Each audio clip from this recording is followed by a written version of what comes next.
Peter Powell and his rendition of One Hit at a Time. It'll cost you. Okay, now.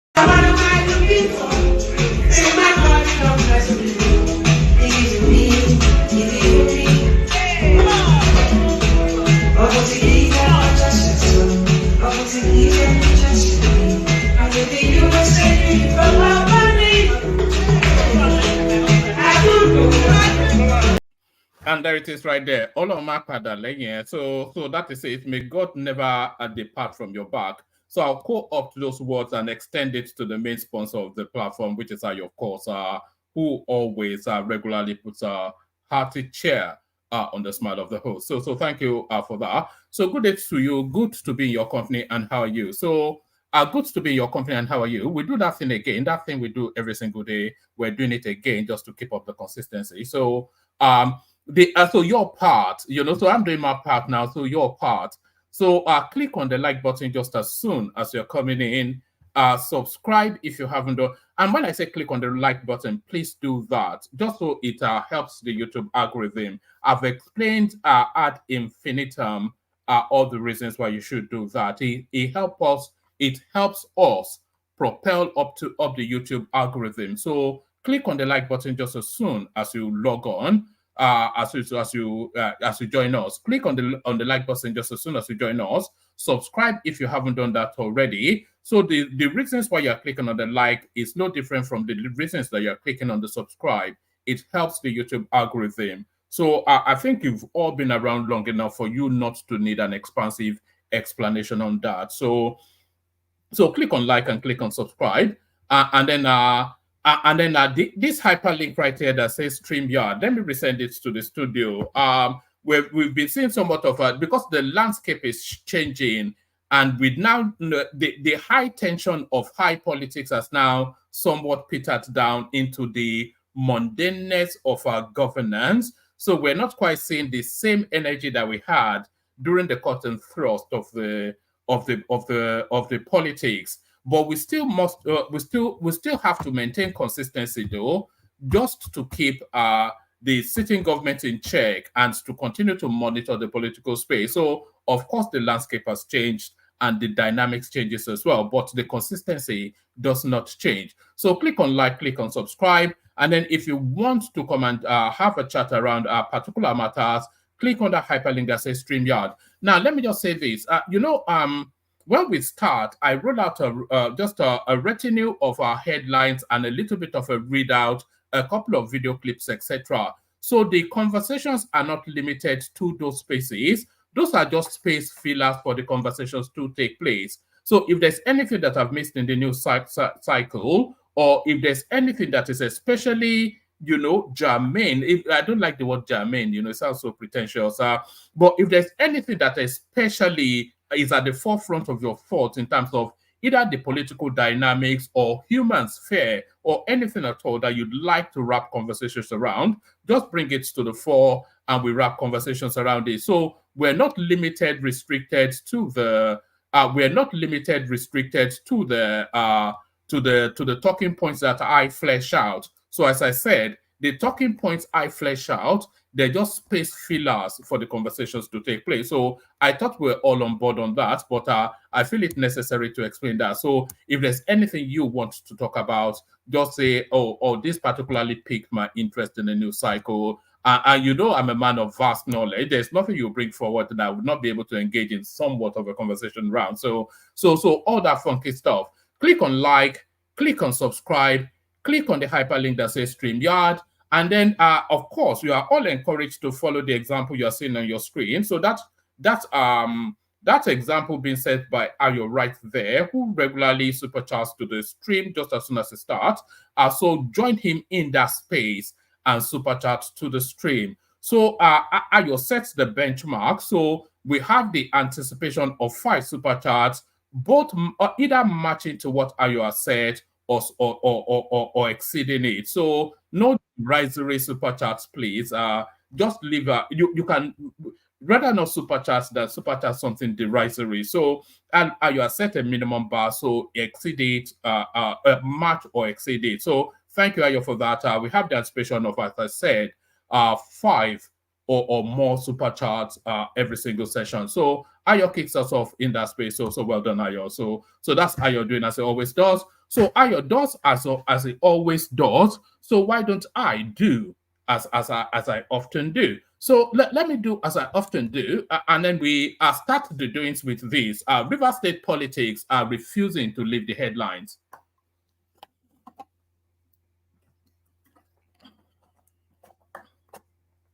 Pardon me. Anytime you hear me pause, I'm having a gulp of water. You know, like I said, I go through quite a bit of water in the course of this session. So there it is right there. Yes, so let's get into it. River State politics still very much holding the headlines, and there is a subsect conversation that hopefully we'll be able to get to us. Peter Obi, all the speculation is that Peter Obi is on that journey out of the Labour Party back to the PDP, and all that speculation wraps around this shadowy covert meetings in the dead of the night, with pictures now being released. Peter Obi meeting with Atiku Abubakar and Bukola Saraki and Lamido, Sule Lamido. So the speculations now, because of course, Peter Obi already for the last 4 or 5 months, one step out of the Labour Party anyway. So is it not the 2 foot out of that party? So the speculations around that. But before we get to all that, let's get into this. Why Wike is playing God. This is Asari Dokubu. So the generalizimo, as we like to often say in Nigeria, of that Sapele water sort of space. Rivers crisis, Wike is playing God. This is Asari Dokubu, blooming large. So what's the yes, yes, a booming large will do. So yes, Asari Dokubu has claimed that the Minister of the Federal Capital Territory, Yemse Wike, is playing God in the current political crisis that has pitched him against God's son and Rivers State Governor Simi Fubara. Dokubu, a former Niger Delta, how can that be somebody's title, by the way, a former Niger Delta militant? You know, they like appellations in Nigeria a lot. You know, everybody wants a title. So you're either chief doctor or something or the other, or even a former presidential candidate. You know, all of these people that, like that guy that appeared on Rudolph's thing, for instance, who looked like a 419 guy, by the time the cycle of election finishes in Edo State, he will now carry the appellation former governorship candidate. So they like all those appellations a lot in Nigeria. Asari Dokubu has claimed that the Minister of the Federal Capital Territory, Yemse Wike, is playing God in the current political crisis that has pitched him against his godson and Rivers State Governor Simi Fubara. Dokubu, a former Niger Delta militant, also chided this guy, man. It doesn't hold back at all. It's now it wasn't not the one that was thinking turn by turn for Tinubu. So now it's flipped around. I don't think they've quite given him the dollars that he was anticipating. All right, let me just speed through it. Asari Dokubu has claimed that the Minister of the Federal Capital Territory, Yemse Wike, is playing God in the current political crisis that has pitched him against his godson and Rivers State Governor Simi Fubara.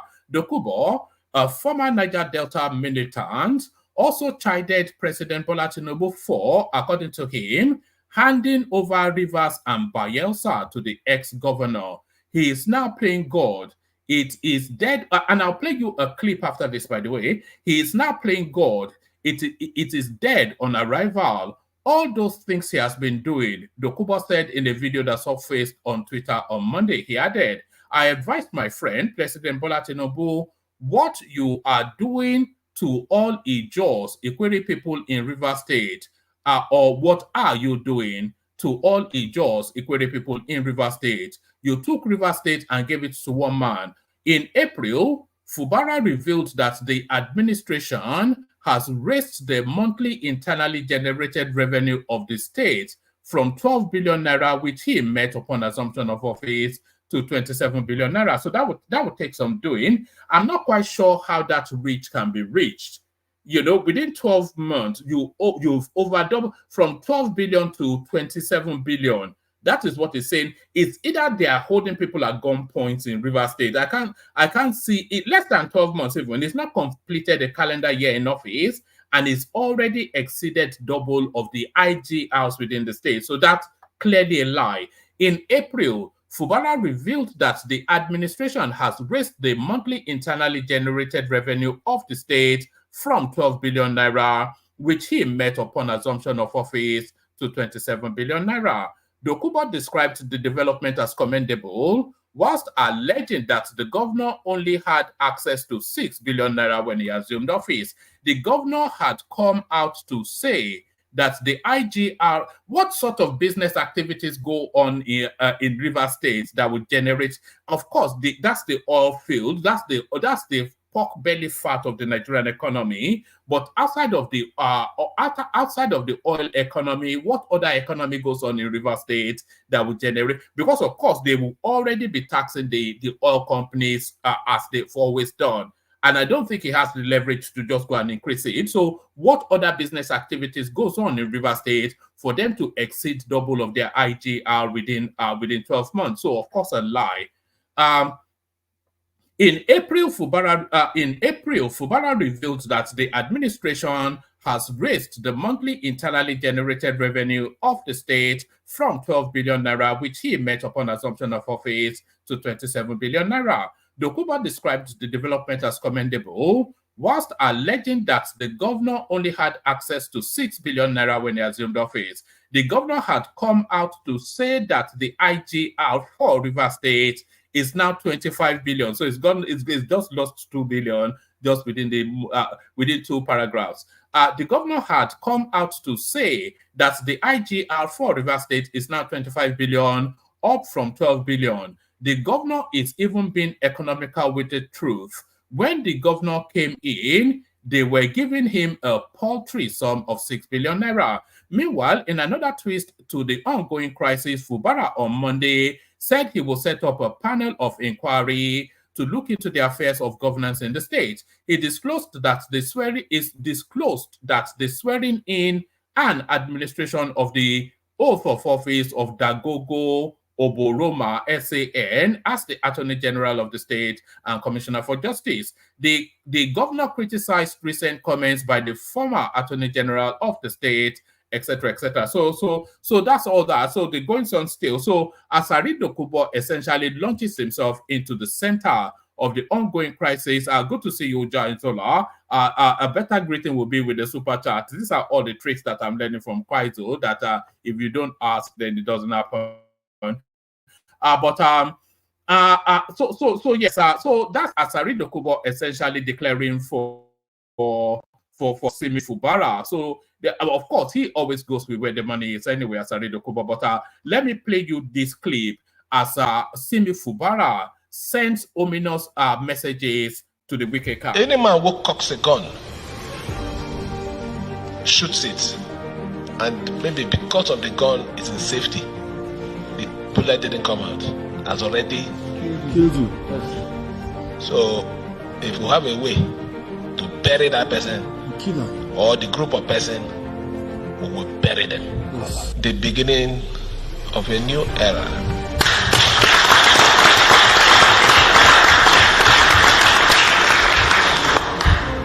I had a reason for being patient. It is because I know that we are all from one family. As it is today, in the local palace, they said the jungle has matured. We will be setting a panel of inquiry to investigate the affair of governance. God bless you! God bless you! God bless you! God bless you! So brace up. Brace up. I'm not going back on it. We have to move forward. and moving forward, if it means taking decisions that is going to hurt anybody, to hell with that person.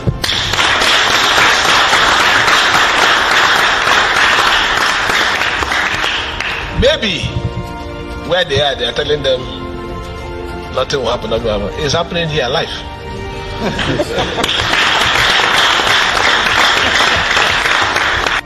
God is with us. Don't allow anybody to deceive you. So there it is right there. God is with us. Let me know in the comment section if you can still hear me, because my system just glitched when that thing was happening there. Let me know in the comment section if you can still hear me as I set about the next readout. Let me see. Can you still hear me? Can you still hear me? Ajanle Koko, can you hear me? Hello? Yeah, loud and clear, one man. All right, brilliant. Excellent. Thank you, Ajanle Koko. All right, so we carry on. Let's go on to this one then. FCT okays 1.6 trillion naira for Section 2 of Coastal Highway over. So, you see, I'm only really bringing you this storyline because I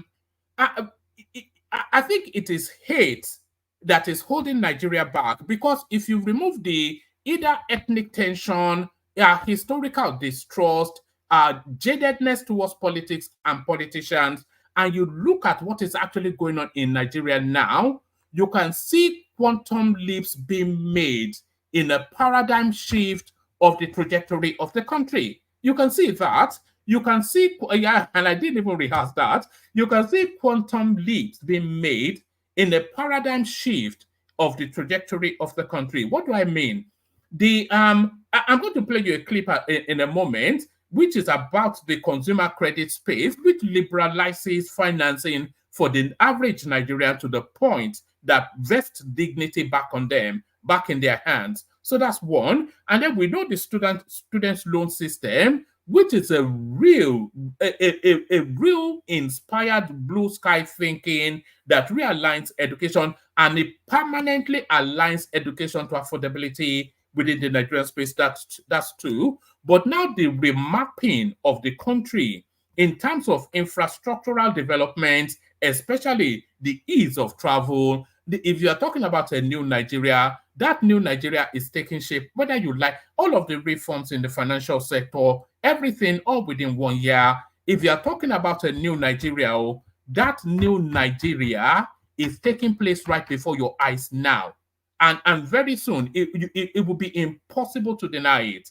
When it starts to germinate, it will be even who was saying yesterday, Daniel Bwala, that Peter Obi will vote for Tinubu come 2027. It's all of these things that he's talking about. But let me take you to this latest development. And yet another quantum leap by the Nigerian state. FEC okays 1.6 trillion for Section 2 of Coastal Highway others. So the remapping, reshaping of Nigeria taking place now under the excellent leadership and stewardship of his lieutenant, Dave Umahi. So there it is. The Federal Executive Council, chaired by President Bola Tinubu, concluded its two-day meeting on Tuesday with the approval of a series of significant infrastructure projects and policy initiatives. So it's not even a case of it's not even a case of approving things and archiving them. That's not what we're experiencing under this administration. As soon as they leave that FAC meeting, works begin immediately the following week. We saw that with the Lagos-Calabar Coastal Road, which is already fast-tracking to conclusion at a dizzying speed.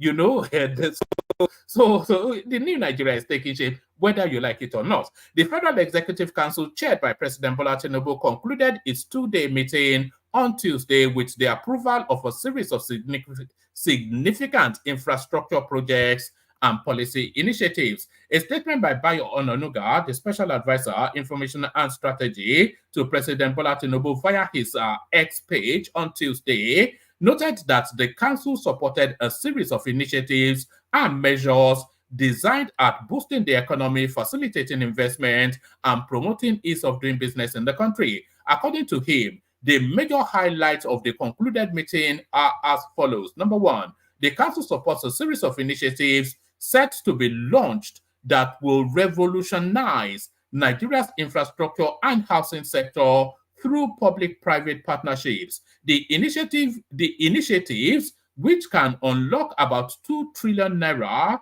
are aimed at transforming the nation's infrastructure and housing mortgage sector. So that mortgage sector is still a very much undertapped space because, and that is where all you see the synergizing. It's like an orchestra, isn't it? Tinubu is like a maestro in an orchestra. You know what a maestro is in an orchestra? You know that guy that holds the little stick and he will request a staccato there and whatever and a flute there. So staccato, flute, and then bring in the violin. So the orchestration of the formation of a new country are just taking shape just at an impressive rate.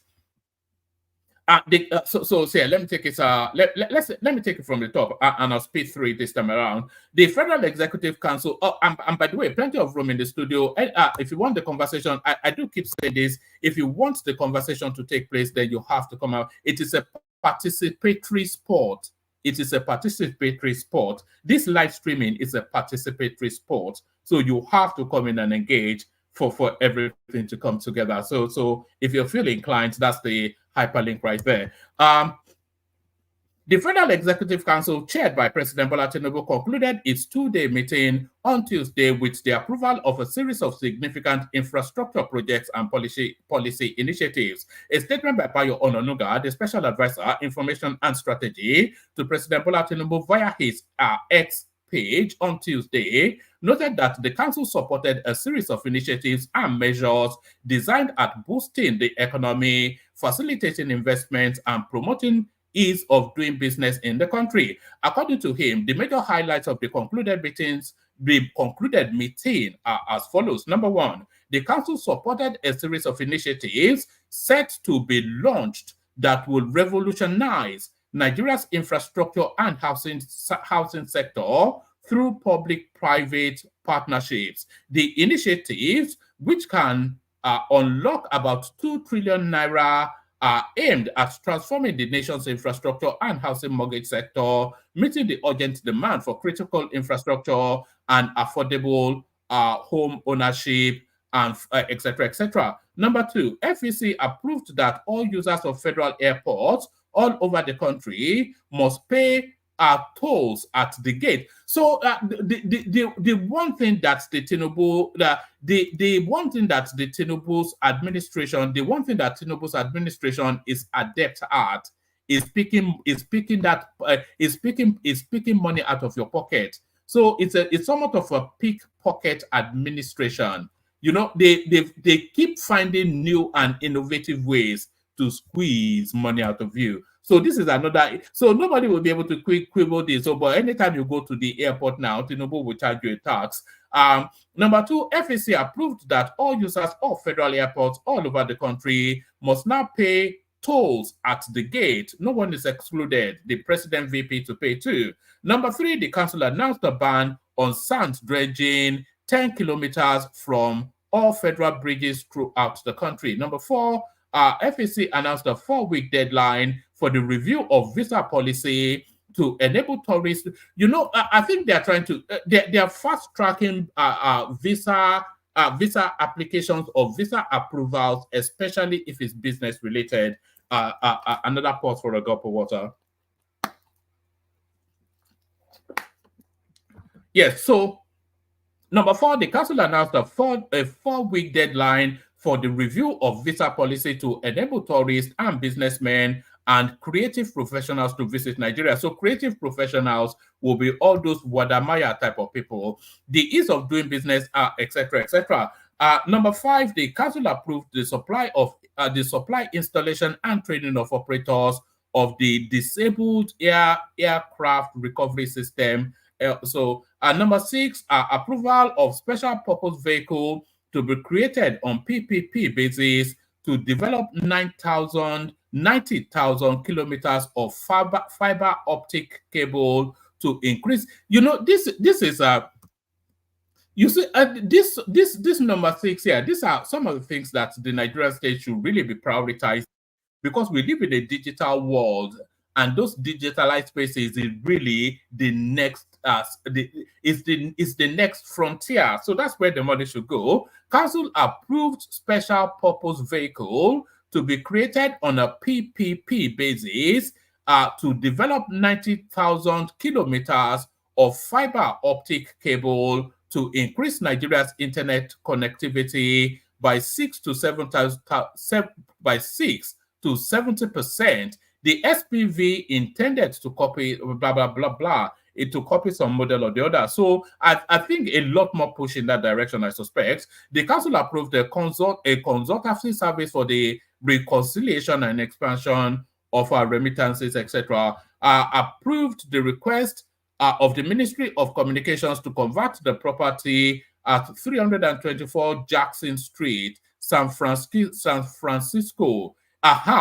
So they are extending now the digital reach of Nigeria into the United States. The council approved the request of the Ministry of Communications to convert the property at 324 Jackson Street, San Francisco, United States, into a Nigerian Digital Technology Exchange Program hub. Property owned by the Nigerian government is valued at $7 million. The FEC also approved the award of a contract for the building of bus terminals and other transport facilities in the FCT. So Wike gets a bunch of money again. Council approved the award of contract to upgrade some road in Abuja. This may not excite you, but you see, these are the little things. These are the little things really that development is all about. It's not the big sexy stuff. Is this little a bus terminal there, a realigned road there, an expansion of these are what development entail. Is not to just building some grotesque monstrosity, some white elephant project. So that's a whole raft of there's also a piece there that approved the Sokoto Badagry super highway. So all of that. So let me not bore you too much with all of that. All right. So yes. So this carries on still. FEC approves award of terminals, etc. The council. So I'm just skimming through. So I'm not repeating what was already being read. All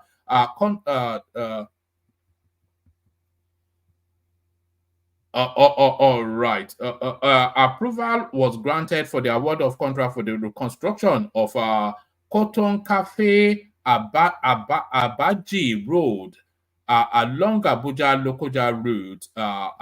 Wike is going through a lot of money within that space. So Wike going through a lot of money within that space. And speaking on Wike, let me play you this clip. So now there's still a lot of untold stories around both 2023, Yemsin Wike and Fubara. But to shed more light on it, our friend, your friend and mine, Dino Melaye. My primary business is other people's businesses. If I open my can of worms and maggots on Wike, but I'm waiting for him. His territory that he's trying to practice is my own primary constituency, and I'm waiting for him. He's a pretentious character, he's a liar, and he has no integrity, no iota of integrity. Wike was calling me when Atiku Abubakar was to announce his running mates. I have records, and I printed it out, and I'm waiting for him. He called me 19 times in 2 hours, begging us to convince Atiku Abubakar to make him the vice presidential candidate. So when I see him lying on TV, because of the south of this country, because of southern Nigeria, the thing moves to south, You that were lobbying us and begging us, promising us heaven and earth to convince Atiku Abubakar to make you vice presidential candidate. To the extent that he was at the airport. I have a video. He spent hours in the airport waiting for me to call him to say, Atiku, I've picked you as a... He was at the airport here, waiting, calling me. He was calling me, my brother and friend, who is were in the Senate together, was also calling me that day. I have witnesses. I even gave the phone to Abdul Ningi to speak with him. I gave the phone to Senator Zameri to speak with him. He was begging all of us, promising heaven and earth. Atiku should announce him. It was around 1 or so that I told him, Oga, nobody will give you vice president. That was when he left and then flew back to... So the man who was so desperate to be vice president, because you didn't get it, you now started a southern agenda. I don't believe in such unprincipled, zero integrity character like Nyesom Wike. The man, Wike was the one who brought Ayu. Wike was the one who sponsored Ayu. And that was why Wike made all the governors to endorse Ayu. That's why there was no election in the national chairman's office during the convention. Ayu was unopposed. Now you are saying Ayu must go, you want to go to the south. Maybe because of the alcohol he took. Maybe he thought Ayu is from Abia State when he was supporting him. Because Ayu is from the north. You are the one that brought Ayu. When did you now realize that Ayu is a northerner? But he was doing that time to satisfy his own selfish ambition of becoming the presidential candidate from the south. So he doesn't want the chairmanship at that time to go to the south so that it will not affect his ambition of becoming president from the south. So he pushed the chairmanship to the north and thinking he would be able to bribe Ayu to produce him as the presidential candidate. When Ayu refused to do the wrong thing, then Ayu became an enemy. Is it not the same Wike that removed his brother, his mentor, Prince Uche Secondus, as the national chairman of the party? If you love the South so much, why did you remove a Southerner to bring a Northerner? Today you are saying chairmanship must go to the South. Was the chairmanship not in the South? Was it not you, Wike, who went to court, who did everything, expelled him from his ward? So a character who is not stable like that, who is influenced by alcohol and other things I don't know, should not be taken seriously.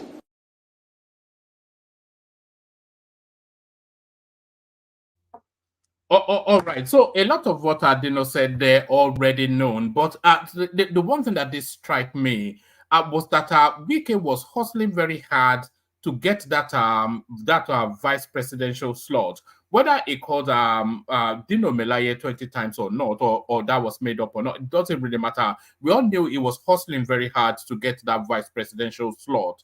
So now that he did not get that vice presidential slot, it then suddenly happened upon him that power must transit to the south. So the self-interest and inherent hypocrisy of that is so you cannot escape that. Wike hustled if you've got that vice presidential slot, then his narrative would have changed. It would have been F the South.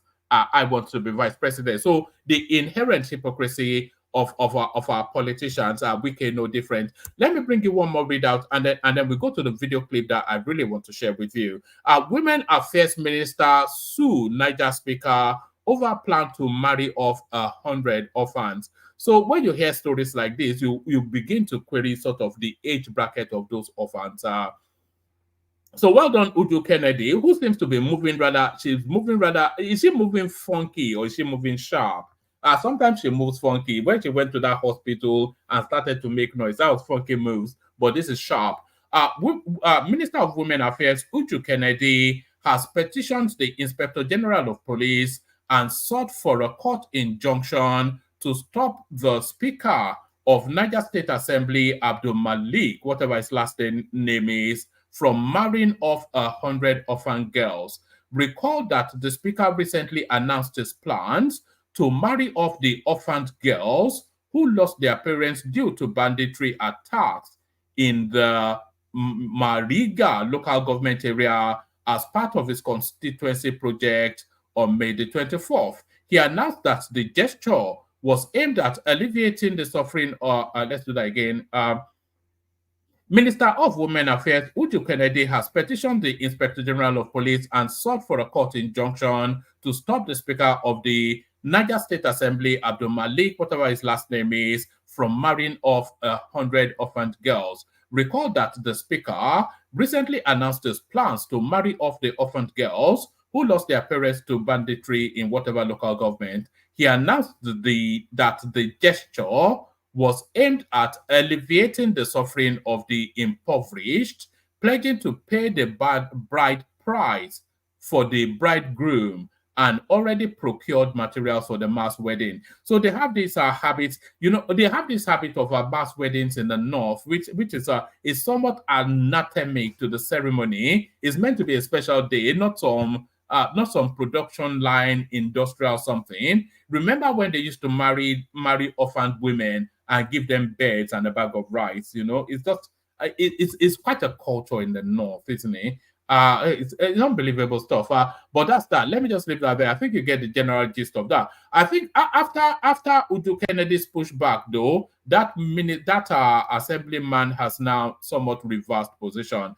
So let me take you quickly away from that and bring you to this space, which is where I want us to be. Where are we picking this up from? Let's pick it up from here. We might listen to about a good 10 minutes of this. You have to endure it because it's quite important. This goes on to explain one of Tinubu's marquee seminal policy positions wrapped around that consumer credit scheme. So this expert now brought in to talk us through it. So let's watch this together.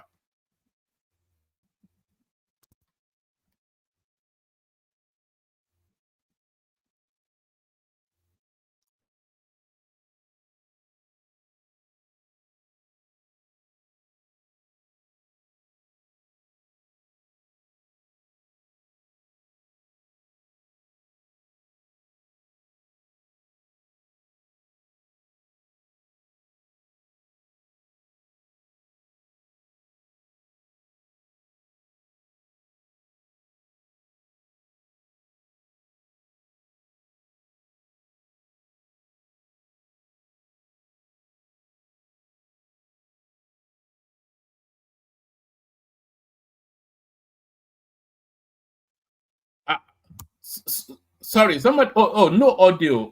No audio. So let me see if I can grab let me see if I can grab a little snippet. It was so important that you hear that. So because we talk about these politics and we rubbish them often, but it was quite important that you hear that. Let me see if I can. Let me see if I can grab just a little clip off of it. See if we can use that instead. Hold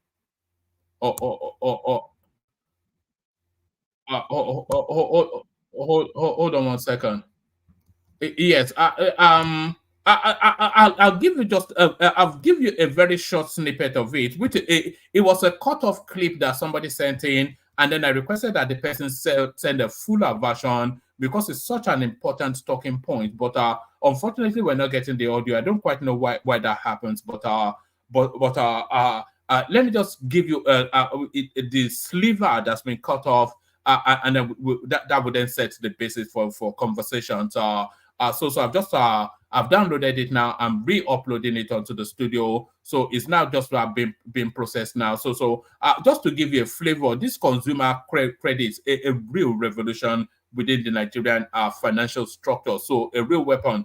Let's just watch 2-3 minutes of this. How much do you earn? So it's basically bottom line. I need to have an earning. I will have to have an income is the start credit. You have to have an earning. It doesn't have to be a salary every month. It doesn't have to be. But what of the case of the instability with jobs, unemployment rate? I mean, people get laid off a few weeks ago. An airline just laid off most part of their staff. So if someone is dependent on this kind of facilities, in trouble, isn't it? No, well, because unemployment is a hydra-headed problem. There are many sides to the problem of unemployment. We don't want to lose our focus. So adding unemployment to our job is scope creep. as far as so you focus. We focus on people servicing Nigerians who have an active income. You could be a vulcanizer, you could be someone who is sort of doing a business on the side or an entrepreneur. It doesn't matter. But you have a proof. You have to have an active, of a standard daily. I mean, the standard consistent earning. Yes, consistent again doesn't mean regimented. It doesn't have to be every day or every month.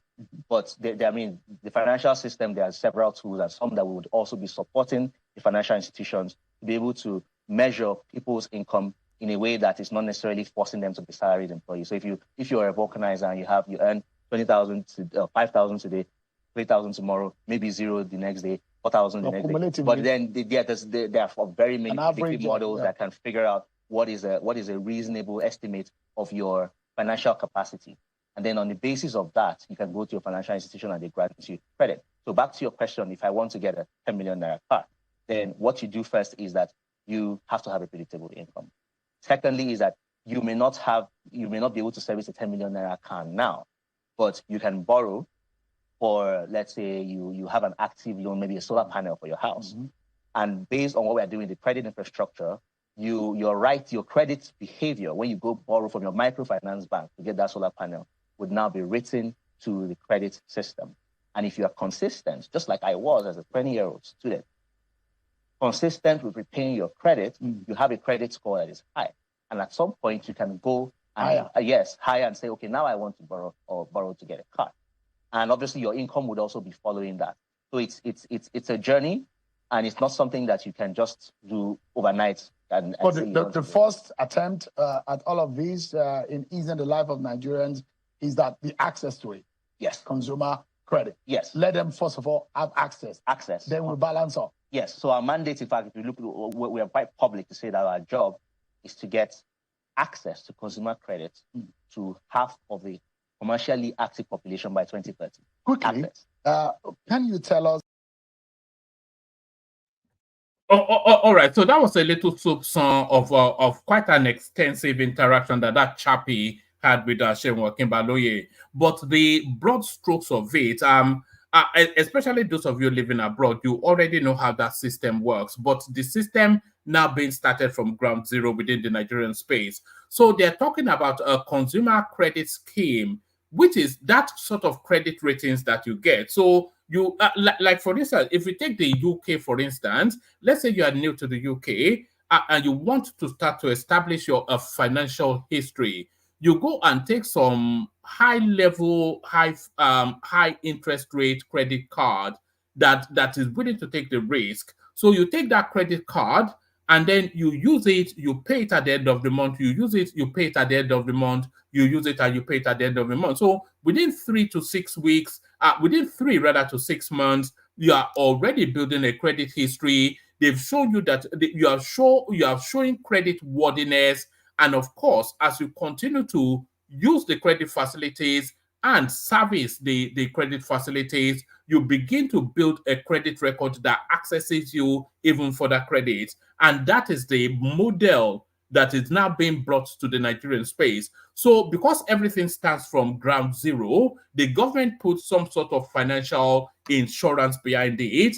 And as the momentum then builds in that, because the guy described just a cameo of how it can happen at an individualistic level using a organizer. So if the government backs it at ground zero level, and as the momentum, as the history of credit facilitation starts to build up for individuals within the Nigerian space, then that government backing it somewhat steadies down and the market takes shape. So that again, a revolutionizing of the Nigerian paradigm.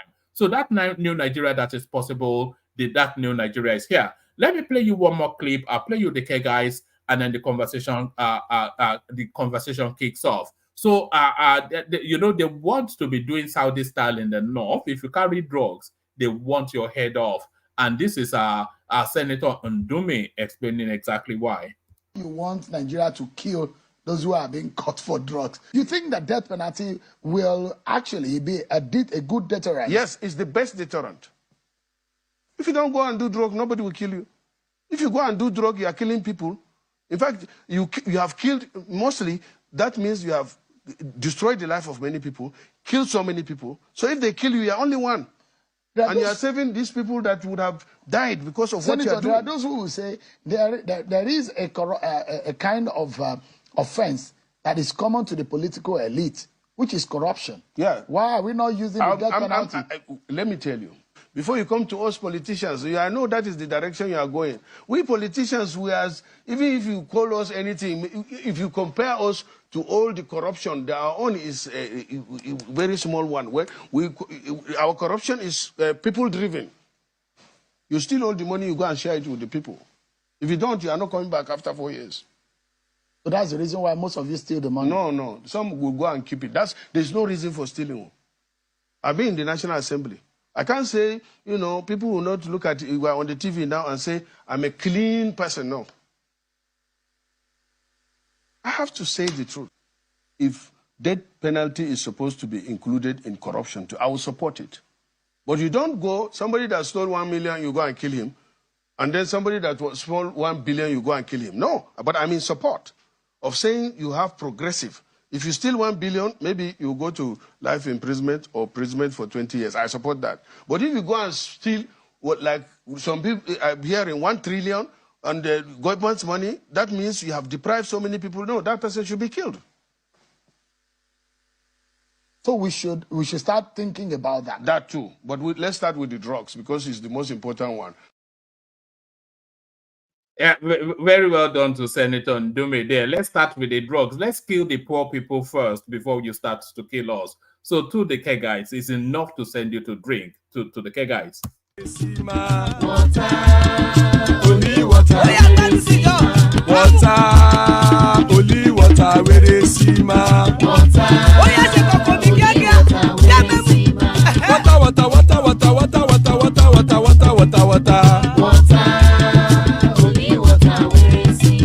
Hapa o naido.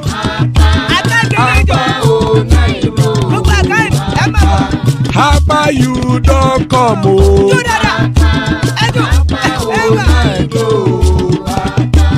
Hapa o naido.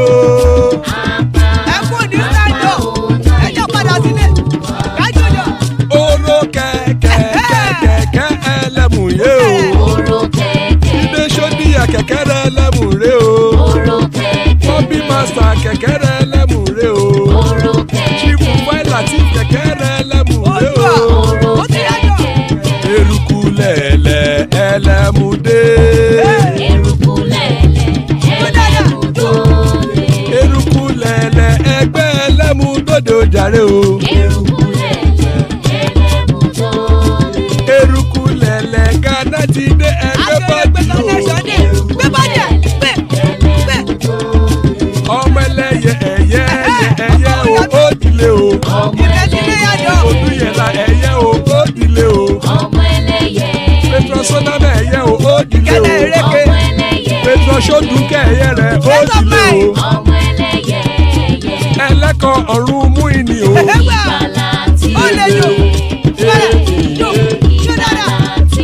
Àkùkọ ọ̀run mẹ́kọ̀.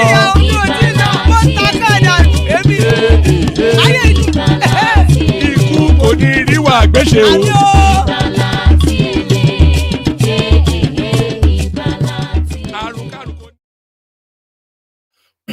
And there it is right there. Àkùkọ ọ̀run mẹ́kọ̀, the cockroaches of the heavens don't crow yet. Ikú kò ní ríwà gbéṣe, may death have nothing to do with us. So amen to that on behalf of myself and you, my friends. Amen to that on behalf of myself and you, my friends. So amen to that on behalf of myself and you, my friends. Anybody that wants to hop on, are constant as the Northern Star, Ajanle Koko in the house. The housewife's favorite, Prince Daddy, joins us. Good to see you, Prince. To be a king tomorrow, but already royalty here. King Emeka is in the house. And of course, the man of the moment, Baba. So that's the panel so far. Good to have you, gentlemen. So we kick off the conversation. Let me kick it off with Emeka, because Emeka, you might well have special interest in that consumer scheme thing, which I am very excited about. Yeah, thank you, Woman. Good evening to the panelists and also to those in the comment section, as well as those who are viewing from their, watching from their home, whatever device you're streaming this platform for. Don't forget to like, share, subscribe, and also distribute this to your loved ones, friends, families, and as well as enemies too. Most especially your enemies. Yeah, Yes, because yeah, there are always more of them, aren't they? So yes, distribute them yes, to your enemies. yes. Yes.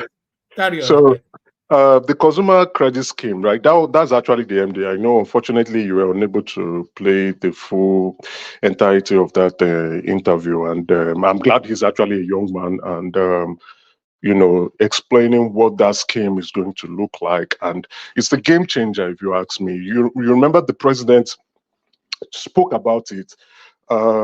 It was part of his accreditation when he was trying to get presidential accreditation with the APC. So it was part of his plan. It came into his manifesto too, and now is looking like a reality. Many of us, or let's say a larger percentage of us who are watching this platform or listening to this platform, or are ardent listener, we all stay outside the country. We are very well aware of what the credit scheme is. That's how consumerism occurs in the Western world, right? Many of us purchase either our house or mortgages, vehicles with vehicle lending or vehicle financing or leasing, whichever you prefer. And even if you want to do equipment, and as well as phones, right? So it's not like you saving a lot of money and then you go out to go and purchase this thing outrightly. You don't need to delay gratification or delay spending or consumerism. You can just go put it on the payment plan and then begin to pay from your income, right? As long as you have a stable income, you can make some certain purchases, which you can begin to enjoy almost immediately. And it's a good one. Many of us who has lived in Nigeria, we all know that before you want to buy your car or you want to buy a house or you want to buy a phone or you want to buy a laptop, you begin to put out money, save a lot of funds, begin to even dream about the day you are going to make that huge purchase, that one-off purchase. Though there are some distributor stores or some companies that will do some finance plan for you, or payment plan or instrumental plan, but it's not general. It's not applicable to the wider population of the country. So it's just for those, especially the mid-income earners, as well as the high earners, and also the super rich. The super rich can just buy it once and move on. Right. So this is a very good one. My concern is, apart from speaking of the advantages, my concern is implementation, where we have actually failed in our country. It's not that we don't have good ideas or good laws or good plans, but to implement them is the huge problem. But I'm hopeful, because the president has an interest in this. It's part of his manifesto. It's part of his plan. It's part of his dream. If you have been a good follower of the president for quite a while, is what he has wanted to do. Even his interview in 2001, he said it. So it's now coming to fruition, if we may put it that way. And it's good in the sense of it opens up the economy. It expands that economy. People will begin to consume, to buy things instead of delaying them. You spend and you pay little. That's purchases, those who are manufacturing those products. It's a real economic stimulant, isn't it? An increased one, if you ask me. And then to even the cherry on the icing on the, how do you put it? The icing on the cake.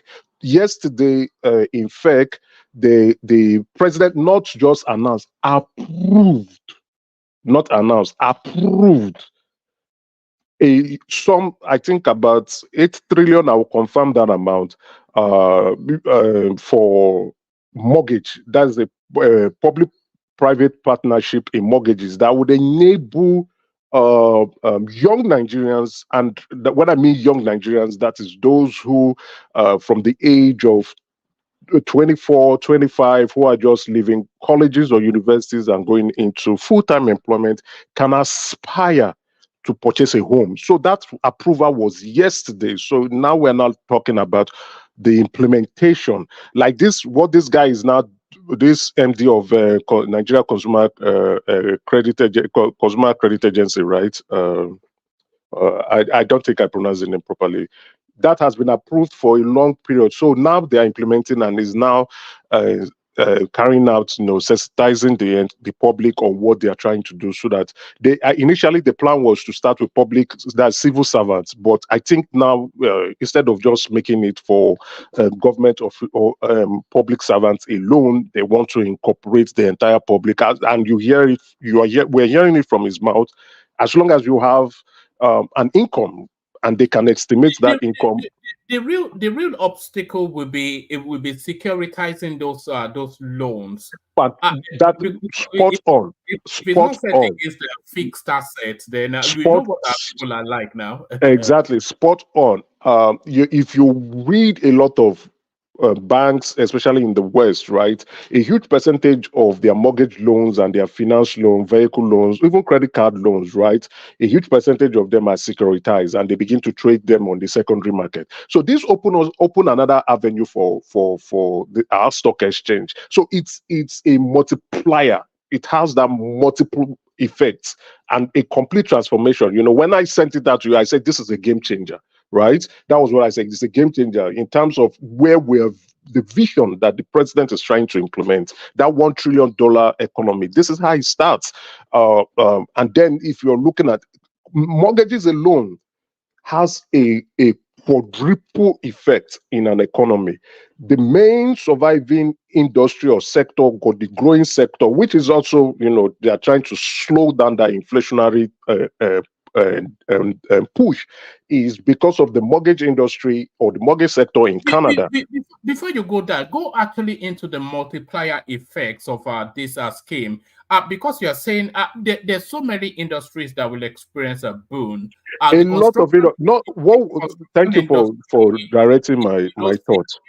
And go on. Thank you for guiding my thoughts, woman. Right, that the multiplying effect is those, let's say, for example, those who are who sell electronics, rather than you saving a lot of money to buy yourself a flat screen TV, you just go in, you show them your proof of employment, you show them your pay stub or your pay slip, whatever name you want to refer to it. And what they can do, either you give them a post-dated check or they can go to source and take out their funds. Now, the individual who is selling that can go back and buy more because more people are patronizing him.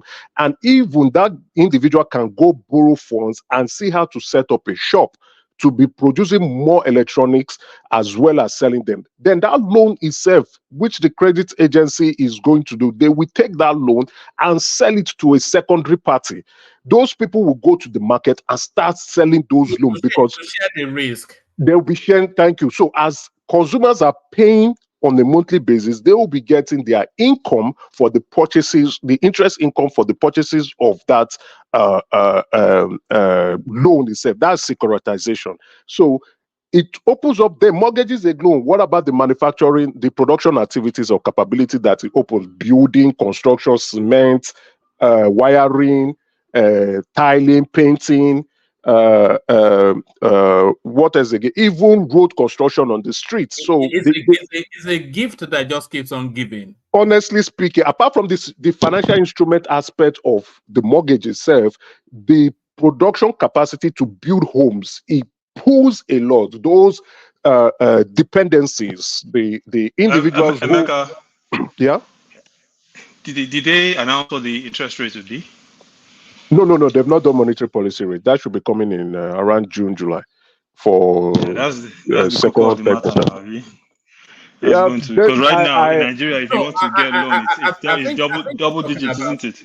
I think it's talking about the consumer credit. Consumer credit agency, the consumer credit loan that will be implemented. And again, not just that. This is for consumers, right? Purchase if you want to buy electronics. Hold on, Emeka. I think Aizon is asking you that what will be the interest rate on those? I can't determine, right? But I can't determine that, right? They've not said, but that would be. Is it not immaterial what the interest rate will be? Is not. If you're borrowing, it's not, right? It's the not cost because of borrowing, right? Exactly, it's not because one again, the whoever is selling, right? They would factor in the current interest rate. but again, prorated to be far below the below the going rate at any given time to make it attractive. That's what that it is said. where we can now, if the government wants to now do some form of subsidy in it to reduce the interest rate so that people can be able to consume, and that would be an awesome one, right? If you prorate it over the life of that item, and then people can begin to pay as little as they can afford. I don't expect those to go and take up, but that's normal human psychology anyway. But what this would do would open up our space. We will not begin to, even like the inner scene, that can enable him. Like, we had a different argument. A lot of people jumped on. I don't want to pick on that aspect again. A lot of people came in because of what I said. I don't want them to come in, but we know, where I'm going to. But that would enable his capacity, right? And give him full capacity to exploit that place. Emeka. If young Nigerians, right? Emeka, do you know that they are presently doing the small scale loan too? I just finished registration for my wife today. Awesome, beautiful. After you do the registration online, once they send you a notification, you take it to your nearest local government and you do captioning. And they take your pictures and everything. Thank you for that the one information. is also running presently. Thank you for the information. I think these are the kind of things we need to. Sorry, Jide, send the link to the private chat so I can put it out Jide, there. is that a 50,000 one, or which one is that? No, this one is SME, different artisans, art, those that specialize in art. I think from $1 million and above or so, and it's a 50 billion bond that people will be borrowing from. Yeah, I remember. All right, back to Emeka, but send the link in so I can put it up there. I'll drop the link now. Thanks, Jide. I think a lot of people would benefit from this, especially those who are listening in the country and those who are aspiring to visit to see how they can also, tap in. What I will do, Emeka, is I will tag it also to the replay so that anybody that wants to access it can go and access it. Yeah, that would be great. So my main concern is the mortgage approval, right? That, young Nigerians, we being able to purchase homes abroad, they too can be able to purchase their dream home. And what will now happen is it opens up that sector completely. Developers will begin to develop, and as we can tell, you see where the Southwest is going now. If there's no more space again, they go to Ogun State, they try to push the government to liaise with Lagos State and put a rail to that, and those who are in Ogun or in other closer region to Lagos can fly in, walk and go back home. It's a ease of transportation. You have your home, you're paying little, you can purchase a car without killing yourself, you can purchase a phone without, you don't have to sleep around to purchase a phone. You can buy things and you don't have to break the bank or break your neck or break your back. Well done for saying sleep around, by the way, because I was thinking, as we were talking, I was thinking that this could well rescue some of our girls from that Olosho business that they feel compelled to do. Awesome. It's going to rescue them completely. Now it's not a choice, it's a preference. It's not that it's a must now, even though I don't see a reason why if you can't afford an expensive phone, why should you go after it, or why should you, get yourself involved in some things that are not right. And then it also saves the guys too. Some guys who probably they are trying to impress their loved ones or their girlfriend or their wives, and they don't have the money, and they are now trying to save or trying to break the bank or even going about engaging in illicit activities like this one that this man said that they should start with the drug dealers to kill them. So you don't have to engage in these other illicit activities. All you just need to do is, I have a steady income. You approach a phone dealer, you show them your means and the verification and everything. You get the phone, you give it to your loved one, or you use it for yourself, and you begin to pay as little as you can. So, and it's a good one. It's a game changer. Complete transformation is the implementation that we should be concerned about. And if properly implemented, Nigeria is heading in the right direction, and you will now begin to see some new industries coming in because of this consumer credit facilities being available. And once they come in to set up shop, they employ Nigerians. they employ Nigerians. Nigerians are being employed. Their standard of living improves. As standard of living improves, poverty reduces. As poverty reduces, all this noise and cries and tears will reduce too. So it's a complete multiplying effect that will touch each and every one of the country, those who are in the country. You know, if more people are being, so gradually the president is looking at expanding that economy. Now with the mortgage, that approval, when I read it, I smiled. I said, God, let this come to fruition. The reason why I said that is that it's not just Nigerians owning their own homes, because we have this renter mentality, right? A lot of people pass through their lives renting and even went to the grave without owning their home, except maybe it's their ancestral home, right? Which definitely, if you have lots of siblings, you can't share that home, except you sell it and you share the proceeds. But people now can now say, I can afford to have my own home, as regardless of my age. If I have an income, I can pay for my house. Then we're now also looking at those who will be contributing into that production activities, that because if you're building more homes, the supply, the production capacity would expand. Everybody would benefit. The end user, those in production, the real estate developer, the land sellers, everybody is definitely going to benefit. So it's now how the implementation is going to look like. Happy news if it's going to be well implemented, and we pray for the prosperity of Nigeria. That's what we are looking for. All right, brilliant. Let me take you to one more space, Emeka, and then I'll move the conversation around just to get to people quicker. You can either go to the Women Affairs Minister suing the Niger State Speaker for its plans to marry off 100 orphans, it maybe even that against their will, or Senator Undume wanting to kill the poor people, but saving the I like both news. or Dino Melaye. You know what Dino is actually saying in that clip. If we go back in time, Wike was actually hustling to be the vice president, and it was. Yeah, so I think I didn't join in when you were playing the no clip, so I probably didn't say that. But let me take both. So the Niger State government, they are trying to save costs, right? They want to transfer the problem to another man, to those men to begin to maintain this or see how to cater for these women. I think the Minister of Women Affairs, I don't know, maybe she would have reached out. I don't know why she is trying to sue them. It doesn't necessarily mean you need to take them to court. I don't know. We don't know the backstory. Maybe she has reached out and the Niger State governor is not hearing any alternative solution. You see, in our country, let's be very honest with ourselves, we still do not place the rights of women or properly or equally to the rights of men. It's still a masculine society, right? It's still a society that is heavily bent towards the advantages of men. So that's why the governor will sit down, rather than saying, oh, these are orphans, let us incorporate these girls, give them a good education, train them with proper skills that they can now, be responsible in our society, especially in Niger State. You see, they didn't think about that. The next thing they were thinking of is to marry them off to men, and we don't even know the financial capacity of those men. But I see where the Ministry of Women Affairs is going, but the suing, I don't know the background story, maybe, but there are better ways to do that. And I know the Ministry of Women Affairs has a budget.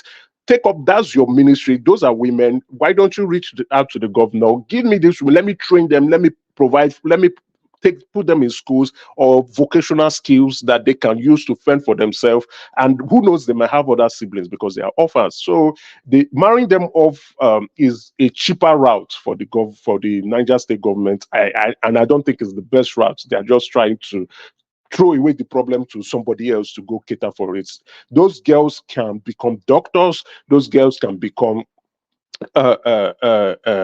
scientists, computer engineers, whatever you dream of, they can become that as long as you give them the skill set and they apply themselves. So these are potential human capacity capital that can be developed for that state. You don't know where you can get the next Ngozi Okonjo-Iweala from, and I think it's really wrong. We need to really fight more for the rights of women in Nigeria, especially in the north. We need to really push more and put them at par at the same rights with men. So I didn't like the news. It didn't sound right to me. I laughed over it. I said, this man is just trying to save some cause. He doesn't want any wahala. Rather than him bringing out money from his budget to train these orphans, these ladies, he's trying to look for men and marry them off. And part of the religion, you can marry as more than 4 wives. So a man who has a little bit of capacity says, oh yeah, I will take one, but that doesn't solve the problem. Create people who would be the next frontier in our country to push our country further. We are looking for the next Elamot, who knows? Looking for the next what's the woman who owns Ebony Studios? There's great potential in every individual, and there are greater potentials in women. So the person who scored the highest in exactly. I think it's first two, right? They were not young ladies. I was, so yeah, I was, and the lady is beautiful too. I was like, yeah, I said, I wish you all the best. Very quiet. They didn't make any noise. They didn't make any fuss. I think it was a selected group of individuals that decided to, promote her. She didn't come out to say anything. Very conservative, very putting her head down. I hope she becomes a medical doctor to help out. There's what do they call that? The young women who give birth and it creates an issue. I've forgotten the term. She can exploit that right and help out her own community as well as the larger state. I know the shortfall for medical doctors. There's a shortfall for medical doctors in the north. So they should push her to become a physician or even a surgeon to help out, improve the count of medical doctors in the north. I'm really happy for her. That's how you do it. Don't make noise, because that's the beginning of life. The next is pushing for the next phase, aiming to the stars, getting to the stars, looking for the next star, and I wish her the very best in life, and I hope she achieves the dreams that she wants. All right. Emeka, the Speaker of the House of House of Assembly in Niger State responds to Uju Kennedy. So let me play you a little clip of his response before you go on to Senator Ndume. I am not threatened by the minister's action. That I must be very, very clear. The minister didn't know how I won my election. She didn't know how I built my political career to this stage. The minister is not from the north. I will never need the minister probably except if one day I will contest for the president of the country.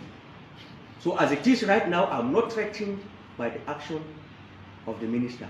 And whatever this press release would degenerate, that is for the minister to handle. I have told you, I'm a good Samaritan. I respect the federal government. I'm a product of this administration, and I'm APC for that matter. The minister didn't know what I've been doing for my constituent.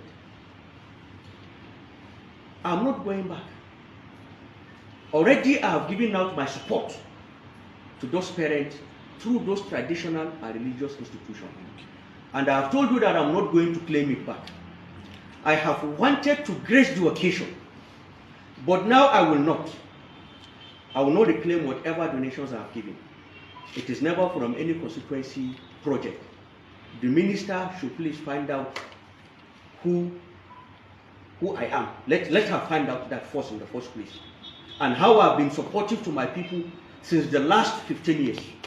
Let her find out how I've been supportive to them. So this is a good gesture. The people of the community came to me with this help. I've helped them. If the minister has an issue with that, please let her send her team to my constituency. Let her send her team to my local government so that they can bring out those children for her. I don't know them. Like I have told you, the appeal came to me through traditional institutions and traditional leaders. Then is the minister trying to say those people don't know what they are doing? And it was born out of one assistance that I gave to a woman who has lost her husband to banditry.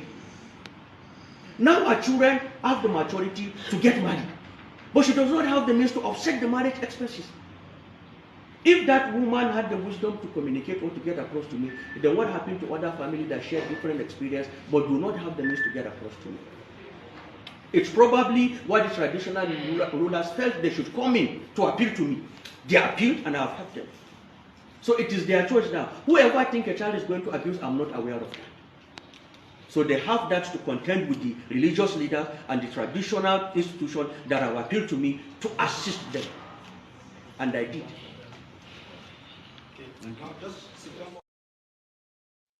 Yeah, you see, that's why it's good to. Do you think this is a case of cultural chasm? Because you could see the You can tell. You see, it's good to always have more context, right, into certain situations, so that you can begin to, when people act and they explain themselves, you can tend to want to reason with them why their actions are the way it is, right? So you can see that it's even from the community, traditional rulers being involved, reaching out to one of their legislators to come in to help, right? So it's a cultural thing now.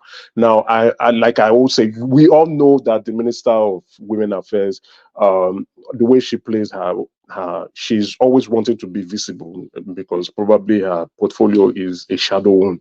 But there are ways to go about this. This is about people management. She would have reached out without creating this chaos, media chaos. Now, do you think she caught the media attention too much? I think so. Yeah. That's why I said, because her portfolio is a shadow one. If you don't make noise, nobody knows what you're doing. Right. So, but she's not making the noise the right way. So like I initially said, she would have reached out, get more context and say, I can help. I don't know why she's going through this route. Her objective is good. The noise is not okay. I don't think this man, if you have reached out to this legislator, he's going to look at it and say, hey, I don't care. But what he would have done is, okay, reach out to the community and hear from them if it's something you want to do. There are certain communities you can go and they'll tell you, no, we don't want this education, right? We want to marry them off. What will you do? But anyway, it's better to have good context. Let the minister the view is good, but like I still stand on my opinion, we need to uplift the rights of women in the country. And that's her portfolio. She now needs to sit down and draft a proper plan and policy on how to do it. Not going about, when you rush to want to bring the media into everything. I think it's a destructive position in my view. Anything that affects, you just rush and bring cameras and everywhere. No, do your job. Yeah, if you want to make the noise based on your achievements. You can go about writing a letter, meeting the man and say, we can do this and put them in schools, train them up to university level. I believe they are of marriageable age, which will be in the north, I think is from 15 upwards, which means if she's going to still remain the Minister of Women Affairs, that's 8 years. That is completing secondary school as well as university. And those people would have finished serving and also going into gainful employment. So there's a plan. You can put that plan in place. And if you're doing well, everybody will praise will sing your praises. But the way she's going about it, I don't think is not creating that media frenzy, and everyone wants to understand. But again, my point is we need to uplift the rights of women, and also to Ndome. I like how Ndome ended the conversation. Let's start with the drug dealers. Let's kill them first before we kill politicians. That was a very funny one. He's a smart man. I'll give Ndome 10 for being honest and being truthful and agreeing to the fact that politicians steal money, and also him trying to see that he will support any bill that would include progressive criminal punitive punishment to politicians who are stealing our money. He's right in the sense that if someone steals 1 million and you kill that person, and another person steals 1 billion and you also kill that person, you almost kill everybody in that country. So the progressive punishment should be there. I agree with that, but the way you said, let's start with the drug dealers first. Well, let's start with all of them, to both drug dealers and the politicians. Let's start killing and putting them in jail. Then we will know that it is right. I think Shehu, that comment took Shehu off. He probably was laughing and he didn't know how to respond to that question. I would have the advice would have been saying, okay, let's put all of you people together so that since you agree to the bill, why don't you sponsor this bill? Let there be progressive punishment for those who are stealing public funds, as well as those who are bringing drugs into the community. He's right. The impact of drug has a negative impact into our community. Look around now. In the 90s, we never had this kind of concerns. In the 2000s, no, but currently now you are seeing young Nigerians. You see them like they are dozing off in the streets. I've never seen a high rate of women smoking weed, and it's getting out of hand. So there must be some form of control so that these are our future generations, right? These are our future employees, and our future leaders too. When they are now engaging, a huge percentage of them are engaging in drug consumption. It's really bad for our economy, right? If we can't curtail and control it now, we will not have a productive workforce that would be thinking about using their right brains to, right? Yeah, let me interject real quick. Which do you think is a more pressing problem? The people selling the drugs or the epidemic of drug users in the country? I think the epidemic is getting out because it is like the demand is higher now.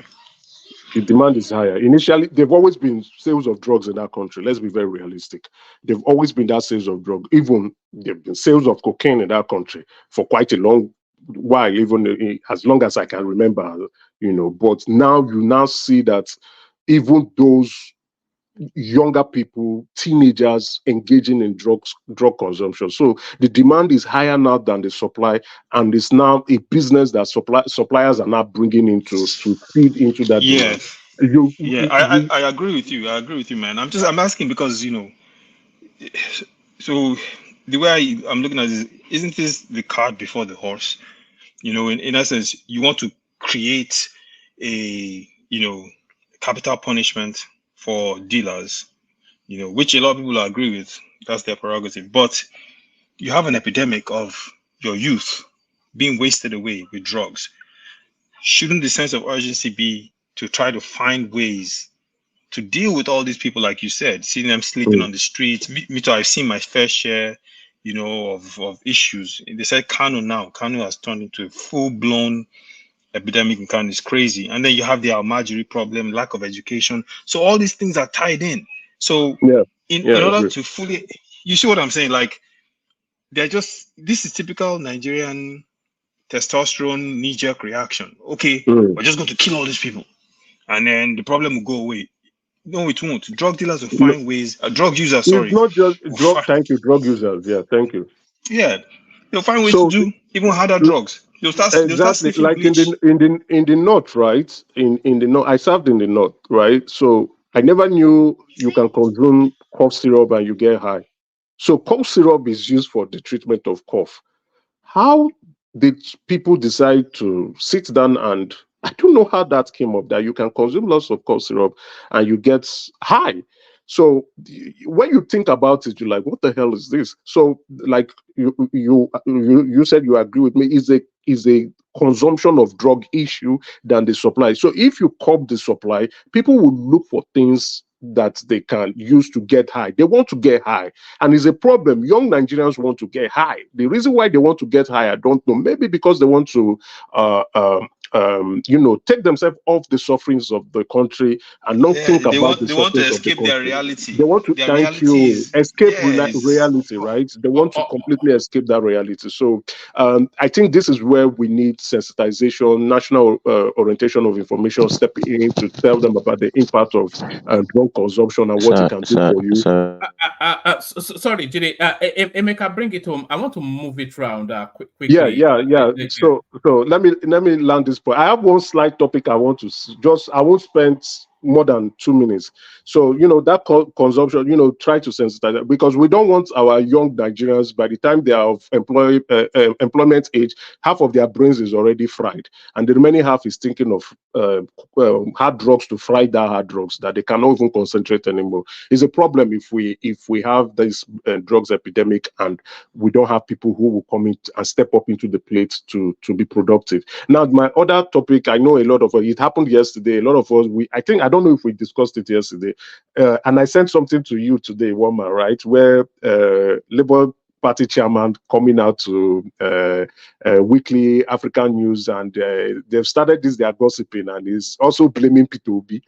He said he's asking everyone, you can play it so that everyone can enjoy that conversation. Like I said, and I predicted that Peter Obi is leaving the Labour Party, right? A lot of, we had, what's this guy's name? Not Aizon didn't say anything. What's that his name? Who is he's not Ekene is my brother. Not Tunanja. Tunanja is on defense, but he's tinted towards Labour Party and obedient. But he's not. I know Ekene. This guy who comes in once in a while, who is a Labour Party member, he's a die-hard supporter. Is it Joel? Not Joel. Joel is a very rude guy. I hope he's listening. The guy comes in. The day me and he converse. What's his name? That he's a young man. That guy from Nigeria. Yes, he stays in Nigeria. One man, you know your guy now. That guy. He's a young man. He's a young man.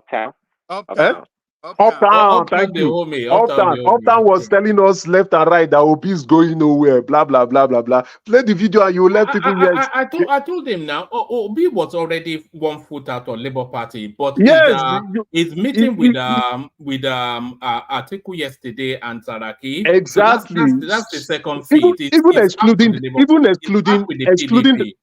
Excluding that visitation, right? You notice that Obi never says anything about Labour Party. He used to say that in the past, right? But his current media conferences, speech, statement, Twitter, he's always on Twitter. I don't know who's managing his Twitter handle, but nothing on Labour Party. So that was the signal I was looking at. I said, Obi is leaving Labour Party. There's a problem. But now, apart from the accusation, the corruption, the theft, the stealing and everything going on in that party and how they are disgracing themselves, we can now see that Obi clearly, he's yet to announce. Maybe he's looking for a landing spot to go in and then now tell the world, I'm done with Labour Party. He gave a hint, but he didn't. Maybe he's trying to manage the situation. But from this interview, they've not released this interview. This is a snippet. I'm waiting for the interview to drop so I can watch, because this man is about to explode and say a lot of things based on this. Tomi was on one of the stations today. Didn't you listen to Professor Patu Tomi? He's talking about realignment of forces, but I don't understand what he meant. That it's like it's a realignment. No political party. And I don't know how you want to do politics in Nigeria without the platform of a political party. So I'm watching that space with keen interest, because I don't understand what he meant today. The whole interview, I do not understand. I saw the interview, but I didn't watch the entirety of it. I didn't have the time. You need to I'll watch probably go sit down. They are playing. Maybe see, you what make they are more trying to sense do. out of it than they are trying to manage that obedience space. They don't know how they are going to react. They've left the Labour Party. Yeah, I've listened to a lot of the supporters. They've left key obedience, like that lawyer, the lady, and everything. It's like they are trying to sell this move to the rest of the obedience, and they are afraid because none of them they are towing middle road. All of them, they are not taking sides. Sorry, can I just interject a bit? It appears that I don't know whether you're trying to convince yourselves, or are you trying to convince yourselves, or talking about what they are actually saying. From what I heard, it appears they are looking at a kind of fundamental reshape of the opposition parties to be able to challenge, because they are now understand that they cannot stand alone. They just like the No, way. True Niger. That's okay. That's the only way the other opposition So will stand the chance it to might win the mean that election. almost all of them may have to band together. So that doesn't Yeah, necessarily but mean again, what we are saying is, I don't want to Under which dissect it. Let me platform? let someone else come in to speak better. I don't want to because go to be in. crazy for Peter Obi to go to Labour Party and not be the flag bearer. The only condition will be either he becomes the flag bearer because Labour Party has to designate it to the South again. That's the only condition. Otherwise, it will be just a waste of time. No, but Labour Party have said they are reserving that ticket for him now because they are seeing the signs that he wants to leave. They've said they want No, to I'm reserve talking the about ticket for him. PDP. Let's say he wanted to go to PDP. The only reason why he would do that is if the ticket is guaranteed. He wouldn't do that. Time will tell. But No, they can't guarantee him a ticket in the PDP because there are too many big names. You have Which of the PDP?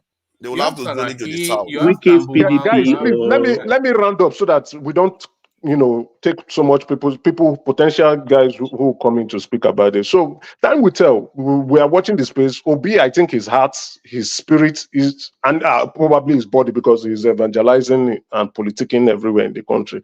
He has left the Labour Party. This interview, I know, because this man accused the same treasurer. I know the treasurer will come in and respond. I don't know what he has said about Oluchi. Yes, Oluchi, definitely. Oluchi will go to we the can media. get her here. I think we can get her here, Oluchi. Let her come and engage with us. Let's ask some very valuable, useful questions, and I think she will be entertained with she will give us insight on what's going on. Let her come up. As a matter of fact, let her be the one. Let her come and speak first before she goes to the big guys. I know she will be going soon. Let her come here and speak and respond to this man here on the platform first before she goes to channels and other platforms to go respond. She's going to definitely respond. And based on what what's his name, this Aburi is saying here, Obitu will be forced to respond because he's pointing fingers now. He's really pointing fingers. How will I put it? They pushed him behind the wall. So they've accused him, they've insulted him. He's a wounded lion. Thank you. That was the word I was looking for. He's a wounded cat. He's a wounded cat, but he's also a fraudulent one anyway. But then again, you see how they destroyed that party. They are not gossiping to the media, and they will gossip and finally destroy that party. But you see the movement. They are now pointing those social media influencers to go and sell Obi moving into another party. Watch their comment on Twitters and other social media platforms and what they are saying. That is the deceit going on. Good night. Thank you very much. Have a lovely day. All right, brilliant. So that's the accelerator maker. So we start to do 8-minute monologue just because the room has now really populated. So we'll kick it off with Baba. We go to Prince Dadia, Jande Koko, to Niger, Rational Mind. The Rational Mind drop. All right, we do that. So we'll kick it off with Baba. Baba, good to see you. Yes, one man. A very fine evening to you all. My co-panelists, how are you all doing? And the people of the comment section, how is it going? Viewers, please click the like button if you haven't done so. And don't forget to share and subscribe much later. Thank you. I think one man, before since I have only 8 minutes, I think there is a video that was sent to me today about a woman whose property she bought, I think, sometime early this year, was slated for demolition, and the tears were too much. I was moved, actually, and that is what I want to talk about. If I have a few more moments, I think I'll pick on other topics. It's about owning properties, particularly in Lagos State. I don't know what is wrong with a lot of us in our country. We don't have respect for the rule of law. We know what is right, but we just don't want to do it. Is it not ridiculous that according to Lagos State government statistics, that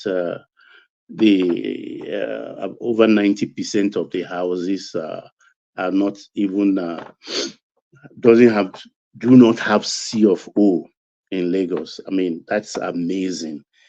I don't know why. because there are people who just felt that, okay, even those who have C of O, they felt, oh, I own the land, I bought it. I hear about it. Particularly people who build 4 duplexes on half an acre, and they will call it estate and things like that. And I laugh. My friend, that is not an estate. You just have block of duplexes in a half, if it's not up to that. You own the land for 99 years. That's what your C of O says. If you have one, go read it. It is just for 99 years. Maybe your first generation, your children will inherit it, but they will eventually relinquish it to the government, or the Omoniles will come for it, because the government and Omonile, they work hand in hand. If they don't work hand in hand, why is it that when you start your foundation, those guys from local government or the state office will come with their can of red paint and mark X on your property? Somebody gave them the hint. They go around every morning. They see these things. So don't be fooled, your house is not registered. Even those who refuse to go for C of O, thinking they don't want to be on government record, it doesn't save you. Because Omonile offices, they have their offices, they have their records, they have their ledgers. 99 years will remain, oh, next week. And they will give you a caveat emptor. If you want to do, you can carry your duplex, your 10-story building there. That's your problem. It goes back to the government. That's as simple as that. And for the case of like that woman, I don't understand why you should buy property without a proper deed of assignment done for you by a lawyer, a qualified lawyer. I don't know why. Because if you are buying a property, even no matter how cheap that property is, if the person doesn't have a C, what you do first is go do a search.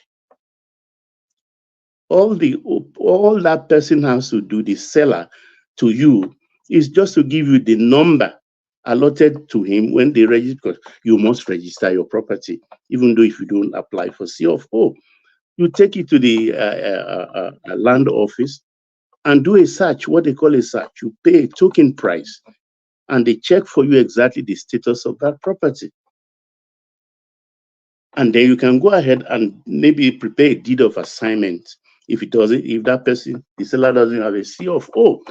And make sure that in the deed of assignment, you must put an indemnity clause that if somewhere along the years something crop up about this property that I cannot handle, or is going to cost me the property itself, then you have to give me my money with interest. These are the standard things. But like I said earlier on, a few weeks back, I mean, a man buys a Ferrari in Lagos and you'll be surprised, third-party insurance, that doesn't believe the accident will come one day, that will be total. The car itself will be total. And what do you do? So you bear the loss of hundreds of thousands just to spend maybe $50,000 to insure a car on comprehensive, a car of maybe about $330,000. You just refuse to do that. So these are the problems in the housing in Lagos. Nobody owns the land outrightly. Nobody sells land outrightly for you. Don't be deceived. You just have the right on the property for 99 years. That is all. And at any given time, government can revoke your C of O. The only thing is they will put you on notice that they are revoking your C of O. So even owning a C of O is not a total guarantee. It's except that they will compensate you for the property you have on the land. Nobody's going to pay you for the land either. Because when you got the C of O, depending on the property and the area, is maybe about between 80,000 to 450,000, 500,000 you paid. So they're only going to pay for what you have on it at government rates, not at the rate you want. So this is the situation we have ourselves. So don't go carrying your shoulder up and thinking you have something big. And for those who are having those houses on the in prime areas in Lagos, who they acquire from families for a period of 20 years lease, 15 years lease, 25 years lease. Is all lease. You didn't purchase it. You can tell your friends you are the owner of the house as I'm a fool for you. You don't own anything. So everybody has to be very careful about these property things and stuff like that.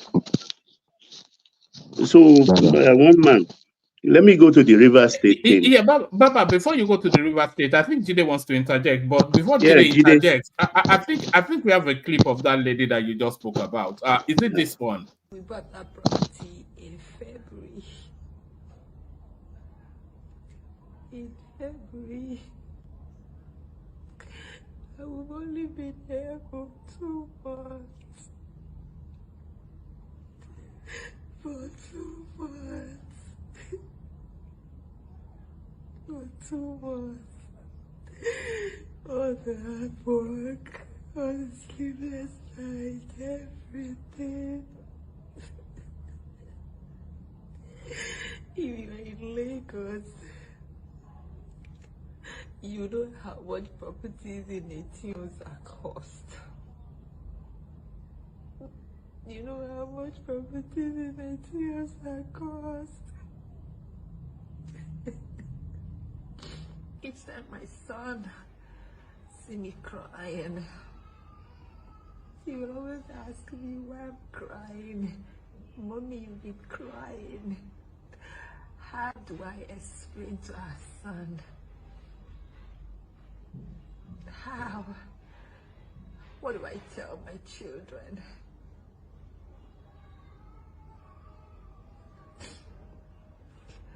I'm trying so hard to be a strong woman, but this is very painful. I don't even wish anybody a pain like this. I don't wish anybody to work so hard, so tireless, and face something like this. I don't.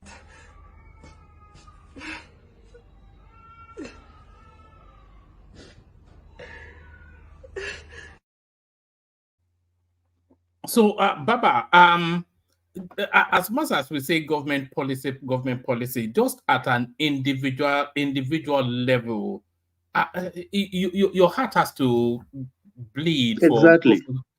2 months in. Can you imagine? It's just so painful. You know, I feel the her property pain. must have been cheap, and she just thought she was having a good deal, not knowing she was being set up for a day like this. It's so sad. Baba. And yes, Jide. Yes, good evening. I wanted to say something because I saw this lady's video on the internet, and a particular real estate agent reacted to this video. So, but what I want to say is that, you see, I think a lot of us in Nigeria that think probably we're educated, we are not educated. Or let me say, we'll go through the schools walls and we don't act as if we're educated. We don't seek knowledge. This man was breaking down everything, explaining to people, just like you explained here, why we should not fall into this kind of a trap. And instead of people picking the lessons, just like what you said tonight, I know a lot of us, even somebody like me, I pick some things as to the lifespan of your C of O. Now, instead of us picking knowledge and acting on it, we rather go sentimental and start misbehaving. You know, the man was bombarded on the internet. This is somebody that was giving an honest opinion, and it became another tribal whatever. So for me, I think most of these things are avoidable. Our people don't seek knowledge, and even when they have the knowledge, they always think that there is a way around it. It is obvious that this lady was set up. those people actually knew that the They house knew. was meant for demolition, and they sold it to her and quickly took the money and ran away. They So should have done a proper check.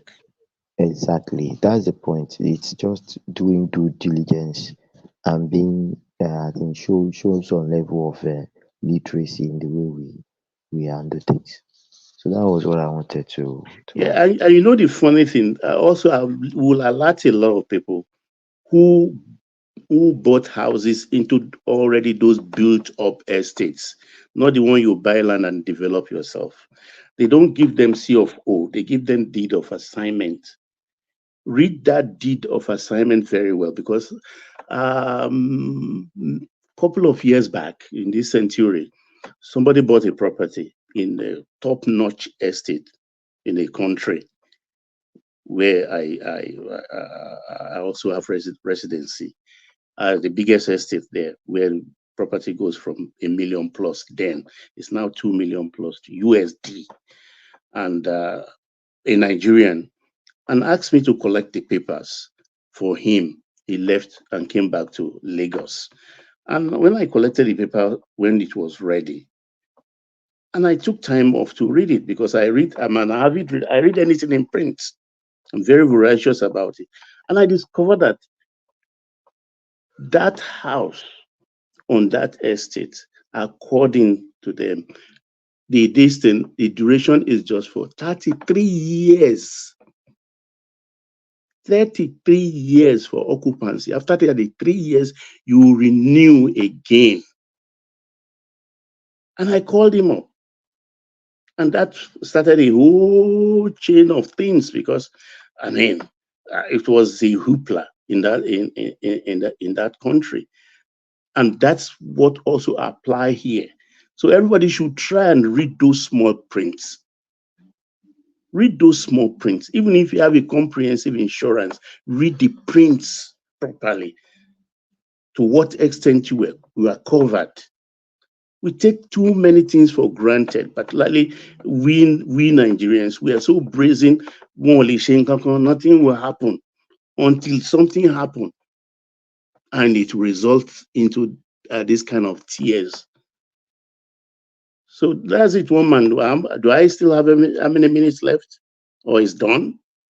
No, you still have a moment. You wanted to speak to the River State thing. The River State situation with Asari Dokubu now taking our side. Look, all these people, I call them conflict merchants. You understand? And to them, Fubara, all these people surrounding Fubara is like a boy to all of them. I mean, it's coming up. Jungle don't mature, and what's the other one? He said, he's so childish. But the only thing I just want to say here is that they forget that that we operate under a constitution. We forget. I think it was Darius' time in Plateau State. The state of emergency was declared. The National Assembly took over the State Assembly. And I think an administrator was also appointed. So to what extent, if they think, oh, we will destroy the oil pipelines, and I want to tell them, yes, those who don't know, don't know. The operating wells in Nigeria today, they are not onshore. Those onshore are reachable, but there are the ones in deep waters. The wells that's giving us money now are in deep waters, and some are even in ultra deep waters, because the technologies to tap into these ultra deep wells are now on stream. They are no more too expensive. If you look at the cost of extracting them and against the cost of hiring equipment, there's still some little profits to make. Little profits. I think a nautical mile is how many? I can't remember the arithmetic now. So if we are talking about 300 kilometers out, 200 kilometers out into the deep sea, we are talking about, we have a national navy. So you can destroy the pipelines all you want. Those the ships anchored here, the VLCC anchor off there, and they're almost invisible, but they are making money. Even the biggest and richest oil by far today is Agbami. Agbami is in deep waters. That's the one owned by the Alakija woman. Is the richest oil well Sorry, today. is this about oil? This I don't understand. What are you saying? Yeah, because No, I'm talking about the possibility, because I hear people talking about there will be conflict in Rivers State, the country will burn and things like that. So I'm explaining that the country will not burn, the country will not lose any revenue. That's what I'm saying. Wow. Well, Baba, let me ask you this. Is Yes. the natural gas also offshore? The natural gas? Yes. No. Okay. So, and Tinubu wants to run a natural gas project, doesn't he? Yeah, he does. Okay. So, in you saying that it will not affect the country, you might have missed that little point. And also, just so you know, I don't think the issue is breaking of pipeline. The most ardent militant to tell you breaking of pipeline is not in their purview anymore. The deep sea water they want to get to, are they going to parachute themselves in there? Who? So the point is the insecurity in the region becomes the issue. It's not breaking of pipelines. No militant is going to destroy pipelines. The insecurity in the issue is what's going to be costly. I think that's the point those people are making. It's not so much the pipelines. Nobody wants to break pipelines anymore. I just wanted to point out that little fact. Well, I said that principally because I know you're on the platform tonight, and I know True Ninja also is on the platform, because I've been following. There is no day I don't come on stream, no matter how busy I am. I just plug him into my ears and be listening inattentively at times. So that's why I brought up. But what's on there is an underlying threat about that. But I know the possibility of that is very remote. But I had to bring it up to hear your views, because Tom Polo is the biggest boy in that security thing today. And if you look at recently the trouble he had with Gold Richard, what's the name of that guy that DSS the army took away for some time. Anyway, those are things that are not for open discussion. So my own take is just to outline it and say, well, there could be, but not there could be conflict, but not as extreme as people put it out of there, that would drive fear into a lot of people and say, Baba. Yes. Baba, I agree with you, by the way. You understand? Is the warning that people are sounding is that it can be avoided. Nobody wants that. You understand? As I follow you talk here, I sabi militants personally. You understand? You know, those guys don't go too deep into that, please. No, I'm not. No, I won't. But I'm just saying, I mean, if you're from that region and you have deep family ties and they go there, by default you will know them. You understand? It's not anything Well, but up to the Shekiri, there's no one I don't know. More the principal ones. Yeah, up to the Shekiri people different ones. from us now. but the thing is, I say Shekiri people na another side now. But the thing is, nobody wants that, right? And there's a way to resolve this without even it getting there, right? And that's what people are pushing to say. Hey, I was happy with what Tinubu's spokesperson said recently. That was very good. I think he's starting to also see that. Listen, this thing, you guys have to settle it. Don't go to sleep on that. I will sleep, my brother. Continue, I beg. I just wanted to point that out. Okay, that's all I want to say, one man. Let me yield the floor to other people. Thank you so much. Yeah. All right, brilliant. So that's the excellent Baba. So thank you, Baba. Let's go from Baba. We go to Prince Daddy, and then we come to Jide to Ajanle Koko, just because Jide is in Nigeria. Prince Daddy, you're up next. Prince. Yeah, hello, one man. Can you hear me? Yes, clear? perfect. Yeah, you are clear. So good to hear you are. You've been so quiet all the way through. I thought that maybe we didn't have you fully, but coming to the conversation, whichever entry point. Do you want me to play you a clip to lead you in? Sure, great. Oh, all right. So this is Pat Utomi. Speaking of politics to come. Nigeria's future was destroyed by the Nigerian political class, no question. And why did it come to happen that way? A variety of reasons, but a simple intro to this would, I think, come from a seminar, a lecture about a couple of days ago to mark the passing of Emeka Obasi, the memorial lecture of Kayode Fayemi, who was governor of Ekiti State, was keynote speaker and all of that. And a pretty good question was asked of him by Eniola Bello of this day. And you guys have preached these things, you've talked about these things, you've gone into government and nothing happened. And in a very, profound way, probably didn't realize he was saying that. He was saying, politicians cannot save you in Nigeria. A political party cannot save you. Citizens have to take back their country. That is the truth of the matter. Now, there was something I thought he had in mind, but obviously it would be too theoretical to, put it that way there. But immediately reminded me of a great Nigerian political scientist called Peter Eke, who back in 1975 wrote a seminal essay, Colonialism and the Two Publics. And he makes the point about how in Western societies, for example, you essentially have one public, and there's a morality that goes with that public, and people act with that morality.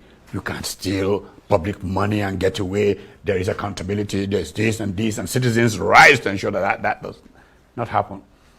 But he argues that with colonialism, there was a bifurcation, if you will, of the publics. And then you have what is now the parochial culture, where a man from your village touches 100 naira from the village association thing.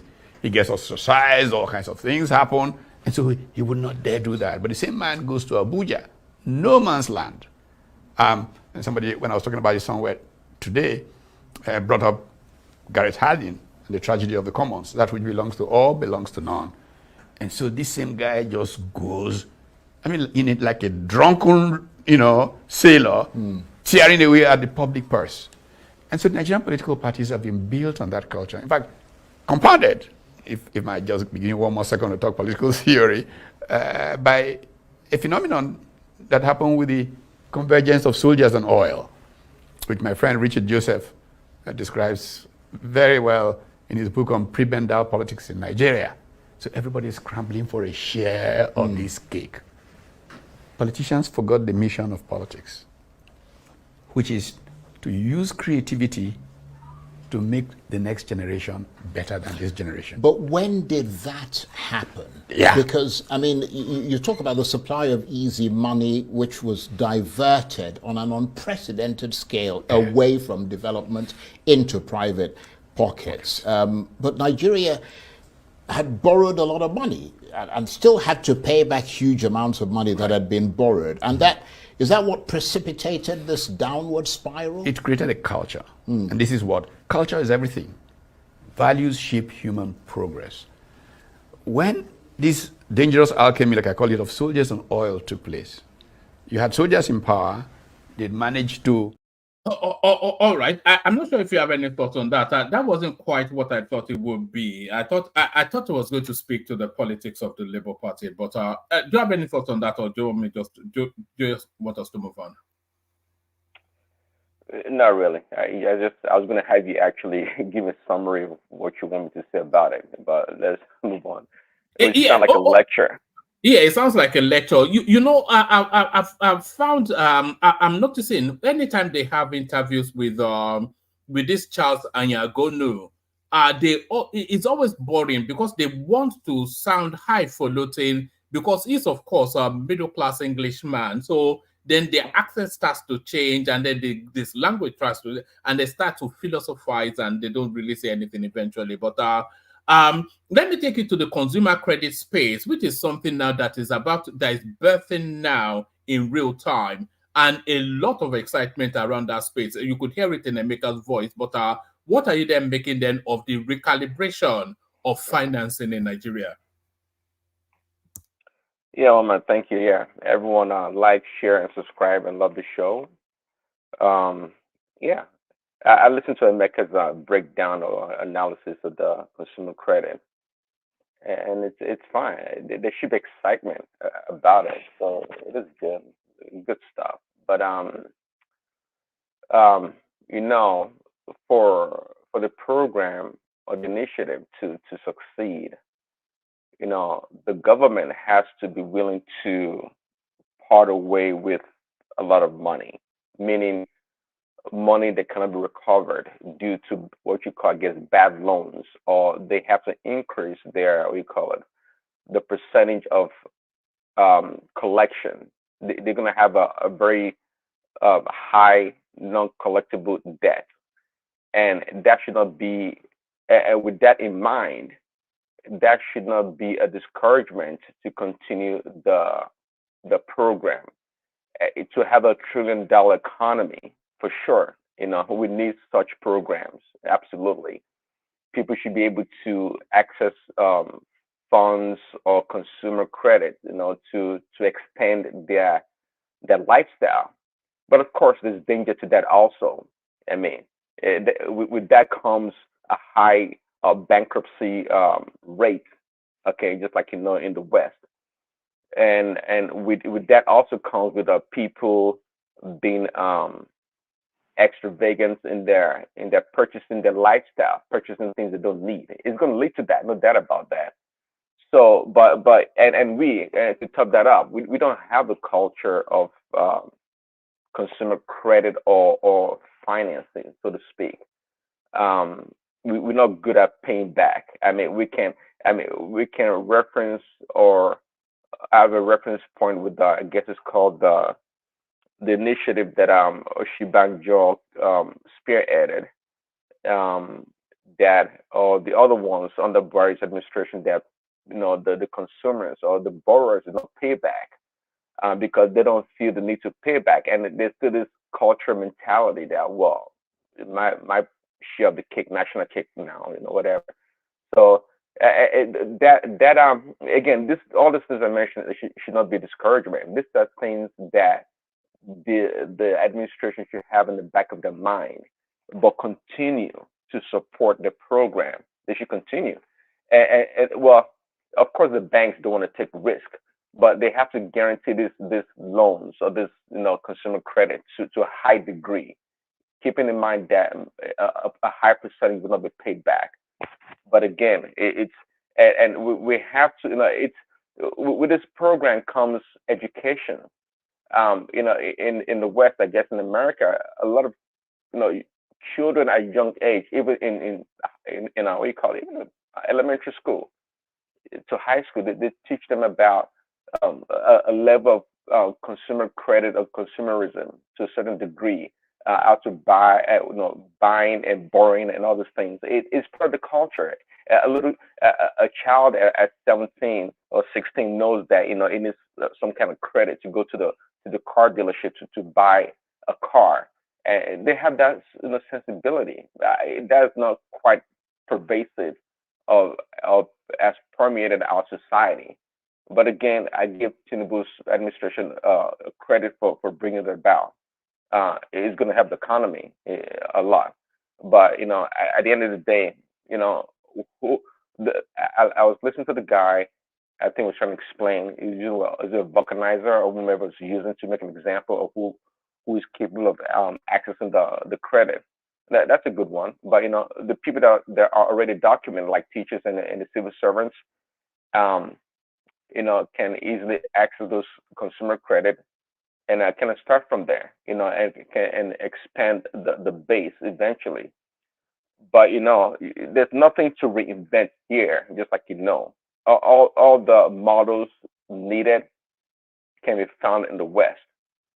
Maybe there can be some tweaking in the Nigerian context, but But you can walk into a consumer goods store here in America and and try and buy a large screen television.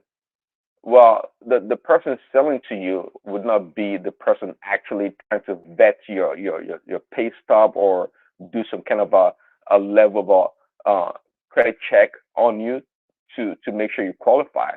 They already have a set system, meaning that they have a third party, usually the bank or the financial institution, that they can access in today's world, access their portal via their own EDI or whatever, the website portal to submit your information and see if you qualify. So the seller of the goods don't really care. It's all up to the banking or the institution to do the financing. So that's what they have to work out.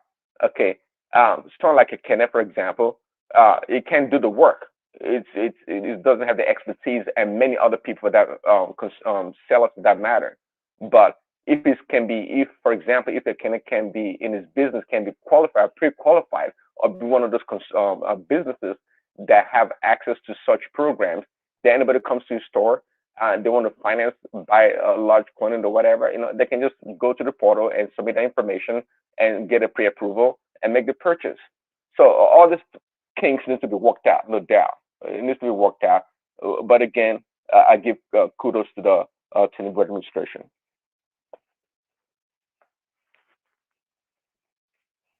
All right, brilliant, excellent. And to the headline on the screen, Prince, that the a back and forth between the Women Affairs Minister and the Speaker of the House of Assembly, Niger State, who wants to marry off 100 orphans in one fell swoop. I suspect it might well be the age of the ages of these so-called girls. Not so-called, though these are unfortunate girls that may have triggered the minister. But what are you making of the back and forth that is going on there? Yeah, I guess it's I think somebody said maybe it was America, like, well, perhaps I think that the woman, the minister or the minister sued the speaker or whomever. Okay, taking them to court. Okay, fine. Well, could they have resolved the issue or had a kind of a amicable, interaction to get to the bottom of it? Maybe so. But sometimes people go to court, to make it official, in order to put a stay or stop to an action by the other party. So I can't really speak to that. I don't know the details of that. But in our culture, it's better. We say marrying up 100 orphans. I'm not even sure if it's a bad thing, actually, quite frankly, because I mean, there has to be opportunity available to these orphans or people in general for them to change course or pursue other alternatives to their lifestyle. As far as we know, this may be a good thing that would benefit these orphans. I mean, if not, what would they be doing? Unless are we saying that such people at this point in time can access the consumer credit that we're talking about? Are there opportunities for them to have a better life or improve their standard? I don't know. It sounds somewhat convoluted, but it is an intersection between culture and tradition and other stuff. So I can't really button it down to what they're trying to achieve here. It's nothing new, obviously. And I mean, to do that, I mean, they're trying to improve, I guess, improve the life of these orphans. How, I don't know really, but maybe there is an incentive for getting married, and they have to maybe give them a plot of land or even give the groom cash. I don't know. But in such a large country as ours, such things like this would happen. But again, keep in mind, even in the West, the emancipation of women came about due to the opportunity that society created. many women in the West, in America, were relegated to the back of the boondocks, whatever you want to call it. They're relegated. They stay at home. They give birth and raise children, and they were second class citizens. But over time, opportunities came about due to innovation, technology, industrialization, and there were some jobs were tagged female or women's job, and that's how it all came about. So eventually, if you can get to that point where women have opportunity, they themselves would determine their future, or the avenue they would like to pursue. So if I may say, this marrying of orphans is part of the equation of Nigerian state. It helps the women. It helps people. It does.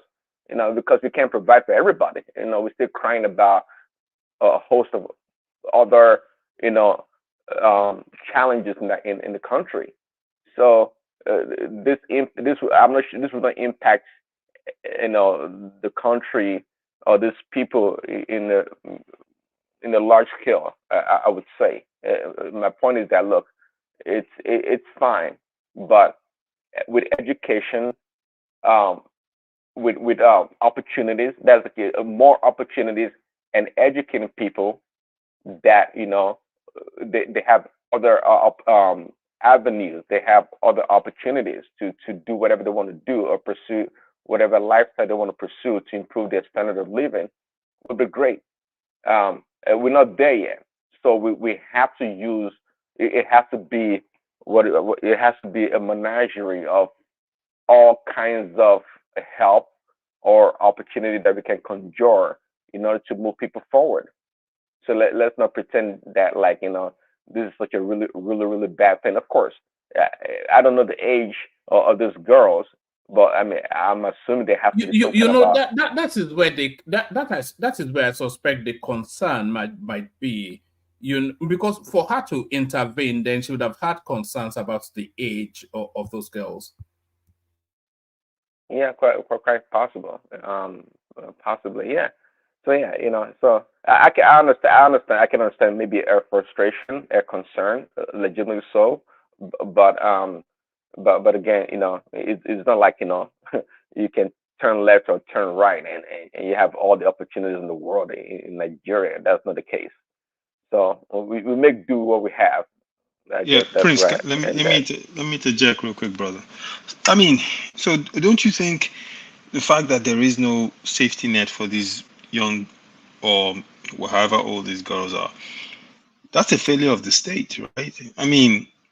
The marrying off of these women should not be looked at as a panacea to mass failure of the state to provide safety nets for its citizens, right? The explanation the guy gave for why he decided to do that just seemed very crude. You understand what I'm saying? I don't know how much consent these women had, in the matter. Did they fully consent? Were they coerced? They were just married off. Yeah, and he also said something in his response. He said, "I don't know that lady. She doesn't know my political career. And by the way, this is the North. She's not from the North." What does that mean?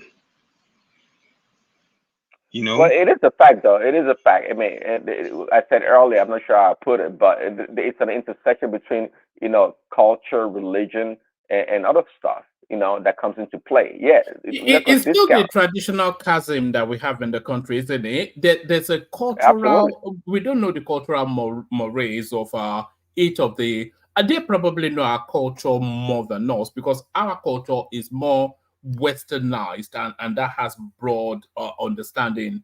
But you could hear the indignation in his voice now, that how dare you come into this space and tell us how to run our lives. Yeah, that is true. Maybe I can't know if it's an anthropology, whatever class, of course it was. But you don't go to a place and condemn a people's culture because you think you have a superior culture. But if you do indeed, well, you have to find a systematic way or approach to introducing your better culture into the system and get a buy-in from the people.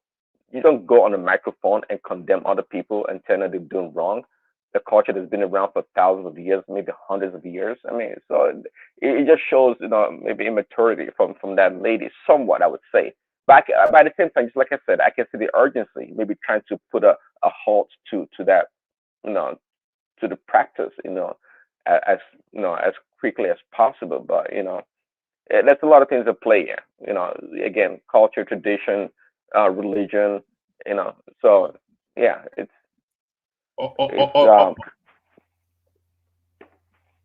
yeah. Go ahead, woman. No, and I was waiting for you to land. I wanted to play you a clip and have you respond to it, react to it. All right. Give us a reaction to this one. I played it earlier, but just to refresh for the benefit of our people just joining us, Senator Ndume, his take on how things should run in Nigeria. You want Nigeria to kill those who are being caught for drugs. You think the death penalty will actually be a good deterrent? Yes, it's the best deterrent. If you don't go and do drugs, nobody will kill you. If you go and do drugs, you are killing people. In fact, you have killed, mostly, that means you have destroyed the life of many people, killed so many people. So if they kill you, you are only one. And you are saving these people that would have died because of what you are doing. There are those who will say there is a kind of offense that is common to the political elite, which is corruption. Yeah. Why are we not using the death penalty? Let me tell you. Before you come to us politicians, I know that is the direction you are going. We politicians, even if you call us anything, if you compare us to all the corruption, our own is a very small one. Where our corruption is people-driven. You steal all the money, you go and share it with the people. If you don't, you are not coming back after 4 years. So that's the reason why most of you steal the money? No. Some will go and keep it. There's no reason for stealing. I've been in the National Assembly. I can't say, people will not look at you on the TV now and say, I'm a clean person. No. I have to say the truth. If death penalty is supposed to be included in corruption, I will support it. But you don't go, somebody that stole 1 million, you go and kill him. And then somebody that stole 1 billion, you go and kill him. No, but I'm in support of saying you have progressive. If you steal 1 billion, maybe you go to life imprisonment or imprisonment for 20 years. I support that. But if you go and steal, like some people are hearing 1 trillion and the government's money, that means you have deprived so many people. No, that person should be killed. So we should start thinking about that. That too. But let's start with the drugs because it's the most important one. All right, there it is. So slaughter the poor, according to Senator Ndume. Yeah, well, I was cracking up here a few seconds ago, looking at the guy's gesticulation and his countenance. Well, it is this guy, this politician is a joker. He said we politicians, we're still small. Is that what he said? So just like Emeka said, the multiply effects of the politicians stealing is more dangerous than the effect of maybe these drug dealers that we're talking about here. That was kind of silly of him to say. Oh, we politicians, we still small, and we give it to the people. Really? Who was he talking to? What was he talking about? That was a joke, yeah, of course, they make laws for for the common people, and they have they can escape the law, or they are above the law. That's the way it goes in most societies. So let's start. I make a proposal. Let's start with the politicians first. Let's start with their corruption. Let's go after them first before the drug dealers. So I'm not even sure. Are they talking about the drug dealers or the drug users? Who are they going after? What are they trying to kill? No, the dealers, because the users, of course, will be the victims of the enterprise. Yeah. But they look at it. A couple of days ago, it was yesterday, we were talking about the classification of drugs in Nigeria, or if they even classify these drugs. I'm not even sure. I mean, how detailed we are when it comes to that. But if you look at it, actually, what level of criminality we're talking about here with these drug dealers we're talking about? Many of the drugs that are destroying the lives of our youth, the young ones, they are what you call street drugs, the drugs you can actually manufacture yourself or get cheaply somehow, some way. So you gotta have different categories of this drug thing we're talking about here.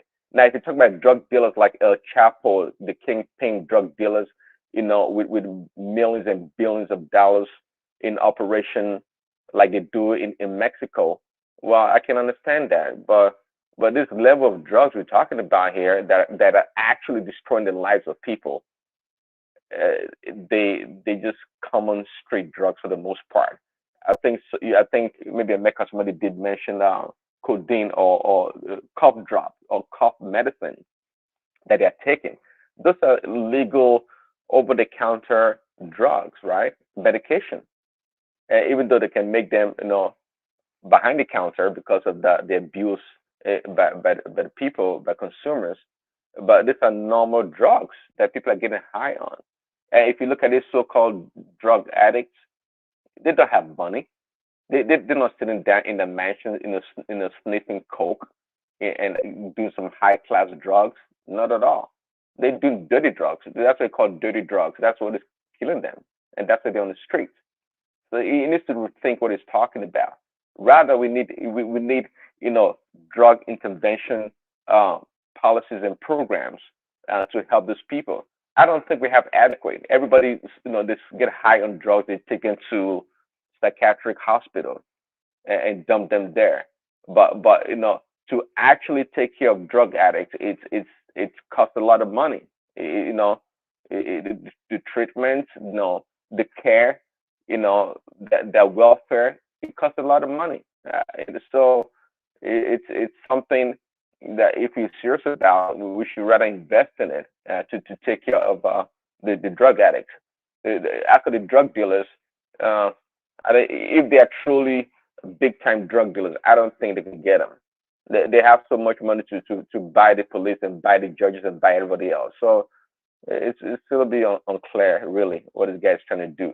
But to wrap it up, it was being silly saying that politicians steal and they give to the people. You should think about the multiplier effect of their actions. The often instances, politicians still really to run the next election. That's what they often do. Well, yeah, so that is fine. So they steal the money for themselves, not for the people. So what does it mean they give to the people? So you steal the money to run an election to benefit yourself and your family. So what is the benefit to the public? How is the ordinary citizen of that state, county, or local government benefit from your stealing? They don't. They don't. And we're not even talking about stealing money for election. We're talking about embezzling funds, money for building schools and hospitals. That's what we're talking about here. To fix the roads, so so people don't have unnecessary accidents and kill people for no reason. That's what we're talking about here. We're not talking about money for election. You can steal money for election. I wouldn't even mind steal money for election and come back and build hospitals and roads and schools. Okay, good. But is that what they're doing? If that's what they've been doing, then we should be all set to go. There shouldn't be any complaint about lack of hospital, facilities or equipment and good roads and good schools. We should have a high quality education in Africa, if not in the world. Are they spending all the money on those things? Of course not. So why should I sit down and buy the argument that they still want for the next election to give to the people? That's that's a joke. All right, brilliant, excellent. So thank you, Prince. Let's go from you, Prince, and go on to Jide, see if he's ready for us. Jide, you're up next. Jide. Morning, woman. Good morning. Jide, you have to bring the energy level up a bit so we can hear you clearly. Do you want to free flow or do you want me to give you talking points? Okay, woman. Let me start from where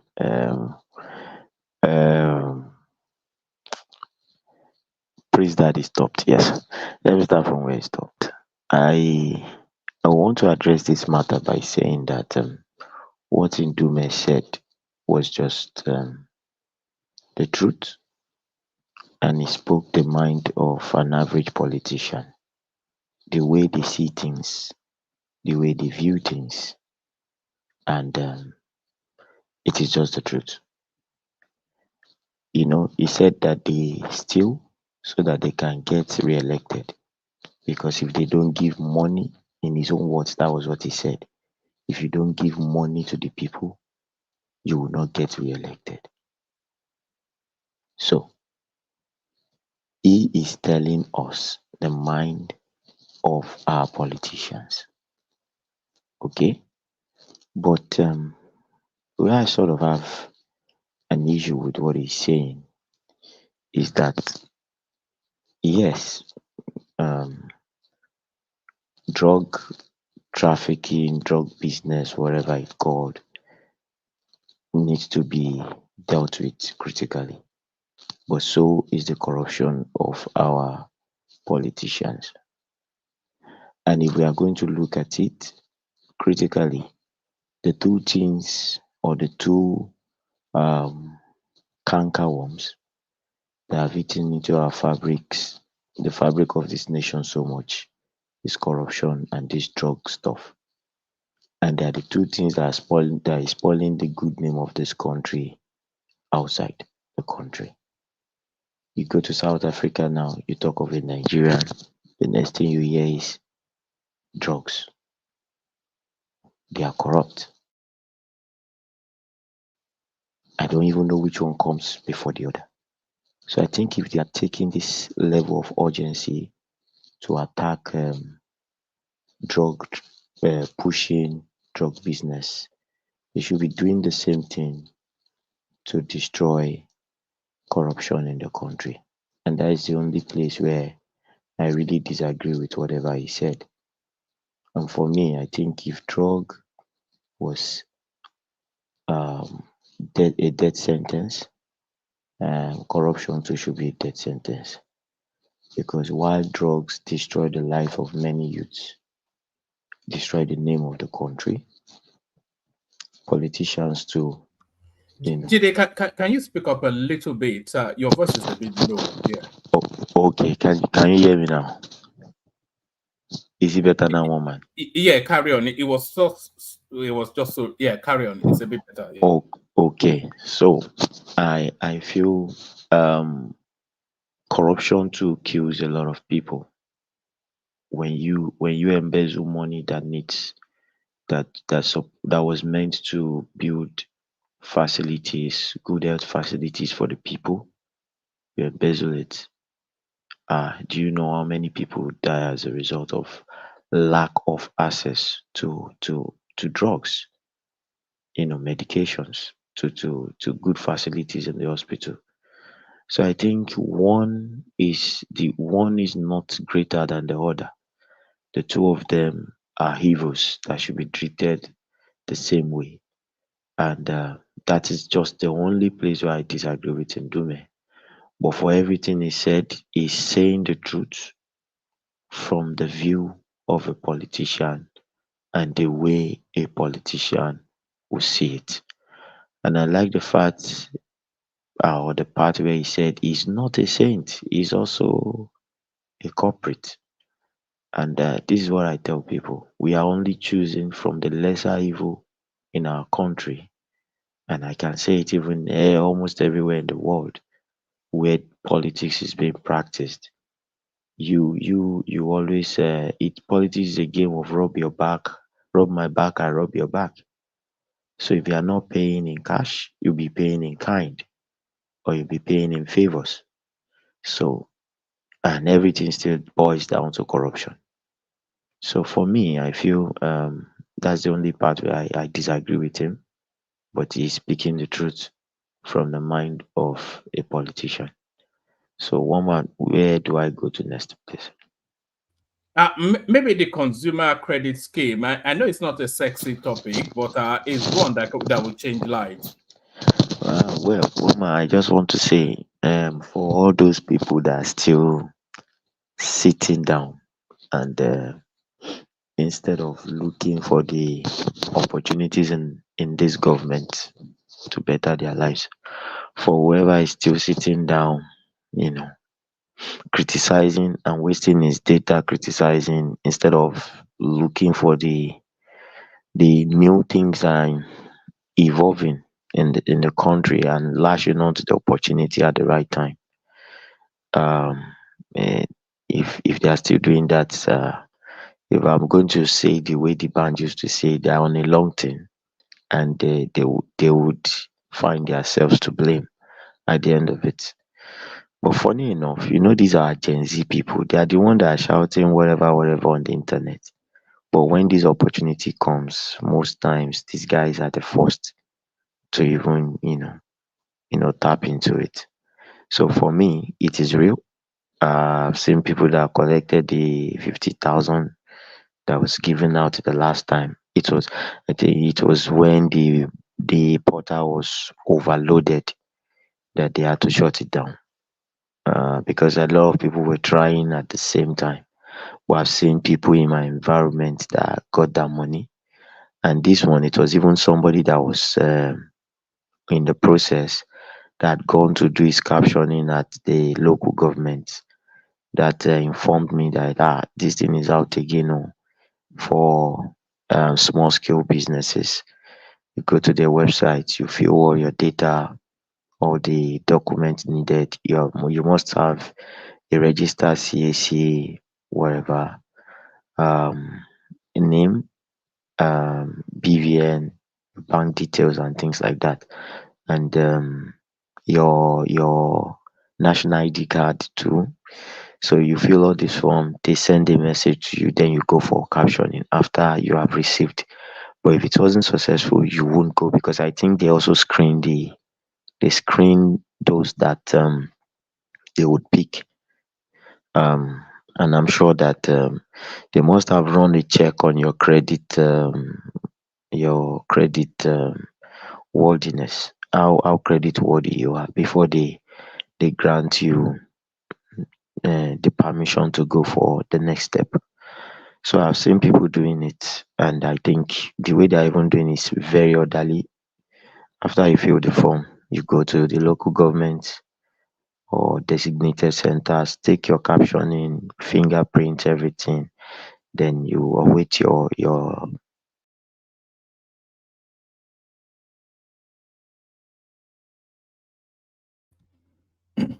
All right. I'm not quite sure what happened there. Jide seems to have dropped. So let's go on to Ajanle Koko.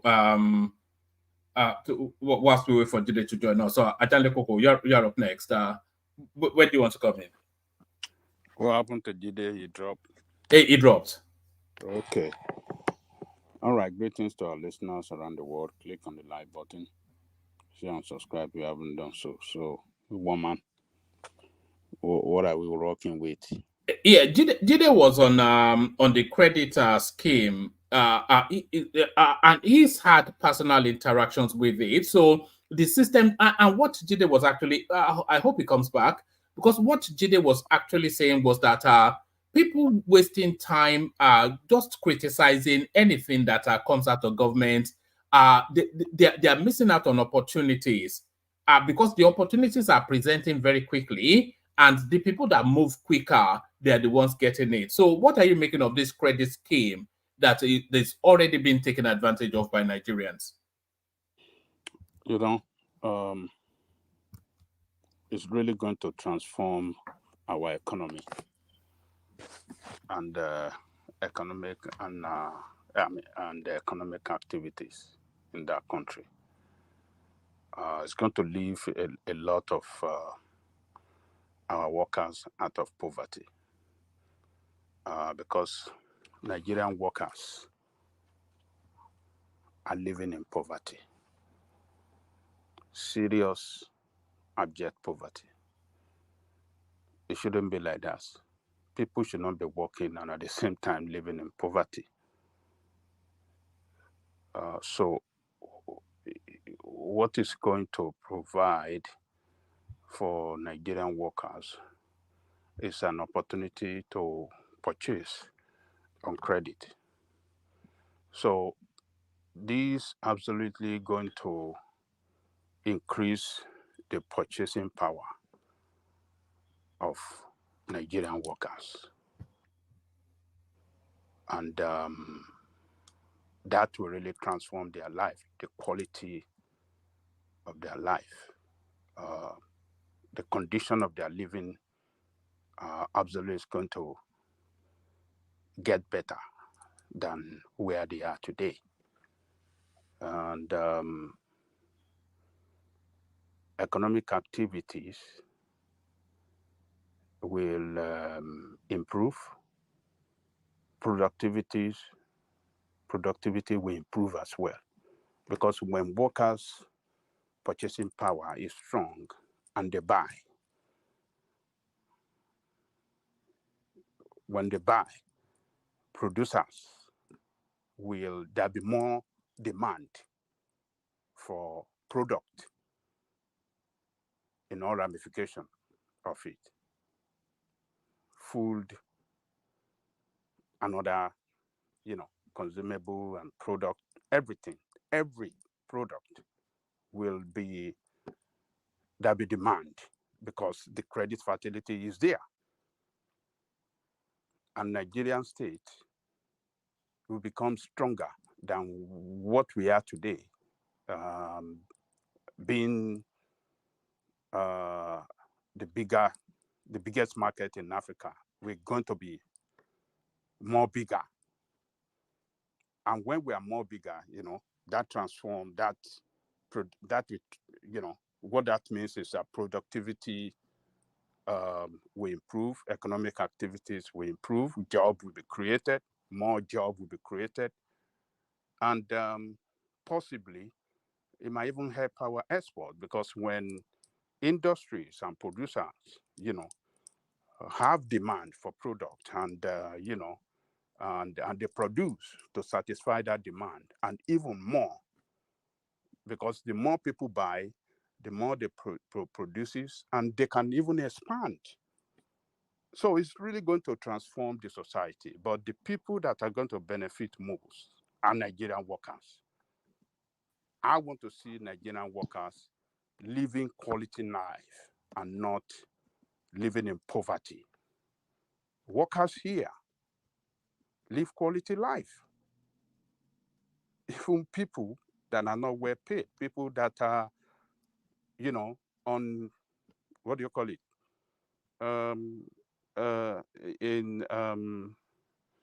People that make a little above minimum wage here. They work 2 jobs and they buy houses, they buy cars, it is not their money, it's the credit facility.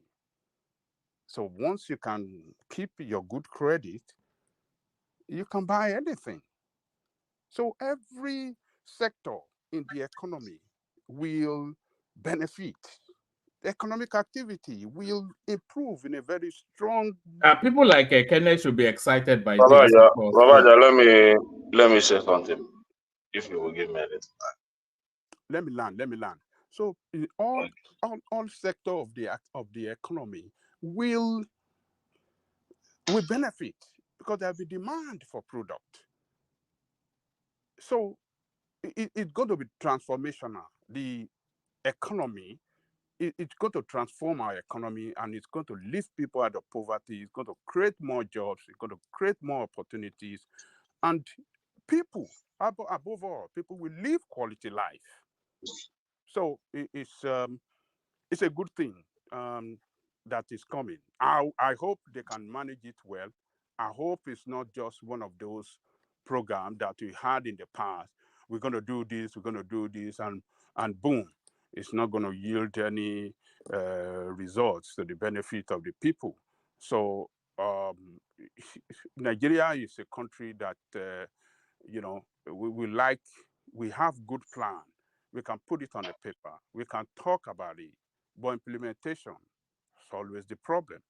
So, but let's wait and see. It's a good good intention. I hope they can, coordinate it well, manage it well, and implement it effectively. That is, that is what will bring that transformational thing that we are looking towards. So Ekene, you can come on. Okay, Babaja, first of all, what I have to say first, Imana Adamu Ake Benanka, you don't learn how to use your left hand at old age. First of all, these policies, you pray, a lot of people here commend it without looking at the other side of it. It would have been good if I've had the reforms, because before these kind of policies should be effective, there would be some kind of reform, especially in the banking system and all that. And how much is government putting in to support a lot of businesses? And how are they going to stop inflation? Because if I sell a product to you, maybe at the rate of, let's say, 100 naira, when dollar was about 1,000, then inflation is going high, dollar goes up to 1,500, 2,000, and you are paying me back at that same amount of 100,000. I'm the one losing. I'm losing drastically. Repeat what you just said. I'm not sure that.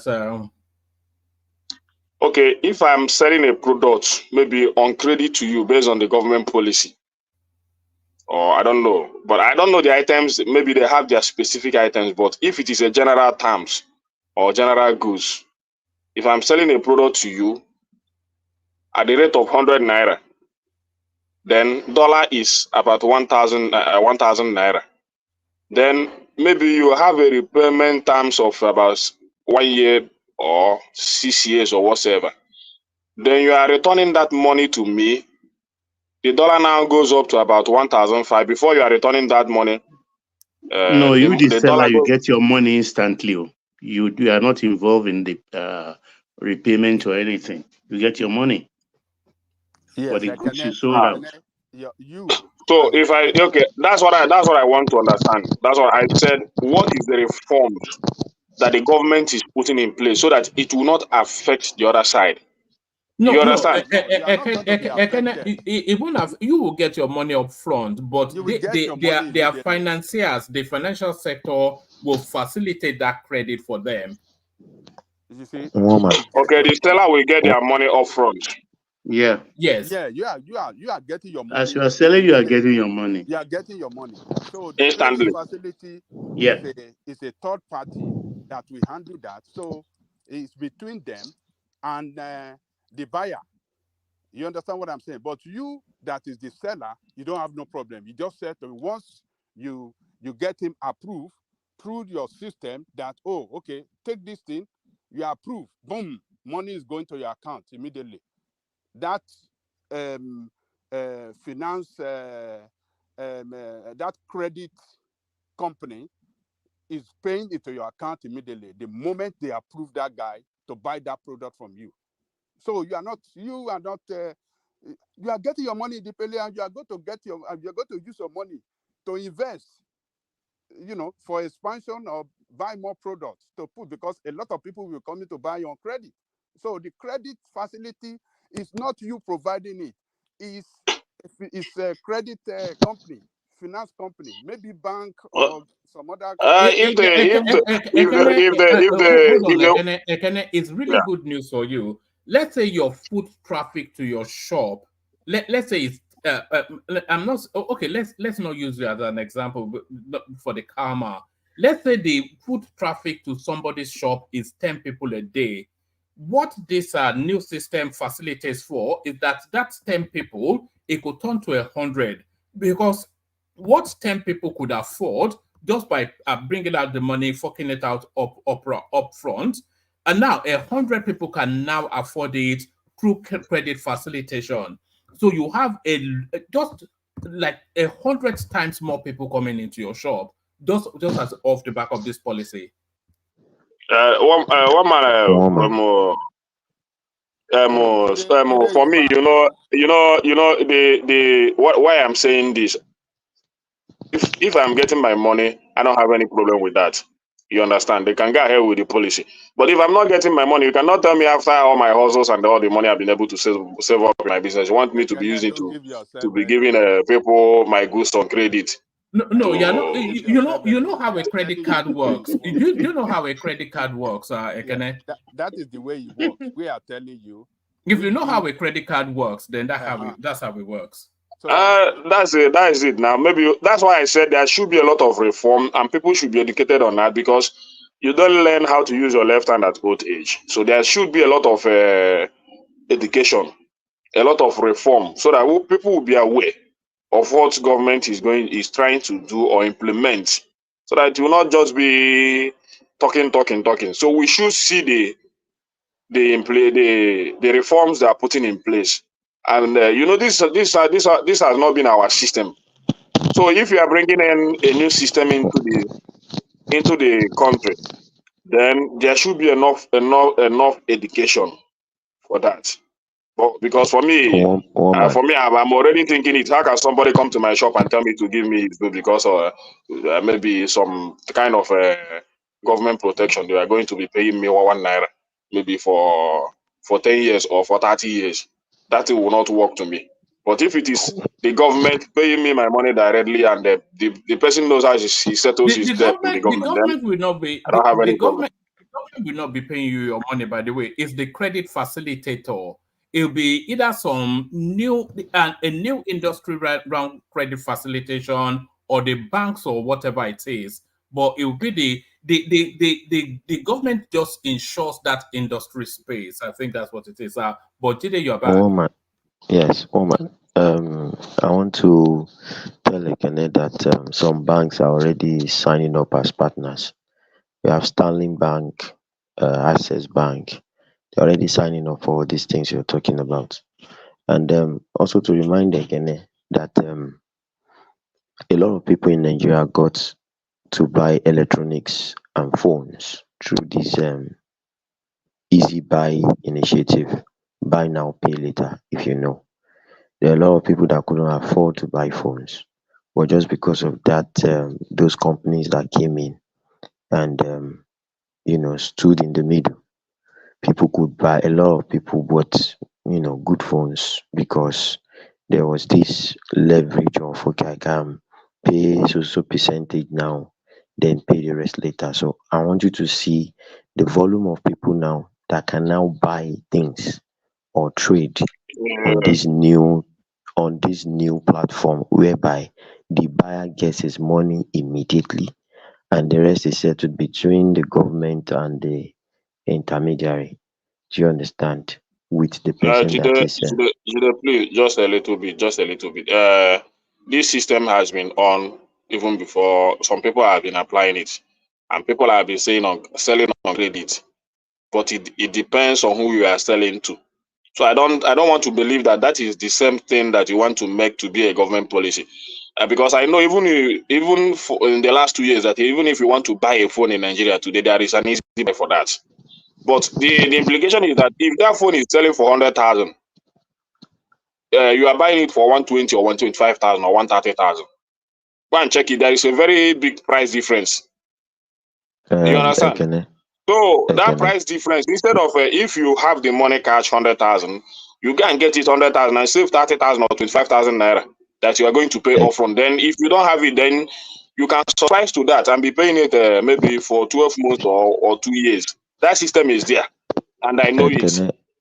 I understand what you're saying. But I still want to know what the government wants to do differently, apart from this system that I'm telling you that I know that has been existing in terms of maybe you want to purchase a phone. People are trying to explain to you now. Try to understand. Wait. Now, this is what they are trying to say.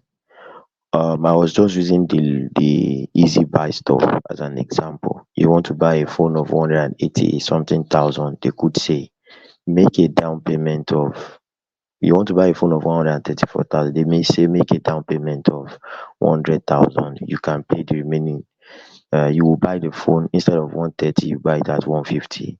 So you pay the remaining 50,000 for so months. That is what we have now. And if you know the volume of people buying through that scheme, you will understand what it means to have a credit system like what the government is trying to do now. And that credit system, I don't think it's going to be a double digit interest wherever, because with that, it will not really encourage people to patronize.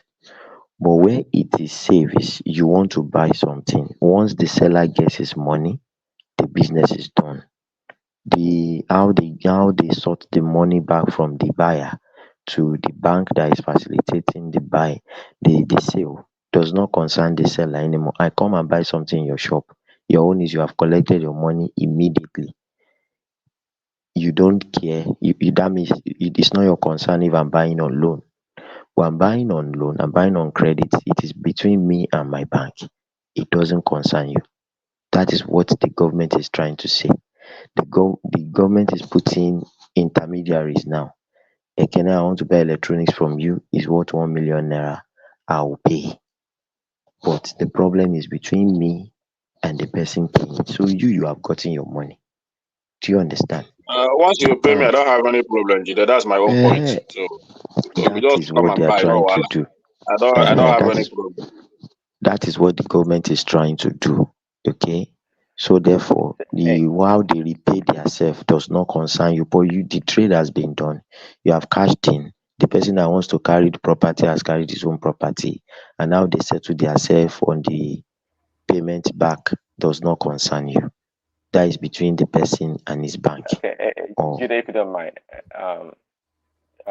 the question is actually to Angelica, but you can answer the question. And Angelica was talking about the consumer credit would improve the quality of life of people, right? Okay. What do you have to say about that, actually? Okay, yes, the consumer credit would improve the lives of people. For instance, this consumer credit scheme has more like 3 or 4 legs. Okay, I was just talking about the SME aspect now, where people get loans, I think 1 million and above, or depending on your kind of business. But the section I registered for my own madam was 1 million and above.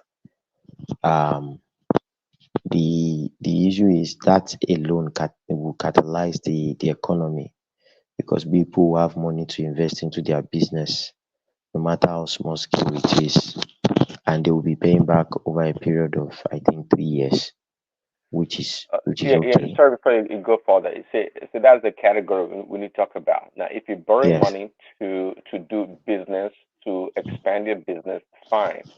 But the reason I'm asking the question is trying to compare to the West, for example. A lot of Okay, people now have the access to other consumer credit. the other consumer credit aspect would be the buying of things, all these people that like to buy things. Yes, it could also help, because it could be machineries that you want to buy. It could be something that will help your business. Well, I would say that anybody that is sensible should not just go spending that kind of go into that kind of an agreement on buying things that are not going to be productive. You go and change your phone because there's a Essentially, consumer credit. things that depreciate. So in America and the West, Exactly. Consumer credit is more like this items or goods that have no value, really, that depreciate. All it does is give you access to a bunch of toys that doesn't serve you, and that's why a lot of people get into trouble in America. For example, you know, people buy a bunch of stuff. Once you have your credit card or access to some financing, people buy a bunch of stuff that they don't need. Okay, at the end of the day, they use their salary or the income to service those purchases on the credit card with a high interest rate.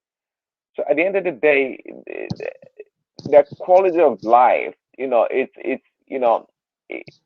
doesn't really pan out the way Ajalabuko maybe putting it, I would say. Actually, from what I gathered, I think there's going to be a cap based on your income. Okay, there is going to be a cap based on your income because it will be foolishness if somebody earning 20,000 naira a month goes and buys something for like 50 million naira on consumer credit. So I think and that's why I want to come in, Jide. Yes. You know, So I think you're only talking about consuming. What of if a worker today wants to drive a car? You know the price of a car today in the market. To get a good car, at least about 10 million to Kumbo or whatever. If you are going for new one, you should be keeping about 40 to 50 million to get a very good new car. So, and the salaries of these workers, you know, they are nothing to write home about. So, who is going to? Is it just? Is it? There are different ways you can do it, right? If it's 40 million, okay, you can come in with your own capital. It depends on how you want to apply it. You can do zero down payment, which is done. You can do 50%. You can do. It depends on how you want to go. It's just that your ability is not. That is the stuff because many of these things you have to pay some cash. So 50% of 50 million or 30 million, you know the amount, and then no worker in Nigeria can raise. It is just few workers that can raise that 50% or 25% payment No. to be able You are to not get it. getting it. So if see, there's so like now what you are looking, you're saying brand new car, right? Within the brand new cars, there are different price ranges. You can't go for a Lexus when you can't actually afford it. Even the interest payments and as well as the finance cost, you can't afford it. So why would you want to go and take a big Lexus, a GM, when you can do a Toyota Yaris? Or you can do a Toyota Corolla, which is cheaper. And then if you have some capital payments, you put down your down payment. Or if you don't, if the dealership can do zero payment for you, they look at by looking at your salary alone per month, they can tell whether you qualify or not. Because from it, they can be able to deduct your free cash flow and look at it and say, "Okay, you don't qualify." It happens here too. And that It's is not it. everybody. And that's still my point. That's still my point, Emeka. My point is still is this: that a lot of workers today are earning low to even acquire all these things that you, unless if it is a food stuff or whatever. There are But if still a it is lot to of acquire workers a house, that earn high. There are still a lot of workers that earn high too. maybe there are still, but there are many. There are many that don't earn enough to even There are many qualify that them earns enough too. to own all this, even to buy a land in a good place. So before you will be able to give somebody a loan, you should look at his capacity or whatsoever.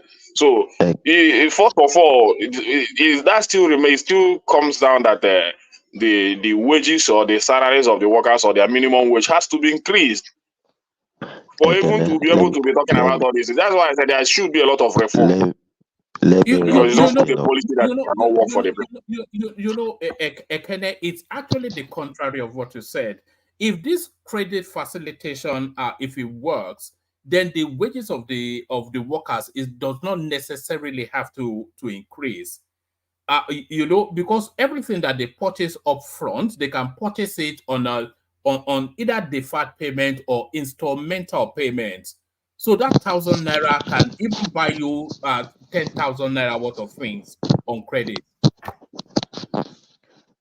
That's still what I want. That's what I mean. One man is if because I the only thing that I know that can be afforded in these instances is maybe food items or whatever. Maybe if you want to buy a bag of rice, you don't have the money, then you can go for that. Then by before 12 months, you can finish paying for that bag of rice with the way our workers are earning today.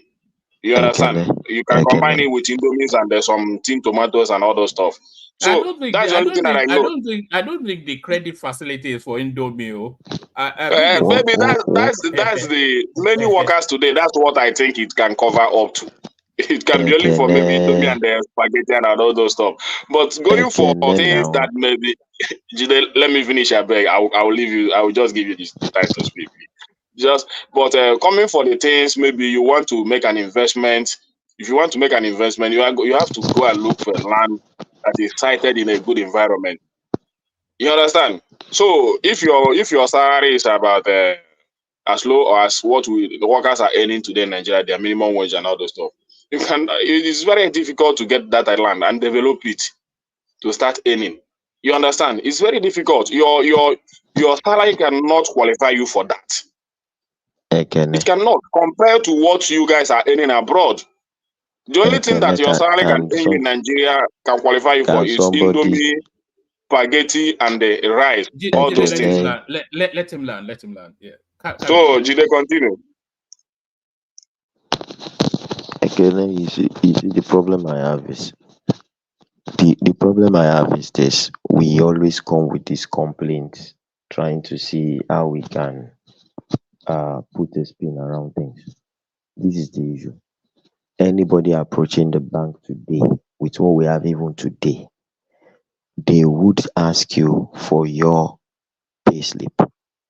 They would know what your money can be. In fact, there is a calculation they use. I think it is 1/3. It's even in the law of Nigeria. You cannot. If a salary earner is approaching you for loan, you calculate based on 1/3 of his salary to be able to calculate what he can repay. Okay? Not every salary earner would get a loan to be able to buy house in Maitama or in Banana Island. Okay? They will get it according to their pay. And mind you, those people that you are saying they are getting small pay, they are still building houses now. Those civil servants, they are building good houses that you are saying their pay is small. They join cooperative and start contributing the money small. When it's enough, they go and use it. But now they have the reverse is the case. They can go and use it first and now start paying back. Do you understand? So this thing is going to catalyze the system. Even is going to saturate the market with buyers, which also force down prices. I wonder how this scheme is going to affect the alajo sort of business. A lot of them too will be affected because I think they would only be much more effective in the non-official, this Mama Lata and Co. And with what they are even doing now, I think it's going to even capture all these market traders and all those things. So, I don't what think I'm it's trying to going say, to affect it. That can even help them to raise the down payments that they need. And then once they have that down payment, or even probably like 25 to 50% of whatever they want to purchase if it's a vehicle, and that can, they can now prorate the remaining over the lifetime as well. What we are saying is the people doing a job themselves, those people carrying books around the market collecting a job might find it difficult now, because if there's another means for these people to get easy money, they might not go through their route again. I don't think it's going to affect them. But what I'm trying to say is even the automobile industry will feel it. The government is speaking to the likes of Innocent and all those manufacturers in Nigeria, saying, okay, I want you to make brand new cars available for people that can afford it on this kind of loan distance. So at a point when for them it will be a market based on volume, more volume. That's where the major profit will be coming from, because they too will have to review their prices, because I'm sure the government will be banning importation of vehicles. If the government does that, ban importation, and now say, okay, everybody that wants to buy, there's a loan system where you can buy according to your capability, then these people too Innocent will has that look at. already now. Innocent has that already. No, I'm not saying Innocent does not have that. What I'm saying to you is that now it's becoming a law. It's becoming a general thing in Nigeria. It's going to be a massive thing now. You consider all Nigerian workers having access to buy brand new cars. Do you know what it would do to the automotive market? These people too would have to reduce their price, because it will now become a price war. Better offer, people would, start. I don't think Innocent will have the capacity to supply the entire Nigeria. Yeah, so it will open up And Emeka, that's why I said that. That's why I said what is government putting in place? Because in this kind of policy, there must be government support. No matter how much money Innocent has, He cannot put all his money to give people cars on credit just to please the government. So in this area, how much, what is government bringing in to support these industries so that they No, will be that's able very to? cool. So get the point, right? The innocent is not going to be dealing directly to end users, right? So the end users who are the consumers will be dealing with the consumer agency, right? The consumer agency will pay innocent off for the supply of the vehicle to the consumer, and the consumer will now be paying the instrumental payment plus interest to the Nigeria Consumer Agency. As a matter of fact, the Nigeria Consumer Agency might not even be the player there. They might route it through banks. They might. So it is the implementation we might be looking at to see how would they implement this. So what the government can do now is the interest, and they can make it a bit cheaper.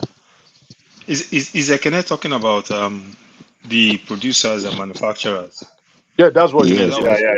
that's what I was So even trying to point out to him. yeah, so That I mean, even the government is having a meeting with all the manufacturers, so they are already working out all these things. And Innocent is not the only person. We have a lot of manufacturers in Nigeria. So if they are routing it towards, let me ask you okay, this. go Let me ahead, ask go you ahead. this, right? So, okay, I think it increases the economic activity in the country by giving people access to funding that they will use to purchase things, and the money flow within the economy will grow, transactions will grow, economy will will undoubtedly increase, and economic activity.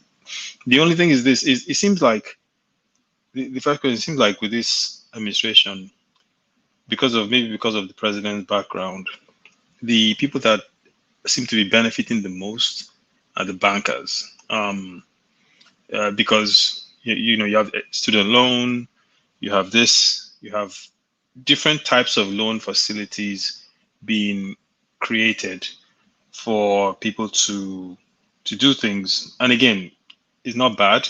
There are pros and cons, but it seems to be centered around providing access to funding for certain things, which is a good thing in a way.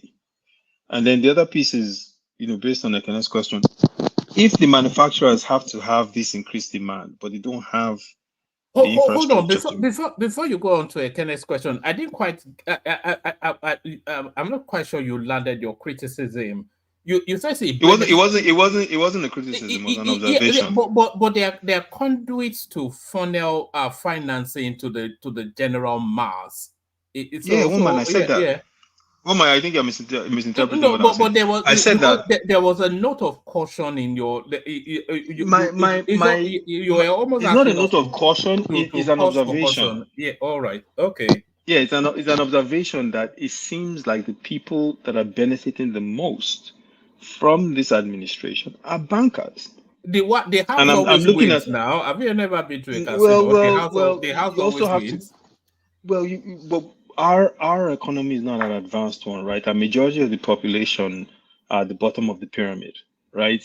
So the access to funding being provided are to people that can have the facility and the qualification to get the funding. But the majority of people don't fall into that group, right? Well, so can where I ask you a question?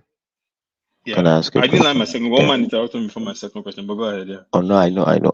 Can I ask you a question? You see, my question is, for the advanced countries, they have all these things, and I don't think they are thinking it's all about enriching their bankers.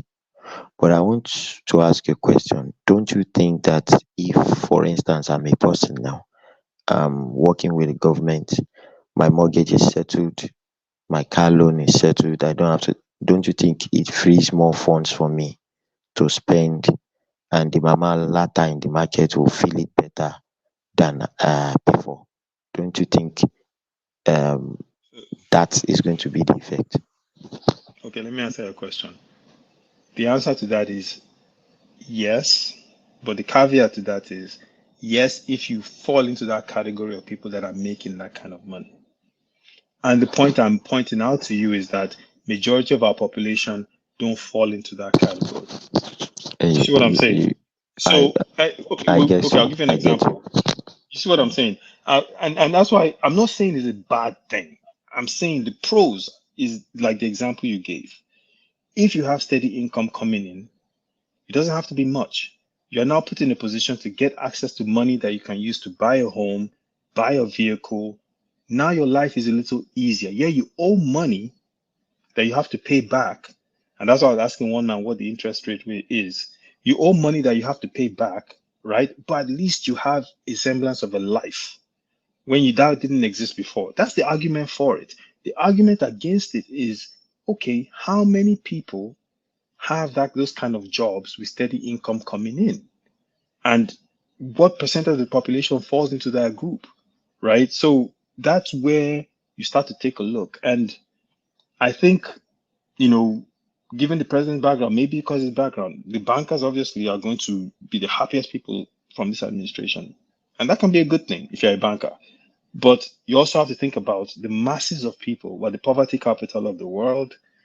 We have this mass of people that don't have work, are uneducated, rely on handouts to feed. That's our reality, right? So what happens to those people under this sort of arrangement?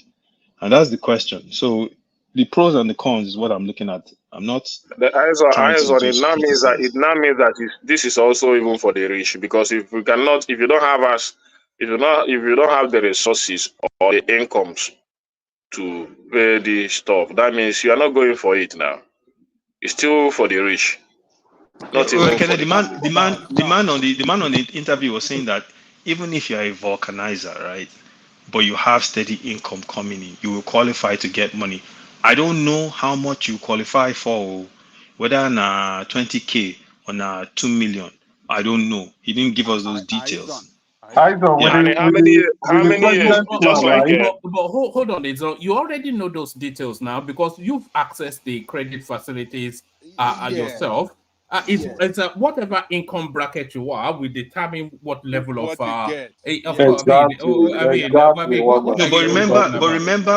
remember the guy was saying that the income you're bringing in doesn't have to be consistent. It can be sporadic, right? But they have experts that will take a look at it and determine your total monetary value of what you bring in, and based on that they will a vulcanizer will be earning daily, right? And that can be prorated over a monthly figure, and you can estimate how much you make. Exactly. But Emeka, you know how these things work because you have a banking background. They don't only take a look at your cash inflows, they take a look at your liabilities and what you're paying for already, right? Agreed. To determine your buoyancy and whether or not you can pay that loan back, right? And another question is, if someone is more of a high risk, maybe because of the type of job they do or because of the type of life, who knows, or their money doesn't come in as often, if that person is high risk, does the interest rate go up? It's a question. Does it stay the same? And those are the things. I mean, I think if somebody is high risk, they might not be able to access the facilities at all, as obtained wherever it is that we all live. So the person can be bringing in money, but won't still qualify, is what you're saying.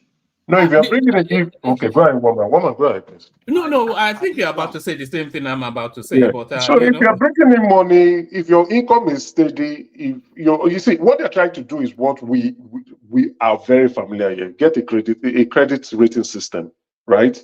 With a strong credit rating system, with a steady income inflow, you qualify.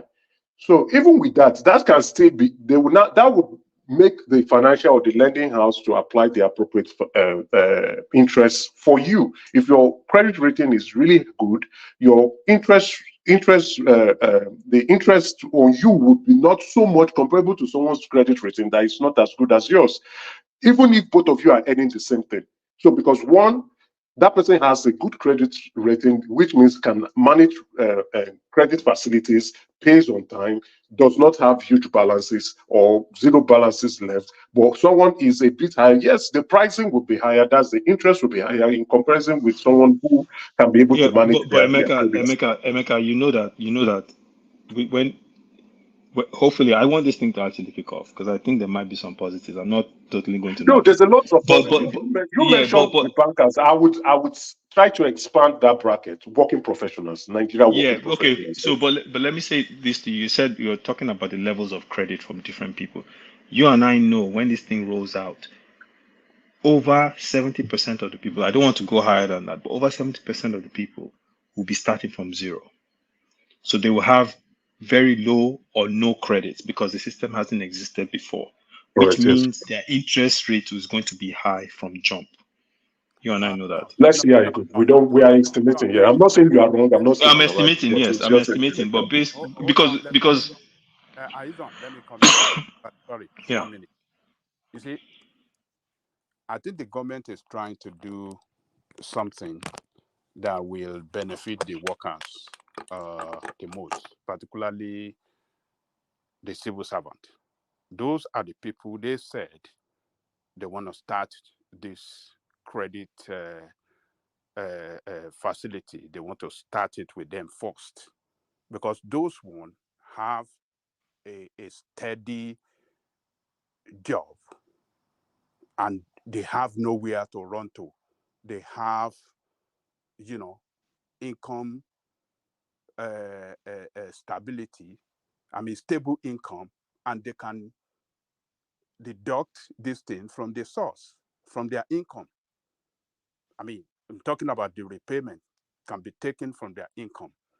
It is very easy, as they said, starting it with civil servant across the country, federal, state, local government. So we and you know that civil service job carries job security. So you have people that, by the nature of their job, they'll be there for a long time. So even if they are giving them mortgage of 5 million for somebody that is making 100,000 per month or 70,000, you understand? 30 years mortgage or 40 years mortgage, it is guaranteed that mortgage will be paid off. And it's coming with low interest rate, according to what they said. One man, have you forgotten, we brought this thing earlier, like 2 weeks ago or something like that? Yes, we discussed it. It's an ongoing discussion there. Yeah. So this guy that came today on the TV is just trying to, tell the public the way they want to run in or something like that. But according to the government, when they first came out with that news, like two weeks ago, they specifically mentioned that they want to start it with civil servant. So this idea of, there's not going to be money, poor workers, Nigerian poor workers will not get anything out of it. I don't think that is the way it is going to be. And the reason why I was mentioning that is because of what the man said when he was saying, even if you're a vulcanizer, even if you're a this, you're a that, even if you don't even have constant income coming in, those were the examples he gave in the interview. That's why that was being brought in. But if what they want to do is roll it out, maybe they're doing the pilot with civil servants, and they roll it out with civil servants, do the pilot, they can tweak it, they can make it better, they can test it, see how it works, get feedback. Hopefully that's what they do. And then they But all these it. things, if they're giving you loan, for what period? Because the loan system in Nigeria is very poor.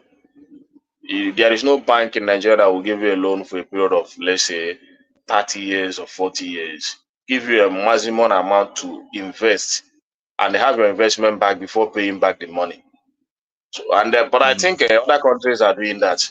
So, but that's why I'm saying these things you are talking about, for how many years? Because I see people live abroad that pays their loan until they die and their families took over and all those stuff. It doesn't happen here. Nigerian banks and the system It don't should allow happen that. there, though. It should happen there, is what they're saying. It's not a bad thing. Yeah, it's not a bad thing, but I'm saying that it's because as an investor in Nigeria today, it's very hard to maybe get a very good loan that maybe you can invest in invest and have your return maybe for a period of 10 years, 20 years before start paying back that loan. It will help the system very well. Even in all this stuff we are talking about and all these things we are discussing. It's not happening in Nigeria.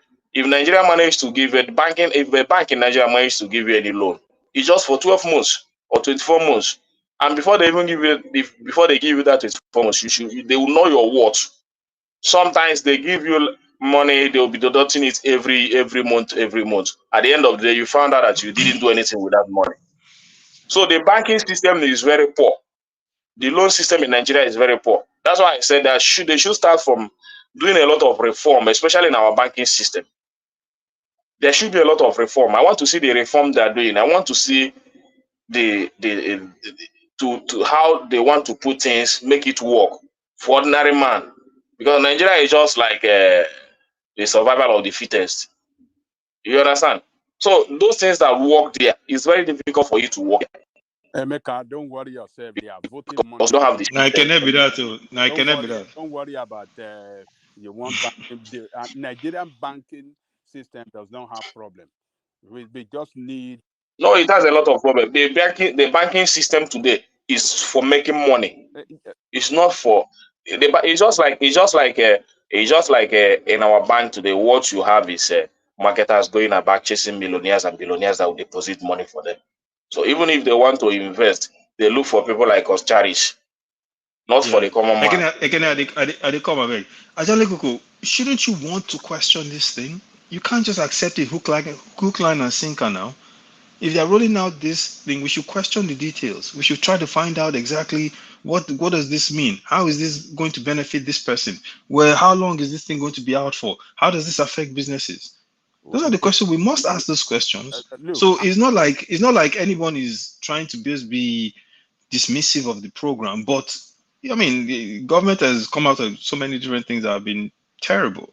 So if they're rolling this out, it's our right and our duty to question it to the high heavens, even though on the surface it looks good. I'm not going to deny that, but we have to question the details behind it, so we know exactly what they're rolling out. I agree with you, but I'm excited that this credit system is about to be introduced, in our country. And I know if it is well implemented, a lot of poor people, particularly workers, will be taken out of poverty. And, 2 weeks ago, when they came out with this news, they mentioned specifically that civil servants are going to be the first people that will benefit, these facilities first before other,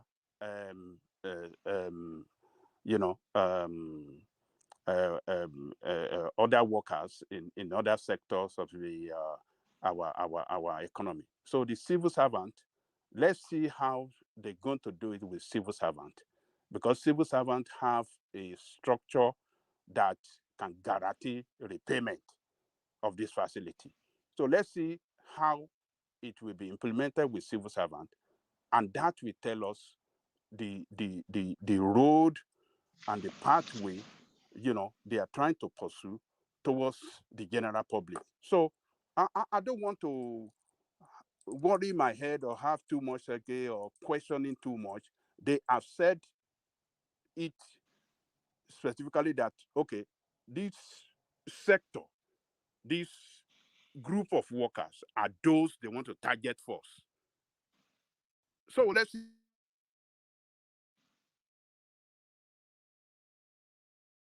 Let's see, we don't lose them. Anyway, I don't know what's happening today. Jide has dropped. Ajalekoko is lost. Jide has dropped. Okay. I think Isaac, you're only looking at the end users, right? That's the consumers. We are not also looking. Yeah. This is an up and up, right? You are not looking at the providers of the lenders, and also someone like who saying who would not be able to, if this is implemented, would not be able to provide enough vehicles for Nigerians to buy because the demand would outstrip the supply. He's going to expand. That expansion means employing more people. You are also talking about there will be primary lenders, there will also be secondary lenders too. Those people coming to set up shop, we employ people. How about the manufacturers? Even an iPhone or a Huawei or a Samsung hearing that there's consumer finance going on in Nigeria with a huge population of 200 million people, right? Capturing just 1% or even 20% of that market segment, it transforms your web, not your wealth, your profit bottom line to astronomical figures. They will come and set up shop. That's creating employment for people too. And again, I think what the president is also doing, right, is that for the average Nigerian, there's no reason for you to be poor. The student loan is there. There's no reason for you that you don't want to go and get a skill that you can use to provide a living for yourself. You can go take a loan now and provide and go to school or learn a trade or learn a skill that you can use to sustain It's yourself. just like that And with student loan, Emeka. It's just like that student loan. How many people are interested in it and how many people has access it? For those who are interested, who know the value, they will go apply for it. For those who are not interested and can We afford have it, it's not fine. had For those who are not any record of anybody who have accessed it. We don't even know whether the site is working. Because because Nigerian you system are is not looking for, setting up you are not looking towards setting up a system in Nigeria is very difficult. Especially with the kind. That's why I said, first of all, to be able to all these things you are saying is good, but the lending system of our bank is very poor. So they have to it's a consumer restructure and loan. So what this will do, it will even deepen the retail sector of banks, right? It will deepen the retail sector of banks because most banks are not even doing proper retail banking. So with that consumer loans, it's also going to enable them set up shop. For an individual coming who's going to be in the retail banking, you know that individual would need a car. That's a young graduate would need a car. That individual would need some form of support in terms of short-term loan. If he doesn't want to buy a house, in a couple of few months, if he can raise the down payment, which may be 20 or 5%, depending on how the plan would look like, then you can provide mortgage. So there are additional products you can give to the retail individual, right? So it sets up that shop properly. And then the government fee for like in Canada now, first-time buyers, you pay 5% of the principal cost, right? Yes. If you want to buy your second home, you pay 20% down payment. So Or if you're government can buying an set up those investment home, it's plans. 20%. Yeah. Government can set up those plans in place. So don't look at it from What you're highlighting there. And by the way, I agree with you on everything you just said. I agree with you. What you're highlighting are all the pros of this thing, right? And I agree with you in terms of the business environment, in terms of the people that can actually access the facility, in terms of retail banking. I agree with you. But there are also the cons, right? In everything. And the cons, and what we have to do as responsible citizens is to weigh the pros and the cons and see which one is heavier. No doubt, no doubt. The conversation, the discussion is valid. It's a valid. It's an enjoyable discussion, right? But if you juxtapose the cons with the pros outweighs the cons, right? Okay, let's discuss the cons. Let's discuss the cons. You just highlighted the pros. Okay, let's discuss the cons. And I'm sure you can point out some yourself. I will point out the ones that come to mind. Ekene has pointed out some as well. Ekene's point is our banking system's foundation is faulty. Why build a house on a faulty foundation? Why not fix the foundation and then put the house on top? That's his point. He thinks the system is not strong enough to withstand the shocks of this sort of thing. All right. I feel we are the poverty capital of the world. We have the highest number of poor people in the world. So this facility, right, it will be interesting to see the study that's done to identify the number of people that can actually qualify for this. Because if we take a look at the vast number of people that are unemployed, that live off family, that live off the streets, that don't have access to anything, they won't qualify for this. So their upward mobility is not going to happen. It's not going to change, right? That's another con of this, right?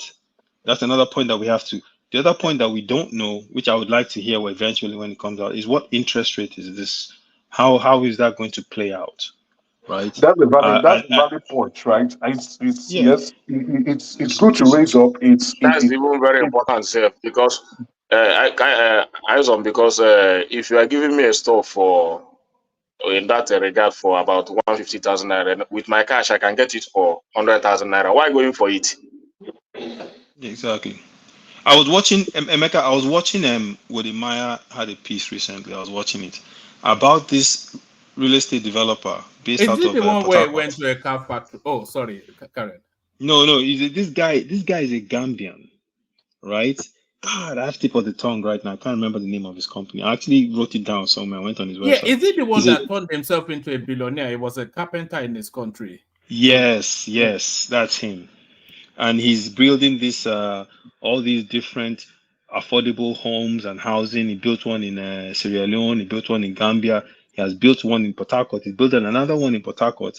They even showed him working one time. Fubara was working with him. So the guy was talking, and so Wodemaya asked him, as is relevant to this conversation, he asked him, he said, how do you access your funding? Do you go to banks? The guy said, banks. Lie for where? He said, why? He said, how can I go to banks? He said, what's the interest rate in banks in Ghana? Wodemaya said, like 30%. He said, exactly. That's what it is in Nigeria. He said, why should I go to a bank? The cost of borrowing is too much. He said, no, we build and then we pre-sale our homes, and then the money we've gathered from pre-selling the homes, we reinvest it and use it to build more. And he said our homes sell out before they're even built. And they do a good job. They build really nice, affordable homes. The new ones they were building in Port Harcourt near the airport, they were selling them for like 25,000 US. So, the guy broke it down very well. And the point I'm making there is he mentioned in there the cost of borrowing, right? So if our federal government wants this to be attractive and sustainable and not put Nigerians into perpetual debt, which is a disaster, right? Because you don't want to have a chunk of your population owing banks and are now subservient to banks and, in that mess. You don't want that. So the cost of borrowing has to be affordable. If not, they'll be using majority of their income to service the debt like our country is doing, right? You say, okay, I've gotten paid today. This is debt I took for this car and this house. Okay, I'll pay. That's 50% of my salary going to banks, right? When Yeah. they came out with this credit stuff like 2 weeks ago, they mentioned that the interest rate on that facility is going to be a single digit. I hope so, Ajana Kugo. Yeah. I don't know. That's what. I mean more. I don't know. But I hope it will be single digit, because if it is single digit, it is good. Let us not put our population. It's a special program. It's not solely. It's not solely. It's not going to be solely. Hold on. Who is that? Where is that? It's not solely going to be financed by the. I think that's Patrick. Everybody is driving. Everybody's connection is croaky. The whole thing is just it's a funny session today. So let me learn. So it's not solely going to be financed by private sector. Government is partaking in this financing of this credit system, and that is why they said they want to start it with the civil servant, and the interest rate is going to be a single digit. So And Babaja, if you leave it for the bank and the private sector, you will not get that interest rate you are talking about. You can only get it when government invest in it. I'm very sure of that one. We don't look. We don't have to worry about head too much about this thing. It's just at the starting point. I mean, civil servants are going to be the beneficiary of this program at the starting point, and they said it's going to be single-digit loan. I mean, interest rate rather. So yeah. They are Emeka, I honestly, like I said, I agree with Emeka on all the pros. So I honestly pray that what you're saying is the case, that will be rolled out. It will be affordable. People will not be in servitude to this debt. And it will, because I think if they can do that, it will really What do you mean? environment. People are always in servitude to death now. Is that not the No, whole? no. There's That's what I wanted to say. There's no way. The only way you will not be servitude to it is for you not to have it. You understand? No. There's a difference, Pato. There's a big difference. There's a difference Okay. in using. Let me give you an example. There's a difference in using 30% of your salary to service debt versus 70%. You understand what I'm saying? If you're already not making a lot of money, and you now borrowed money for a house and a car, and the interest to be paid on that debt is high and it kicks in, and you really can't afford it. By the time you get paid, most of your paycheck will go and pay for that debt. You will now be My living off brother, scraps. if You it's a understand what I'm saying? consumer loan, it's not a productive loan. There is no way you will not be in servitude to it. Because Okay, so what do you estimate let me explain to you. what do you estimate the interest Welcome to rate to the be? real world. Welcome Let to me the real let me. world. That's the reality. Let me explain to you. You see, as long as maybe you have a car, you use your money, you use the consumer loan to buy a car, get a car note, you got mortgage, maybe some electronics and other stuff like that. Mind you, your salary is reducing. There are other areas of your needs that are either growing or remain the same. In short, most of the time is not the same. It's growing, and now you have a commitment to be paying something every month. It will choke them. I'm telling you. And if government say they want to be subsidizing the interest rate and they want to be at the center of it, it's not going to be sustainable. It's going to die with Tinubu's regime. It might even die with the first term. Pato, so you're even more pessimistic than I am. So you are saying essentially that this thing is going to choke Nigerians into debt and the government will Babe, not be able to sustain. Okay. it's You are not a even sustainable practice. They should hand this thing over to the bank. The banks know how to lend money. Let me tell you, with government subsidy and the way they structure it, if care is not taken, half of that money will not come back. Then two, at a point, the government will say we don't have money to fund it. Even some big economy are saying, look here, we don't have money to fund our student loan or our health care is choking us. What are we talking about? There are some things you make some mouth in campaign, and you Yeah, don't want to see. Patoski is right, because even the intervention fund with CBN, right? They are having problems in recovering that God fund. bless you. You know some of those intervention funds there. The agriculture intervention fund. When I first joined the bank early, there were some intervention fund that the military government gave in agric. That was my first project, recovering money from farms that not exist, and they did it through commercial banks. Farms that did not exist, some just collected the money, went to marry more wives. People will say, it's free. Let's get, I'll buy plasma TV. I'll buy, before you know it, the banks will also be giving them more money to boost their profitability. They will choke. You will see marriages collapsing. You will see. wait. So based on what you're saying, Welcome to Emeka, the Western world now. Emeka, the cons outweigh the pros. Yes, now. Based on what he's saying, yes. And Ekene Are we is not right based on what he's saying that the experiencing it banking here? system.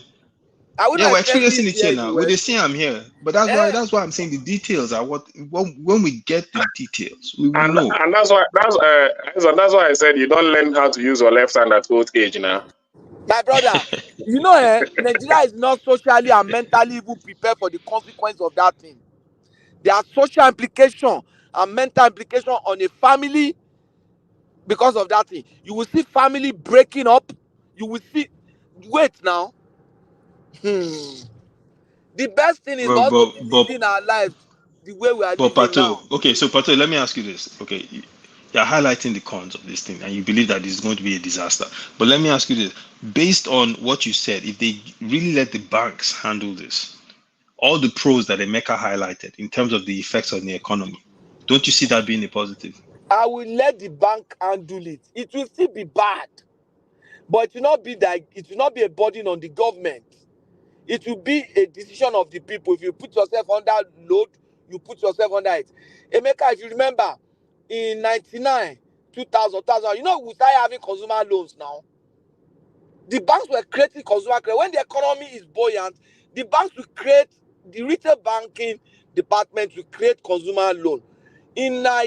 As a young officer, UBA created consumer banking department. I was one of the head of department for some of those branches. Call it consumer banking growing business division. Consumer banking growing business division. We're lending to small business, we're lending to individuals, we're funding car loans. When I was in the Intercontinental, we're giving what we used to call lease then. We lease cars to people, we lease. At the point, we're even leasing used cars, funding finance lease on used cars, freezer, fridge, and all those stuff. The banks could do it because that's their business. And they know these customers personally. Even though this customer is a graduate, he has job, we know that he has character of not paying back. So we know how to handle it. So we have Sorry, to use the banks. The banks are the ones that have the structure to disburse. They have the structure to collect.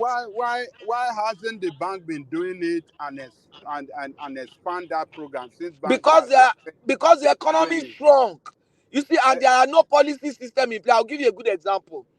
No, the bank has not done it well. It just Let me focused tell you, we did it now. specific. I will tell Emeka. Is Emeka there Yeah, now? I'm here. You remember now? Yeah, you're right. We were giving consumer loans now. Banks were Yeah. giving money to in finance. the mid 2000s to God bless 2008 you. 2009, they were Let giving me tell consumer you, loans. as a They're bank, doing. as a manager, I you could sign 100 million naira consumer loan people go monthly. to civil servants to give them loan? Yes, I they say were. we used to They were give them. even brand new Baba cars. Aja, Brand new as a cars. bank manager, I had the power to sign 100 million volume of consumer loan to different people. Minimum, some people 500, some people 1 million, some people maximum of 2.5 million per person or per business, but 100 million in a month. So a lot of Igbo guys that are in Abeokuta, that's how they That's true. started their business. That's how a lot of people bought their electronics, vehicles, many things. Yeah. So we But have now it's structure because for of the economy. exactly. We have structure for disbursement. We have structure for collection. Then we have the customer base. We have the customer information. And now, but one of the things that really affected it then was the economy was now shrinking. It wasn't as buoyant as it used to be after Yaradua. So we're withdrawing on it. And then the structures in place did not really help with our collections. The database was not very rich. So you see somebody who gets a consumer loan here, go to another bank, get consumer loan based on his pay, on his salary. At the end of the day, if I insist that they should deduct from source, when my bank said deduct from source, at the end of the month, the guy does not have salary, he will just run away. You understand? A lot of things now started happening. If he travel, No, that's the truth now. That's the perfect scenario, right? People were they'll give you Dodge check, Yeah, but take your Patrick, electronics, and you but won't see them Patrick, again. they blocked that in like So they now we have blocked that better in like database now. they blocked that in like 2012 or something because people were abusing it, borrowing money from bank to bank, opening what's it called, overdraft. I mean, all sorts of loan. No, as at They blocked 2012, it okay, yeah, they blocked it. like But you know that 2012 or something. Banks were talking to each other about people's it credits. wasn't They easy maintained the now. The credit. information to buy for any. More money, but I'm saying everything you're saying is right, but they blocked it. But I'm going to just say one Konata, thing about this. let me make una laugh. Do you know that there was a bank I won't mention? That bank, the customer, his house is on a corner piece. Or okay, he has a house that spans 2 streets. So on this street, the house is number 10, Adewale, whatever. At the back, maybe number 12, Ademola Street, the same building, you understand? Because the house is Same collateral. they got 2 CFO for the same property. So Jesus Christ. the address on one is Adewale, that one is Kolawole. So by the time he goes to bank A, he gives them this one, he gives them. 2 of you have lien. You have deed of mortgage on those 2 properties, and you lend it to us. Eyes on. That is the con. That's the cons that Pato is bringing up. The fraud involved. A lot. So now we have structures to manage that. Sorry about that. We have structure to manage that. We have systems to. So you must leave that to the bank. Give it to the bank. Don't even touch it with a stick. It becomes another big problem for the government. So what you are suggesting is to to have it like what we have, like in United States, like the SBA loan, that is, Okay. you know, I don't know how that But works. but it's backed by the government. God bless Is that, you. God yeah? bless So, you. so but Government is Patoski, like government guarantee.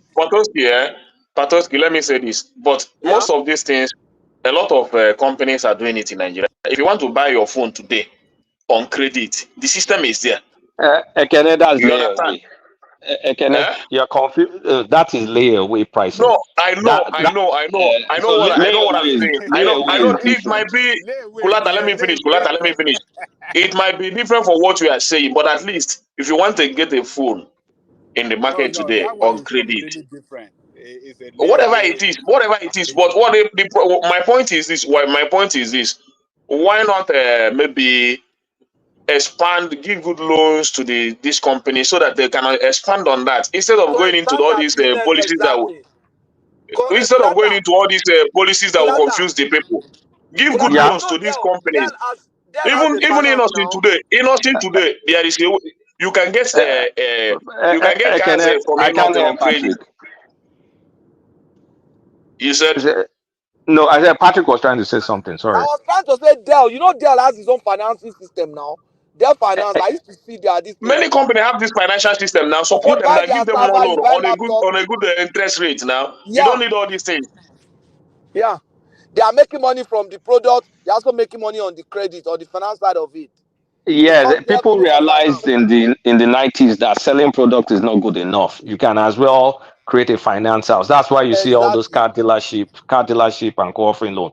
But I think the biggest problem for this scheme, in my opinion, first of all, I think is an oxymoron that they're introducing a credit scheme in a toxic monetary environment. We have interest rates going on, God knows what, 30 something or 30 something percent or whatever, and it's going to go up. So there's no way government can keep subsidizing if they're going to produce discounted rates. How much subsidized interest rate can you subsidize? Like you definitely cannot make it single digit. And even if you subsidize it for how long, it's not something that can scale. If you want something that can scale, that people will make money, you have to offer it at prime plus rate.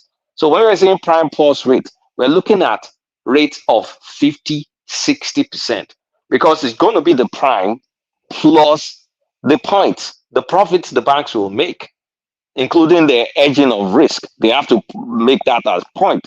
So at the end of the day, if you want to sustain it, you'll be looking at rates of 50, 55%. How many people That's can crazy, borrow? man. How many That's No, people? crazy. but Kolata, you just said their objective now, right? I think many of us have not gone to read. You've said their objective. Their goal is to target and capture at least 50% of working Nigerians. So the view is Yeah, for but working it's Nigerians. expensive. It's goddamn. Oh, sorry, language. It's too expensive. Look at our interest rate now. We Agree, look. agree, agree. Okay, look at So our for situation. Look at our situation. That's why I call it an oxymoron. We are suffering a stagflation, extremely high interest rate, extremely high unemployment, and extremely low growth. And you now want a credit system in that toxic environment. I'm not saying you, don't you offer a credit system. I'm just saying it will defeat its purpose because it's going I to be don't, I way too don't, I expensive don't, to borrow. I don't think so, right? By what they want to do, It's not about think, it's about calculator. Do it's for compounded interest. Do no, Emeka, hold yeah. on. Do compounded. First of all, if you are going to lend, I can't afford as a financial institution. I can't lend you for 30 years in this environment. It's just not possible. I have So to this try one and is show. this is different from this consumer credit. This is You different say from it's the mortgage. government backed. I say It's different from the mortgage. The mortgage will come. I think the government would address that. So what they are doing, government is going to back. Let's look at it. they would do. They want to do a guarantee for lenders, right? Who will be lending to Uh-huh. the So yeah. okay, So so if they guarantee you mm, buy consumer credits, okay, to buy mm, car, mm, which is kind of mm, like simple interest, right? No mortgage, mortgage is compounded interest. If you calculate mortgage, people will die. They will die on that Kulata, mortgage. So that would be Eh? Kulata, very expensive with the Kulata. You know current the interest point rate. is this: if you are saying you are even, I even thought they would be giving money to the banks to dilute their cost of funds to be able to achieve that rate. But if No, they are they will not give. even They will. giving They will, they money, will inject funds. They will if they are inject not funds giving, to. Yeah, but so They will you now inject look can't funds. at it discount. That's why I exactly. say look at the stagnation. You cannot You discount it cannot do and that. scale it. You cannot. You cannot, because if you continue to scale it, you get to a point where you can't do that anymore. If for example you are saying okay, we are not guaranteeing, we are not, it's not a government back guarantee. If it's government back guarantee, you are saying we are edging the default risk. The risk. So Yeah. the cost of that default, the bank can factor that, but the aggregate cost of fund of the bank cannot lend below that. They need to So let at me least ask you get this. people Say, down. wait, Pato, wait, let me ask you guys coming up with these things. On the surface, this thing looks good. I'm not going back away from that. I think, when you look at it on the surface, it looks good. But all these objections you are making and all these potential pitfalls that you're highlighting, with the experience that Tinubu has around him, knowing that guy from Zenith and all these things, there's no way they don't know these potential pitfalls so they can mitigate against it as they roll this thing out. Abi? So we can't say on one end that these are all the potential things that can happen, but the government is deciding to do this. Therefore, they must be trying to mitigate all these issues and find a way to roll this out where it will be affordable and effective. Abi? Pato? They are doing it for political reasons. There are times when you see it Ah. and you know that this will have a Now, problem. now you Pastor, sound like an Pastor, I obedient. like your You sound like an sincerity. obedient. I don't want to say that before, but I like your sincerity so much. Political reasons. He sounds like an obedient. Aizon, Me, am I what sounding like obedient? Aizon, what is our Did inflation you and say what they is are our doing it for interest rate? political reason Did you when say they I'm already sounding like voted money? obedient? You Hold on, sound like an Pastor. obedient. Yes, now. No, When they already it's voted reality money now. for it. Anybody that understands finance is just gonna laugh. But that's Listen, Kulata.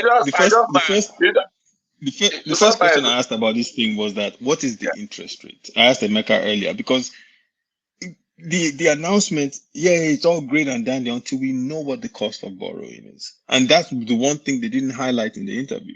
The guy didn't say exactly what it's going to cost Nigerians to loan money. So my thought was maybe they haven't come up with it. Maybe they're still trying to finalize the details around this, right? So I think we should wait and see the details. Let's wait Unless and they're see not the going details. to, if they're not going to scale it up, if they're just going to target civil servant and say, okay, this pool of money, we prioritize Lagbaja and Lagbaja, and it's not going to grow way beyond that. That's doable because they can afford to subsidize a few people. But if you say you Yeah. throw it wide open, that everybody that has a white collar job, or you have, you have very verifiable income and all whatnot, That's what the guy then said. Oh, that's what the guy come, said. The guy come said and borrow. vulcanizer can borrow. But do you Come know, on, man. let me tell you another thing that people don't look at practicability of things. You are giving money to civil servant to borrow, to buy car. Do you know that by strict labor law, you cannot use more than 1/3 of your salary to pay loans? And look at the salary of civil servants. So how much are they going to be able to borrow based on their salary? Those civil I servants. made the points here now. I still made the How points here. much? How much? I said if 50,000, it is only 100,000. maybe what our salary earners earn in Nigeria can only afford them a bag of rice in this thing that I was talking about. Yeah, where You I know the understand? If you weigh it. conversation is very interesting. Though. In my viewpoint, it's an interesting conversation. We are addressing the pros, we are addressing the cons. I'm enjoying the flow, but let them implement, right? If we only have to fly the plane, and we will try to, we'll start and fly, and as we are getting the turbulence, we will be navigating properly. So let's capture credible working Nigerians first, the ones who can afford it. With time, as the economy is expanding, we can capture more people, right? So the cons, yeah, No, but I think it's Emeka, this something is they what can I'm see that. saying now. Emeka, a car in Nigeria now is maybe about 5 million. And what do No, you it's mean more than 5 that. million? Or It's 10 more than million. that. What kind Except of you, car is except 5 you want million? to, Now, it's more than if that. you A good structure, Tokumboka, Patoski, a good Tokumboka today in Nigeria, a good Tokumboka is about 8 million. okay, 8 million. If you structure Yeah. that consumer lending, maybe over 5 million. at maybe even 2%, even at zero Okay, cost. let's do simple interest. 8 Simple million. interest. 8 million. You discount the rates to 20%. Let's say 25%, because our interest rate is like 30 something percent. So when you So discount it, you 1.25, take 10% off 1.25 of that money, Lenny Emerson over in time, 5 right? years. Let's say over Over 5 5 years, years. That's because you like can't go about beyond your 5 total years of for a 8 token million. car. That's 2 million. The person is Actually, going to pay about 10 million. but which actuarial will allow you to even finance a token car for 5 years? That is depreciation. That's what I'm saying. That is Now 10 million. that Data. is something 10 that's million used over past its 5 useful years. life. Even in that 10 years, even in that 5 years, if they're paying 100,000 naira from their salary for 5 No, years, will it be enough to even? a useful life of a car from its accounting standpoint is probably 3 years. So Yeah. the car is fully depreciated, and so an actuarial scientist will now recommend that is it actuarial that does this? I can't even remember. That you can finance it for 5 years. So you're financing junk for 5 years, simple interest. Yes. That's 10 million now. Even we just use our rough calculation I now. think Over 5 years. the government should What go. I Should even the want you government to should what just I want you to do is because I'm driving 60 months of 10 million. That's gonna come to like about 100 and something thousand every month. That means the person must be earning net of 300,000. 300 and something thousand every month. How many civil servants earn 300,000 every how many month? civil servants are in that amount? Even directors. That, that's the, That's and I still without ask the question 300,000 now. salary every month to live without on house, board of without that school fees, without without anything. anything. Labor law will even prevent you. Executive trainings in insurance and banking industry and more than that now.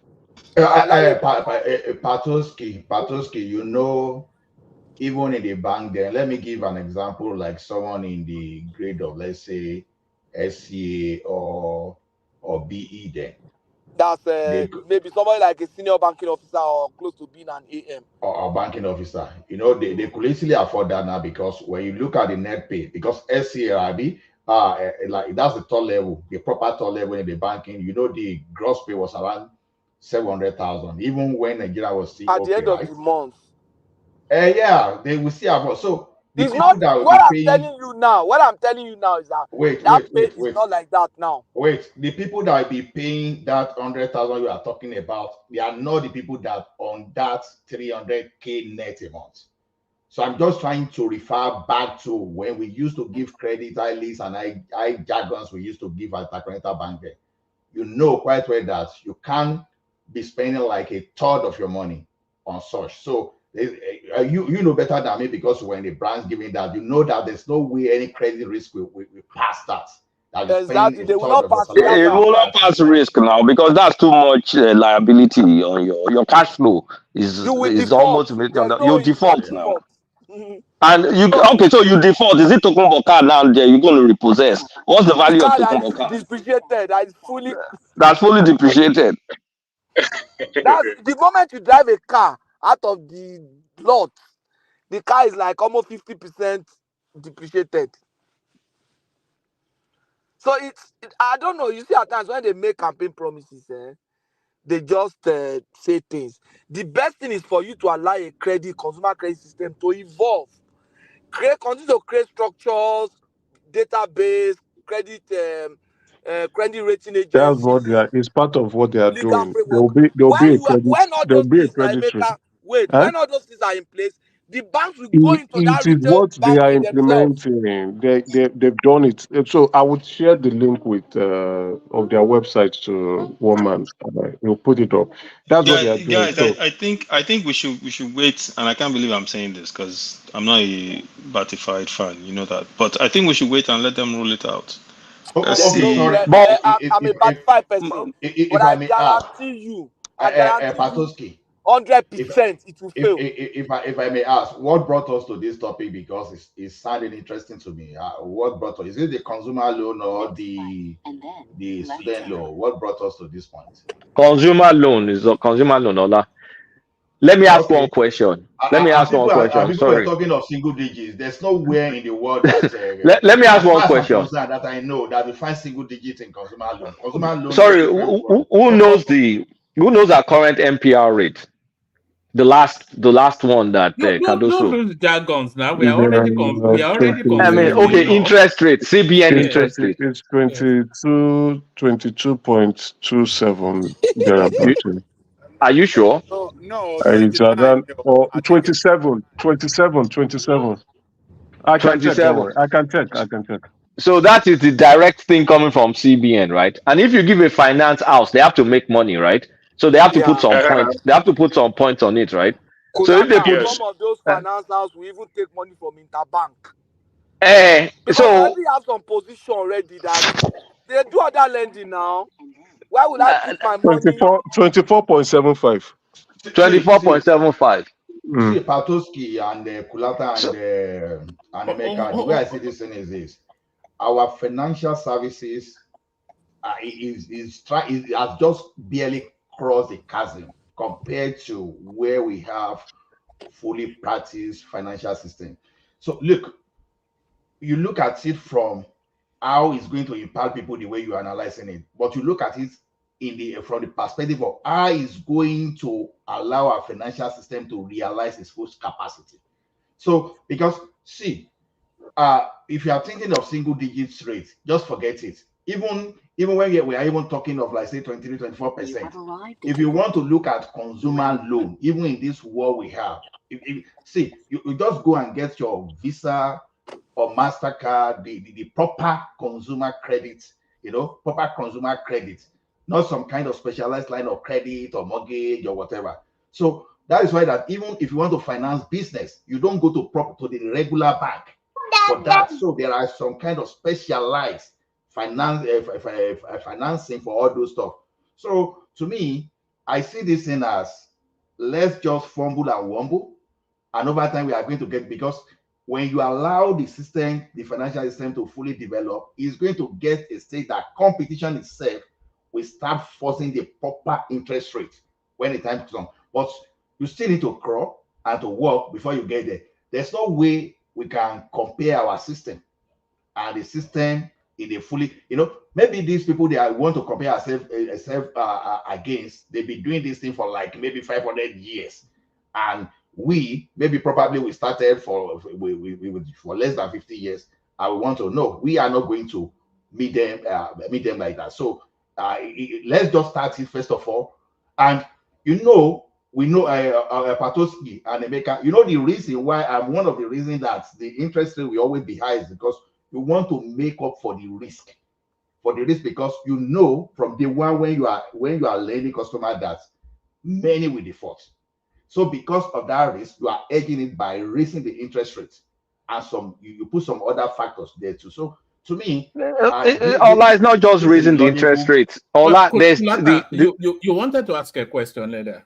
Yeah, I said it's not just raising the interest rate. There's a basis that it starts from, which is what the CBN is offering. It's not the bank. They typically will not just pick arbitrary rate, because there's interbank lending. There's all sorts of things. So it has to be in addition to what the CBN is offering for it to make sense. Yes, that's correct. But one thing that we don't know is this: sometimes we can't exaggerate the decision being taken by the bank too. If you want to say the commercial banks do not have input there, then okay, I will go to the labor room to be looking for men that are the major deliverer of babies there. So all those things you see CBN racing to the commercial banks, you saw the voice officer, the voice of Jacob, the hand officer. So that's what you see there. So it's almost practically impossible for CBN to take a decision. You will see the commercial bank, they have strong influence that they will revolt against such kind of policy. Ola, let me tell you something that we are not looking at. The banks Sorry, Patoski. As you just hold that thought for a microsecond, let me hand over to Mike. Ajan Lekoko takes the floor. After Ajan Lekoko, Ekene Aizon, Super Chatters, Prince Daddy, Ayo, Prince Daddy, Ayo, of course, Ayo severally. Olatumbosun, Kulata before he decided to make the decision to come on screen, Thomas encouraging the super chatting space, and Tima Jack comes in there as well. So that's it. Keep them coming. Thank everyone. See you tomorrow. So Mike, acknowledge you're there before I bill. Yeah. Okay. Yeah. All right. I'm not sure if Tunaja is still with us. Just not like him to be quiet at all. But Adele Coco takes the floor. Kenneth Aizon. Just move around as you will. Thank everyone. See you.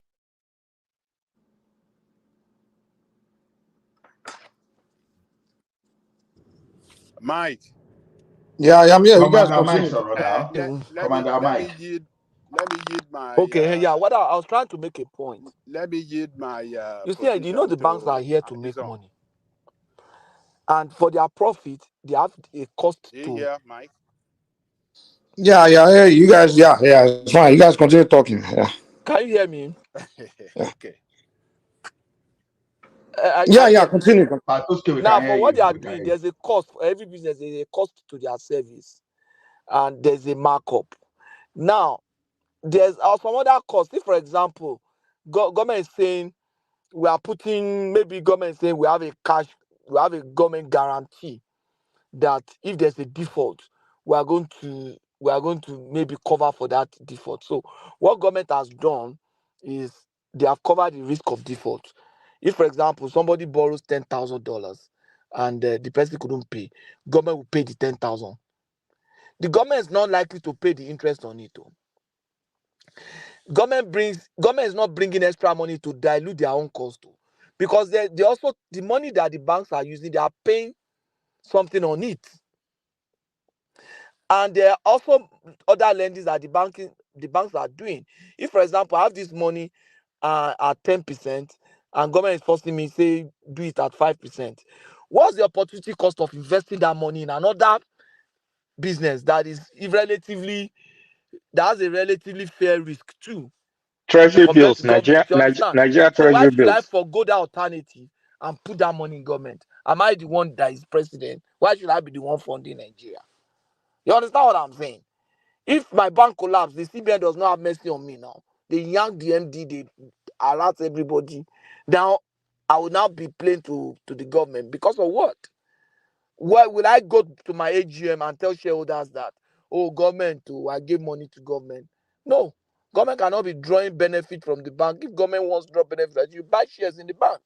So those are a lot of things. I don't know. I don't want to sound pessimistic, but friends, in another 5 years or 4 years or 3 years, will come here. I can guarantee you 100%. If government is involved in this thing, it's not going to succeed. My suggestion is government should continue to fine-tune the systems and process so that bank can lend with more information. They can make better informed decisions with lending. They have structures for recovery. They have legal framework, which part of structural recovery.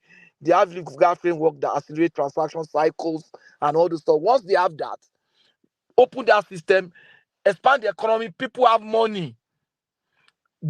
If people have money to spend, the banks will open that retail market. The companies who are manufacturers will open that retail market because they know that these people have money. They are earning reasonably well, and the economy will continue to grow in a sustainable way. So these people that have money are any reasonable way, there's a relative chance that they will continue to earn more and continue to go well because the economy is growing. So the banks can calculate their risk, now go into the market. Even some other people can now start investing in that market, specialized retail credit organizations or businesses. But for government to say it wants to go, how many people government won't lend to? So to me, that's the point. They have to assist. Look at cooperative societies in civil service now. The cooperative society, who have a number of them, they survive for a long time. Why? Because they have their system and process. Government does not have such. I don't know why Tinubu is doing this. So it's like you are getting out of one problem and you are now trying to create another subsidy in another way. That's, to me, that's the way I see it. Except you just want to do it, and then the next 8 years, our government will come and say we are pulling the plug. Or they'll just be shashere, and will not be doing it again. and they will say, people are not getting. You say, no, we are doing it. You know, you can be doing like that just to cover your shame. To me, let me yield the floor.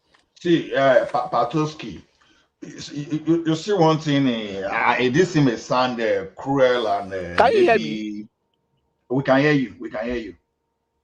So the thing is this, I think where Nobody government can can hear me. help is just so they can find a way to help about inflow of money into the financial system. Now, let me give an example now. What they do here.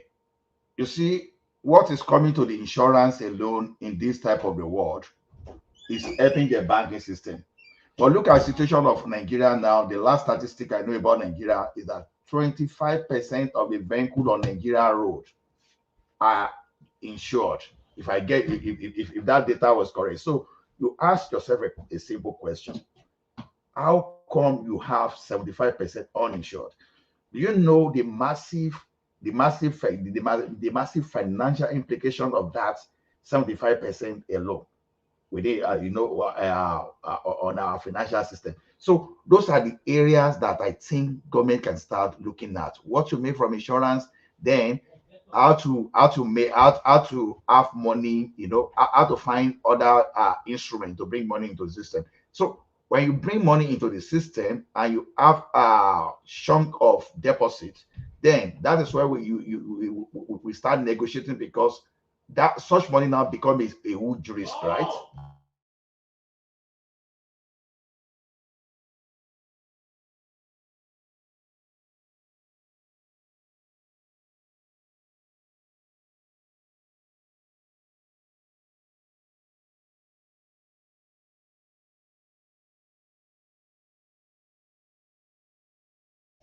Hello.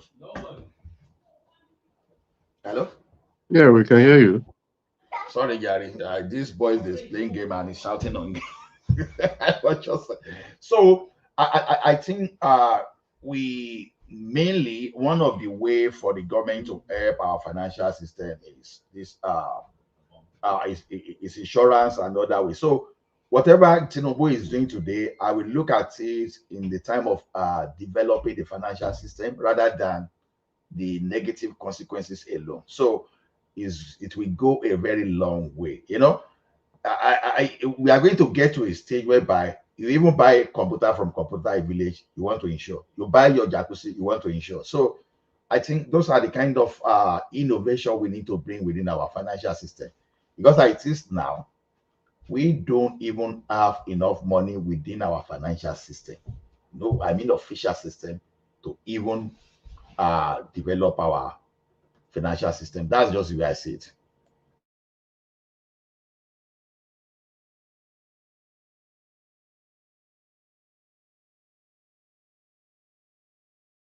How come everybody is quiet now? Yeah, okay. I was gonna ask Patoski. What was it? You said something that I didn't know the level of involvement the government has in the whole program. I just thought they were going to introduce the initiative and back it up so they can reduce or mitigate the risk of this consumer loan banks. That's what they could do. They can't facilitate the whole transaction. I didn't think that. I mean, am I missing something here?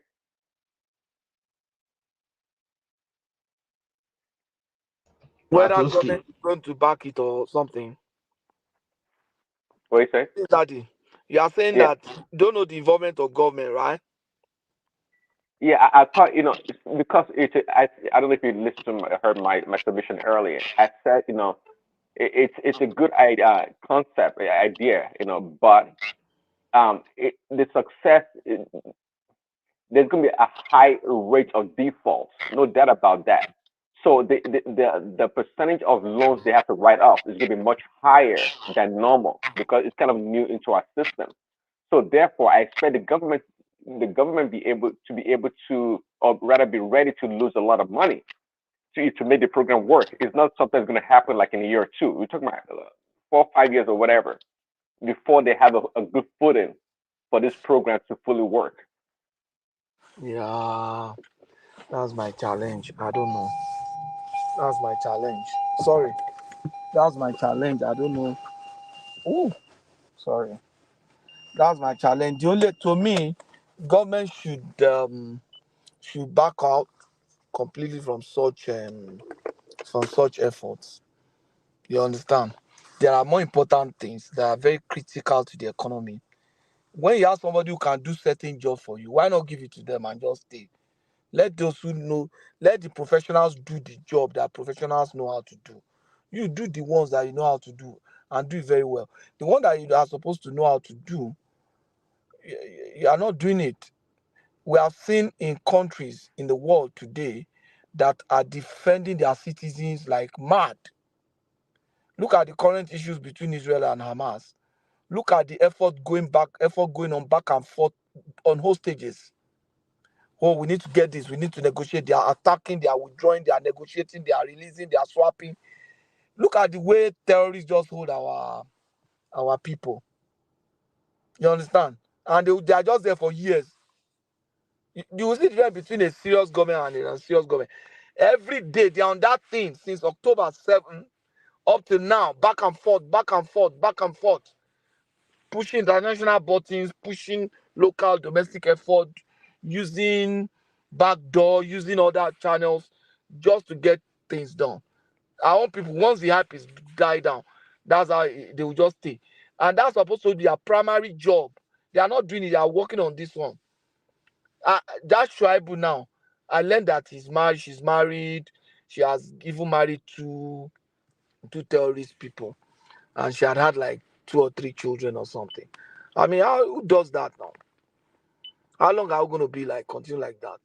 When you can just face what you are supposed to be doing, the real job that you are supposed to do as a government, which is defending your citizen and accepting responsibility for failure. But our own, they will not. They will say it's Buhari government or it's Kiniko government. If you are a government, they are attacking your citizen. Not even in a mass case, it could be okay. We could say it's a protest or something. Is Boko Haram a protest? And they will hold your girls for years, 7 years, 8 years. It's getting to almost 10 years now. Some Boko Haram girls have not been found though. It's getting to 10 years. Patoski, like that's one you are saying now. I was even shocked to read here that Niger State Governor Abi want to marry 100 girls. Oh my goodness. 17 Avenue Southwest. Sorry, I'm driving. You said Niger State government did what? Yeah, Niger State government wants to marry 100 girls, or how many girls they want to marry up to people. Is that not what I read? Very, oh my goodness, very shameful, disgusting. That Niger State government wants to marry girls out. I'm telling you, I'm embarrassing. Anyway, let me not condemn it outrightly. But what are the circumstances? You know, see, Patoski, it's not about circumstances. Look at it this way. You want to marry get them off to men. Why not train these ladies to be independent?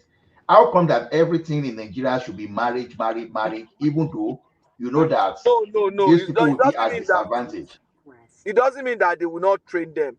You could see, even with your training, if you are living in a society where with your training you are not as useful if you are not married. There are some society where if you are not a married woman, there's a limit to economic activity that you can pursue. Because you are seen as somebody that is not married. There's a limit to the economic activity you can pursue. You know, in Nigeria those days, even as a man, if you are not married, they'll say, this one that is not married, can he handle this kind of business? Doesn't he have responsibility? No, Patoski, you are not seeing it from my perspective. See, all those kind of things is a chaotic and unreasonable thinking. I'm very and it's society that where we lack innovation. So okay, now look at it this way. Now we are talking of a country that we are aggressively underproductive, that we are in serious economic crisis. Now, whatever you are using, whatever you are claiming, the fund you are saying, okay, you are using to execute this program, is still coming from the central purse. So you are not even thinking of adding anything to this. Now, the first thing you want to see now, you are looking at the girls on your street. You are marrying them to men. Why? So the question now is this: Why don't empower these people? That's why that when Minister of Women Affairs is taking the Niger State government to court and already reported to Inspector General of Police. The question is this: why should we be thinking? Why are we not thinking of something productive? But we love something. Okay, primitive. The Minister of Women Affairs is taking Niger government to court because of that. Exactly. Right? That means maybe those children, some of them are underage. See, Patoski, even if someone is at 35 years of age, the person should have his own discretion that, okay, I want to get married. Is it a forced marriage? It should be personal. Is it a forced marriage? Is it a forced marriage? Was it that government is trying to support them? See, I don't just know how to say. What's the business of government supporting marriage? It's just you're right. You have a point. It's just like they are using the taxpayer. Okay, this is the money they will now start. Okay, they will be okay. Oh, they are getting VAT from Rivers State. They are getting from Enugu. They are getting from Lagos. And some people, you want to share this money, right? You are not producing. So all you want to be using this money that some people are paying somewhere to do is to sponsor some people's marriage. Is to and arrest somewhere too that the government is buying. I don't know whether that one is a skit or whatever, because I've not really investigated. So don't take this one as I hope it wasn't true. So now, how will you be buying coffin and garments for people so that you can assist them in burying their people? Why not look at let me improve on health care and now reduce premature death so that people can have sound air and be productive to the economy. These are the kind of unfortunate leadership we have in that country. Yeah, if for example you empower those women, they will become attractive. People will marry them because they are economically buoyant. A lot of things. I think government needs to. And that governor, I thought he's a serious person. That Niger State governor. I thought he's a serious person. Always dressing like farmer, all those kind of things. Maybe it's all political too. Keep left onto the freeway entrance. But that Nigeria has a long way. Nigeria has a long way. See, this one, as everybody is quiet, I beg, someone should wake to Nigeria up to create some kind of this place is too quiet too, and everybody just. And if eventually, I think if you look at it, I think the federal government is even trying better than the states now. That government is the only state governor that I think is really working is Abia man and Borno. Every other state, they are just catching money and just living. They just see it as a job, as employment. They are there to just run for that period. I've not seen anything very fantastic or creative from any state. I've not seen. I don't know. Might be wrong, but I don't. Because this is the point. This is the point I'm now getting to get worried, because the thing is this. Like I said yesterday, by now we should all this we should now bring Tinubu manifesto out and start assessing him. And start assessing instead of just because, to me, I've not seen some of those things that he promised. And especially those ones that we think he has power to do urgently. So I'm not seeing all those ones. So because the first thing people want to see is that people want to get their stomach filled up with food. People want to some extent be financially secured. So I'm not seeing all those things, because by now I think I can't say this thing enough. Maybe I will keep saying it until I start saying it. Maybe by now we will have seen some kind of at least 500,000 to 1 million recruitment in the area of police, military. Then by now we should be talking of channeling some money and maybe you bring people coming from NYSC and you bring the youth, you start creating some kind of a farm settlement scheme, and you start pushing them across the zone, and all those industrial clusters you talk about. Those are the things by normally we should be expected by that, but I'm not seeing all those things. See, I'm not saying credit scheme is not okay. Yeah, I love it. I'm not saying student loan is not okay. It's part of it. I'm not saying coastal road is not okay. It's part of it. But some of those programs are still for the elites, right? Then the one for the poor people too, you should let those one flow along. The one you will feel the impact immediately, because Exactly. you see all the things that they did, like the subsidy removal, the negative impact, we felt it immediately. The exchange rate flotation, we're feeling the negative impact immediately. Is there anything that we are feeling the positive impact almost immediately? No. Exactly. Like you rightly said, when I said something here yesterday now, because this thing I think it was happening during the second second republic, and it was the reason when we started having different type of dam across the country. In Ondo State that time we were doing Owena within that Owena River Basin. Owena Bank. They were down with the place. They were trying to do some kind of dam. You talk of a road dam and all those things. So most of those things were for irrigation. Now, see, by now, when you say Agbado cassava, because my own thinking is that, okay, Agbado will no longer be seasonal. It will now be something we now say. We'll be eating cassava. We'll be eating Exactly. Agbado. At least they are Exactly. calling us Agbado now. Even Agbado is expensive. Like now, my expectation will be like, okay, because this is just my imagination. When I was imagining, okay, I say finally someone will revisit Owena River Basin, then you will recruit soldiers and visit around that place. Or exactly that, okay, you'll be planting Agbado. Because see, if I don't know anything about anything at all, at least I know some. I'm not an American, no, you understand? But I still know some. I still know some states or some county, or can I call it city area within Illinois only, that the output of corn they will get from that place, the butcher of corn they will get from that place, I doubt if Nigeria can even match half of those corn production. So, and this man, this my Tinubu, lived in Chicago. If you live in Chicago, then I believe you are aware of that particular thing.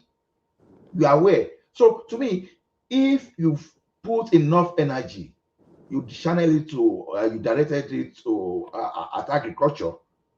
If people are eating, look at it this way: if someone living in Ekiti that has not even seen airports in Ado-Ekiti before, what's his business with the cost of naira? Exchange. Nothing. So he wants to eat. Exactly. Once you eat in the morning, in the afternoon, and you are able to get basic health care, and you send your children to school, you are fine. No. So is it me that I'm just out of reality, or all those things are that too difficult to, because no, these are the kind of scheme. I think it's the government. I think the government people are out of touch with reality. It's only when they are campaigning that they know that majority of the votes are coming from out of the city. They are coming from all those rural areas, because when they want to campaign, they go to rural area.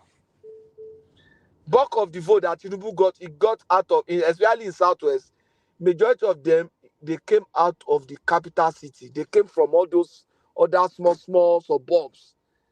And those suburbs, these programs are not really going to touch them. Where he actually got his vote from, these things will not touch them. That's it. The East-West Road, anyway, might touch them. The East-West Road might touch them. But what will touch them is the man wants to go to farm and feel safe on his farm. You understand? He wants to be able to harvest his product at any time. He's not afraid that somebody will come and attack him on the farm. Sorry, this is my GPS.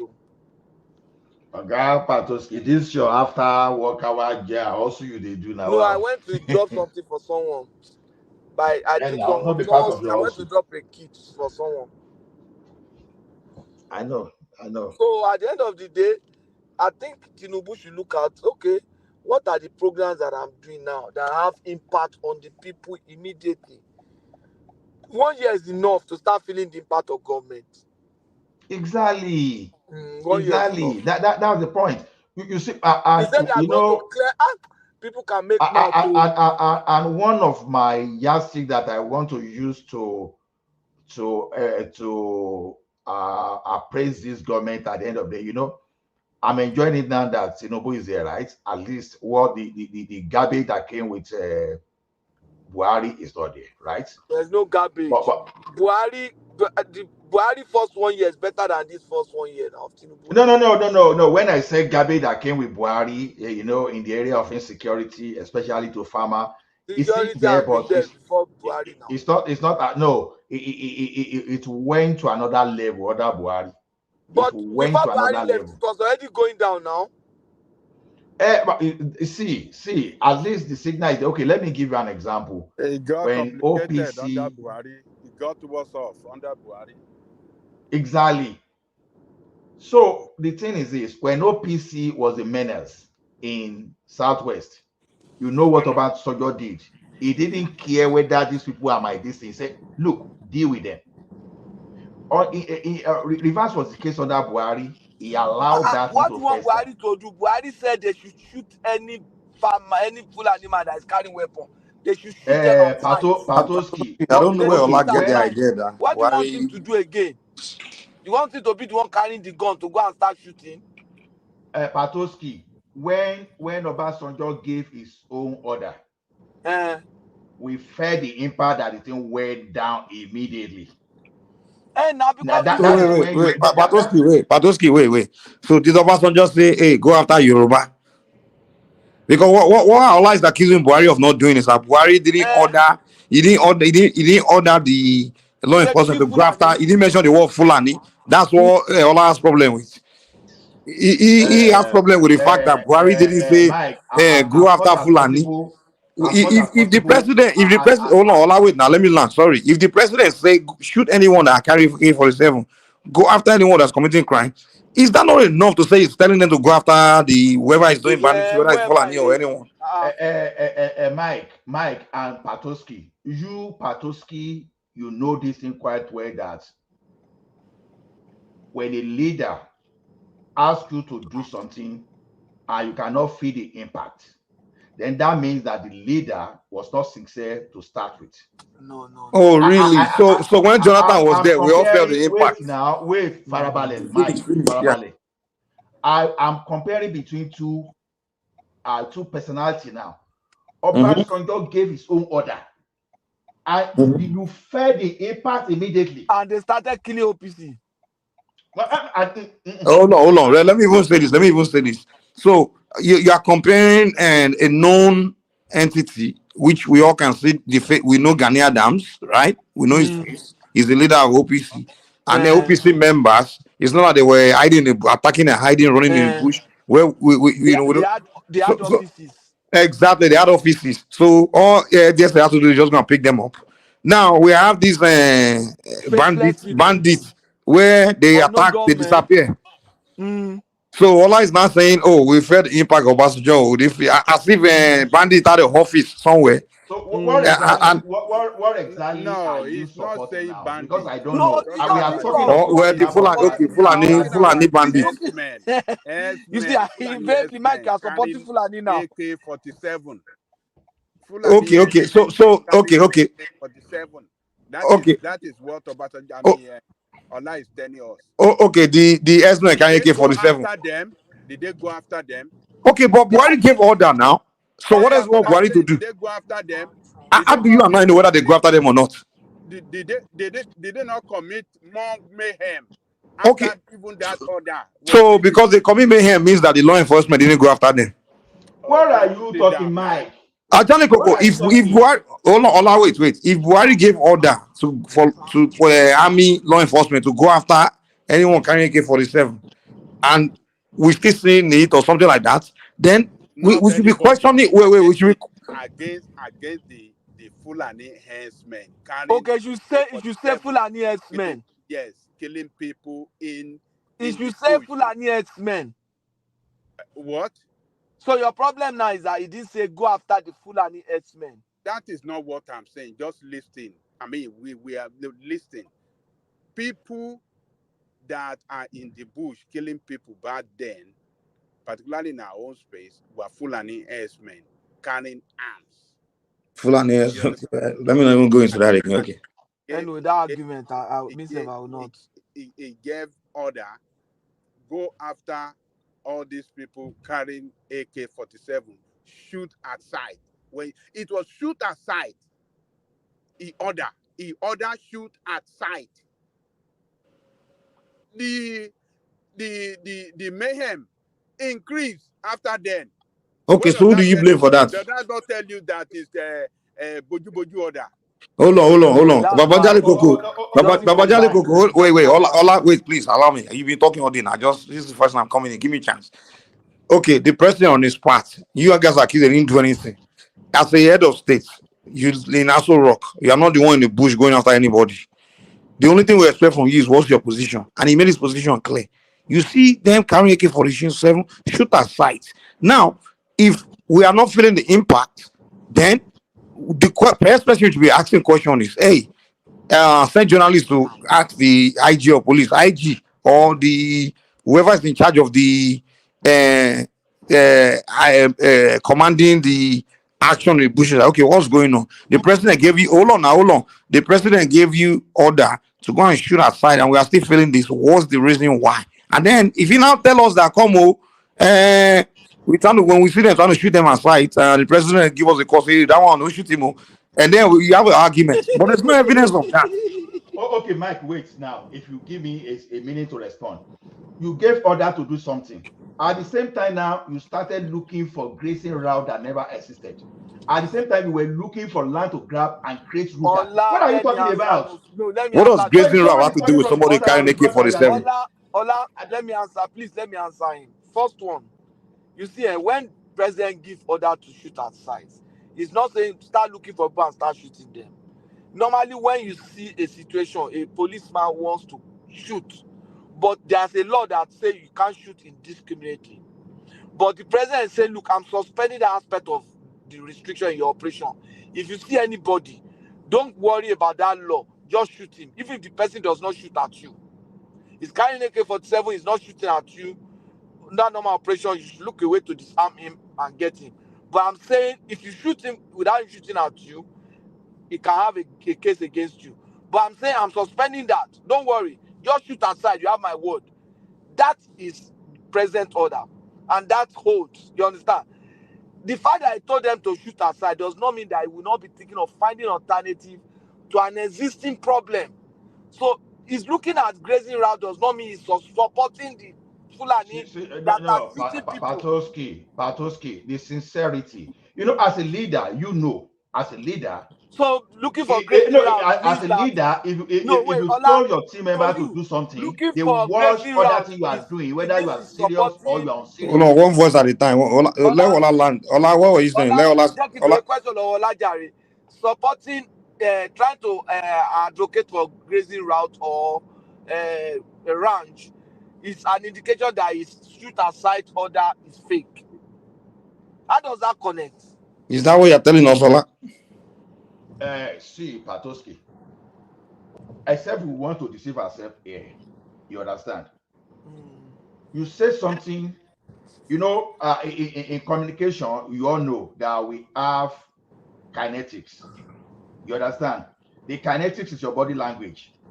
You are saying, oh, I'm going to do something tomorrow, but every other you are doing, your body language is pointing that nothing is happening tomorrow. So that is why you say people talk with the two sides of their mouth. So you are saying Buhari's body language. Is that what you are telling us? Mike, do you have another topic? when now I he's running. You know, just admit you lost the no, argument. Mike, Just admit it. I'm not running. Just I admit don't because want to you be always lose the running. argument. You want to run to I another don't topic, want all and this another day you thing. come back and present the same argument. No, I don't. I'm not ready for. I want something Exactly. other No, the than I know argument. your argument position is no. you just don't Argument like the guy, don't like his ethnic the group. That's what argument it is is. not It's connected. really not about You asking exactly. him.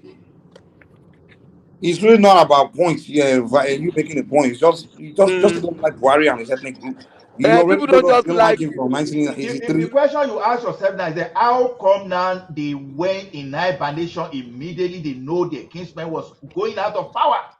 Why did they go How in? come what? Why did they hibernate? Why the who? Why Are you talking about the attacks? why Attacks sudden still not going on. hibernation?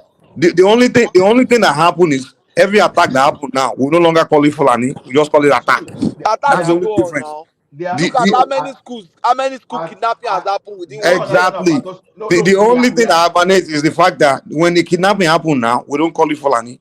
We just say, oh, they've kidnapped insecurity.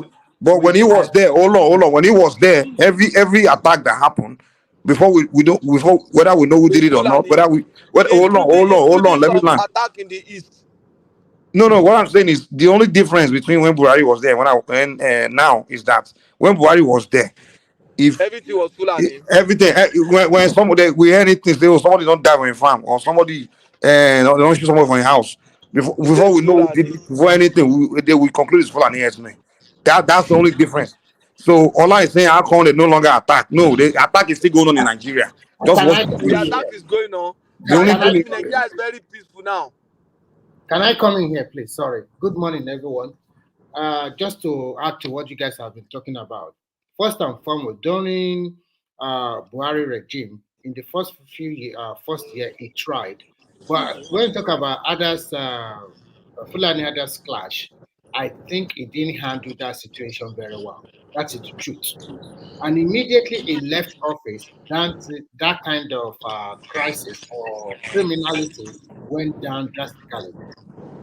When we are talking about it today, we cannot say the attack that is happening today is the same volume as in when Buhari was the president of the country. It has drastically went down.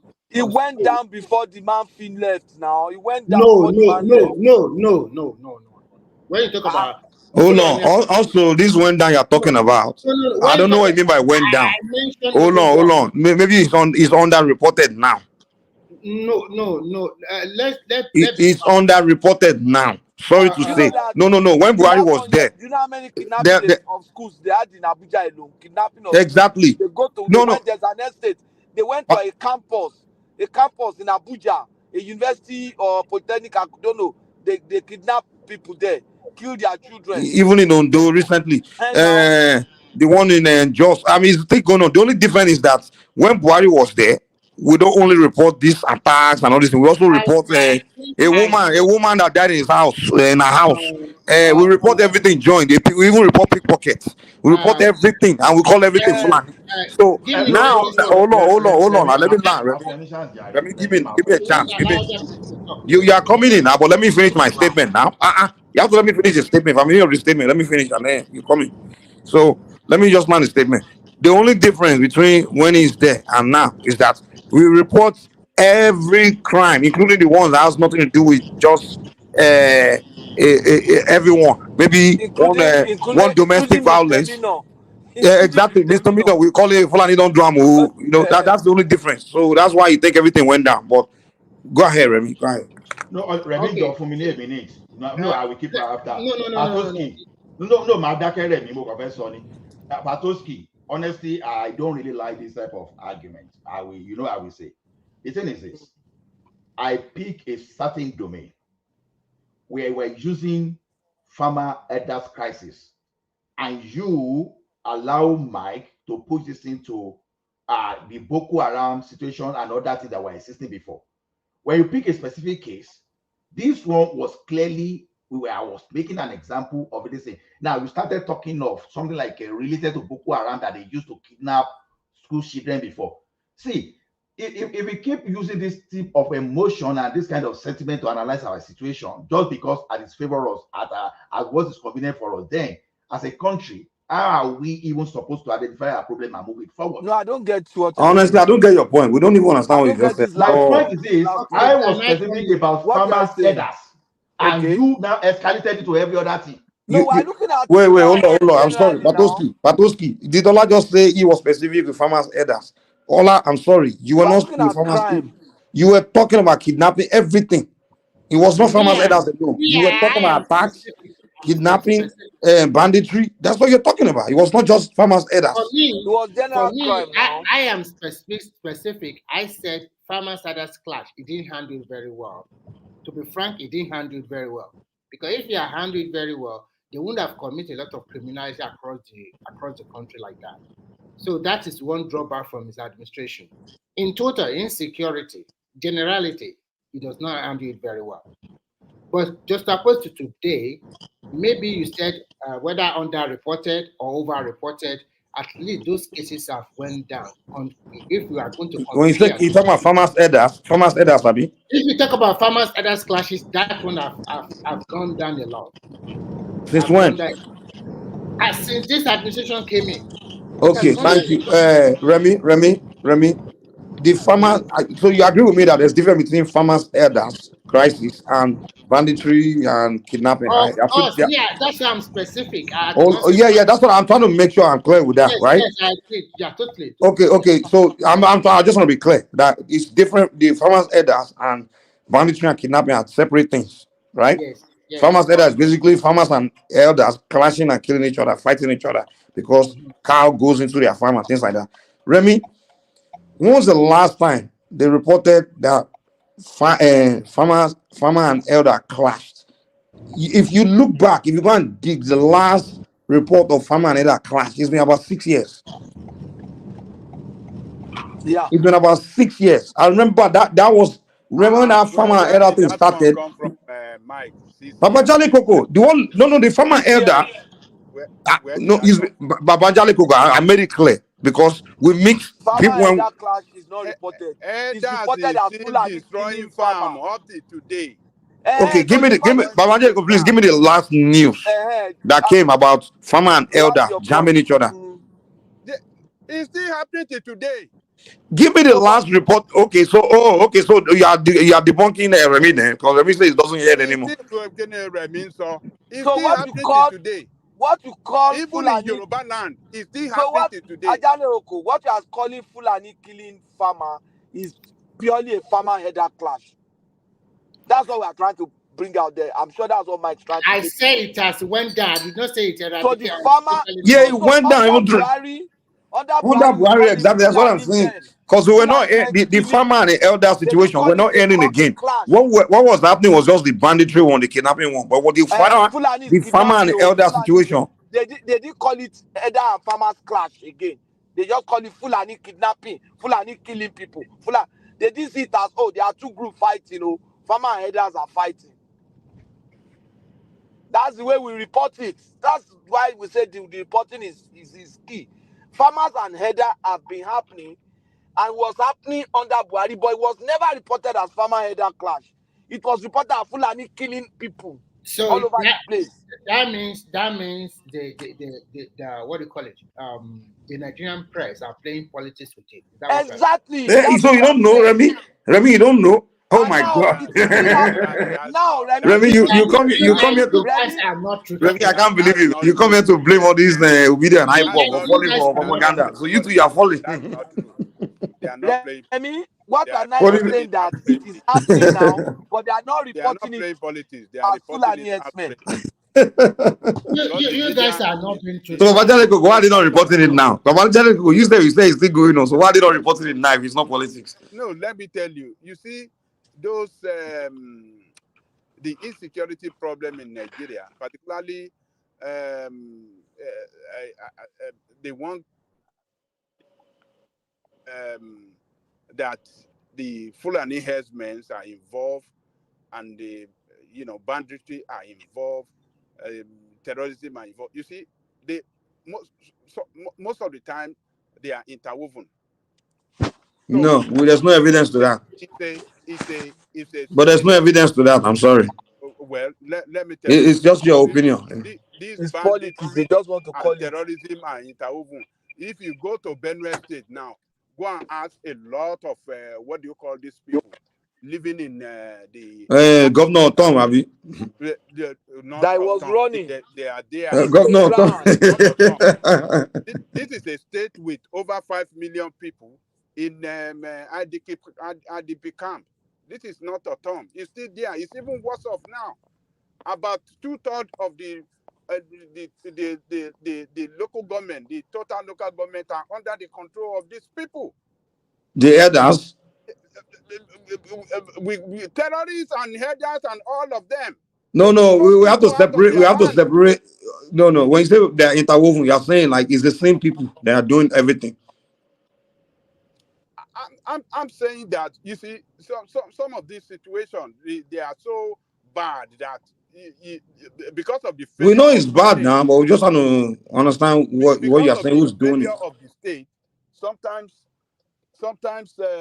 it's not well reported. Sometimes the people that are affected will be driven out. Okay, the situation where people are driven out of their hometown and they are inadequate, how would you describe that? Well, that's criminality now. That's banditry. That's what we are saying. That is banditry. But we in a situation where a lot of people cannot even go to their farm due to the incessant killing by headers. But It's still Charlie happening Coco, in the Yorubati today. A no, lot of the people cannot go to farm because of these headers Baba Charlie Coco. carrying Well, AK-47 Baba Charlie Coco. everywhere. The definition of an elder, elder, not elder. Elder is a man. Hold on now. Wait. Baba, a man that's into cow business, feeding his cow and selling his cow, right? So what we are trying to tell you is that's the job of an elder, right? Now, you are saying that the elder, the guy that's pushing cow and feeding cow and selling cow, is the one that's also doing banditry and kidnapping. No one else is doing it. They are the only one doing it. They are the one doing it. No. They are two separate things. Headers. Oh, so what? So what I'm telling you that look. But you accuse, if you say it's two separate things, but you're accusing them. You're saying it's by elder. You just said it now. You said the kidnapping and the farm, the killing, the banditry, it was done by elders. That's what you said, and that's why I'm responding to you. No. Let's listen. What I said is that the state of insecurity, because we have the headers problem, because we have the kidnapping, what do you call it? The banditry, you have the terrorism. So all of them happening together, simultaneously. The situation is so complex that sometimes people want to mix them up. You understand? But why we can't do that? That's the point. That's the argument. That's the point here. What I'm saying is that look, the elders problem. If we don't have the headers problem, Which one is the elders problem? Can you describe the elders problem? Headers that are going into people's farm, destroying people's farm With their cows, right? Carrying their cow into farmland and destroying their farmland and eating the people's crops.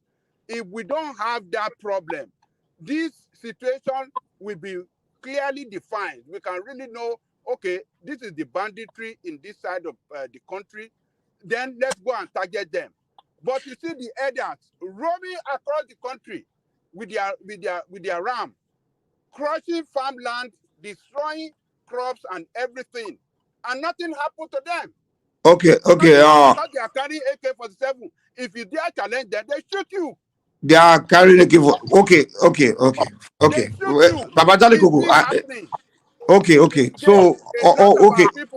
I get your point. But let's try to understand what you're saying very well, Baba Charlie Coco. So you're saying every elder in Nigeria, every person that all the elders pushing cow, all of them are carrying AK-47. Oh, in the bush, in this state of insecurity in the country, you think they don't carry arms? So it's yes, okay, all of them. Now moving around in the bush in the night, in the dead of the night, in the dead of the night, they will not have arms.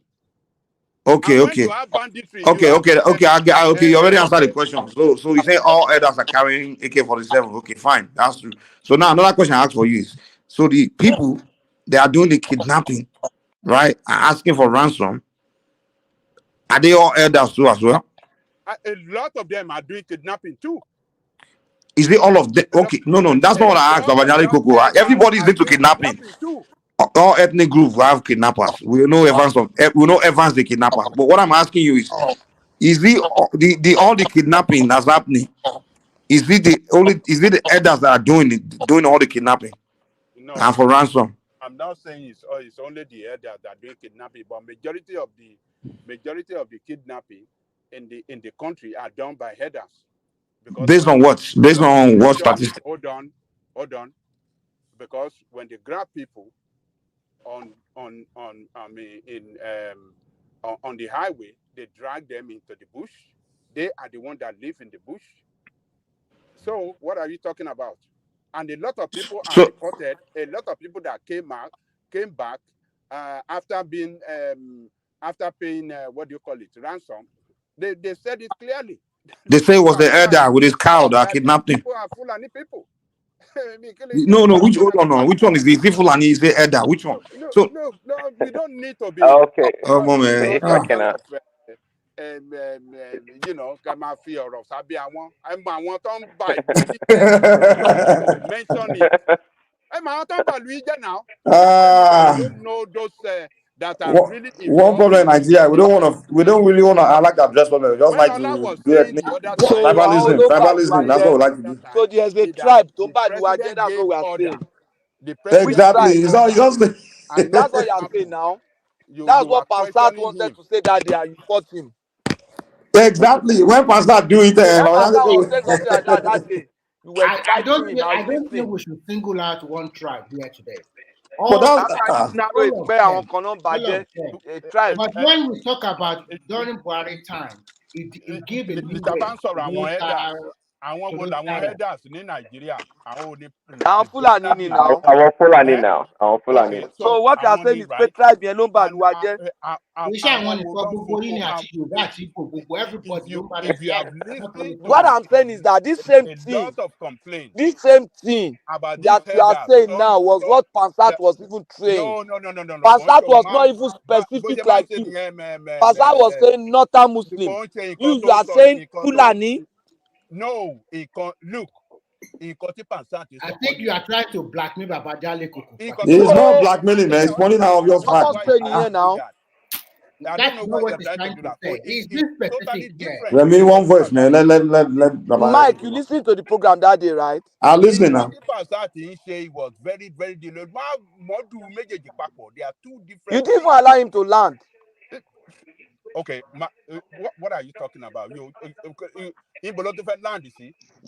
Only certain, only northern Muslims. All the northern Muslims who pay àwọn number. You didn't. But you tell so you have to see what is something. But you don't need the Fulani. You even specifically say Fulani. Specific people. I say Fulani herdsmen. I say Fulani herdsmen. I hate what particular about. I say Fulani herdsmen. Let you narrow it down. You don't need to. Babajale Koko. Babajale Koko. Ẹ rán wọn létí ta ló pa Dr. Abolode. Ẹ rán wọn létí. Ẹ lọ apologize to Pansat o. Ẹ lọ apologize to Pansat. Gbogbo yìí ẹ lè sùn kẹ́kọ̀ọ́ ní tìbí kan náà náà. Babajale Koko. Remind them ta ló pa Dr. Abolode. Wọ́n sọ pé àwọn Fúlàní kan ló pa, wọ́n náà ti rí àwọn tó pa. Babajale Koko ló máa ń sa ẹ̀fẹ̀. Actually, for me, you know what was funny? Throughout the entire Buhari regime, all Yorubas became saints. We don't have criminal in Yoruba. We don't even have armed robber. We don't have anything. No. Pickpockets. Who is saying that? For me, I think all nationality, all tribe, they all commit crime. Exactly. That time it was so terrible that when you see a trailer that has Fulani inside, and we are already used to Hausa people joining trailer to come to south. they will stay on top cassava, on top malu, to And just enter with free ride to dangerous south. weapon under the food stop, right? That is And no they are Baba Okay, Jale. let me chime these in. Let one me are chime not in. See, criminals. one That is second. not their style. People, Mike, they are carrying Mike, arms, Mike and dangerous weapon Patoski are. under the food stop, everything. They are bringing it to the south, taking it to Lagos. So they are not criminals. What are they doing with I'm Not not dangerous every weapon? time of Angelico, but we have some cases like that. You are right. Baba Jale Mike, Koko. How many So they are bad not weapons have criminals. they seen being transported So to you the don't see video southeast? of a lot of them arrested with arms and dangerous weapon and gun and everything. Did you see They video yeah, of arrested that is true. extracted That is true. weapons. They and then what are And arrested what are we talking extracted about? weapons. What Baba are we Jale Mike, Koko, talking was about? it Jide Mike, that came here? Oh, sorry, please, that you come next. Was it Jide that came here? Somebody came here and said it was armed robbers came to his house or something like that. They robbed him and his wife. I yeah, think it was Jide in Ogun State, in in Ogun State. Abeokuta. So Yeah. were those armed robbers full and No, that I one is think you are trying different. to And what are blackmail you Baba talking about? We Angelico are here. talking I of the think he's being arrest specific. of people in the Don't mind truck Mike and coming if with those an armed robbers happen to be gun, full and dangerous weapon. Eh? okay, please that before we go ahead. Okay, I was gonna say, Patoski and Mike, you guys don't want to acknowledge the crimes of this herdsman. It is true that we can't even tell. There was a problem in trying to distinguish between these people coming from the Niger, right, and also the Nigerians, Fulani. So it is true. We have record and reports that these people, they were, I mean, they were going between banditry from terrorism to the herdsmen. They were doing everything together. You can hardly distinguish. Which So report are they you try. reading, Prince Daddy, in America? Yeah. Well, Whose no, report? no, no, no. Stop. We hear it all the time. From If you where? watch From where? Where did you Arise hear it now? I television, can go and look it too. Prince no, Daddy, Prince Daddy, you have to on ask. Online. Nigerian television One news. man show. No, no, Prince no. Daddy, I'm talking about channels, Arise, and TBC. I mean, they reported it. Prince This Daddy, one, this please. one I just You have reading to from you. you have to give Okay. some Arise. So Prince Daddy, you following Arise? Prince Daddy, you have to give No, some what? percentage. What did they have to gain? No, uh, more like channels television. But the what's point his here is name? that Rufai see, was spinning news. no. Well, Sean Kimbaloye. But look, if the crimes that happen in the on the farms, okay, and the ones that happen like heavens in the cities, they're two different kind of, well, the same kind of crime, but different environment. We know that when they commit crimes on the highway, just like Angela Coco said, on the farms, those are the Fulani herdsmen. We know that, right? Based on what? Where Based was on Evans? reporting, Where was Evans based carrying on out his own kidnapping? Was it from the estate or where? I'm Uh, sorry, Big, what do Prince you say? Daddy, Prince Daddy, I think when you look at it, all the tribe commit crime. When you talk about drug, we know those No, no, people are no, no. We're not trying to get simplistic, Remy. No. Well, of course, everybody commits. Hold on. Everybody commits crime. In fact, if you want to make the argument that Yorubas commit more crime than every other ethnic group, fine, we can make that argument. I'm not even going to debate that. But the point here is that we're trying to be specific, How right, can you make to that the kind of argument? crime. Who told you you're I, about criminal crime? no, listen to what I said. Listen to what I said. So if you were to make the argument, I'm not going to even debate you. If you can produce the report or the data, that is fine. I'm not going to even argue about that. But we're trying to be specific here on the crimes, like the farmer Edda's crime, the ones that happen on the farm, the highway rob. I mean, the Fulani herdsmen Highway robbery. were Highway the Fulani robbery. herds. Come there on are now, so Prince many Daddy. from Abuja to Kaduna. That is true. Okay, So so it's those a are Fulani elders. It's a guy pushing car doing the highway so robbery. those ones I mean, are I can buy the Mike, farm one. If you're telling me on the Mike is trying farm, as much to minimize the crimes of these people, and it's not. Prince Sorry, Daddy, Prince it's Daddy. not. If you Hold want on, to, it's if not you want about to being present ethnic. argument, you want to show us facts, show us proof. But, what facts are you No, producing, no, Mike? no, no. If Listen, are you listen. not are Sorry, you not, there's are you some not things getting that we this from can, the we same? can.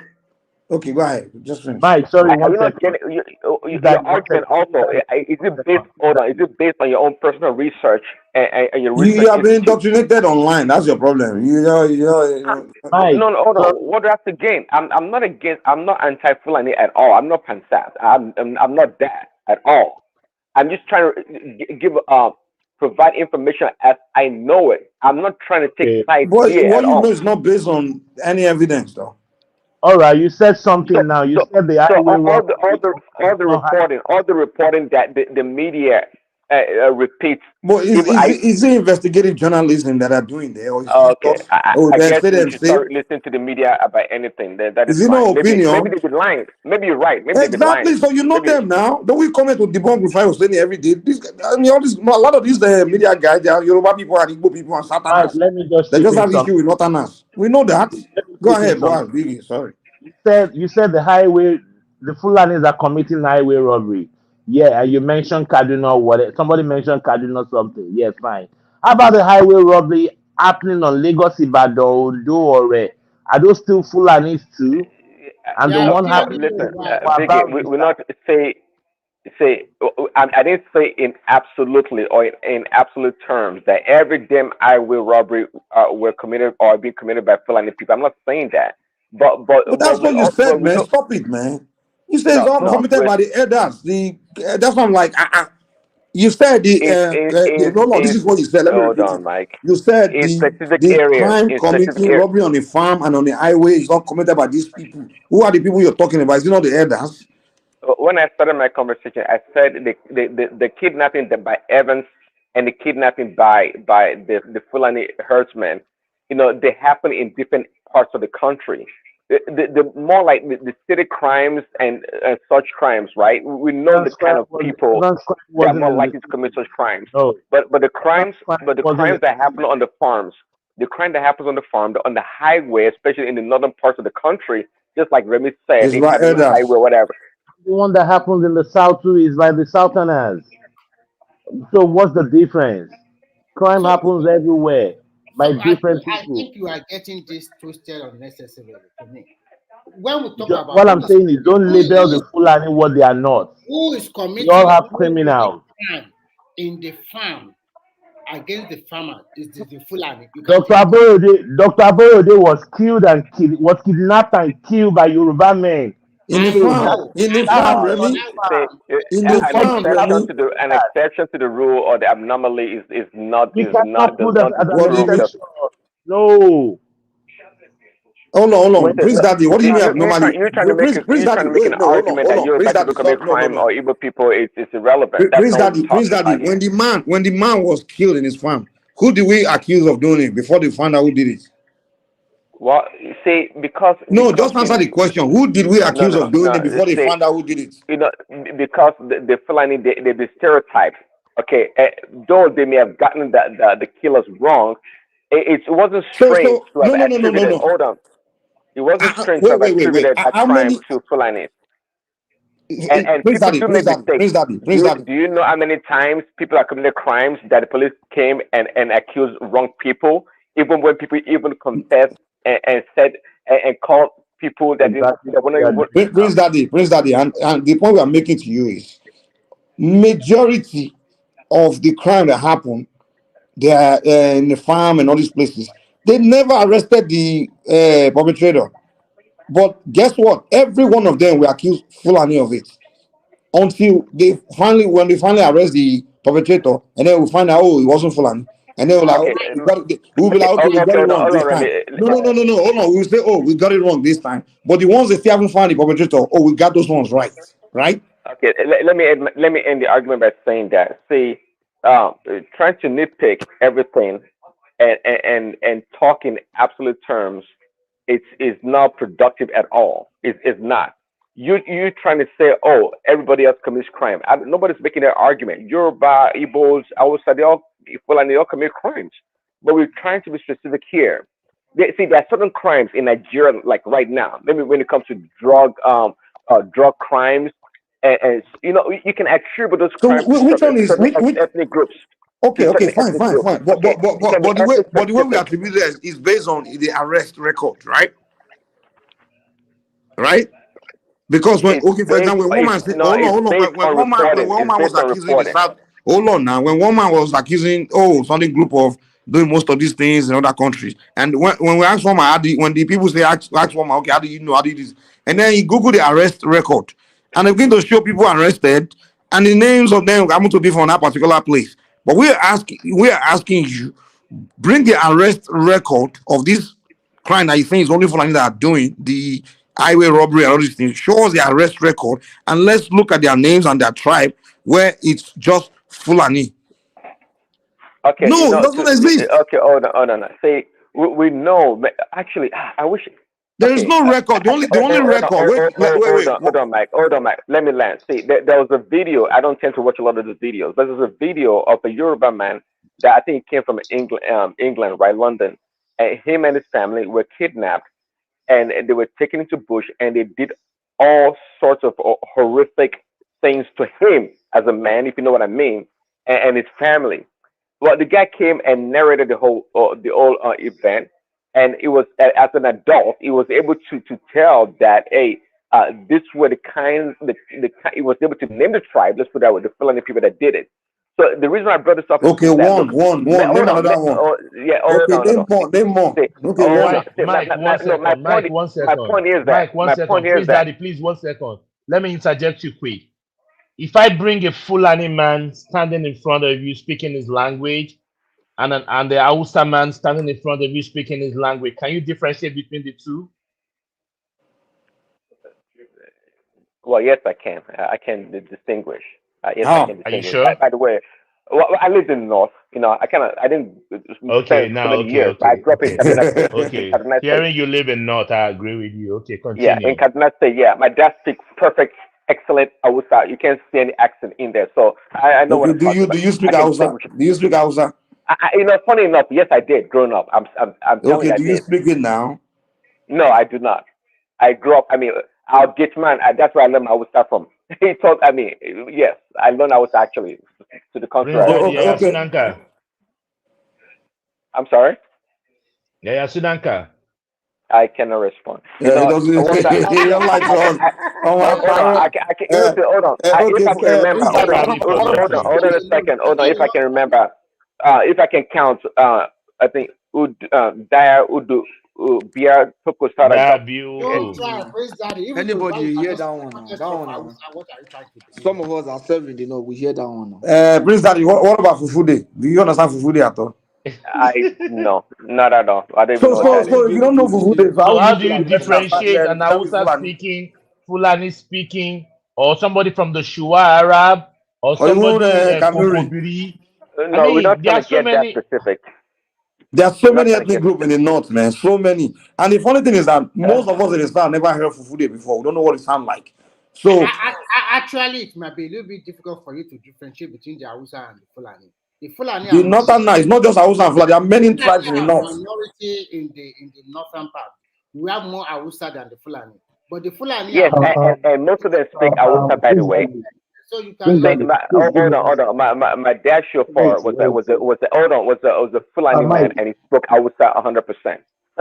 Okay, Mike, I know that. Who's that? Mike, So Yeah. Thomas. Tell the private section, the private comments. Yeah, thank you. Okay. So anyway, I don't think we're gonna win this argument. Mike and Patoski, you guys are supporters of the Fulani people. Whatever crime they do is not them; it's everybody else. No, But we are that's not fine. supporting, we are just against blacklisting a particular tribe. Exactly. Let's not do that. No. Thomas, I can't See, believe that. it was a crime that's specific. See, you can mention a crime right Mike now that we all can agree. No, we all can agree that not very grateful saying. That's a Yoruba person that's more likely to commit that crime, or that's an Igbo person more likely to commit that crime. So I don't know why you guys trying to make it an issue that it's only Fulani people that commit crimes. Nobody's saying that, and Ajala did not make that claim or that argument. Nobody's doing that.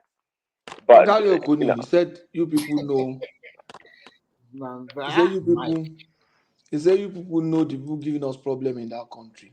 Why are you people behaving like this? It's just stereotyping and labeling people, which is not I did not say that. Anybody that said that is a liar. All tribes, people that are giving Nigerian trouble. All tribes. Don't say that to Mr. Remy. Àgbàlagbà máa ń parọ́ kẹ̀. I am not that kind of person that will say it's Àgbàlagbà ń parọ́. How dare you say that? Gbogbo tribe ló fún Nàìjíríà ní wàhálà ní Nàìjíríà. Me, I disagree. I refuse to agree with you. Àgbàlagbà ò kí ń parọ́. Talon parọ́ náà. You hear what Remy said? Very, very sarcastic. No, I'm defending him. You. Momo, I know you are defending me. Actually, to be frank with you, all Nigerians, whether you Everybody, every tribe. they are all rogues, okay?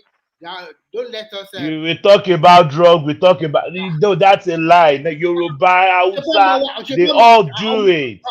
Hush puppy. Scam cat all over the world. Exactly. Is that a good example? The funny thing is that most of my people that have fell victims in that country has been mainly Yorubas and Satanas, Satanas, not even Northerners at all. Even when I was in the north, most of the people that committed crime against me, that did me wrong, were Satanas.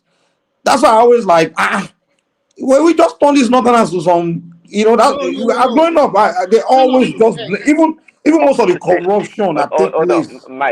Mike, see, I think you have this nostalgic attitude towards the Northerners.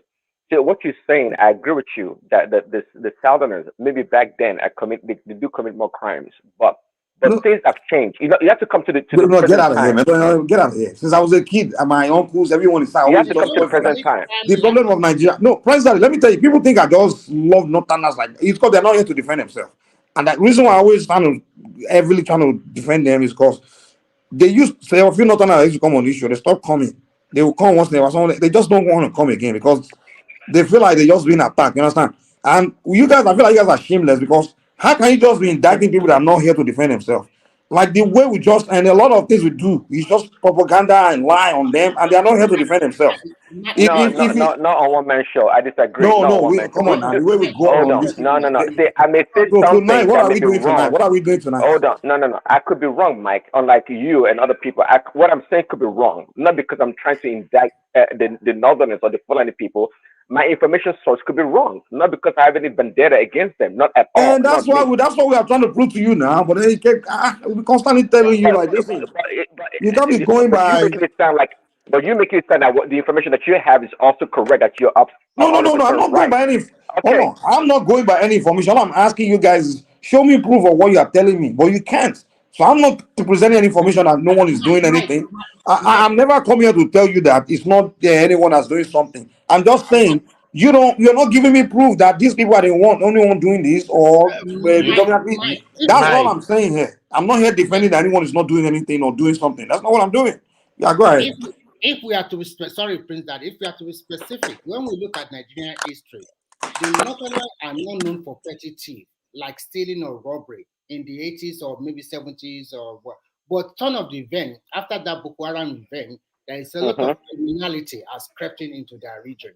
Exactly. That's the point I'm trying to make, Remy.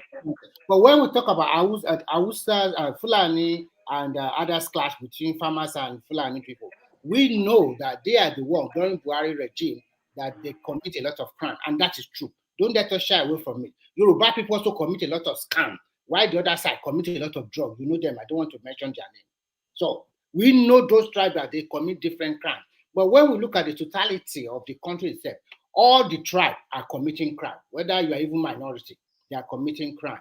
So well, that is not news. That is not news. And I think somebody said here. But Remy, when you want to address the crime of the Yoruba person, do you we make it a Yoruba thing? Do we call it Yoruba? That is the creation of the creation. When it comes to Mike, when it comes to Yoruba crime, Ekiti people commit the most crime. So we know that already. I don't know about that. That is too large. That is too large. Come on. Okay. Your life is not here. Please, Daddy. Online Adewale will come for you very soon. He can't please Daddy you. I'm trying to wake Adewale up. He's gonna jump in. Okay, yeah. Except for that. I think it's Oguanoyo and Oguanoyo or your commit more crime than Mr. Remy, let me tell you one thing. You see, everybody that shouts Fulani, Hausa, this, that. I bet my life, most of them, they've never dealt with these people before. They never met them now. Me, I've dealt with them under their grazing routes from Nigeria to Niger to Agadez to Chad to Sudan. I used to go down there to buy trailers of cows. These people are not what people are painting them to be. Let me even So have to after the Boko Haram, some kind of, do you know the people they call, there's some set of Fulani, they call them a special name. I think you will know them. They are very notorious for crime and they are very terrible. Based on what? What he did here? No, hold on. I'm talking to Biggie. You will know these people. I forgot they call this special Fulani, they call them some special, they are more Special Fulani. There is no special Fulani. Fulani, just like Fulani, they have their own. Some are Arab Fulani, like the Tuareg, and Shuara, and all those people. No. We are not about Shuara, but no Shuara. You know what I'm talking about. That even the special Fulani now. They add no. I think if I can remember their name, I will say it. And this guy will. Shawan Bororo. Thank you, Bororo. Wow, irony. They are not notorious for anything. Our cultures are different. Our cultures are just different. When you don't understand someone's culture, don't label them. Oh, need láti bá wọn these protectionists of àwọn criminal among the Fulanis. Oh, lè bá wọn argue wọn lè. I'm not protecting anybody. I'm just saying I stand up for the right. Mike, one can hate Fulani, one can hate Buhari. That's all. Buhari is my man. Anything. In fact, so bẹ́ẹ̀ ṣe wà l'Amẹ́ríkà ń sìn bàbá Jánlé Kòkò tó bá label yín as a fraudster báwo nílùú yín ṣe máa dùn tó. Tó bá jẹ́ Yorùbá tó jẹ́ fraudster tó bá gbé. àìmọye ọ̀sán hushpuppi àwọn gbogbo wọn àwọn bẹ́ẹ̀rì àbí kí ló ń jẹ́ adéná Yorùbá but tó bá label yín as a tó bá label yín as a scammer how will you feel. Yes.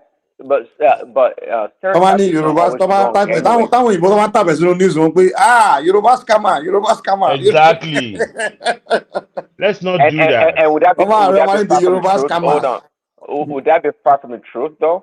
That wouldn't be far from the truth because I'm not a scammer. That's what we are telling you. It would because I'm not a scammer and I'm Yoruba. Of course, it's not absolute. It's not absolute, Biggie. Of course, I am not a scammer. Prince Daddy, trust me. If you look at the characteristics of Yoruba, scamming is not part of it. Exactly. You cannot label me a scammer. Are they Yoruba scammers? They are Igbo scammers. They are Oyinbo scammers. They are British scammers. They are American scammers. Why don't you label them that? Prince Daddy, you are missing the point. Prince Daddy, listen, you are missing the point. If all over the news in Europe, in Asia, in America, whenever they arrest a Yoruba scammer, a person that's a scammer that happens to be of Yoruba origin, in the news, they just label Yoruba scammer. They use the word scammer and they put Yoruba after it or before it all the time. Guess what? Everywhere in the world you go, you mention the word Yoruba, guess what they will say? Guess what they will think? Scammers.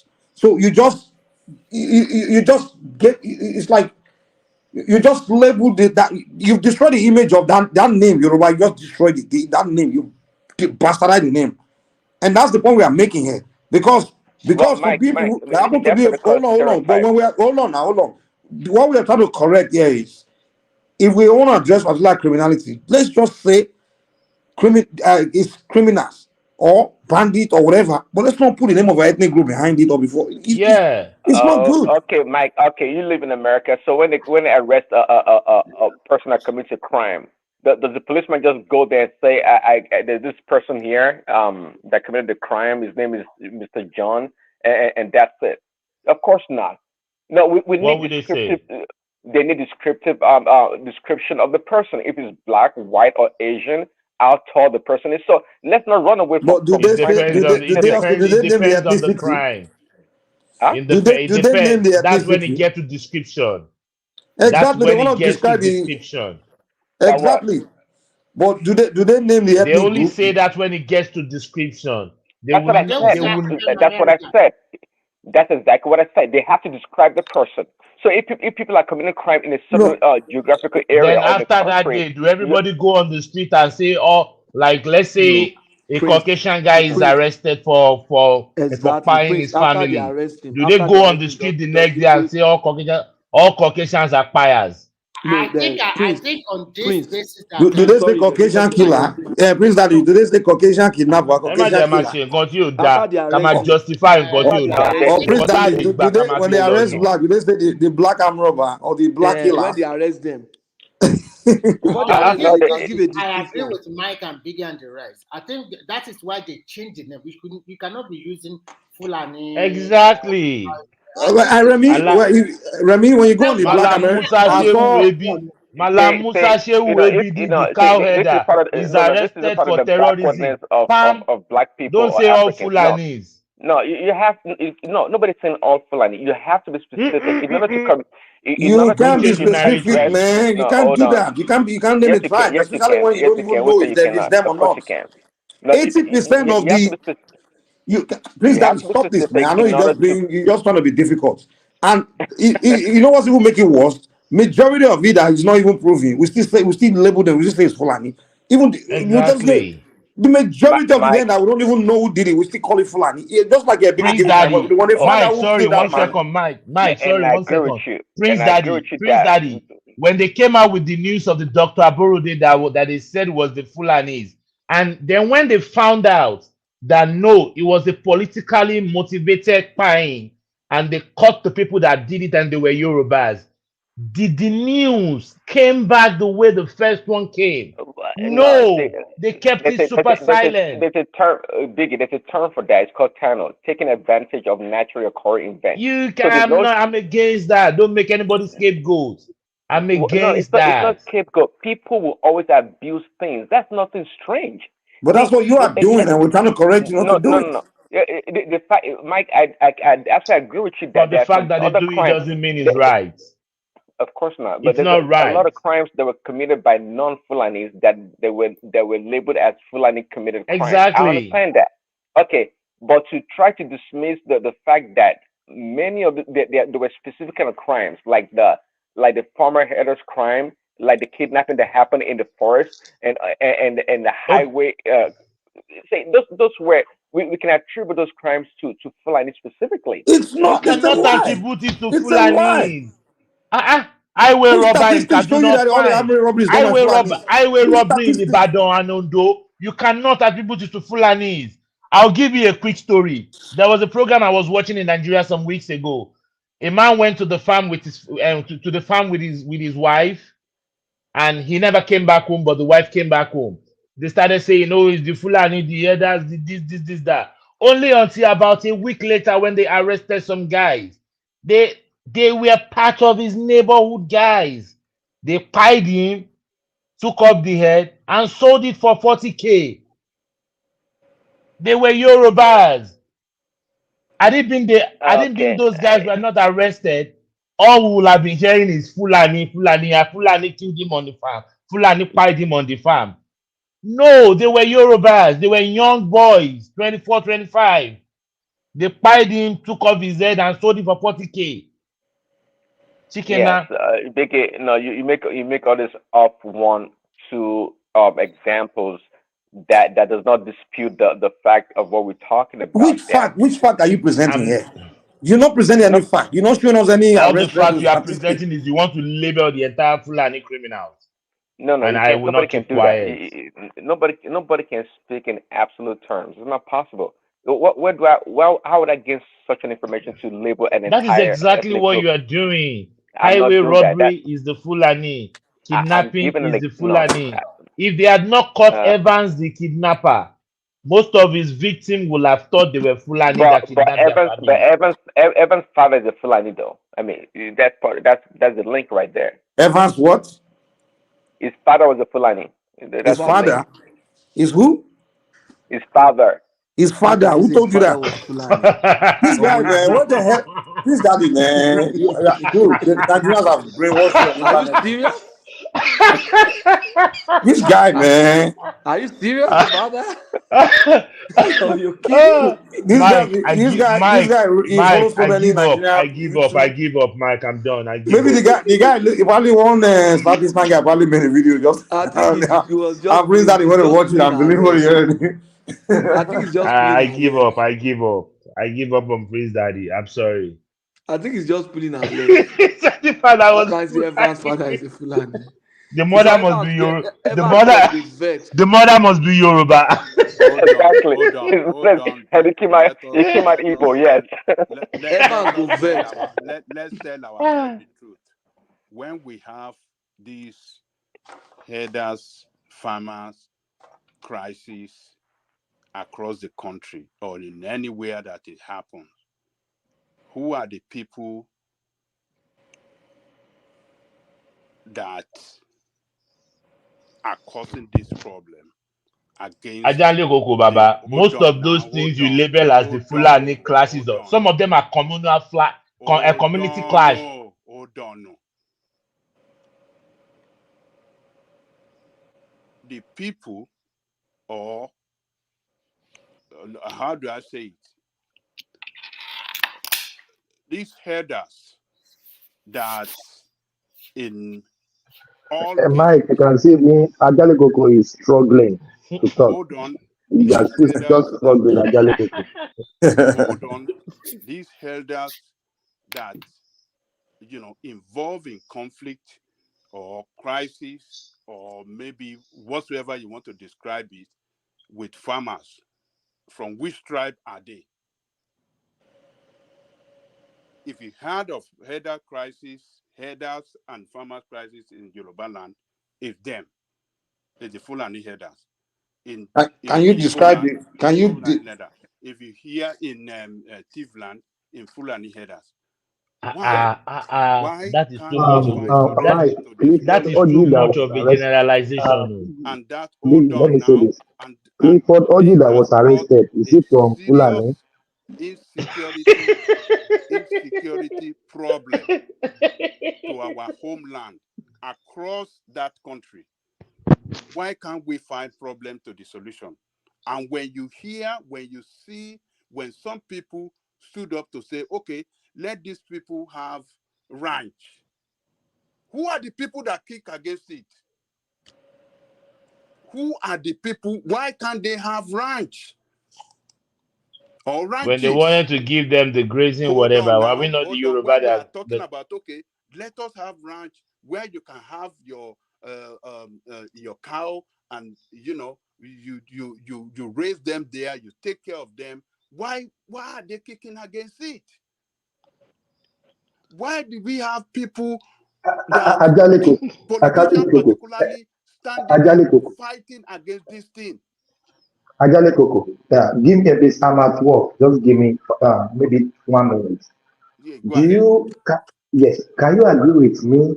Any foreigner that perpetrates any criminal act in your own land, there is a iota or there is a little of indigenous people giving them the backing. Did you agree with me? Let me tell you what happened. I'm from Okeo.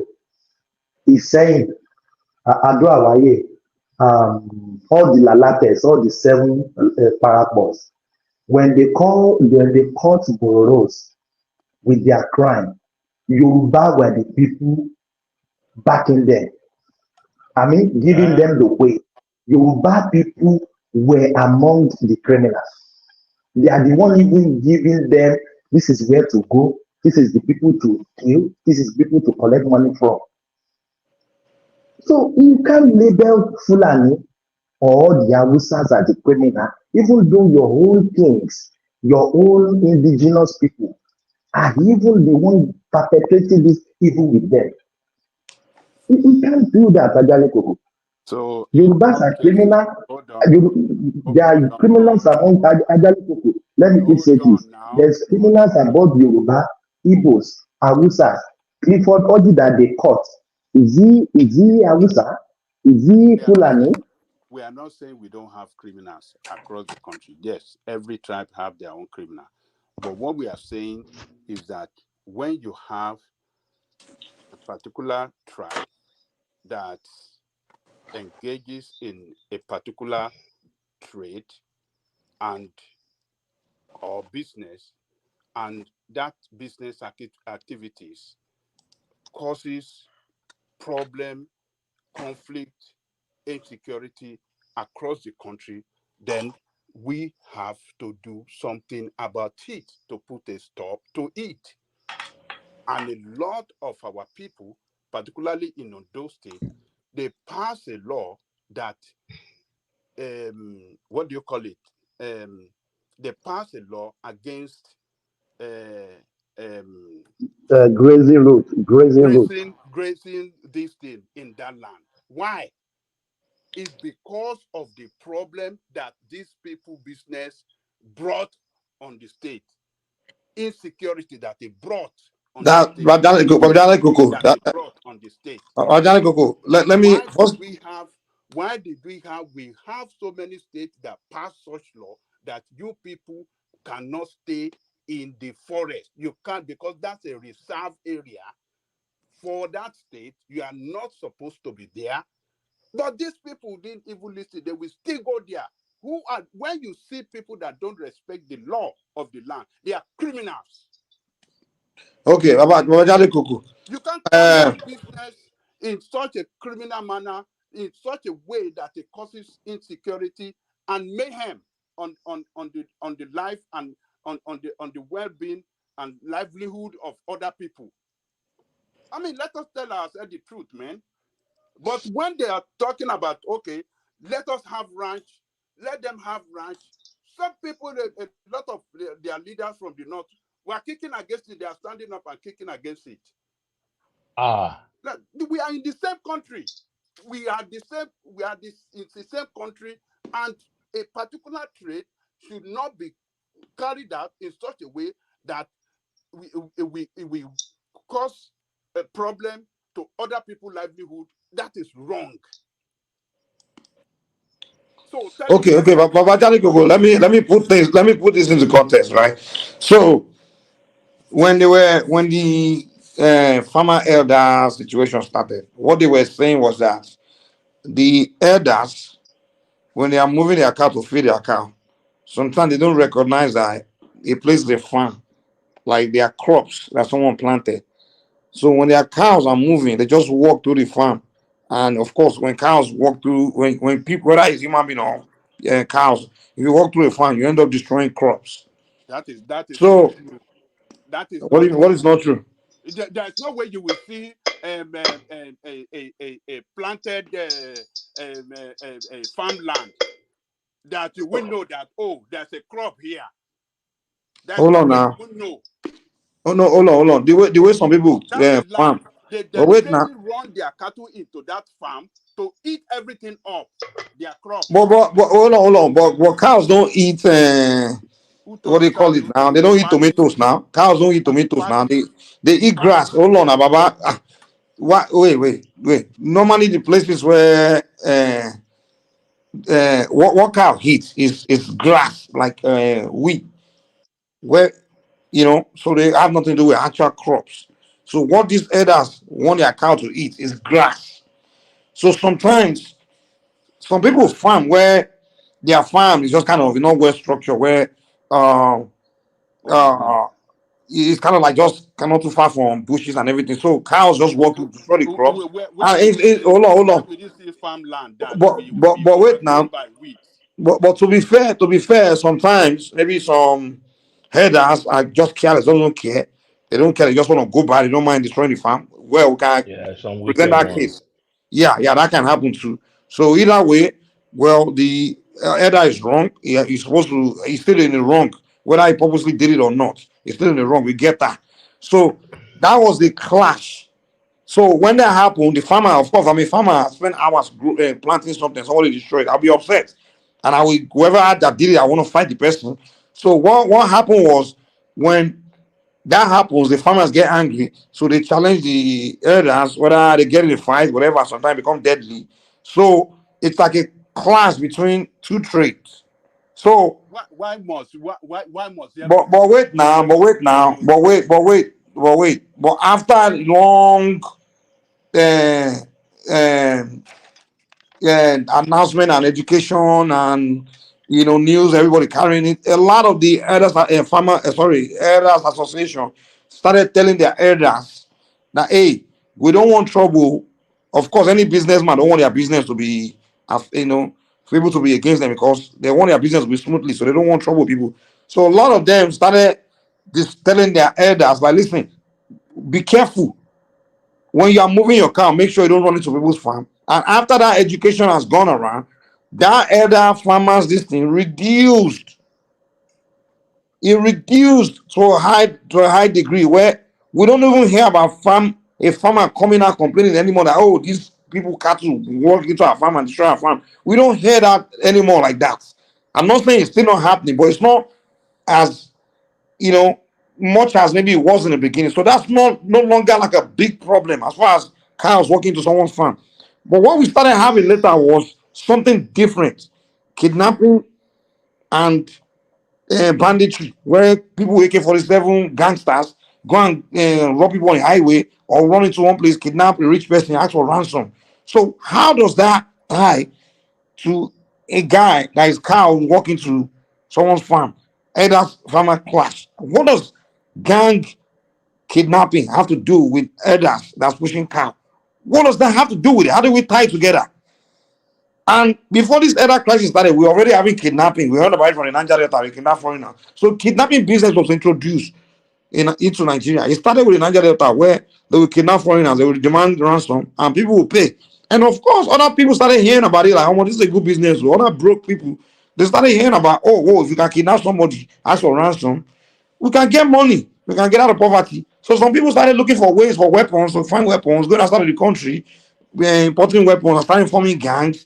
And a lot of them are not from the north, a lot, some from the south, from all over. The criminals are just figure a new way of making money, which is let's find weapons, let's form a gang.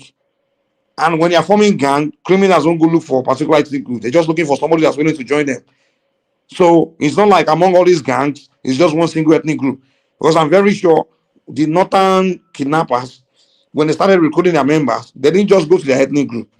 They go to their neighborhood and find whoever is, street boy that's willing to join, and they did it together. So how does this tie to the guy that's pushing cow?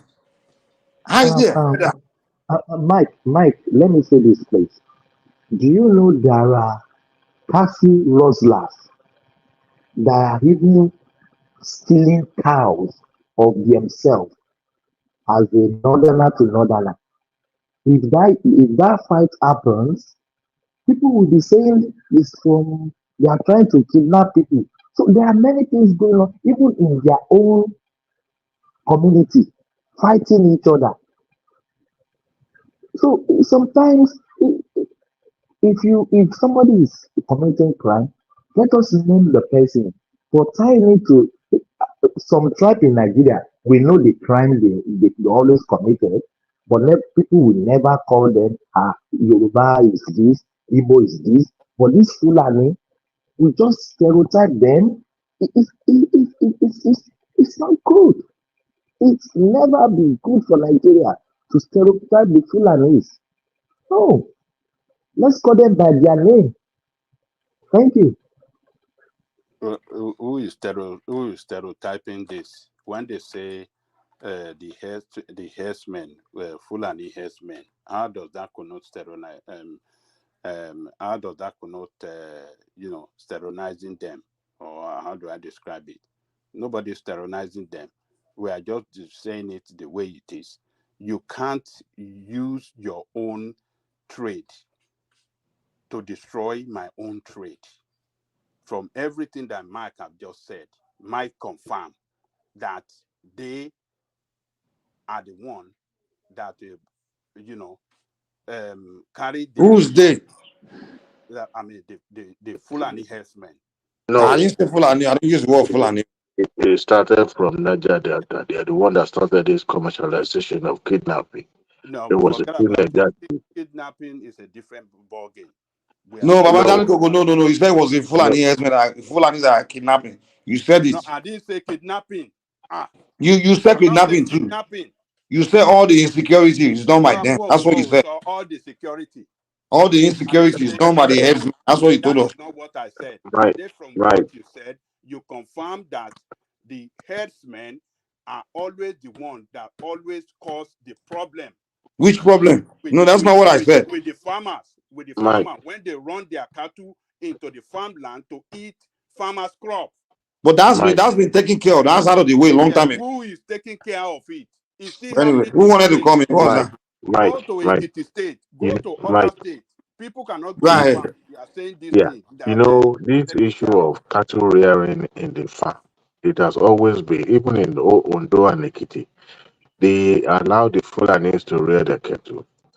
Another thing that from become problematic is the fact that it has become their tradition. Being stationary in one place rearing the animal has never been part of Fulani's way of farming. So they prefer to roam the animal with the hope that the animal will be, healthy by the time they wanted to sell. So that was the reason why it didn't go down well when they would propose that grazing area for them. And the community, the host community in the Ondos and Ekiti, they know those people, they live among them. Now, when they are matching the animal to the farm, you don't actually go to the farm. You always go through the main road. Now, you hardly see cow go into, because hardly you will see people having their farm by the roadside anyway. At least maybe a few steps away from the main road. One major reason is because of theft. When you have your road your farm by the road, it's always believed that people will just stop by block one okra, block one tomato, and put it in pocket and go home. Before you know it, everything in your farmland will disappear. So people hardly farm very close to the road. So these cows, they go along the road. They hardly go into the main farmland. Now, when you started having the invasion of these unscrupulous Fulanis, not that they are not in their midst, but some of these people, they've invaded in such a way that they don't belong to those communities and they don't even live among them. So when they first started doing the attack, some of those people who actually live in those communities do not know these people because some of their kids grew up, even speaking their language, the old hometown language. So some of those people that being seen attacking those people in their family, and now they don't even live in outside. They hijack some of the cow and they just jump for them to perpetrate their evil. Because at the Ondo state that I know and the Ekiti state that I know, they know the Fulanis. In fact, they know every I can't call them alien, but every new person that comes to live there in that hometown, they always know that. I mean, how many of them in Ondo and Ekiti? They're not as many, right? So they know who is perpetrating. I mean, they know those people that are perpetrating that are, using the Harima rearing as a cover to perpetrate those evil. That's why it's a lot easier for them to capture, some of them. Those who have been living there for years, for donkey years, they know who they are, they know their children. You can't even see them doing all those evil. But those who, especially those people from Savannah, uh, uh, countries that, came all the way through and now decided to live in the jungle perpetually, they're the one. So it's hard to change that tradition of their way of cattle rearing because they are known to be from one location to another. They have never been stationary. So to change that mindset is what the government find very, very difficult to tackle. Because how do you tell somebody whose tradition for years has always been about moving from one point A to point B, doing it peacefully and able to raise their family and all that. So it was very hard. Even if till tomorrow government proposing a site for them, they probably will still not accept it because that's always been like this. It's easier for us in the south to say, well, you know what, this is the way we should be doing it. But how do you change the mindset of those people that are already, that is their way of life? It's gonna be very, very hard. Adewale, yeah, let me say this. You remember when federal government wanted to start this settling them somewhere to so that they will not be roaming about with their cows? Are we not say Sadana that kick against it? That why are they giving them preferential treatment? That they want to take our land. That is the first word that was pronounced by the Southerner. They want to take our land. They want to take our land. They want to take our land. They want to So Islamize us. They want to they sink want to our land in it. Islamize us. So what do they want?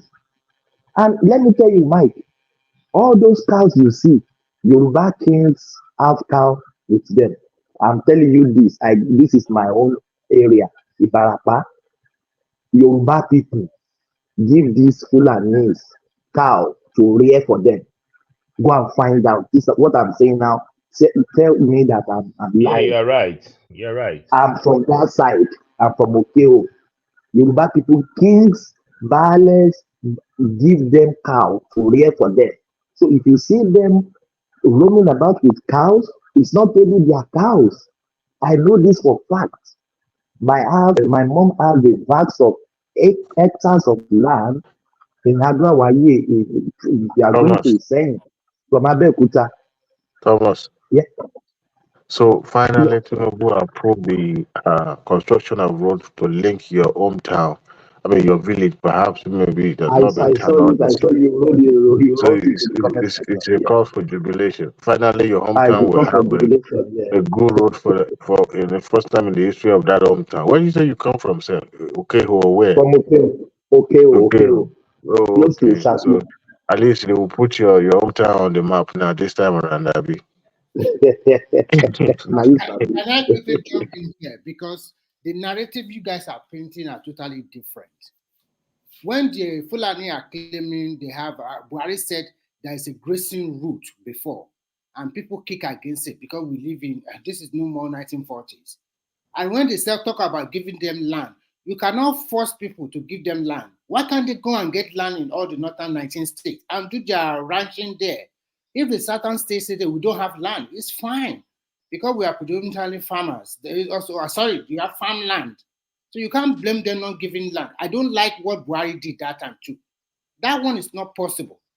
If you, So Chokoto, you Kaduna, are the rest, saying that hold on, you are saying that those who are living in the southwest and they are into that kind of trade, they should move back to their home state for them to if be. if you're in the southwest and you are raising cow, go and get a land and ranch your cow in that land, not graze around southwest area through the farmland. That's what it's supposed to be.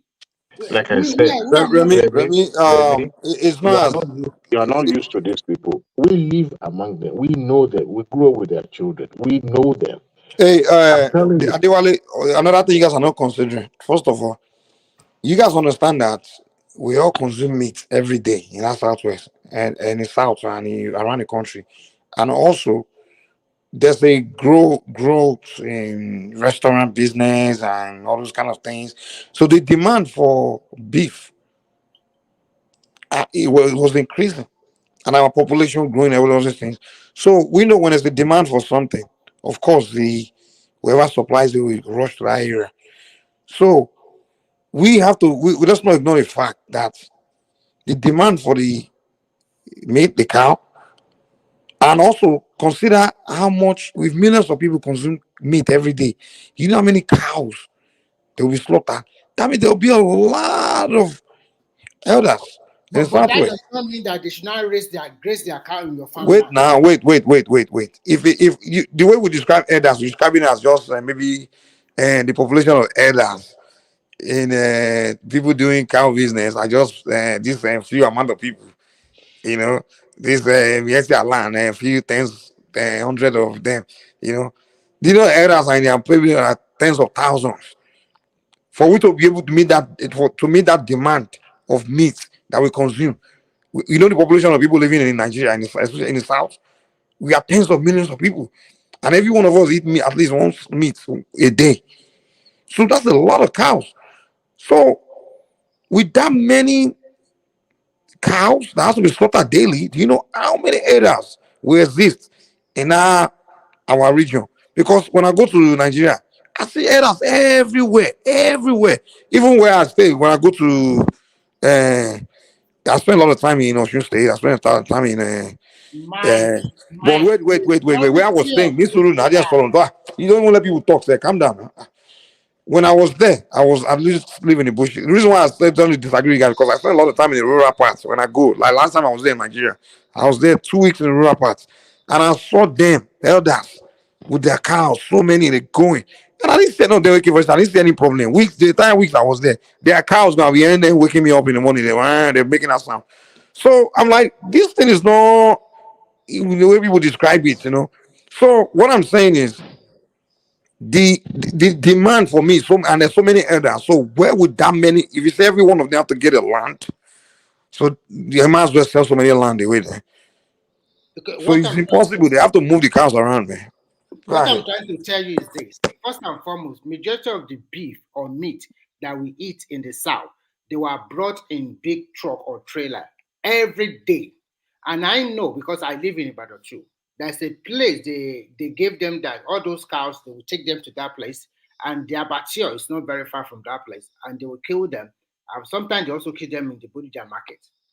Where And is people this? go and Mr. no, what I, Mr. Remy, Mr. Remy, most of the cows you see them roaming around, heading around in they're actually for consumption. Cows cannot be tied down and be fed until they are bought. It's a lot of money to feed a cow. So I hope you know.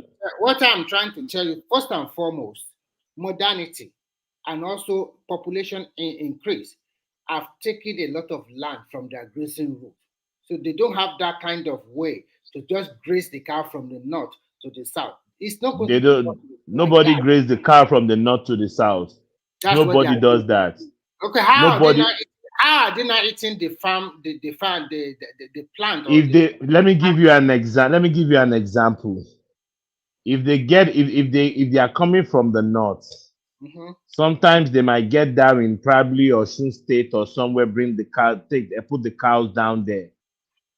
Then they probably like trade some, sell some, do all these, and then they try to move them to the next town. And That's what they do. They move them. maybe the small no, ones, no, I they don't will start believe. rearing them. Trying to tell me that What you say? they move the cow. I said the small ones, they will start rearing them. That is those The who small give ones, birth along our the people line. say, No. But that's not really, they don't really breed them by just moving them all around like that in the south. No. I don't agree with you on this. I think Okay. most of them, that is why they are talking about the grazing route or something like that. They move them from one place to another. But I also know that those ones are not enough for Nigerian. Let me hold on. Not from, hold on, please. No, hold on, please. Not from the north. No Hausa will move cows, walk from the north to the south. It's not possible. No, that's not what I'm saying. Do not let me finish. What I'm just trying to say is that majority of the beef we are eating are being brought from the north by truck or trailers. They brought them every day to various markets all over Nigeria. That's what I'm saying. But still, we still have some of them that because they think this is what our great grandfather have been doing, we want to continue this kind of work. So they graze the cow from north to south to east and west. No. That doesn't happen. Most of the cows you see those Fulani pushing around, they came in trailers. Nobody grazed from the north to the south. So in a nutshell, what you are telling me here today is that the cow that were eating in Ibadan, they brought them from all the way from Kano or Kaduna or Zamfara. Lágbára Ọlọ́run. At Lalante, and from Lalante, they now need to graze our farmland. They bring those cows from the north. They just bring them down here for a while just to fatten them before they sell them. That's what they do. So let me ask you a question. So to fatten them, they will not eat any grass they find anywhere in Iseyin or Lalante before they bring them to major city. Is that what you're saying? They push them into all these forests and let them graze. They graze now. The forest can also be farmland. At least in the southwest, there's not like big forest like before because of modernity. People there is forest too. No, what I'm trying to say, I know Remy, you don't understand. There is, hold on, please. Hold on. There is forests that are not being farmed. Have you been to Oyo State, Ibarapa Mejeje? I've came from there. I've been to Iseyin. If you want to, I've been to Iseyin. Like 2 or 3 years. You have not been to Igbora. I've not been to Igbora. But what I'm trying to tell you, Thomas, I have seen with my Korokoro hat several times that they will bring a lot of truck and they will say this one arrived from Sokoto, this one from Kaduna, and you see those everyone, not those one, they are just everyone with big arms. They brought them to Ibadan and they will slaughter them and they will sell it to people. Yeah, that is right. You are right. Yes, that is right. What you are trying to tell me now is that all those kind of cow, first they will bring them to Igbora first, fatten them, and then they'll now put them in truck and bring them to Ibadan. That is a lie. Not no, from not all Igbora, of they them. can walk them to Ibadan. They But from don't the do What that. north, They you don't normally cannot do walk that. them to the south. All those ones they kill in the market, most times they brought them with big truck and they will offload them and they will tie them to under 2 or 3 days. They already killed all of them and they already sold all of them out. That's what Yeah, they that is normally do. right. Yeah, I that don't is right. understand what they are But trying to nobody is maybe what they are Remy, planning to do at only Igbora see, like that. Remy, nobody graze cow from the north to the south. No, Who does no. that? If anybody is telling you that, they are telling you It's a lies. babalaro, a pure lie. Is a lie. Is a pure lie. So all the one you see in Lagos, Ibadan, is being bring from the north, and there are indigenous people in Lalate, Igbora, Ibarapa Mejeje, that what their own farming is rearing, So is you main guys have rearing. not And answered my question. My question is what simple. is your question? My question is simple. My question is this. Are you telling me that those cows that we are eating in our big city in the southwest, first they were fattening up, they let them graze the ground in Igbora or in Ekiti or in Igbo, blah, blah, blah, blah, in Ogun State before they bring them to Abeokuta? Some of them, yes. No, no. Yeah, Yes, some of them. That's what let I'm me And the finish. saying. local ones you see being pushed around, head around by those Fulani, they are actually owned by the locals. Go and check it out. They are owned by the elites of those areas. Yeah, let me tell you what happened. All those ones you see grazing in our land is being sold to Owambe parties and the locals That one I in can the accept. environment. That Let one me is finish it. Let understandable. me finish. It's being sold to the locals in the environment. They are not a large quantity. The most meat, the major meat we eat in Southwest is being bring by trailer to the Southwest. The one we are rearing in the Southwest is not in a big form that can take care of our needs. It's been used. If you know Ibadan very well, when you are going to Ijebu, you will Yes, see I they know. will tie them in small korope. They call it I forgot this name, like 3 or 4. Those are the local ones rearing in the southwest. But the big chunk of our meat is being bring by trailer, which you already said. That is very true. But the one we rear in the southwest, they are minute. They are not too much. It's just being sold to the locals. If Bale is having birthday, if everybody is having party in the locals, you I consult those understand. boys, yes, So and they sell it to can you. you answer the second question? So all those ones they are roaming around in our southwest Igbo or wherever. Don't you think sometimes or most times they also eat some farmland? They eat the crop or the plant in the Yes, you farm. are right. You are right. So that And is the some area. of them, Remy, some of them, they didn't do it purposely, sometimes accidentally, and some of them always do it purposely. You don't need to, Remy, you don't need to take your cow into somebody's farm before they eat. Let me tell you, my mom got 5 acres of land in Haduawaye. When our bush got to the high, we called the Bororos in the vicinity to bring their cow to my mom's land to come and graze because we don't want to use alagbaro to cut the grass. We know these people, we live among them. They are like family to us. We live among, we know them, they sell wara to us. You remember those wara? Yes, The I one, I I the know that one we they are slaughter. there are Yes, some they bad are elements. locals. There are some bad elements in the last 8 years of Buhari that time. I don't know even up to now. There are some bad elements that joined them that those people don't also know because, like you said, Biggie, they want to make them mad. you know all this thing now, Yeah, Biggie. I know, Yeah, I now know. you are saying the We right don't thing now. we don't have problem with them before. It is because of all this gun running, banditry, terrorism in the north, and some people from other part of of Africa, especially from Burkina Faso and the rest, which are predominantly also have this bad element join them.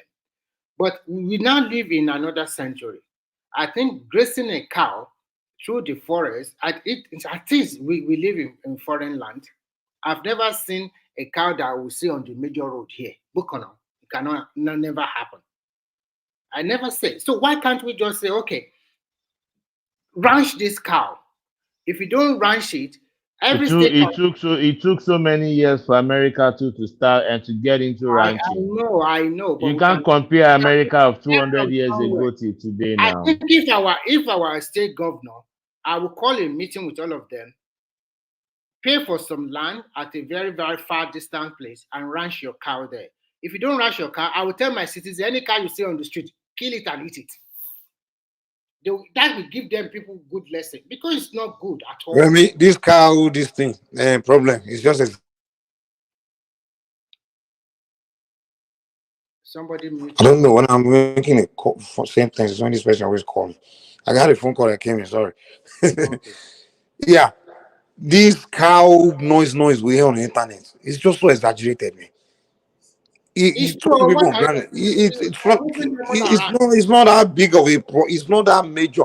Yeah, like I said before, a lot of the others were ignorant before. They were just walking to people's farms, and police that have been involved, people call. So they are now better educated that we are making mistake walking to people's farms. That thing has reduced. So it's not the biggest problem we have in Nigeria. People are just on the internet trying to create ethnic hold on, particularly Southeasterners.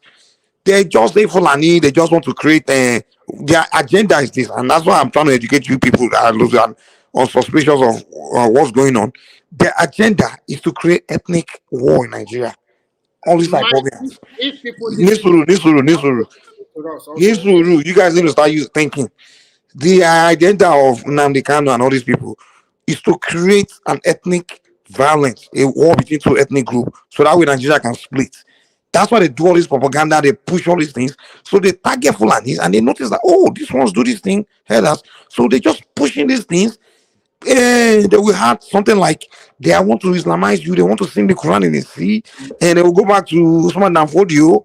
They will put all kinds of stories together and they will all tie to the herdsman and farmers, and they will tell you, oh, they are killing them every day, oh, and this thing every day, oh. But if you go to Nigeria, go to the villages, you don't see all these things like they're talking about. You don't see these things.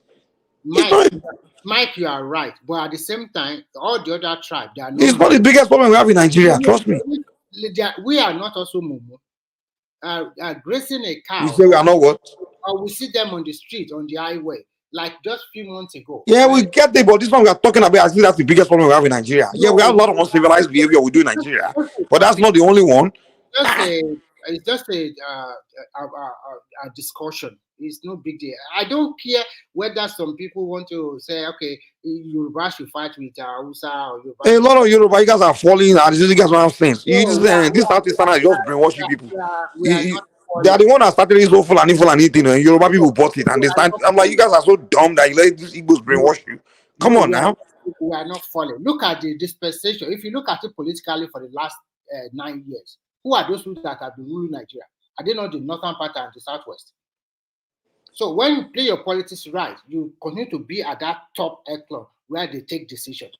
And that is what I think. Is it only Tinubu that plays politics, right? Is it the whole Yorubas? If Tinubu wasn't there, you don't know how to say we are all Yorubas are so smart in politics. At least, that is why I personally supported him to become the president of the country, because I know that he knows how to play his politics and he's getting to. And we don't attribute it to all Yorubas as if all of us just good in politics. Remy, please let me say something, Mike. Let me say something. Some times ago, there were incidents of robbery. If you are going from Abeokuta, if you pass through Shagamu, when you're coming to Lagos, if you don't go to A4, if you pass through Shagamu to link the Lagos. That interchange. God bless you, my brother. Yes. And they were saying, they were kidnapped, they were this, they were that.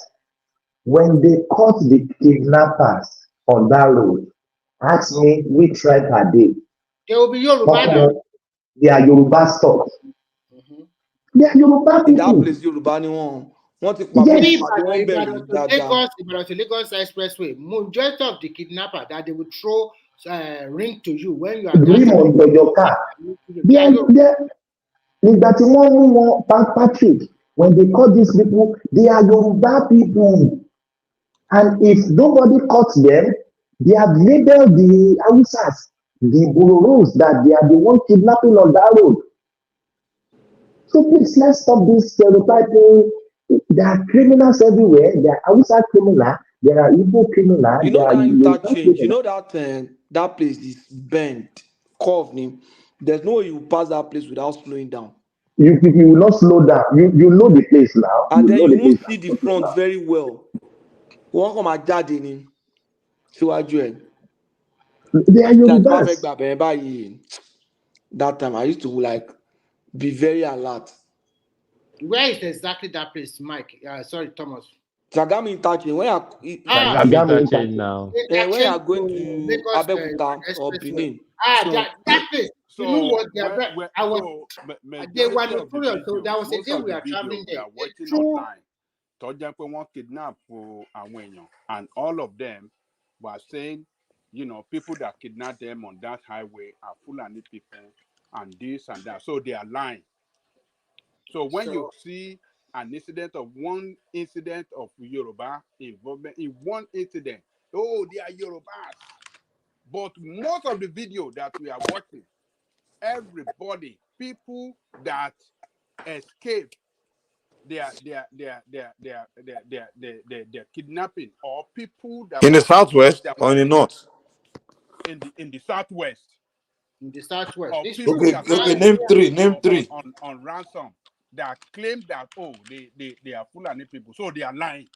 In Lagos. Mike, southwest, also Lagos. Most of the kidnapping in Mike, southwest. During that Buhari time, there were some kidnapping along Lagos Ibadan Expressway that were being carried out by Fulani. I'm not sure whether Fulani in Lagos Ibadan Expressway. It's true. No. Mike doesn't even know. Okay, give me some of them. Let me look it up. So I can pull it up. Look it up online yourself. Let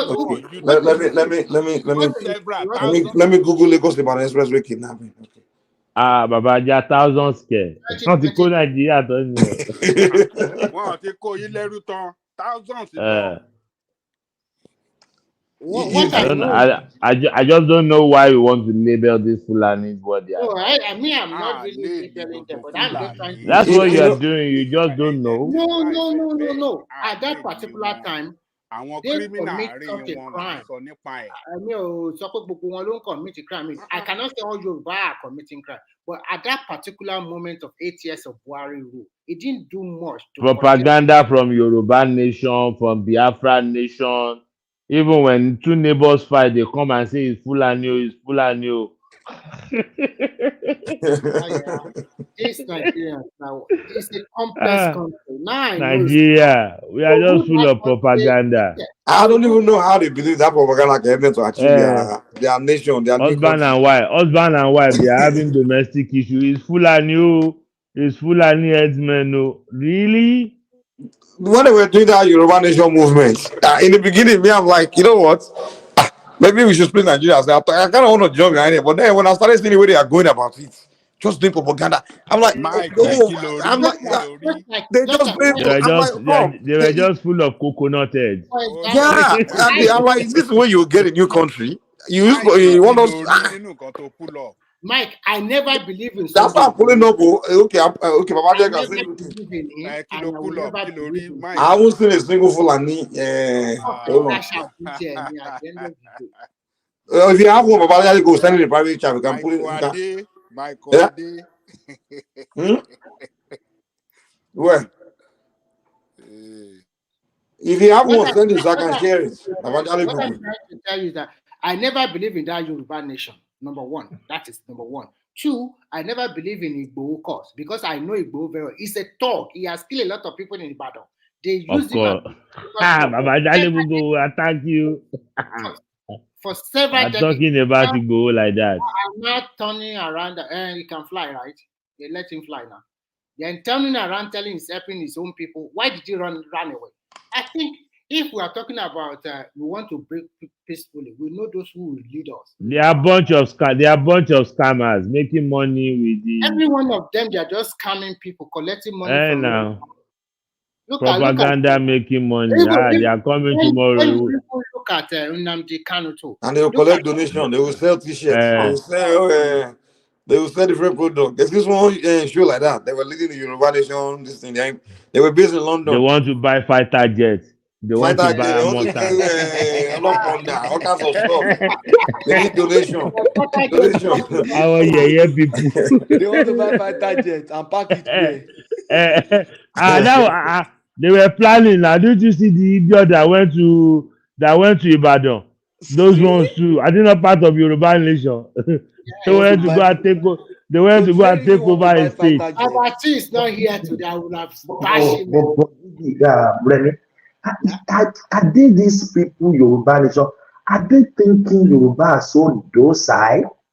Yeah, some of you guys are docile. Like people are contributing money, Mike. It's a money making venture. Most of their contributors are Southeasterners now. When you go to Mount Sobosu Yoruba Nation, you know. But they want Yoruba. Thomas, Mike, we too can start our own movement. We will make money. I thought about it, man. You just sit down there, say rubbish, rant. Tell them what they want to hear. And they will donate. We are not going to buy fighter jets. We are going to buy Tucano jets. They tried it many times. You just hear them. On May 31st, we are going to declare Yoruba Nation. So we need a lot of support now. People will start contributing money. Bag.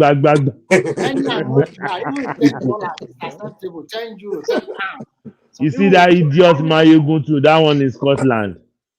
You sit down there and be selling propaganda every day. Every day, that one, And they'll be contributing money. They have GoFundMe, they have this. Program, I didn't even know. You know what? And I made one comment. The guy deleted me immediately. They know you are. They will know now. Comment. Once your ideology doesn't align with their own. This is not he was saying something and I asked a question that would disprove what he was saying. He didn't even mention, he just deleted me. You know, they will call you Omale Yoruba. The Biafra will call you Sabu. The Biafra will call you Sabu. Sabutua. Do you know what always annoyed me?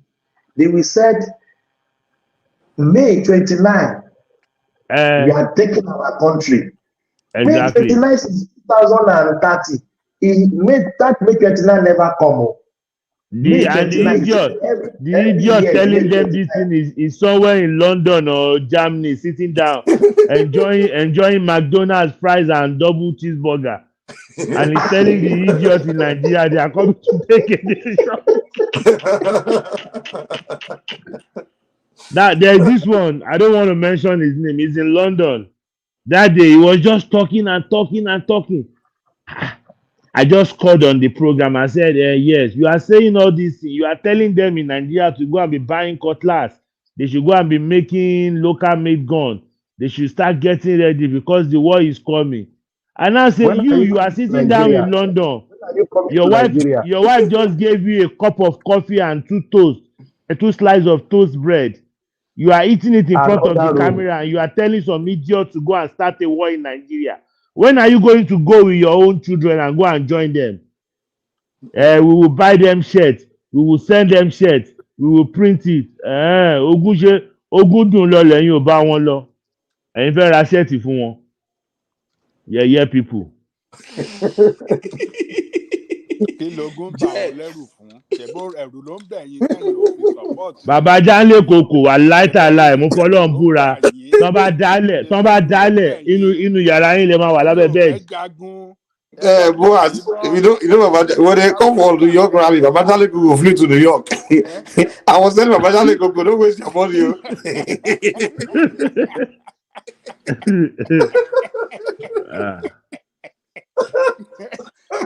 Baba Jale was broadcasting to us from New York. They will tell them, you in Nigeria, face the battle. We will be creating awareness from here. Me too, I can create awareness from my house in Lagos now. You come and face the battle. I want to give you a story, Mike. There was a time they went for one rally at Ojota. There's this one, he said he's Oluwo something. He was part of the Oduduwa. Immediately the police arrested him. He changed his narrative right away. He said they were doing I remember Oluwo something. He said no, they were just going. He turned it to religious whatever. He denied. I remember.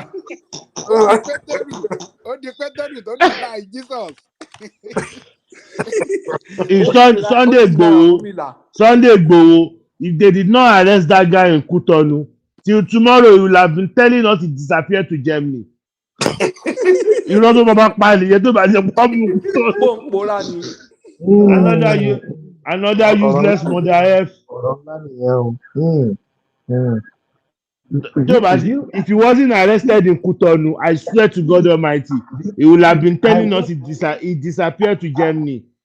Biggie, I watched a video when it was narrated when they came to his house in Ibadan Shoka. He was still insisting that he was in the house. I told people that is a blatant lie. Well, he might be in the house. Well, he might be in the house. He might, but he found a way to escape. You cannot know my house more than me. He might. I'm not saying he is, but he might. From 2 miles away, out of fence. One hour, you go to one leo. Look on board. Salo. Ó sì mọ̀ pé àwọn ó sì mọ̀ pé ọjọ́ kan máa wá tó ti máa náà èèyàn kan tó máa wà ládùúgbò tó máa sọ fún wọn pé tó máa ń bọ̀ kẹ́ pé mi o. You know what he said? He said if they come in thousands, if 10 of them is able to return, they are lucky. Yes, that's what he said. So why did you run away? I almost believe the guy. Me, I never. How can you believe that? If you don't know, I started asking someone this thing. Enu Jawaya.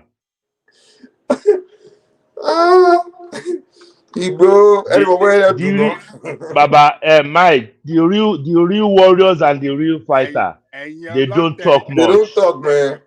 They don't talk much. Can you see now? We are talking about the reality and that we should stop wasting the life of our innocent people. You know how many people died in Igboho's house? But Igboho is somewhere in London or Germany enjoying his own life now. That's how I was telling you about Jali now. So I wanted to those families that those kids are fatherless. Those women are their husbandless. But Igboho is in Germany doing live video. I'm in store. He went to buy bottled water in one store. He stark illiterate. He was making a video of picking water from a fridge. Come on, look at that. If I see that guy in real life, I'm going to back you going. I just can't stand the guy. I'm going to cool saying,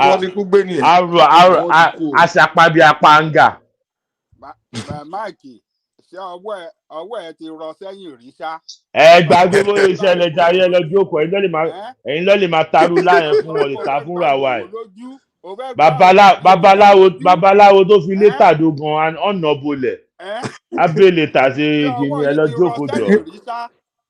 Àwọn sójà tó wà bá lọ́wọ́ wọn ṣe. Ṣèbí nǹkan tó fi gbẹ̀yìn láńdíkàpù nìyẹn. Òun ò ṣe dúró de bọn. Nígbà tó rí bọn gidi. Ayẹta ilẹ̀ báńkì ló wà. Kò sáyẹta èké àti kò sáyẹta èké. The guy is just, the same thing Ojukwu did during the Biafra. That was exactly the same thing he did. They start the war, they make them out, and they run away. And the funny thing, people are still praising them after they come back. I'm like, foolishness. People pay by, you know. Even I'm surprised Yoruba people are thinking like this because that's the way the Igbos were thinking. Tom and praise Ojukwu by because I want to say only go pay by. I remember, Mike, I remember the day that we're dragging with one guy like that. I said, Ojuku went to Kinikon. Ojuku, when we're telling that Ojuku ran away, put people in trouble. That day, they nearly killed us for a year. Ojuku Salo, the war was unnecessary now. And the funny thing was, in the middle of the war, when they were telling the guy, you don't lose this war now. Only know we fight the last man. We fight to the last. I don't think people that could have still survived, you say allow them to die. Yeah, Even children. he already pushing other dummy United to go and fight unnecessary war. I don't understand. The thing is, in context to which there was a point where, at least in the beginning, you can understand maybe there's still chance that you may still win. But there was a time where it was over. There's no coming back. Blockade, everything was there. So you already lost. Just save the lives that are still, save the people that are still alive now. I want to they are just weeks away from dying. We know if the war doesn't end now, they will die. You know they will die. But you think we will fight the last man. So now when you realize that okay, already they are close to your bunker. Now you're not running away. Oh my God, man. And the guy will come back, they will still praise him. Hey, he came back.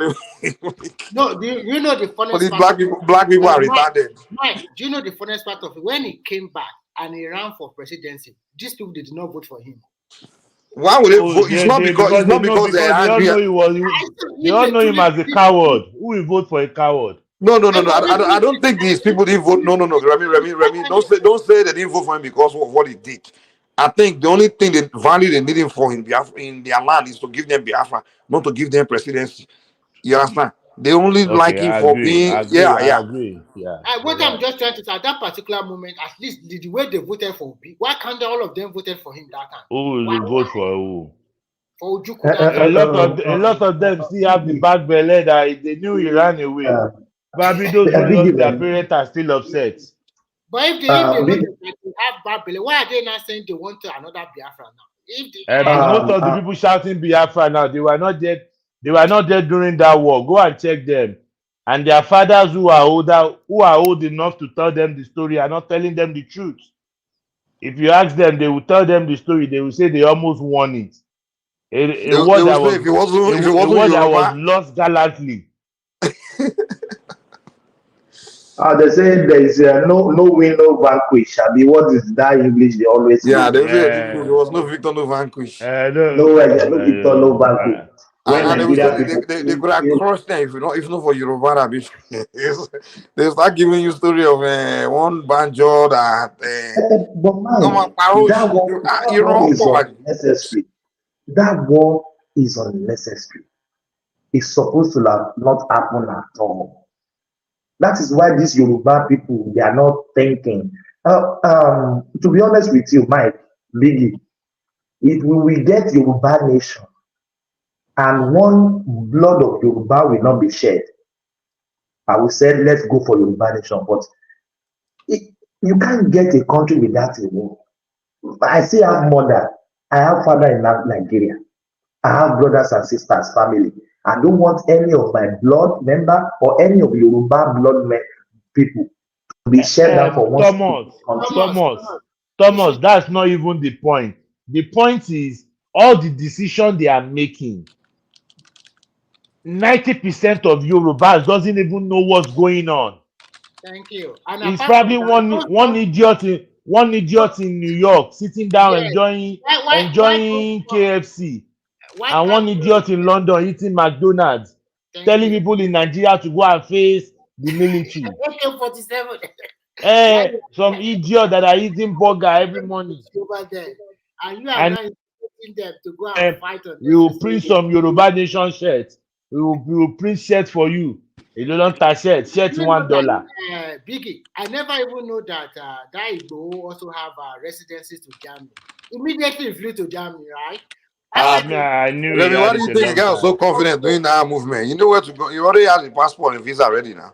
Oh my God! Before you started the movement, People are so funny. You are there with your children and your wife enjoying all the luxury. Remy, before Jugu all started the his war, children are abroad. Yes. before Jugu All started his the war, he children. already had his visa and passport ready to fly to. No, he doesn't even have. He doesn't need the visa. He has Okay, they only residence. transfer their wife and their children abroad, and then they push you All on the their money. family are abroad. Nnamdi Kanu telling them to go and die in Biafra. His family are all in England. He never lost anything.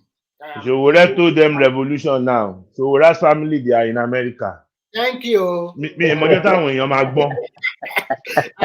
He never bring his wife and children to come and fight in Nigeria, and then you are every Ṣebí time. Ṣòwòrẹ́ tiẹ̀ yàtọ̀, Ṣòwòrẹ́ ṣáà tiẹ̀ wá sí Nàìjíríà fúnra rẹ̀. Àti Ṣòwòrẹ́ his family Oh, came when he was in okay, jail. yeah. His family they were trying to come now. Ṣòwòrẹ́ is an active person. You will know that Ohun is not making mouth. Ohun sọ pé ó máa fìbọn pa Nàìjíríà now. Kò sọ. He still left. Ṣòwòrẹ́ still came back. He's in Nigeria currently. Yeah, I mean, no, I'm just saying. I'm not even fault. I think he really tried coming back. Sometimes I even asked this guy, God said, Papa, where did you get all this money for all this bala? Nnamdi Kanu, when you sit down on that radio Biafra like this, hey, Mama ro de born Tinubu, cut Tinubu head, Jaja weed. And when they see the guy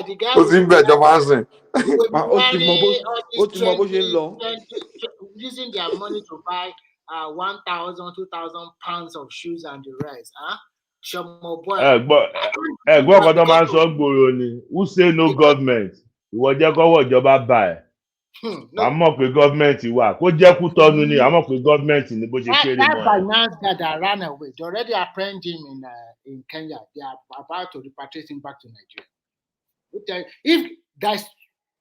If you can fight, don't fight with government. Government will use everything to fight you. They don't care who you are. If at last, look at our income. Did you know that? Remy, do you know that Nigeria government got all Igbo's documents? But because he's a resident, you don't need a visa to travel as a resident. Mm-hmm. Yeah, you don't need a visa to travel as a resident. He got to Germany, and he got to Germany, isn't it?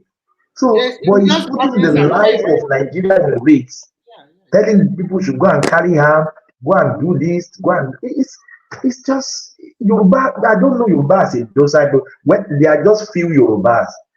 How many people even want to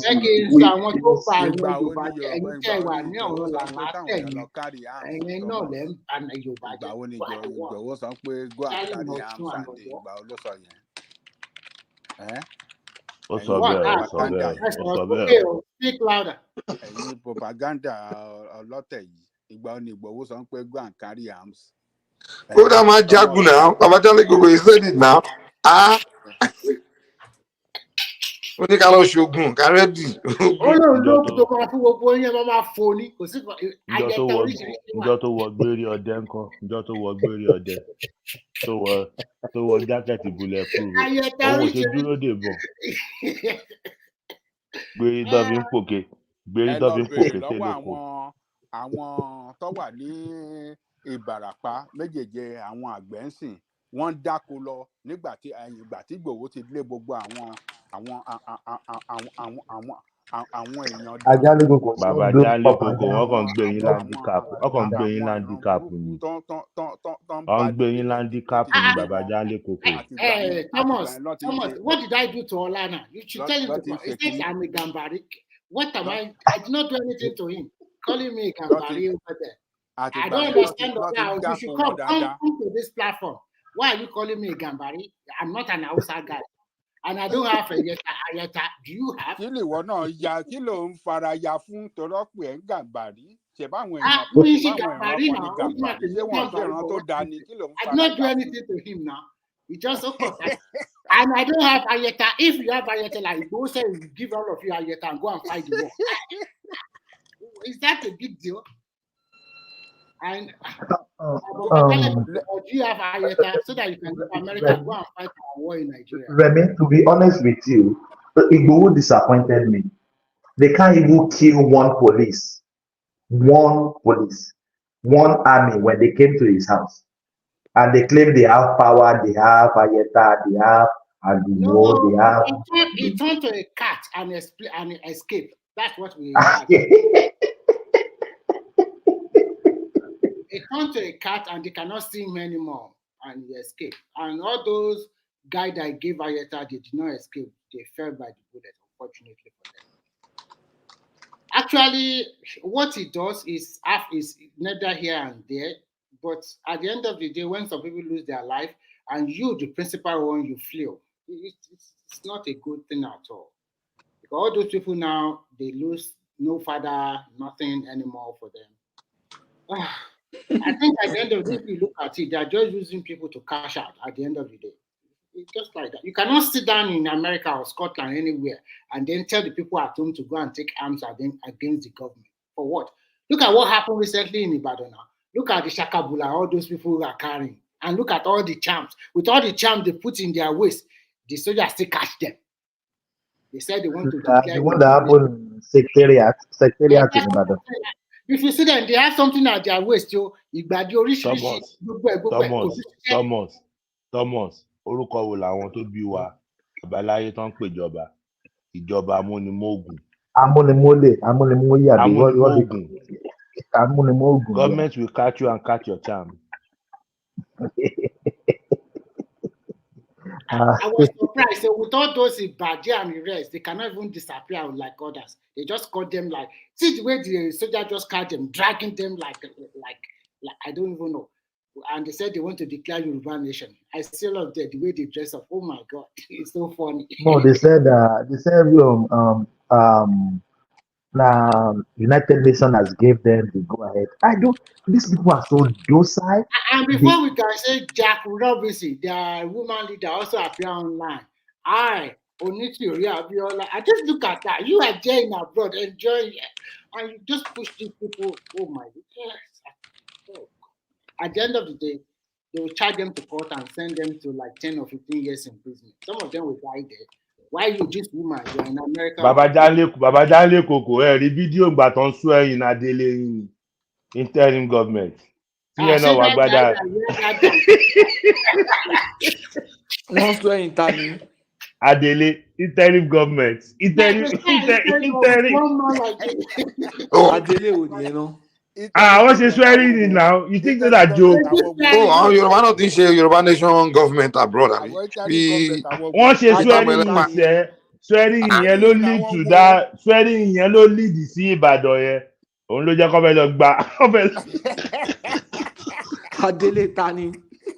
Adele or Yoruba nation. And yet you're correct. I saw one guy that was swearing.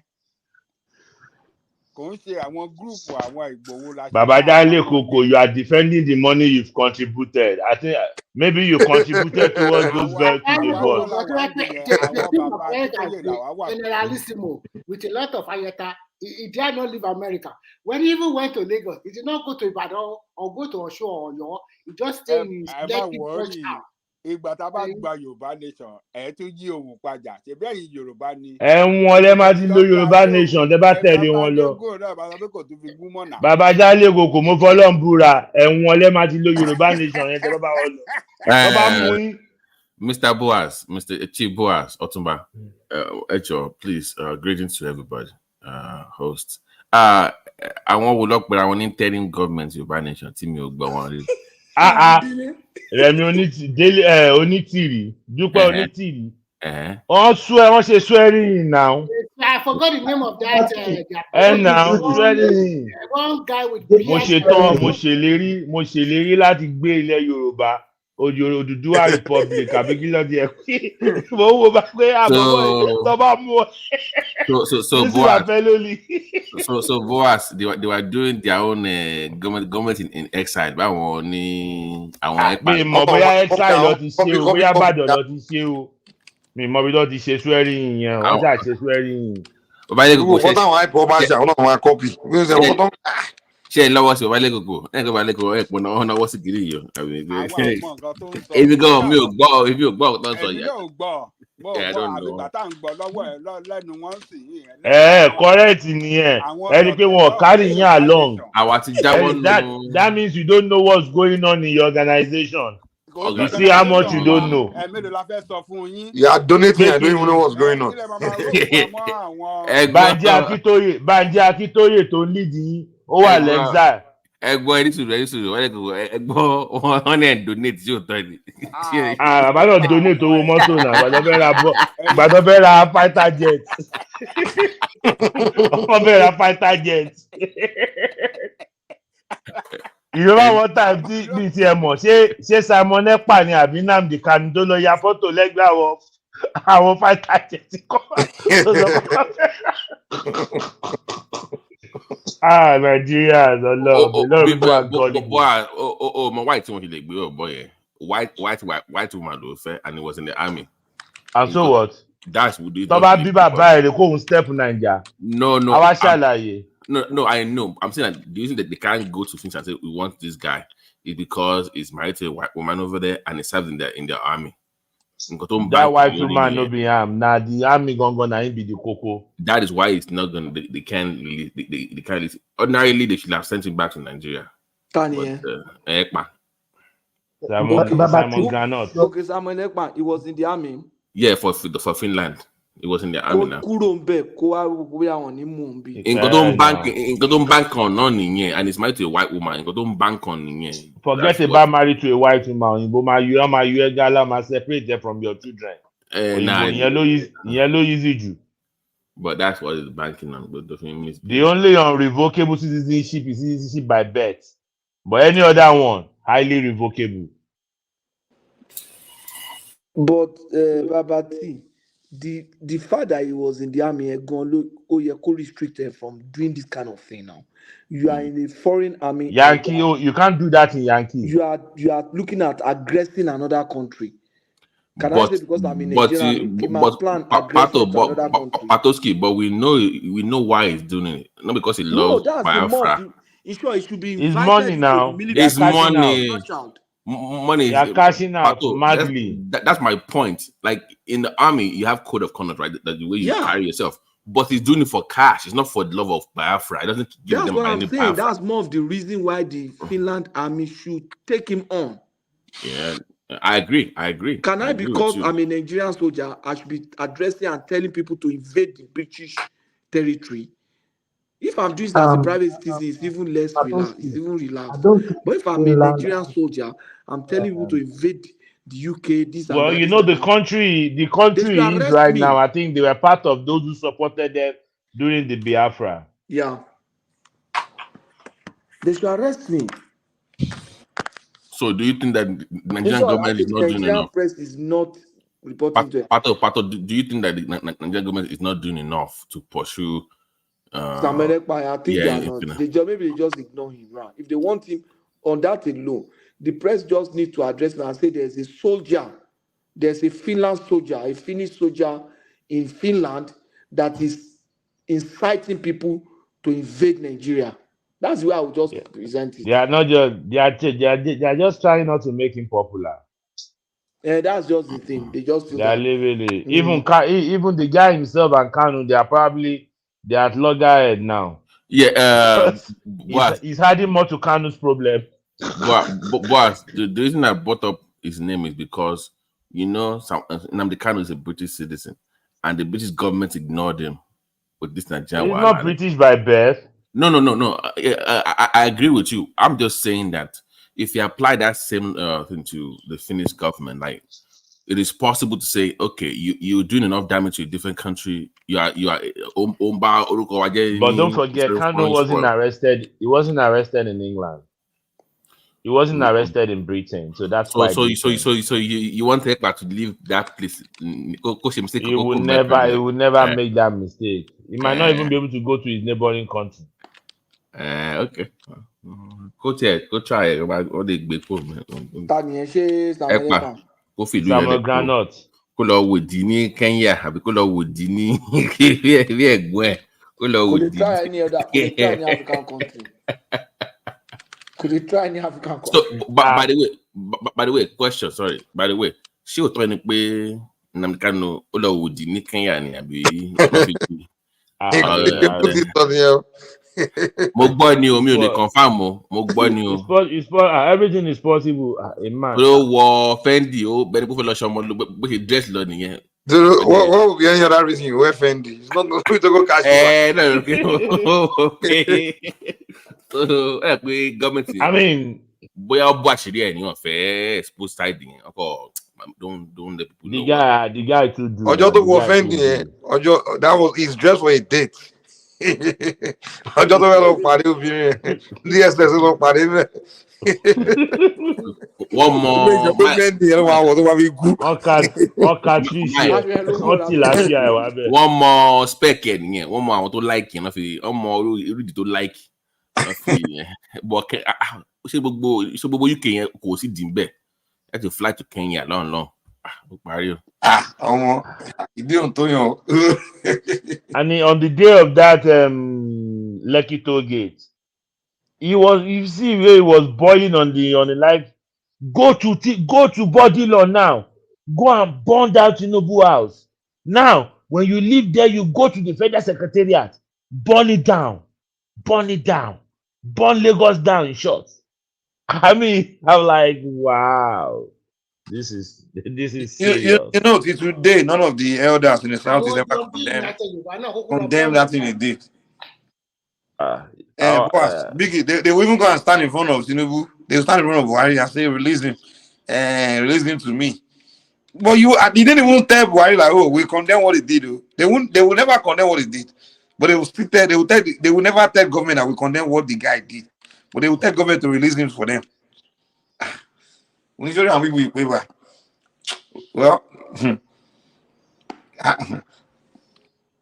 I was looking like, okay, I know Tinubu is not Buhari is not stupid enough to release him. Pazad didn't boil in comment section. Pazad killing. Didn't boil in comment section. You said kilos up. Only what was Awolowo wearing in prison? What was Abiola wearing? Dancing. All of them. Oh, yeah, go from Baba and good night in it, Mike. We really pass on. I get go platform.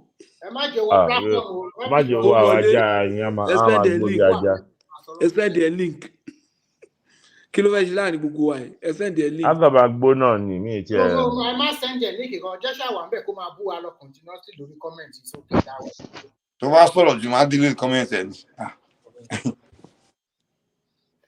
I mean, a lot of havoc. Imagine that guy that was talking about what happened to his worker. Anyway, link to one best. So to buy wọlé. Did you hear that story? Or somebody was talking about some of their workers that went to Kenya on Monday. And they finished those guys just because of no working Monday. I mean, no sit at home Monday. Oh, they are still doing that sit at home. Were you not here 2-3 days ago? One guy that works in Nigeria. One guy, I've forgotten his name. What's that guy's name? If they are still doing it at home, they mean business. It's been how many years? Last week Monday, ni mo ń sọ. Don't see pàrọ̀ èèyàn bí méjì àbí mẹ́ta. Tán wá láti I think they went from southwest here up there. One of deliver a trucker, other people they are truckers or something. They deliver on Monday. All of débẹ̀ ọjọ́ Monday, wọ́n já wọn bọ́lẹ̀, wọ́n pa wọ́n dáná sun gbogbo truck wọn. Wow. And it's something that they happen to their own people. Are they Fulani people or who did they kill? They are Bororo.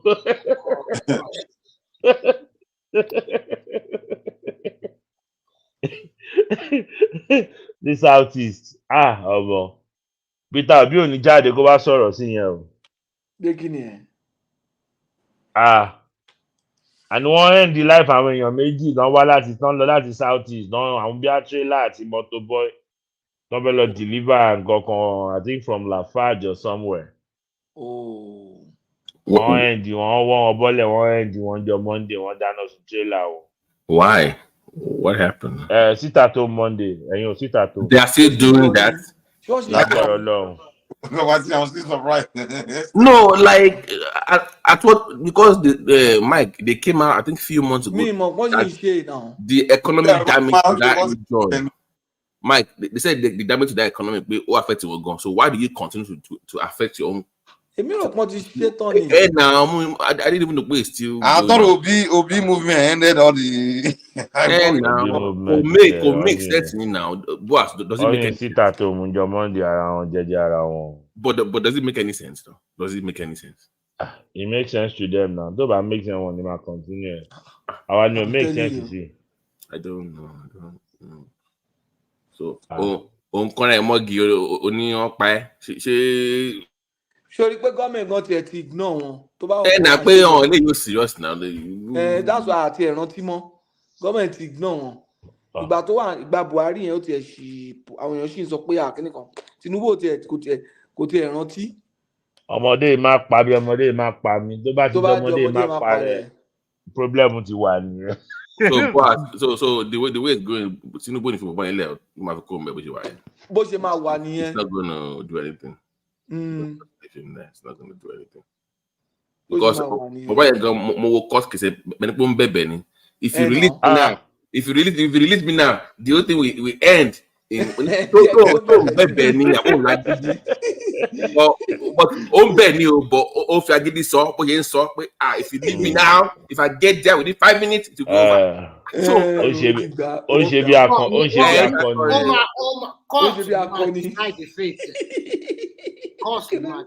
Olóṣè bí akọni. Ó sì panda sí that media pé what would they say if they see me, so you have to ṣe bí ọmọ ọkọ pé. But what do you expect?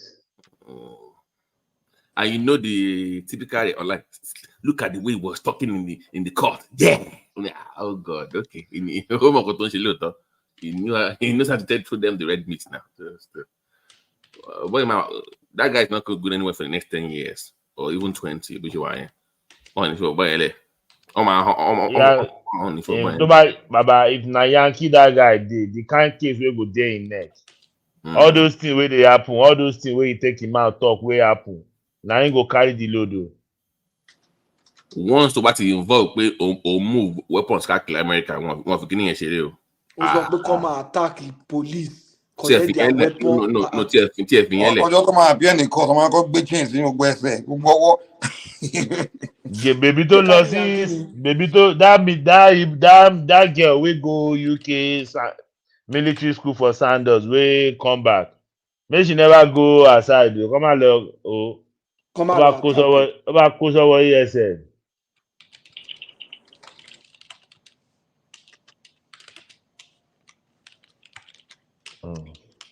I don't know. I don't know what what the elders are looking at. You remember that Nigerian boy, son to one minister before, under pan bomber.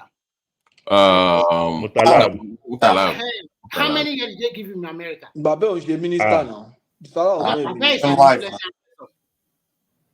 father is very. More than 25. I've been going to come out of Fumba. At very 20 years back. Irọ́ kò tiẹ̀ tí bí a ló ti lo 10 gan. Bó ṣe wà yóò máa lo 25 ẹ̀gbá kó. 25 tó pé yẹn gan bí a pọ̀ ó dàgbó 25 ó dàgbó 25 ní possibility of parole fún. Ó dàgbó 25 ní possibility of parole. Maximum kìíní ló máa wà Ọlọ́run ló mọ ibi tó wà maximum ló máa wà. Maximum gidi. Bóyá wà ní Guantanamo. Irọ́ wọn ní gbé kúrò wọn ní gbé ròhun yẹn kúrò Yankee. Yankee ló máa wà but maximum ló máa wà o. You don't know wetin you wan do. A whole full load. Ẹni tó fẹ́ parí full load kan. Aba you no know aba. Tọ́ba really pursue case Nnamdi Kanu yẹn ẹ̀wọ̀n ẹgbẹ́rẹ́ ni o if they really. If he goes to trial, I think don't do afraid because they have enough on him that go free him.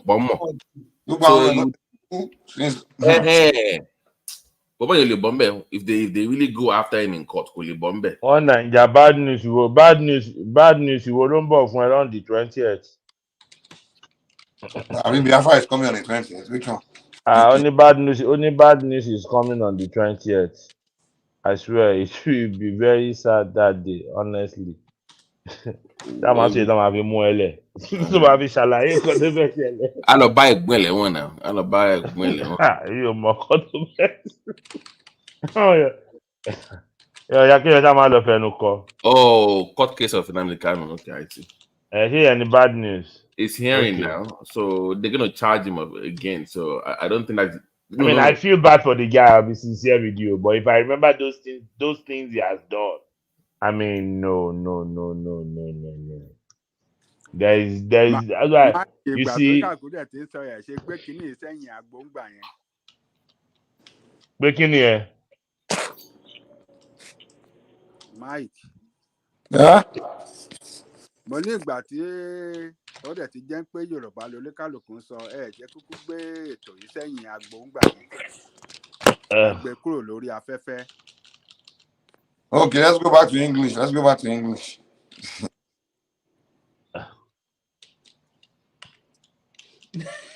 Kò lè dùn dáadáa. Like I said, I mean, for Nnamdi Kanu. No. For Nnamdi Kanu, I mean, when the last time I saw him in court, I really felt bad for him. Ìgbà tó sọ pé all those, I mean, when you see him pumping and blowing on the live stream.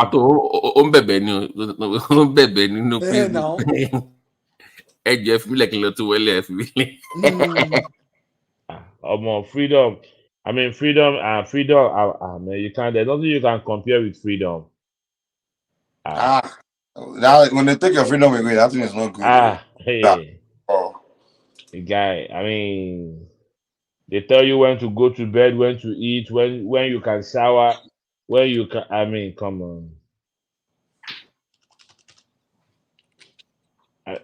I mean, if the guy was still in the UK, he might still be there now, blowing out and pumping and ranting. Of course. But are you surprised that the British government are not even? I mean, I thought they said he's a British citizen. Because they know he committed crime. It's a crime.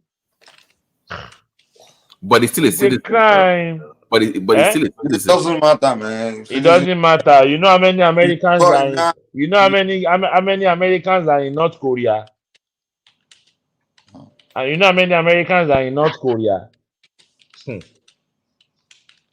What do you mean by how many Americans? How many Americans in North Korea? What do you mean by that? North Korea. Did you hear about the guy, the the soldier boy, the military boy that went to the DM, what they call that thing? DMC, the militarized zone. And he went there. They told him not to cross, and he voluntarily doubted them and he crossed it. And they held him in North Korea. He's still there. Has mental problem now. He doesn't have any mental problem. He did it on purpose. Journalist. You know that journalist, American journalist. What did you say, Mike? American journalist now. I say whether it's mental problem or no mental problem. He's in North Korea. North Korea will not. But boy, that short guy. That one deliberately went there. So they cautioned him or her not to go, but he didn't listen. So how about those kids that went to North Korea on visitation? That in their hotel, they went and destroyed the picture of their supreme leader. That one committed crime now. He committed crime. But they are there. America should not ban one leg. Kanu not commit crime. No, America did everything to get him released, but they sentenced him to some terms of imprisonment, and that guy died in prison. And they later released his body, which was flown to America. So, though America did everything to get him released, but Kim Jong-un said no, he committed crime. He must suffer for it. You know how many Americans are in prison in Russia? Told them, you see, he went on vacation, and they already told them the law of the country. You don't, cross the line. You don't violate their law.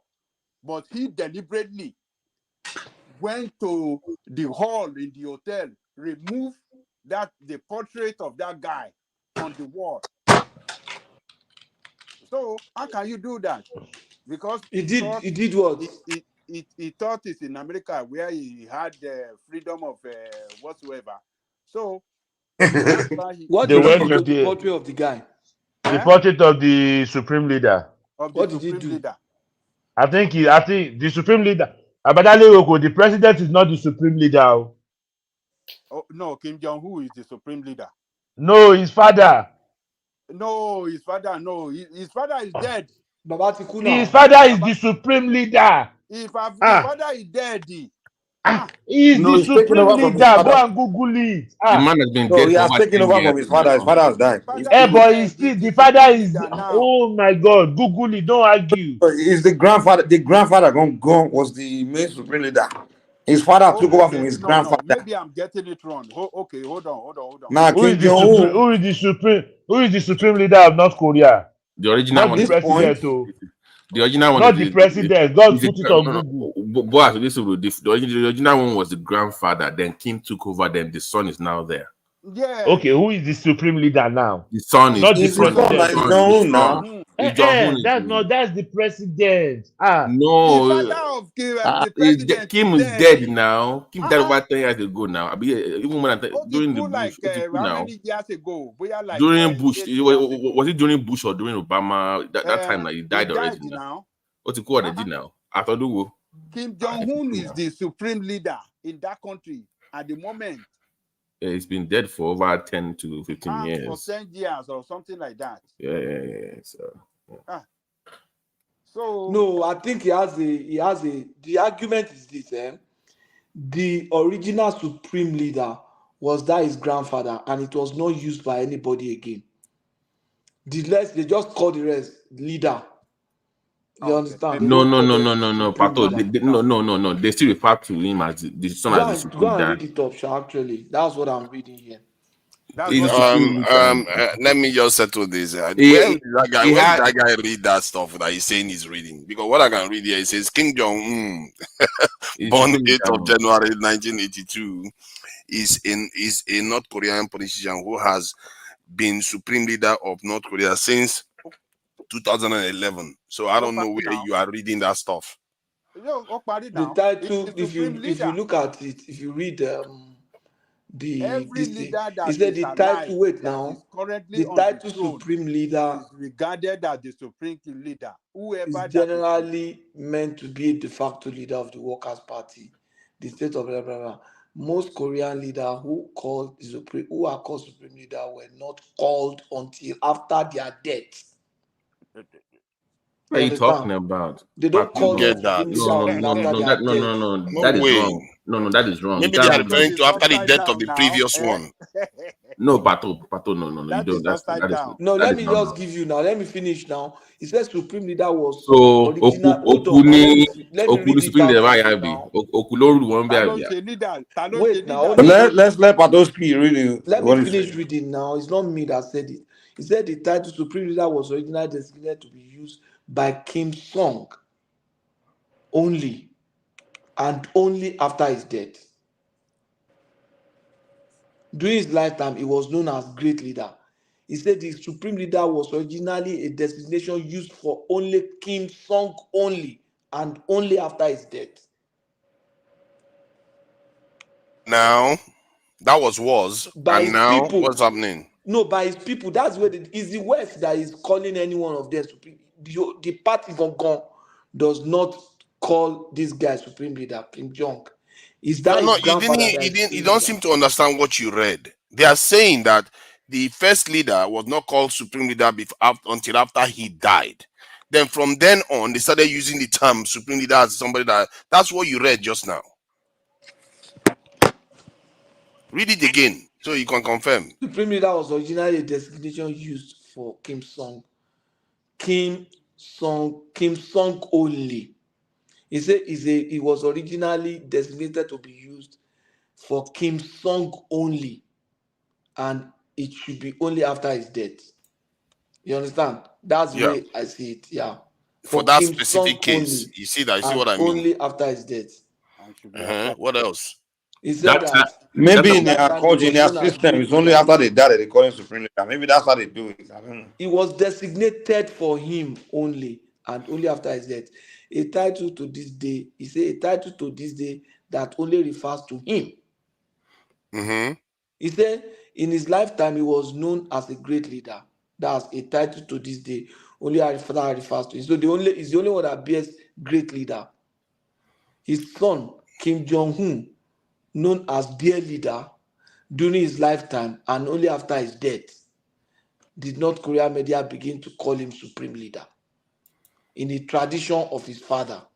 The grandson, Kim Jong-un, was first called supreme leader in a North Korean newspaper article, blah, blah, blah, with frequency increasing since then, including sometimes a great supreme leader. He was the first to be frequently called supreme leader while still While he alive was alive. Now you see what and happened there. relatively young age. The 2020 newspaper article was part of the official preparation of Kim Jong. So the general secretary of okay, I get what you're saying now. Because before they used to practice it differently. I think these younger ones decided that, you know what, I might as well get the glow while I'm still alive. Pato, do you see why you feel common entrance now? You see why you type now. No, I was reading and doing something else at the same time. So you feel common entrance, yeah. I was reading and doing something else. Come on now. It was the first, yes. The first, then you get it. Then from then on, it moves down now. But this kind of So people. it was the portrait of the current supreme leader that knucklehead American went to remove on their wall. He went to remove the portrait from their wall. No, I think they destroyed it, marked it, marker, whatever, tore it, or what. I don't know what they did to it. Yeah. They held them at the airport. Not at the airport. It was at the hotel that they grabbed him. They were watching him on the video. They went immediately, grabbed him, took him to their police station. From there to their court, where he was on the day of his trial. He was crying like a chicken, like this. So he was put in jail. How many years? Why is he crying? Did they force him to He go died. and He died there now. He died in the jail. You know, that's if they forced him to do it. You know the way they pronounce his sentence. They pronounce that it will spend how many years? I can't remember. Maybe 15 years or 20 years in jail with hard labor. With hard.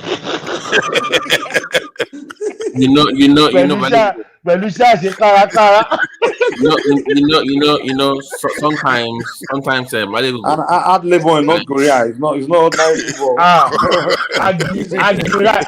Agri your father.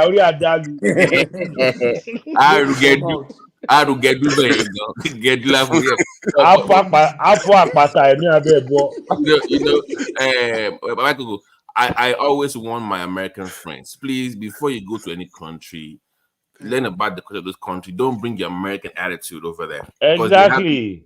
They can go anywhere and do whatever they want. You see how they do with them in Dubai too. They go and that time misbehaving. So please, before you go anywhere, study those laws. If you cannot comply with those laws, don't go to those countries. Because you can't go there and say, I'm an American. Hey. You're looking for trouble, man. Don't do that, man. So he wasn't the only one in the hotel, but he was the only one that went out to remove the portrait on the wall. Yes, sir. You remember this movie, Richard Gere? I've forgotten the title of that movie. He went to Japan or something that I think he was dating one of the general's daughter. That they assassinated the girl in his hotel room. And me to the American embassy. All the court they were taking him to, there was no English, no interpretation, no anything, and they were just the only day he was able to escape was when he saw the American flag. He jumped out of the car with the handcuff. You just see them. I tell them that all these things you do in America, you do in the Western world. Don't go and try it in some places, though. Even a Like, movie as if you've seen Salt, you've seen Salt, the Angelina Jolie movie. You see exactly there where the husband goes to North Korea looking for spiders all over the world, and then they capture her. So those countries don't. So for me, I can travel anywhere I want to go to, but I choose not to go to some areas for this reason. exactly. You don't want that trouble. When you go anywhere, just comply. Don't argue. Nobody will come and bail you anyway. What country produces Volvo? Is it Germany? Germany, No. yeah. Germany. I think it's this guy father. He ordered a bunch of Volvo from Germany, probably 1,000 or 2,000. It's not Germany that produces Volvo. I think it was Sweden. Is it Sweden? Wherever the Volvo came from, sir. He ordered a couple of those Volvo from there. And when they delivered the car, he cut ties with them. Oh my God. He didn't pay them a dime. Who did that? Who did that? Maybe they This guy's father. Kim used to do something back in the day. Kim, his father used to do something. When he needs money, he'll just bring out all the nuclear weapon. I will blow this stuff up if you don't give us it. You just see Clinton. Yes, bro. Oh yeah, how much do you want? Relax. How much do you want? That's in North Korea. Babati, in North Korea, they come into your house and you must have the picture in your house. They inspect it. Any speck of dust, you are going to prison. Because their neighbor, South Korea is America's ally. Like they say, America, just give them their money. You know how these people behave. Every family wants to need money. Just say, we are testing in the sea. We are testing nuclear weapons. They give us money. Whenever they want money from America, they will test. That guy was crazy, man. But I'll be sincere with you. I love those kind of people though, because we need them in the world. Because they know that they are crazy people. They can do it. Just give them. When they test that, they fly over Japan. The Japanese people can see the thing flying across their. But Mike, if you notice that if you notice one thing about those tests, this always happens during that test. They will now do a test. The rocket will now fly and will now go to a wrong location. Oh, that missile fell into the sea close to one country. Say, give them the money now. Oh. Don't let them come here. Just give them whatever they want. When they test the thing will fly over American base. Yeah, that Kim was something else, man. It was North Korea. There's a country I respect this one. They don't send anybody message. Now North Korea, man. They will now post a video. They will now post a video of people. In that country, if you want to escape, they can even shoot you at the border. If you want to leave their country, shoot you. They will not start posting those videos. Those guys hate the US with a venom. But they have a day dedicated to money. To remember the late supreme leader. You must not laugh on that day. You go to jail. They never forget the war that America. You see what is happening in Gaza right now. That's what America did to them in the Korean War. That's why they hate America so much. But you can't blame them now. You can't blame them because they know that if they dare give up that nuclear weapon, they are done. They know that is the only reason.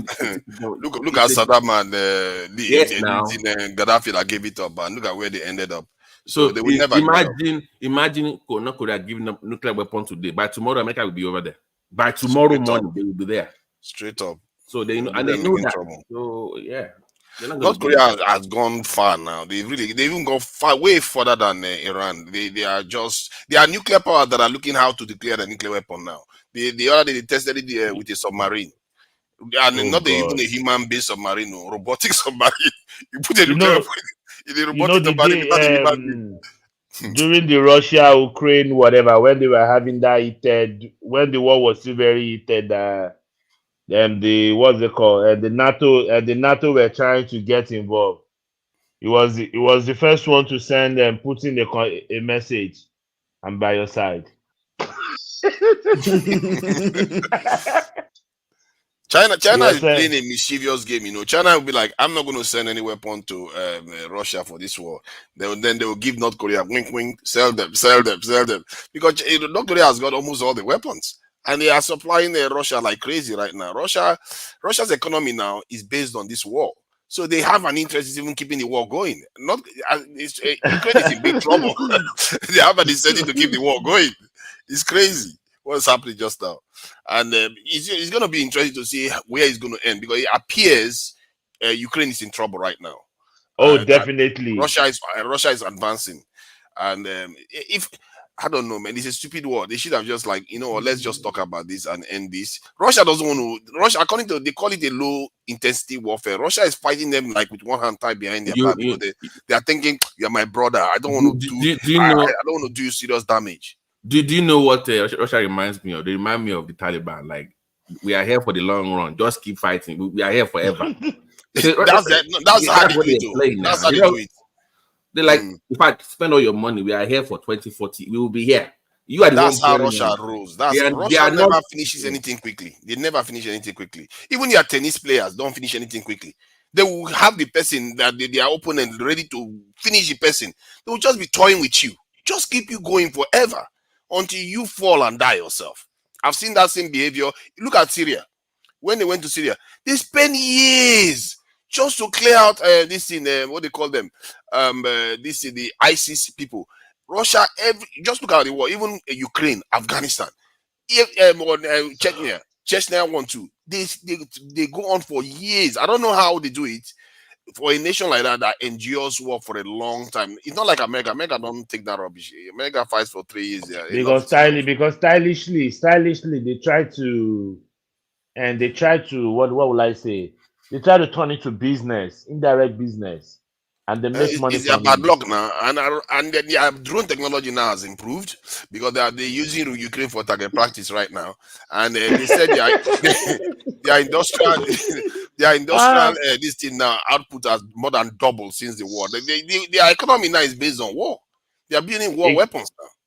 I think Ukraine shouldn't have gone to that war in the first place. So if you're a Ukraine citizen now, do you think this is worth it? Was it worth the destruction?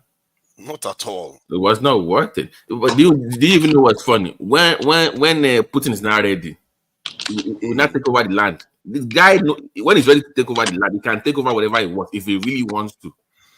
He doesn't want it. He just wants his space. Leave me alone. He doesn't want their land. If he wanted the land, he would have been a lot more aggressive. Till date, I think they said about 40-something children died in the war. Israel has killed thousands. It shows you that he's not like going all out. He's saying, "You're my brother. I'm just going to tap you, keep tapping you." And his people are all over here. His people are all over here now. Right. Ukrainians. And they have ethnic ties as well to Ukraine. They're like, they have to go easy on their brothers, but using that word loosely. So they can't. They're really going easy. But Ukraine being gullible to be pushed around by NATO and America is what I don't understand. Dude, they're your neighbors. Why are you okay? Don't put this thing on your soil. This base of NATO. That's the problem. Then guys, we can't do it. End of story, right? That's it. Don't agree to put anything close to Russian borders. Look at your me. I don't know why Russia extends their war like this. Are you saying that no country wants to stay long in a war? But Russia, for some reason, stays long. No matter, it's like they don't know how to win war quickly. They drag Russia, Hitler to the point where Hitler said, "Enough of it already. I'm tired of you guys." Napoleon. Everything they do, they never have tried to finish you off in one go. Napoleon, they left their capital for Napoleon. Take it. And they went away. Then they came back again and they dragged Napoleon until Napoleon, there was barely anybody left. The same, that is Russia style. I don't know why they do that. I think the guys are not getting the point we're trying to make here. What I'm saying is that Russia is not going anywhere, right? They're not going anywhere. America is the one that will get tired eventually and say, you know what, go on the round table and go solve this problem. Russia knows that. So they're gonna just wait this out. So I don't know why maybe China will be telling them, keep it going. Keep it going. Their eyes not going to be in the east to be bolstering Taiwan. Sooner or later, when China gets strong enough, they go into Taiwan. According to one comedian, by the time the Chinese land on Taiwan, how do the Americans tell which one is Taiwanese That and is which one is Chinese? It's a very interesting question. Like if Chinese, if they go into Taiwan, would America defend them like they promised with their so-called treaties or whatever? That was They very can't. tricky. They can't. You can't. What are you going to do? Go and fight China and this thing? That's going to result into a nuclear war now. You can't because America will calculate. One, they are not part of NATO. Do I want to risk Washington or this thing, New York for this tiny land? What do they have that I need? I have the chip manufacturing already. So I don't think America is willing. Even a Western analyst said, when it comes down to it, America will not sacrifice Taiwan for any city in America. When it comes down to it. And they won't. It will be a stupid thing to do. Australia is another matter altogether.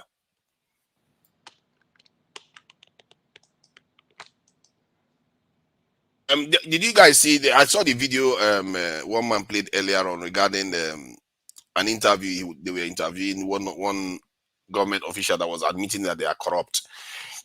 When the reporter, the journalist was asking him about whether politicians should be tried, giving death penalty for or capital punishment for theft. You see, that was something. It's almost like, I don't know, about 3 weeks to 1 month ago, I started saying that if Nigerians are serious, more than that, if Nigerians are serious with corruption, they should make it so that public officials face capital punishment, especially if you do the analysis based on the amount that they stole, that the theft that they carried out led to loss of life. Let's say, would you go further like they do in this country, where they even go after your family members and friends? If you really want to stamp it out, believe in me, that I think North Korea does that now. Those guys don't play around. Nigeria will say, hey, I just saw an article. A news. Myanmar, there was a female billionaire lady. Now she's been sentenced to death for fraud. You see what I mean? You see what I mean? They don't play around. If you are serious about this thing, you have to be serious. Sentenced to death. Because they kill people. All these people that steal money, they actually kill people because the money is meant to go for hospital and for roads. People die for accident because they don't fix the road. But for that, I'm saying that means that I will ask Pato, please, my brother, don't go around for office, because if they catch you, they are coming for me, please. Exactly. All the thieves will if run you away blow from the office. whistle, if you blow the whistle, you'll be exempted. But the implication is that how would you know? An innocent person can be. That's the thing, though. If your family, they will investigate. How about the innocent people that are dying from the theft? No, what I'm saying is that a political opponent can roam. They can rob another. Politician can just rob an opponent. No, it's true, but they're already doing it now. But you just have to have evidence for what you are doing. It has to be clear that this person stole the money, the accounts, and all the rest. And then you do the evaluation. I think I hear what the politician was saying, that you can't just punish somebody that stole a trillion naira the same way as somebody that stole 1 million naira. It's not the same, because one of them, the damage that they do to the economy and people is greater. So the way you punish them has to be weighed accordingly. That guy was just trying to be, deceitful there. Stealing is stealing. But they will just be going after poorer people. That's the problem. They will just be going after poorer people. You have to go after the bigger ones. And those ones that kill people, that result in loss of life. Easy. 안쓰들이 이 땅에 덤벼든다면 조국의 평온을 Have you 지켜 seen Nigerians 황금 do 그대로 무쇠 주먹이 되고 번개 같은 비수가 될 시작을 연방 수행하고 있는 우리의 용맹한 전투원들에게 관중들은 열광적인 박수를 보내고 있습니다. Can you? He's so happy. He's so happy. Look at it. All this is for America or nobody else. The guy uses his head. 원수들이 이 땅에 덤벼든다면 조국의 평온을 지켜 한번 그대로 무쇠 주먹이 되고 번개 같은 비수가 될 They are 푸른 표리가 preparing for 가슴마다에 war 붙어 like they know 있습니다. it's coming. They are not playing around. America could have bound people down. Oh, easy. You don't want to come after this people now. See the guy, both robot, Ordinary stone, you can't hit on his head. 이 당의 품속에서 자란 The guy's 조선민 hand is there.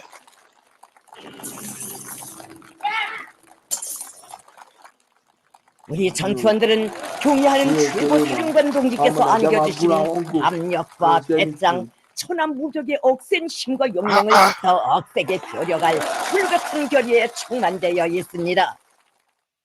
To address the question you posted about the woman that was sentenced to death in is it Myanmar, like Pato was talking about.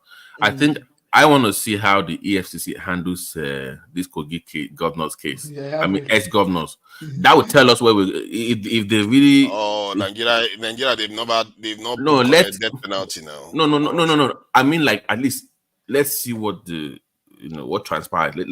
Because that would tell us if they're really serious about. Okay, this government, you mean? Okay. Yeah. So him and that Sirika, what's it? Sirika, the former, So I want to see how they handle those two cases. So that would tell Tijani us one, the Tijani one has somehow vanished now. I think that one that they said better do paid money into his account. We don't know. I don't know whether it's Tijani or whether it's Danjuma. I don't know his name. The one that better do paid money gave a business to. Yes.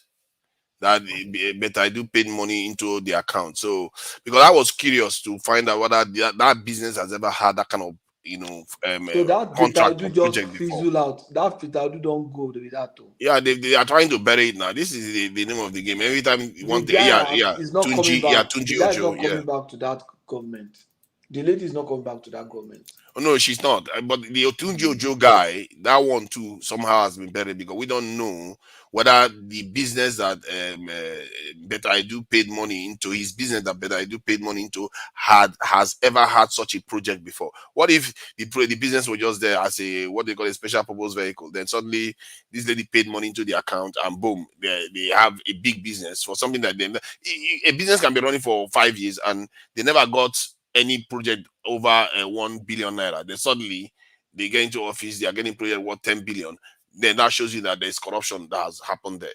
That's something we don't know yet. No information has come out regarding that.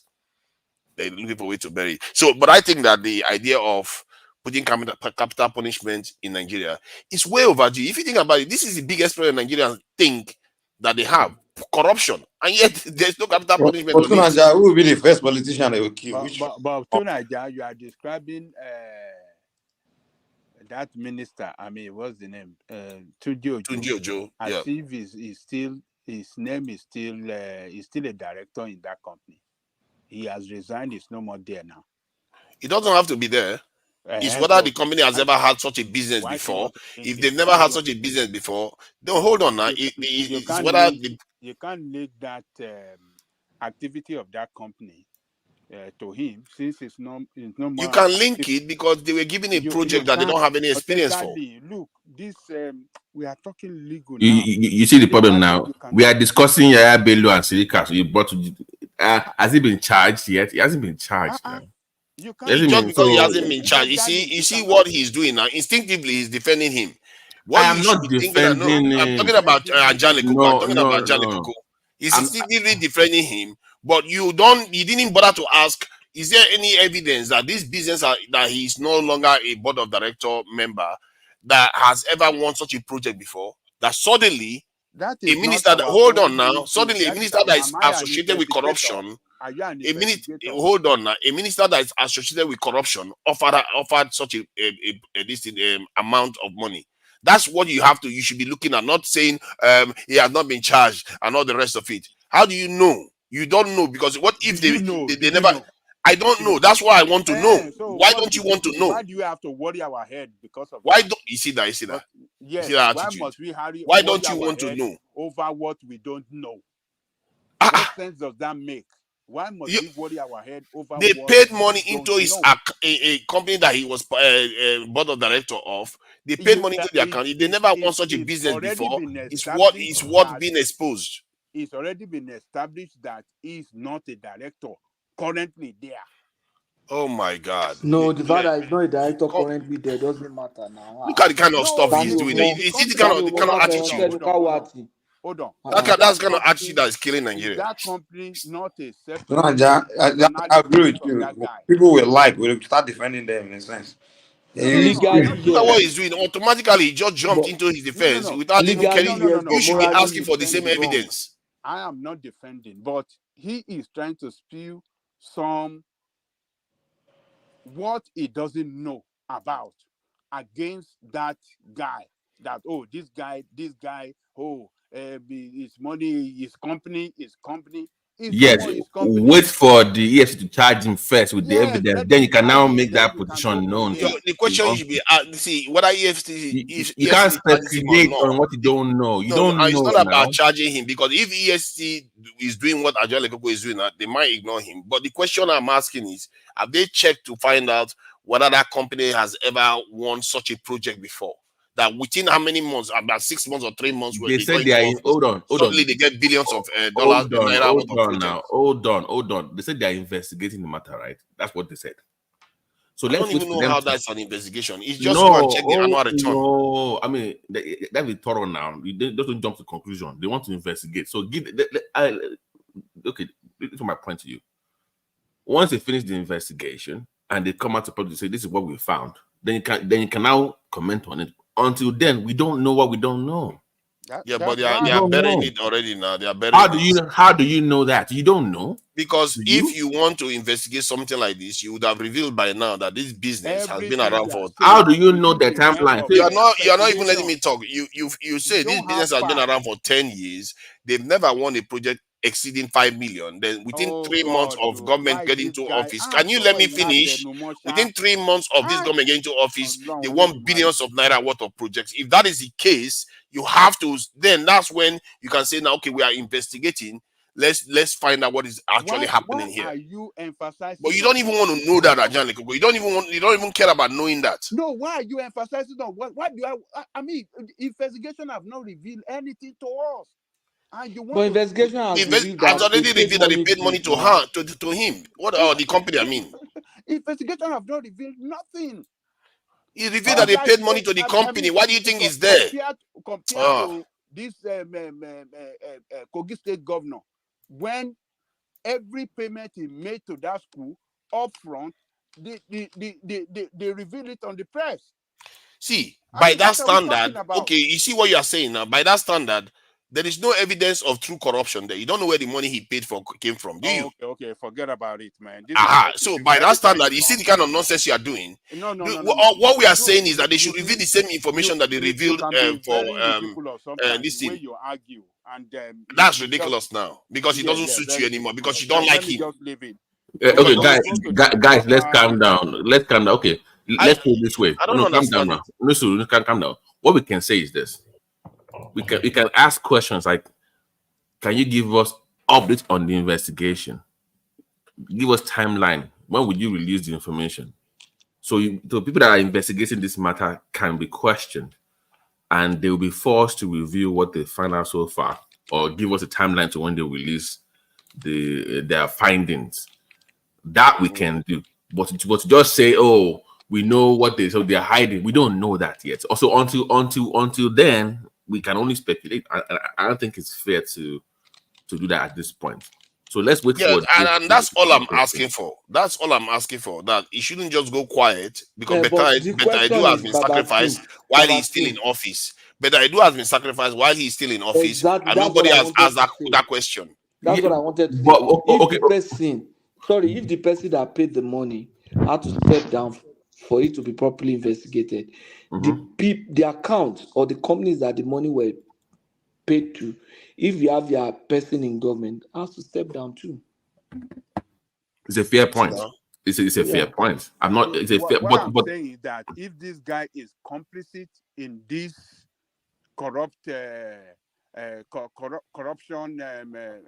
saga, the president will have removed him. No, you don't say that. Maybe he has more strength. Maybe he's coming from a stronger interest. Right. Even, have you noticed the people that have been hauled before this thing? They are not that close to the president at all, or even the West. Have you noticed that the pattern? Why so stop pretending. You know how Nigerians behave. Why has Gbajabiamila not been removed?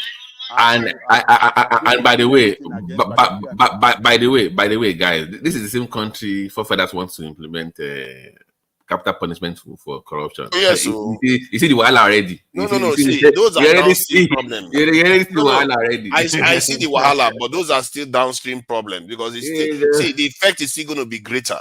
That to punish people that are this thing corrupt is also still very important. See, even this one, even if it's only Betadu that was caught, it's still something. Even if it was only Bobrisky that was tried for corrupting, it's still something because it sends a signal to others that this behavior is not acceptable. The best way to send a signal in this right now is to make sure that Bello goes to jail for 20 plus years.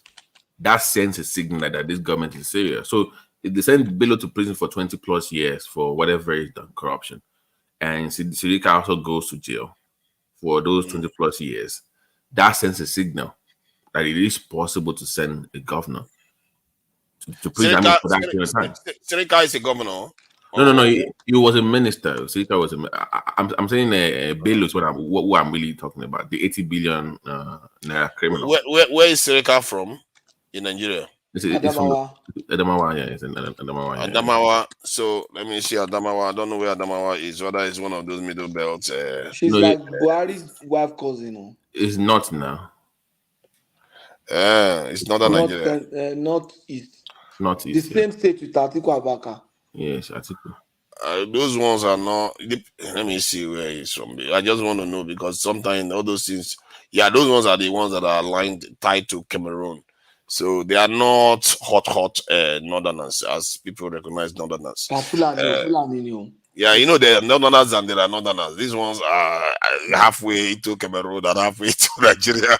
So, but you see, this is the thing. We need people from the core areas to face the same rules. That would have been Malami, but the guy was very smart. He married Buhari.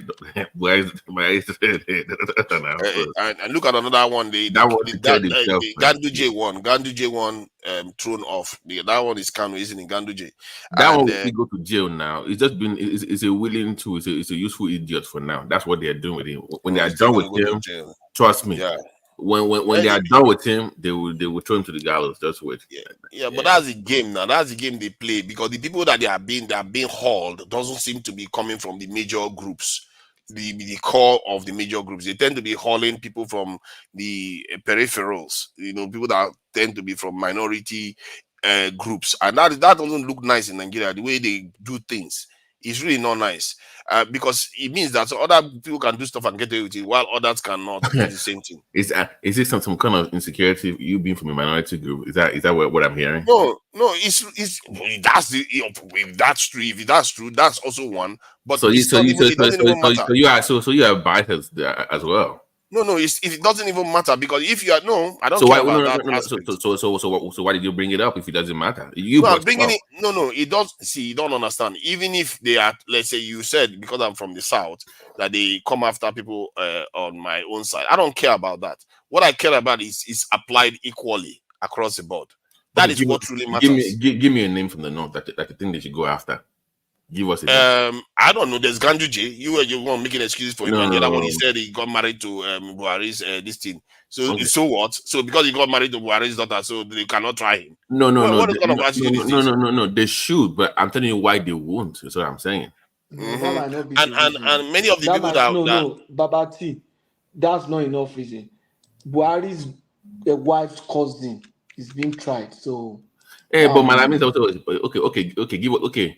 Aside all those people, give us a different name. Erufai, maybe. Another one is there's Erufai. Erufai is a big one. Many governors in the Southwest have been known to be corrupt, but they pretend as if nothing is happening in the Southwest. They are all doing their job perfectly well. Some of them don't even pay their staff and all that stuff in the Southwest, but they somehow get away with it. Nobody comes after them. And look at what is happening now. Emefiele that works with a lot of directors in CBN that they didn't arrest any of the directors. So many of them are Northerners, Southwesterners, but they left them in place. But only Emefiele is the one that speaks somehow from the entire CBN system. Unbelievable stuff. This is the country you live in, where they pick on smaller groups to use them for token. And in the end, what tends to happen? They don't get justice. Because even the Emefiele, I swear, nothing is going to happen to that guy. Even if he goes to jail, he's going to be living large in jail. Nothing is going to happen to him. And because they are not really pursuing justice, they are just using tokenism and picking on people that they can get away with. I don't like that. It just seems it smacks of just tribal justice, which is not even justice. It's not even justice at all. They are not even ashamed. It's happening publicly here, where the previous government, they come in, they want to investigate, and they are just picking on only the people from the minority groups. It's or people that like the way they treated them. I think somebody from the southeast, personally from the southeast last year, where they said they broke into his house and completely invaded it. Okorocha, right? Yeah, I think I've heard of that too. This type of behavior is just not right. But it's from a major tribe now, isn't it? A major tribe? But it's from a major tribe. That's what I'm saying. Just because they are not part of the political class at the moment, or the top of the political class, they just use their office to abuse other people. This is one thing I know I like about Showore. This is one thing I like about Showore. Showore said it when he was in prison. If a Yoruba man was in office, they will come and tell him, "Hey, we own the country now," and all the rest. Then later on, if somebody's in office, they'll say, "We own the country."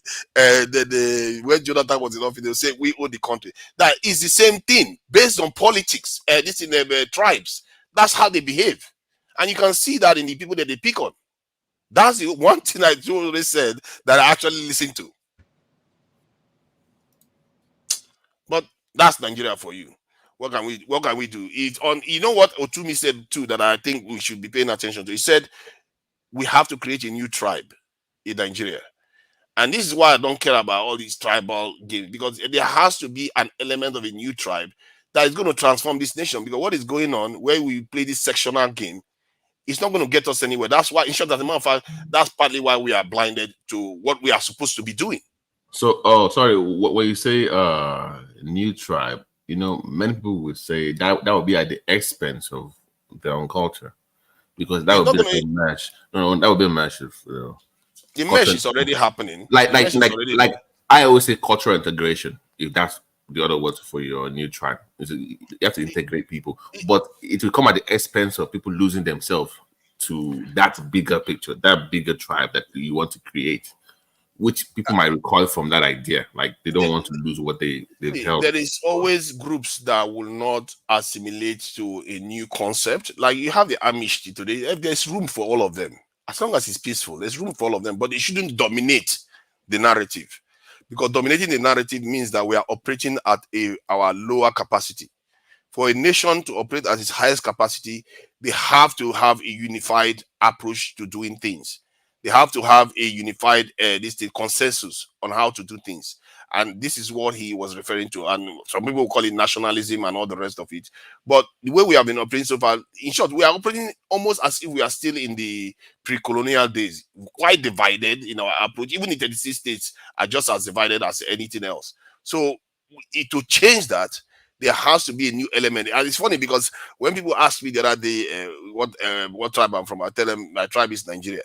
Because that's the only way to change. You have to change your approach, the way you approach problems. How can your tribe in Nigeria? because your ethnicity is already Nigeria.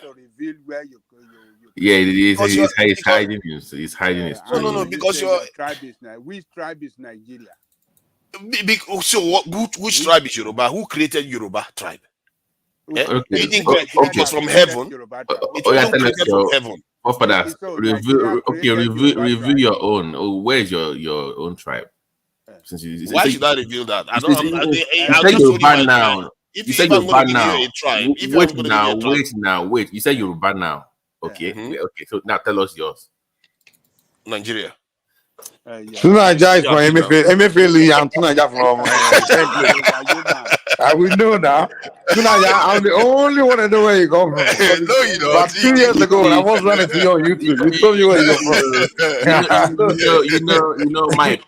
Self-awareness is very key, because you see how we got emotional discussing all these groups about corruption, picking them up. He's very emotional about Emefiele.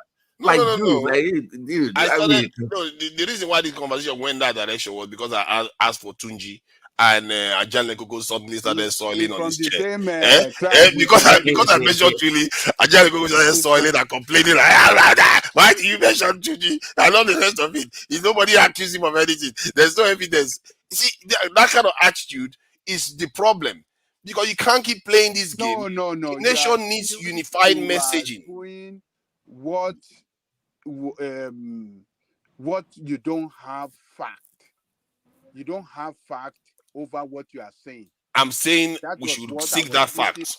Yes, you don't have fact Then wait for the for what you are investigation. saying. It is still Yes, pending, right? That's it's still the pending. point. But you are The seeing point I was as if, making didn't you need have him to facts. defend the guy. The point I was making was that the better I do is gone now, but the Tunji guy that is not part of the company, but they didn't know the information regarding whether the company has a history of winning such a project, whether the money that they got within how many months of getting into office was very, very disproportionate compared to what they are used to operating with. That if that is the case, it means there has to be an influence somewhere that has resulted in them getting that project. So let me explain to you what that means. So in medicine, in America, in healthcare, people, healthcare workers are caught in drunk driving, right? DUIs, right? And ordinarily they're supposed to suspend their license pending investigation and treatment, right? But do you know who gets away with that the most? The doctors, because they need them. They have more value. So they will excuse that bad behavior while they go through treatment, but they will still allow them to work. It's the value you bring to the table. That's what it boils down to. Doesn't mean that they're not going to investigate you. You just have more leeway to explain yourself than others. All students are not equal. That's just what that means. So yeah, it's the but value you bring in the to case that of government. Nigeria is that it is colored by tribe.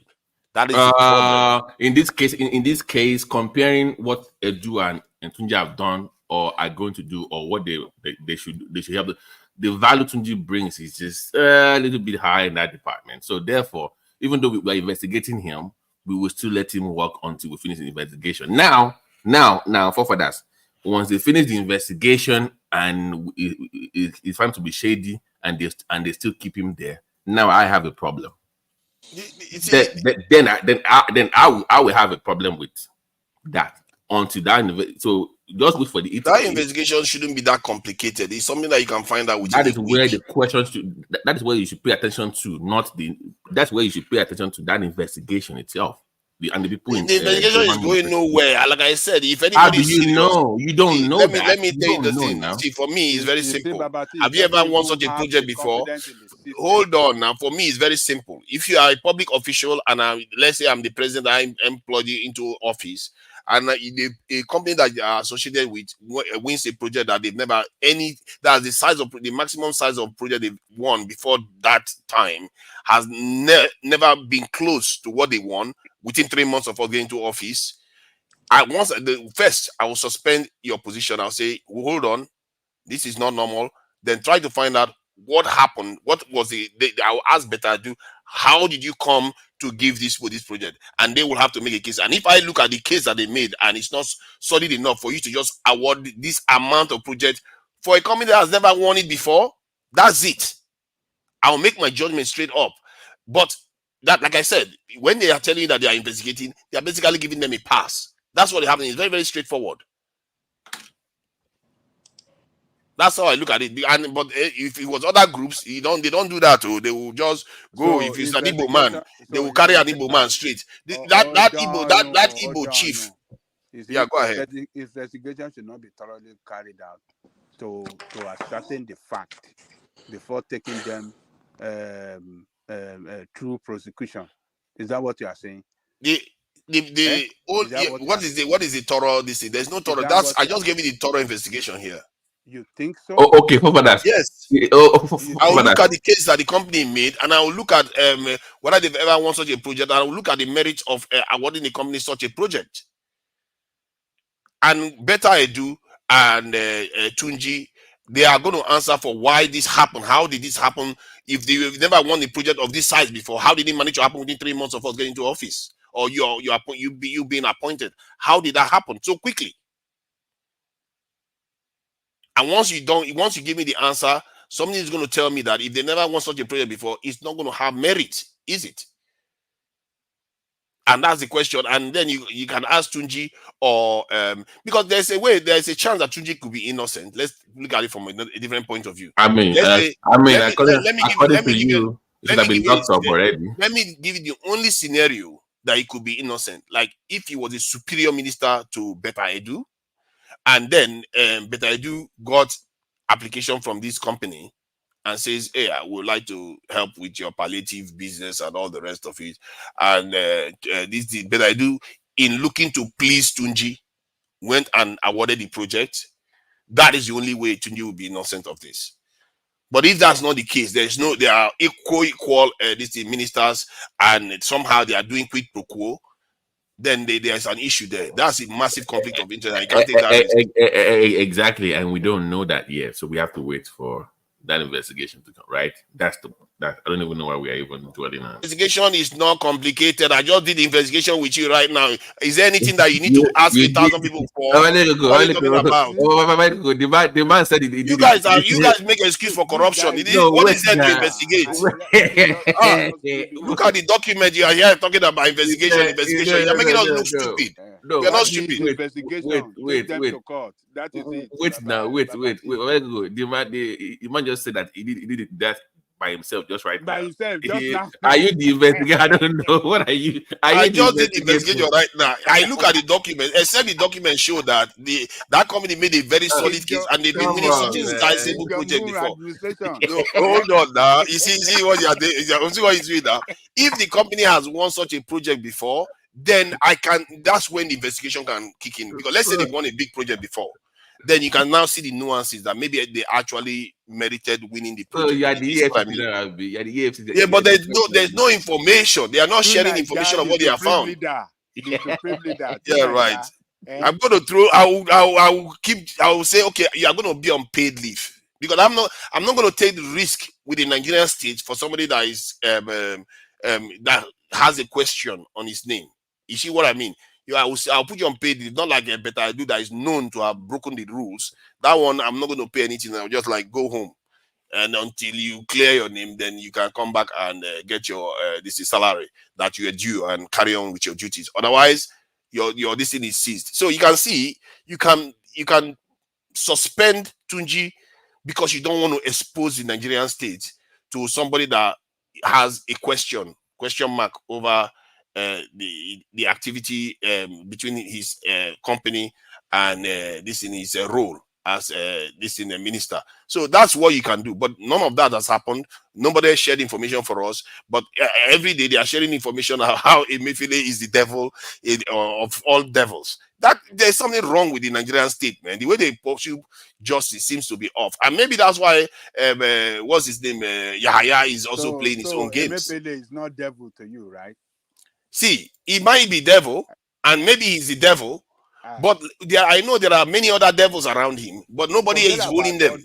I'm not scared to be specific. Emefiele, is he a devil or not devil? From the accusations, if the accusations are true, of course it's a problem, big problem. No. Devil, no problem.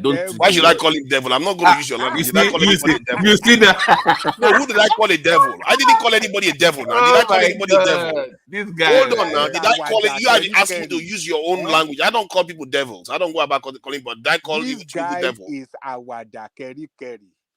Oh, look at that. You see, you speak with such bias, you don't even hear yourself.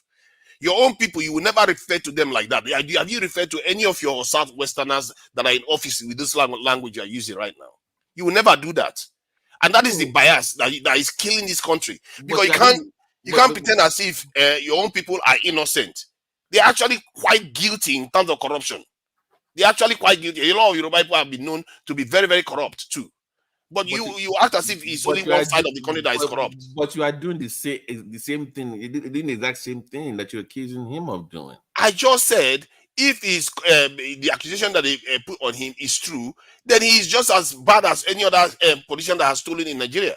But the question you are not raising is that why are all the people that are corrupt not also being arrested? Only one man in Buhari's regime. Only one man has been picked up. It's a good question. It's on a more serious note. because I was hoping that half of this cabinet would be in prison by now. With the kind of No. that is what I was. All this Malami, they should be in prison now. We forget it's even the same party. Even they wouldn't do that now because they are basically the same party.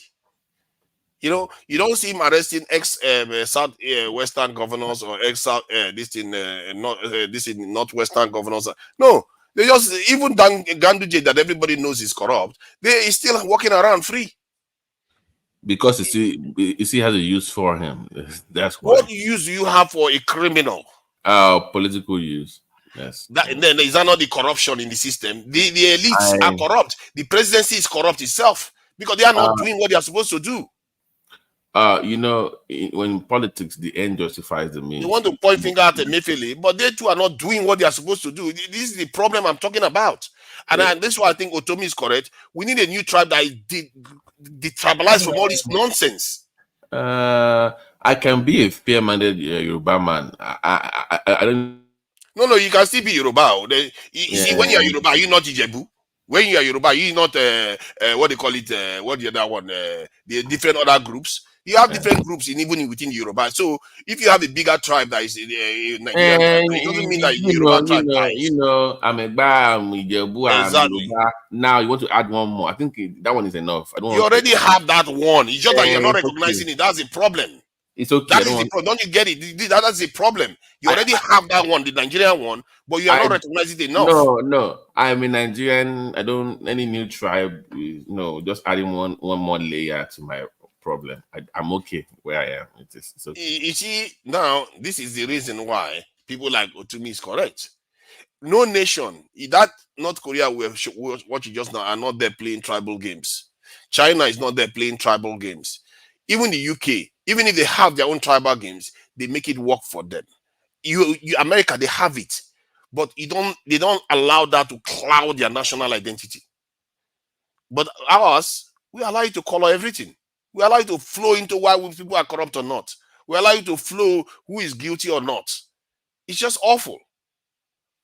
And it makes all of us start hating each other because then everybody will be like, oh, is that how you are treating me? Okay, then I'm not. Then they will never. Fellow Nigerians that should reach agreements with you that would have progressed the country will not do that with an open heart because guess what? You have wounded them because of your tribal bigotry.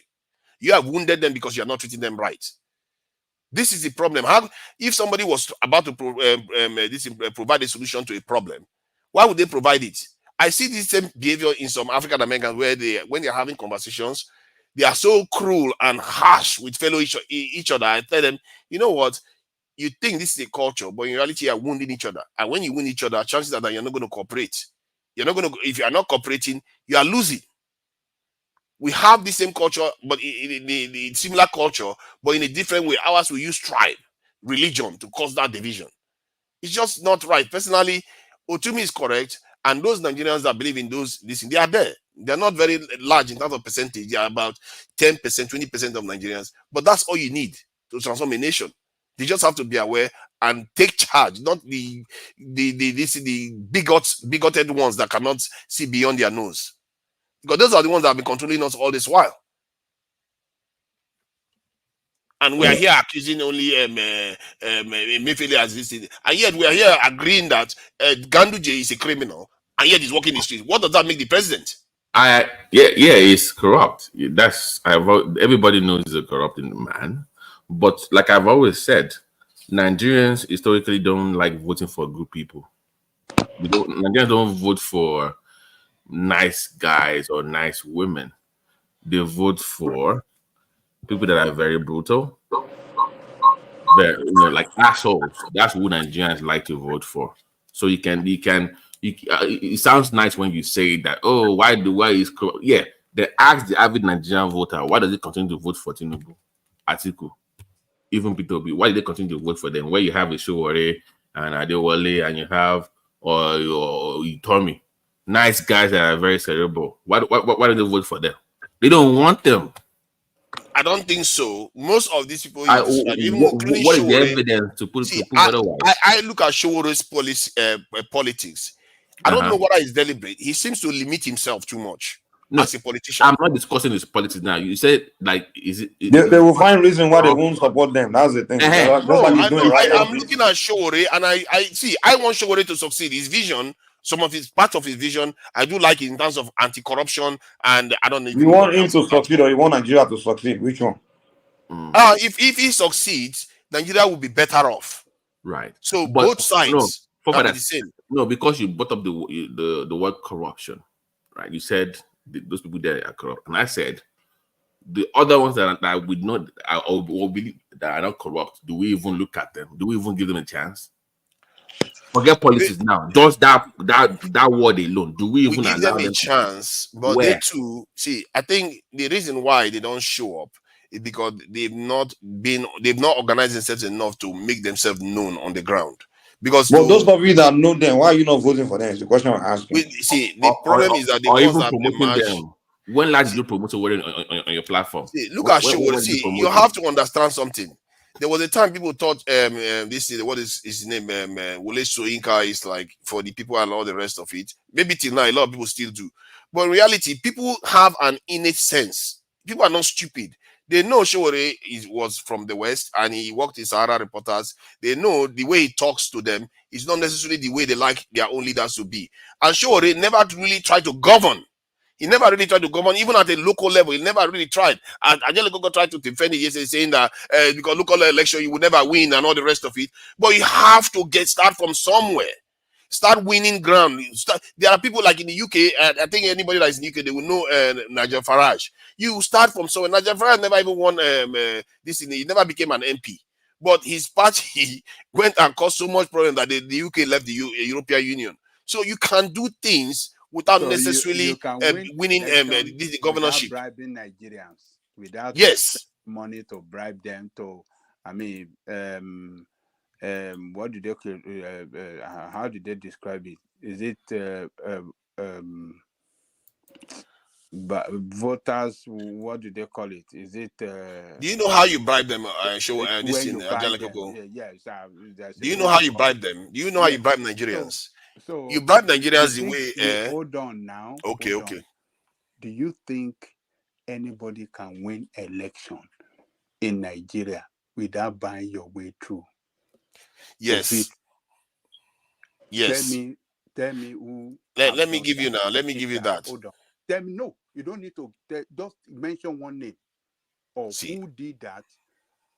Who achieved that? Akpoti, if I'm not mistaken, I don't think Akpoti bought her election. If you ask me, this in Yaya had a lot more money to drown her. She even destroyed the road, and yet he lost. Akpoti didn't have to buy her election.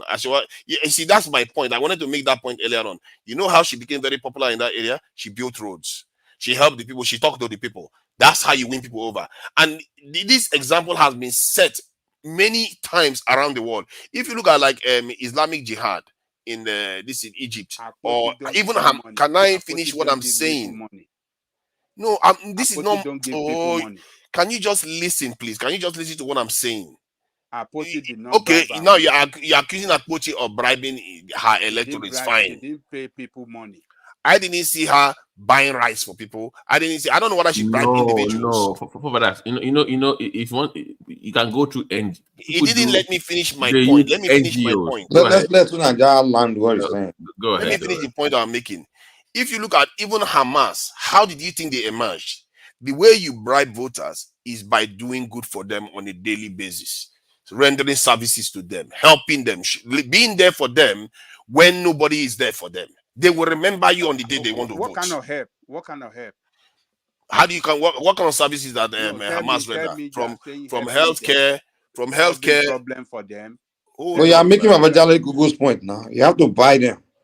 Yeah, but that's what I'm saying. Buy them now. You are spending for them. Hold on. See, but the point he's making is that you have to bribe the election machinery. That's in terms of individuals that are corrupt. You have to bribe them. No, it's not what I'm talking about. No, he's saying buy the people too. You're still buying their vote through NGOs now. So when you're buying sewing machines, when you're buying all these things for them, you're still buying their votes for them. Yeah, but it's also your work. It's also your job. That's not buying them. Work, no.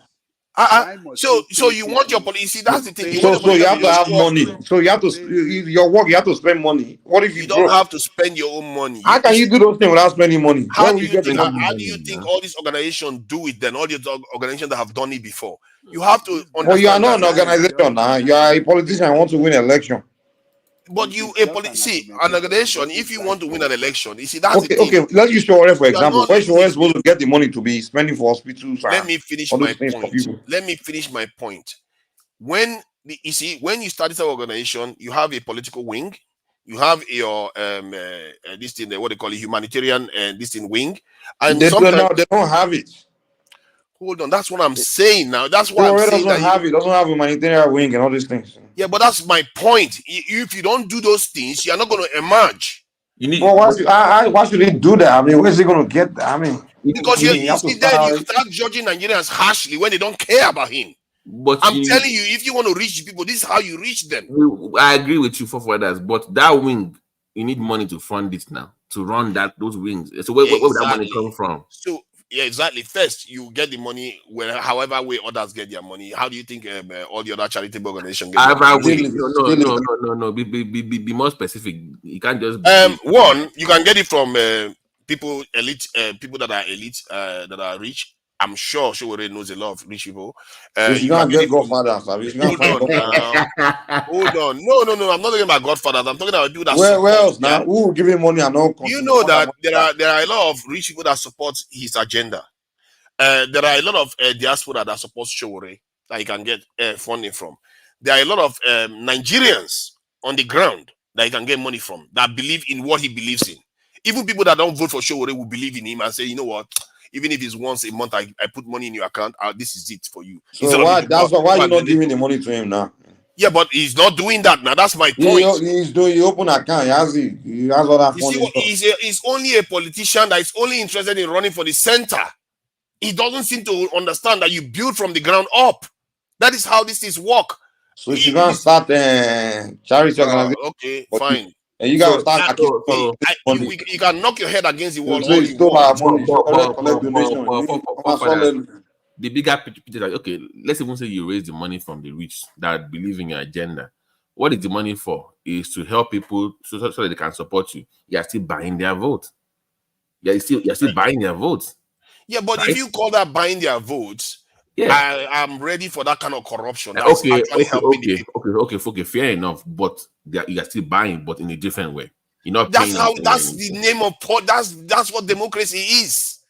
You think it's just words? You have to demonstrate that you can actually deliver on the words you are saying. But what he's saying is that your words should be able to move them to the polls. Like, I like the way that man spoke. He moved me, and I believe in his policies. So therefore, I should vote. That's what he's saying. In a context like Nigeria, where people are distrustful of politicians, you want to use sweet words to buy them. Sweet words is not enough.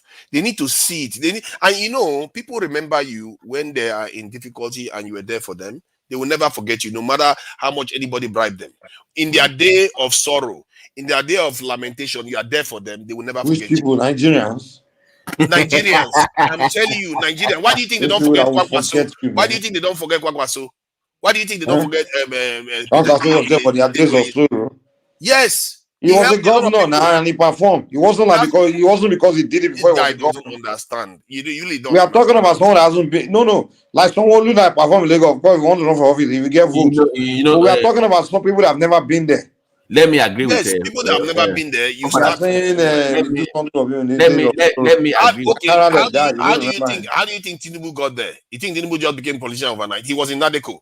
Nadeko was a totally different organization. It wasn't. Let me even. Let me even give you the best example because by the way, I agree with you for that. Let me give you the best example that I have seen myself. Okorocha. Before he became governor, he did so much for people. Building schools, not only in the East, across Nigeria, sending people abroad. Healthcare, because I remember even watching this guy on AIT in the early 2000s. Like, who is this guy? So then it was only for office. He didn't have to do that much because they already knew who he was. He's been doing it for over 20 years plus before he even ran for governor. So on that one, I do agree with you for that. I agree because I've seen that before done. But that one takes years. It takes decades to build that base now. Yeah, if he started telling, Joe has been in prison almost that long since he started going to prison. If he started doing that since then, by now he will be president. Yeah, but but forget But presidency. why must you have to go through that Begging. house? That's the Buy only way. this, Because that is the building only this, route. building. All this Hold shortcut on route now. is not going to get us anywhere. Now, hold on. No. If you want to contest for elective office, you want to do that to serve the people. And why must you bribe them? Why must you build pipe-borne water borehole? Why must you do that? Is that the way it's done here where we live? Do you see any of the senators sharing money or buying breakfast or taking care of their school fees of the children? Do you see them doing that in the country where you live, in Britain? Come on, let's stop this. This is bribery. You don't bribe people to come and vote for you. I don't know what is You up have with you to today. present. You have to present yourself. Something is off with you today, man. I don't get you. You are so wise before, but some of the stuff you are saying now, I don't get it at all. It's like, Guys, how can you not let me see go and this? sleep. How It's this almost is 1 like, o'clock here. I'm a little bit surprised, Ajalegogo, with some of the things Look you are at saying you. today. Look at what is up? No, You I'm have really to surprised present because yourself. you are often, from when I hear you talk, you are often very, very wise about these things. How can you not know that even Tinubu himself Can you didn't just emerge a let me politician? land Let me give before you. you Okay, you want to say land? your own? Okay, land. I You thought have you been had saying landed. your own.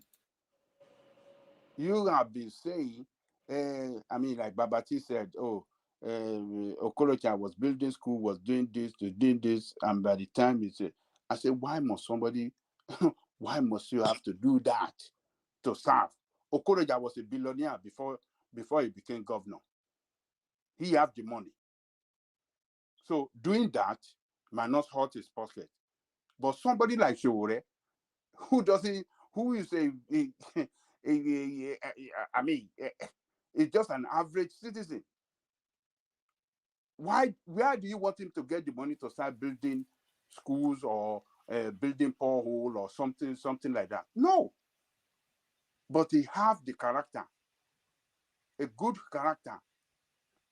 But it's about perception. That's what his problem is. Even though he's a good guy, but he's not perceived. Like that's the problem. The image, that's the You issue. see, the thing about Ajalegogo is that Hold on. Okay, he won't let me. This thing is not going to end. In what manner? Negative or positive? People's opinion about him is what I'm talking about. Maybe that is fine.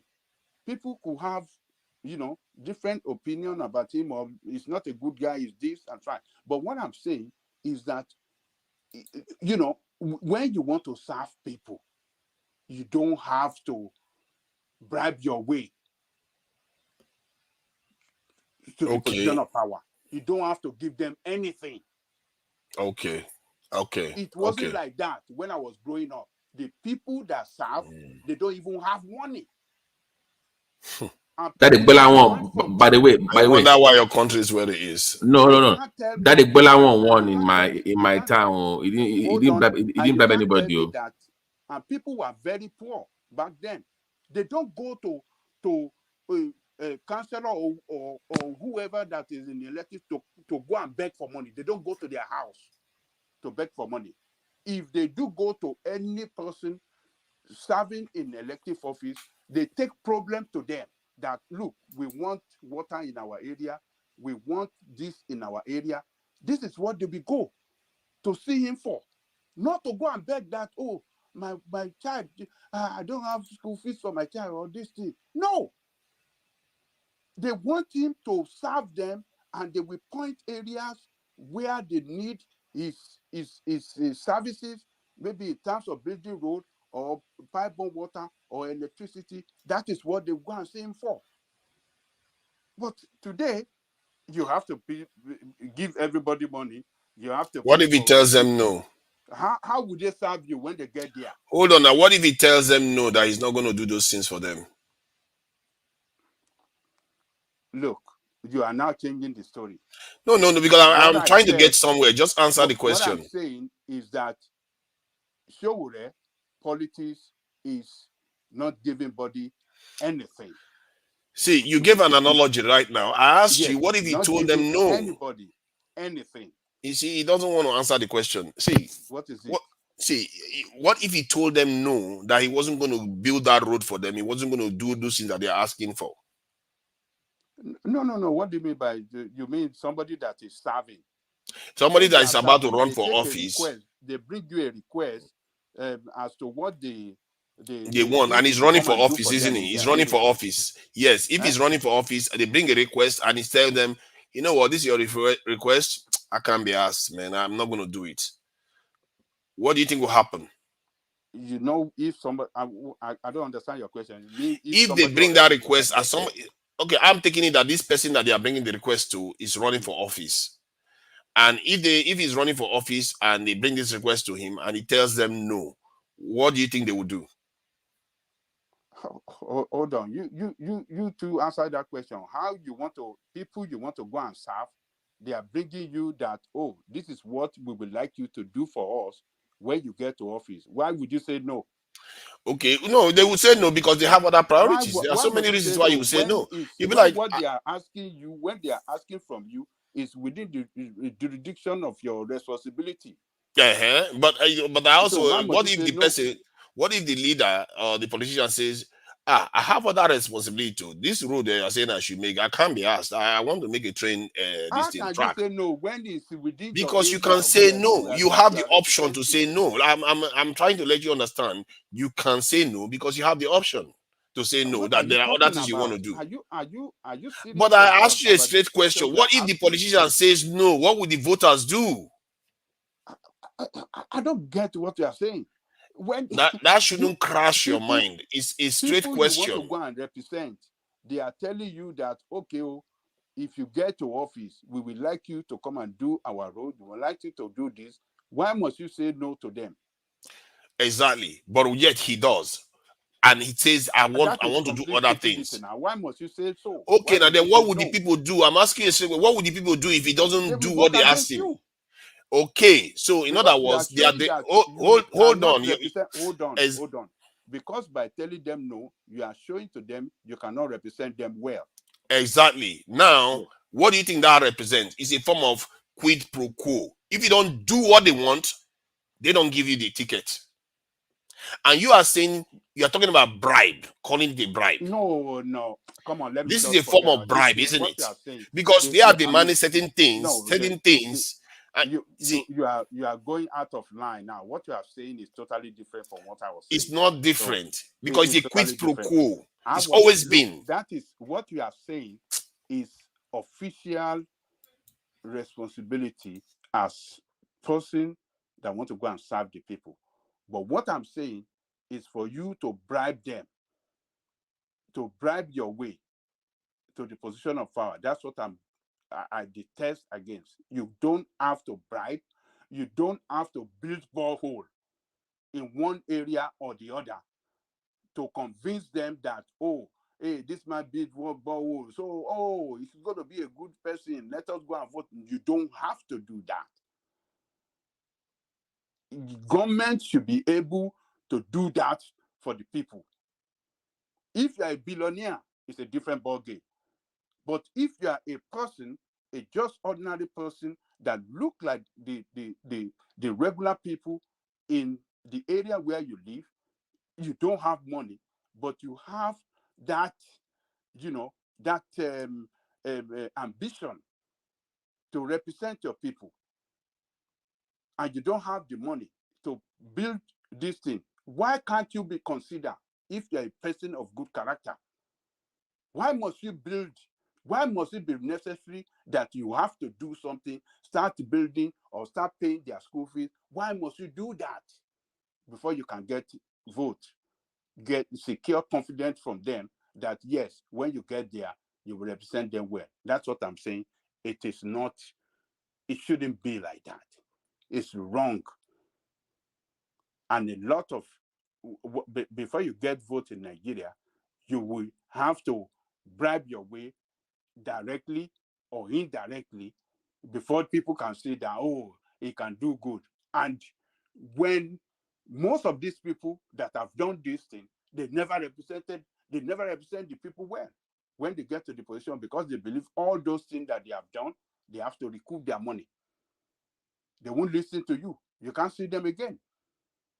So it's just unfortunate that the kind of way we practice democracy in that country, it's just we have lost it. As far as I'm concerned, that's the way I see it. We have lost it. Democracy should not be run like that. So it's the mentality of the people. They have very Yes, bad mentality. That's why it's they can't very get good bad. leaders. It wasn't like that when I was growing up. It wasn't like that. It's just bad completely. Let me someone else can talk, Daddy. Let me leave it there.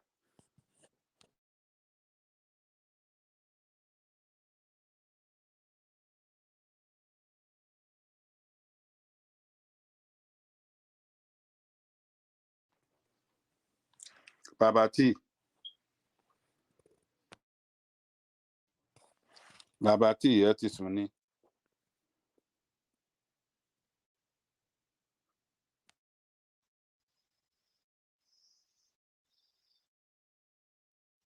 To Naija, you want to do politics where you no go spend money.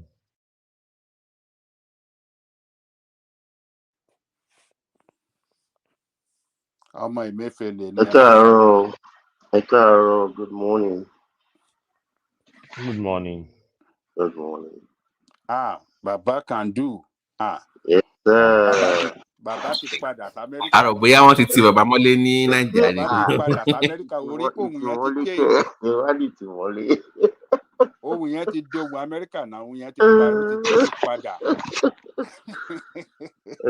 Ẹ káàárọ̀, ẹ káalẹ́, everybody. Ẹ káàárọ̀. Yeah. Unfortunately, I just woke up, so I've not been following the discussion, so I don't really know what. Thank God Kandu got some sleep this time, which is Yeah, I did. I was so spent. I needed it too. Yeah. Well. Àbọ̀dé Nàìjíríà ń kọ́. Ìwọ lẹ mú wá fún wa. Àlàáfíà ẹ pọ̀. Àlàáfíà. But you are back in America, right? Yes, sir. Yes, sir. Oh, okay. Yeah. Congratulations, Cabo. Yeah, yeah. It was a real eye opener on so many different fronts.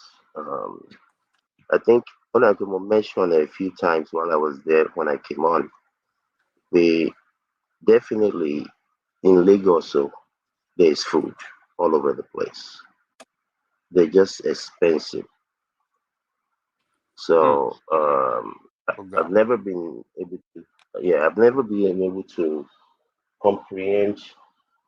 I mean, as much as I understand, all these people killing people, farmers not wanting to go to farms because of the insecurities. I think before I even left for Nigeria, I posed the question: if we all these people don't buy all of them put together, say unto 200,000. The mass of 200,000 people.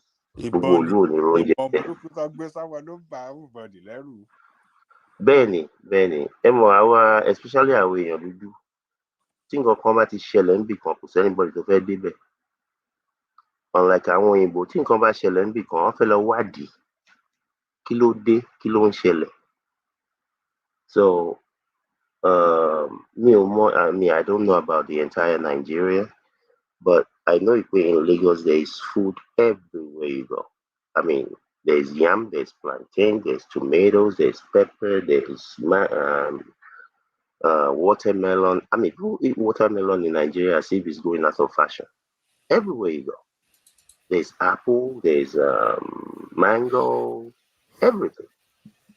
It's just expensive, and for those who are fixed income salary earners, I think it's very, very tough. But the other thing I notice is that for those who are selling something, whether you're throwing your agbado, There's this one Mala guy that I used to go and buy watermelon and all this stuff for my dad. You see people there every day. You know, enter only 200, enter only 500, enter, the ones that are more expensive than that. Granted, those are few in number. But someone like that, or there's this one lady that I met in my area who sells uh, frozen chicken, frozen fish, frozen, and I struck up a conversation with her. I go, what are you doing? She said, this is my second shop. I have two shops like this. Yeah. Obviously, to set up something like that requires capital. They're not big. This is not like a big shop. I mean, the size is probably 12 feet by, who knows, maybe 20 feet deep. A standard Nigerian show. Yeah. And she had a couple of people working at that particular location. She had Wasi playing. She's even dancing. Get to buy people like what do you think? You want the you know.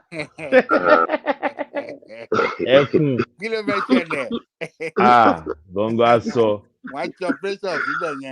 Bongo so. But I was so impressed with how Can do Ayomeye. Can do Ayomeye. I think let me just interject you quickly. I think Sure. life might be tough in Nigeria as in the situation of things, but I think we in diaspora, I think we are just the alarmists that make it look like it's very unbearable. The people in Nigeria, they are living their life.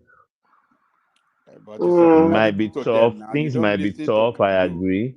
You don't listen to Kandu. You don't listen to. You are not listening to him. He said they are food, but they are very, very expensive. And why you see food in Lagos is because Lagos is the market. Everybody Food is brings expensive in America too.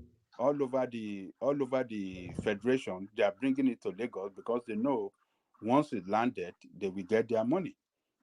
But those in the village too, they are eating now. They are not. Oh, Lanu Sategun now. But what I think when we look at these things, I think we have to think in percentage terms. What is the percent? What is the percentage of those who are in the village, and even those who are in the village, they need some sort of a refrigeration for their food not to spoil. I think they get their own food more fresh. In those our abúlé ọmọ anoja 3 days. Our ọjà meta. Where they get all these things fresh every day, every other day. You know what I'm saying? Yeah. So it's quite different. Again, it's quite different from Lagos. Yeah. Sorry. Do you know that food is more fresh in Lagos than even some abulis now? I Because refuse most to of those agree with people, you. I'm telling you, I live on both ends of it. Like Ogun State now, you can go to the market in somewhere around the Wekoro, and in fact, some vegetables you find it difficult to get very fresh ones, because these people who prefer not to even sell to these local markets again. They move everything to Lagos. So, but when you get Yeah, to I think there's Lagos, you get different things from Lagos. So I don't know. Lagos is affecting everybody now.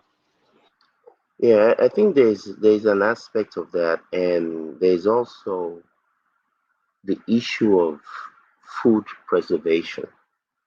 I think there's been a number of people that have mentioned it on this panel many times over the last year. But one of the things that I wonder is when I was living in Nigeria, I think fuel was right at 600 naira a liter. But when you increase that by 50%, or when that gets increased for whatever the reasons are, rightly, wrongly, short term, whatever it is, if you go from 600 to 900 average, I mean, How are people supposed to operate from the hairdresser to the bank? Because everyone is either on, well, most people are on Gen. You do have a lot of people getting into solar, to reduce overall costs, but we're not there yet. And it's like how they're going to do some sort of subsidy, on the things that are important, the basic food, basic amenities. You do that at all costs. Because at least the last time I spoke with my dad about some days ago, it's 900 and something a liter in Lagos. How do you how do you make that locomotion of the economy How work? much did you call it? 900. Oh, okay. But it's back to the normal price now, anyways. Okay, that's why I preference that. I said maybe be it temporary or not. I don't, I don't know. I'm sure there was probably some sort of a shortage or a disruption of the distribution channels. So again, I'm not the pessimist. I'm a true believer in the people of Nigeria. As we all know, if you find a way to give these people electricity, they will survive. They will make it work somehow. Yeah, So yeah, I can do. But the government is also trying in these aspects. We need to understand that we have very huge deficit in most of these aspects of the economy. For instance, now they are doing these modular substations now by Siemens. I think they've installed two presently already, and they have moved. I think they did one for is it KB State and one other state like that. So they are doing everything to see if they can how they can overcome this challenge. But for me, most of the people that are doing business that need power, most of them are moving to these portable solar stuffs now. Like most barbing salons now don't use yeah, generators again. What they have is their rechargeable clippers and their solar portable solar, these DC packs, and they can work from morning till night and nobody is disturbing them there. So those are the things that are coming up now, because people too are also trying to be innovative and looking for how to get themselves on track energy wise. Some farms that are generating poultry waste are also doing biogas now. So people are also thinking out of the box, which is yeah, good for us too. yeah. I Like they totally, say, I, I necessity is totally, the mother yeah, I of totally agree. invention. I totally agree with that.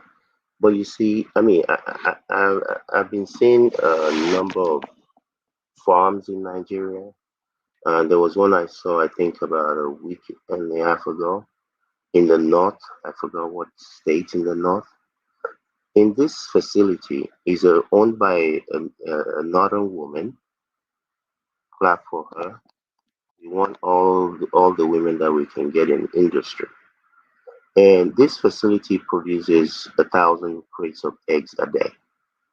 Wow, that's a lot. That, yeah, I'll send the It's a video it's to. a 1,000 crates. Yes, I'll send the video Wow, to. Not only that, they sell 30,000 fish a month. thirty And thousand kg. yeah, no fish each individual, not 30,000 kg. Wow, that's about Is 30. That's is about 10 90 tons. yeah is 90% automated.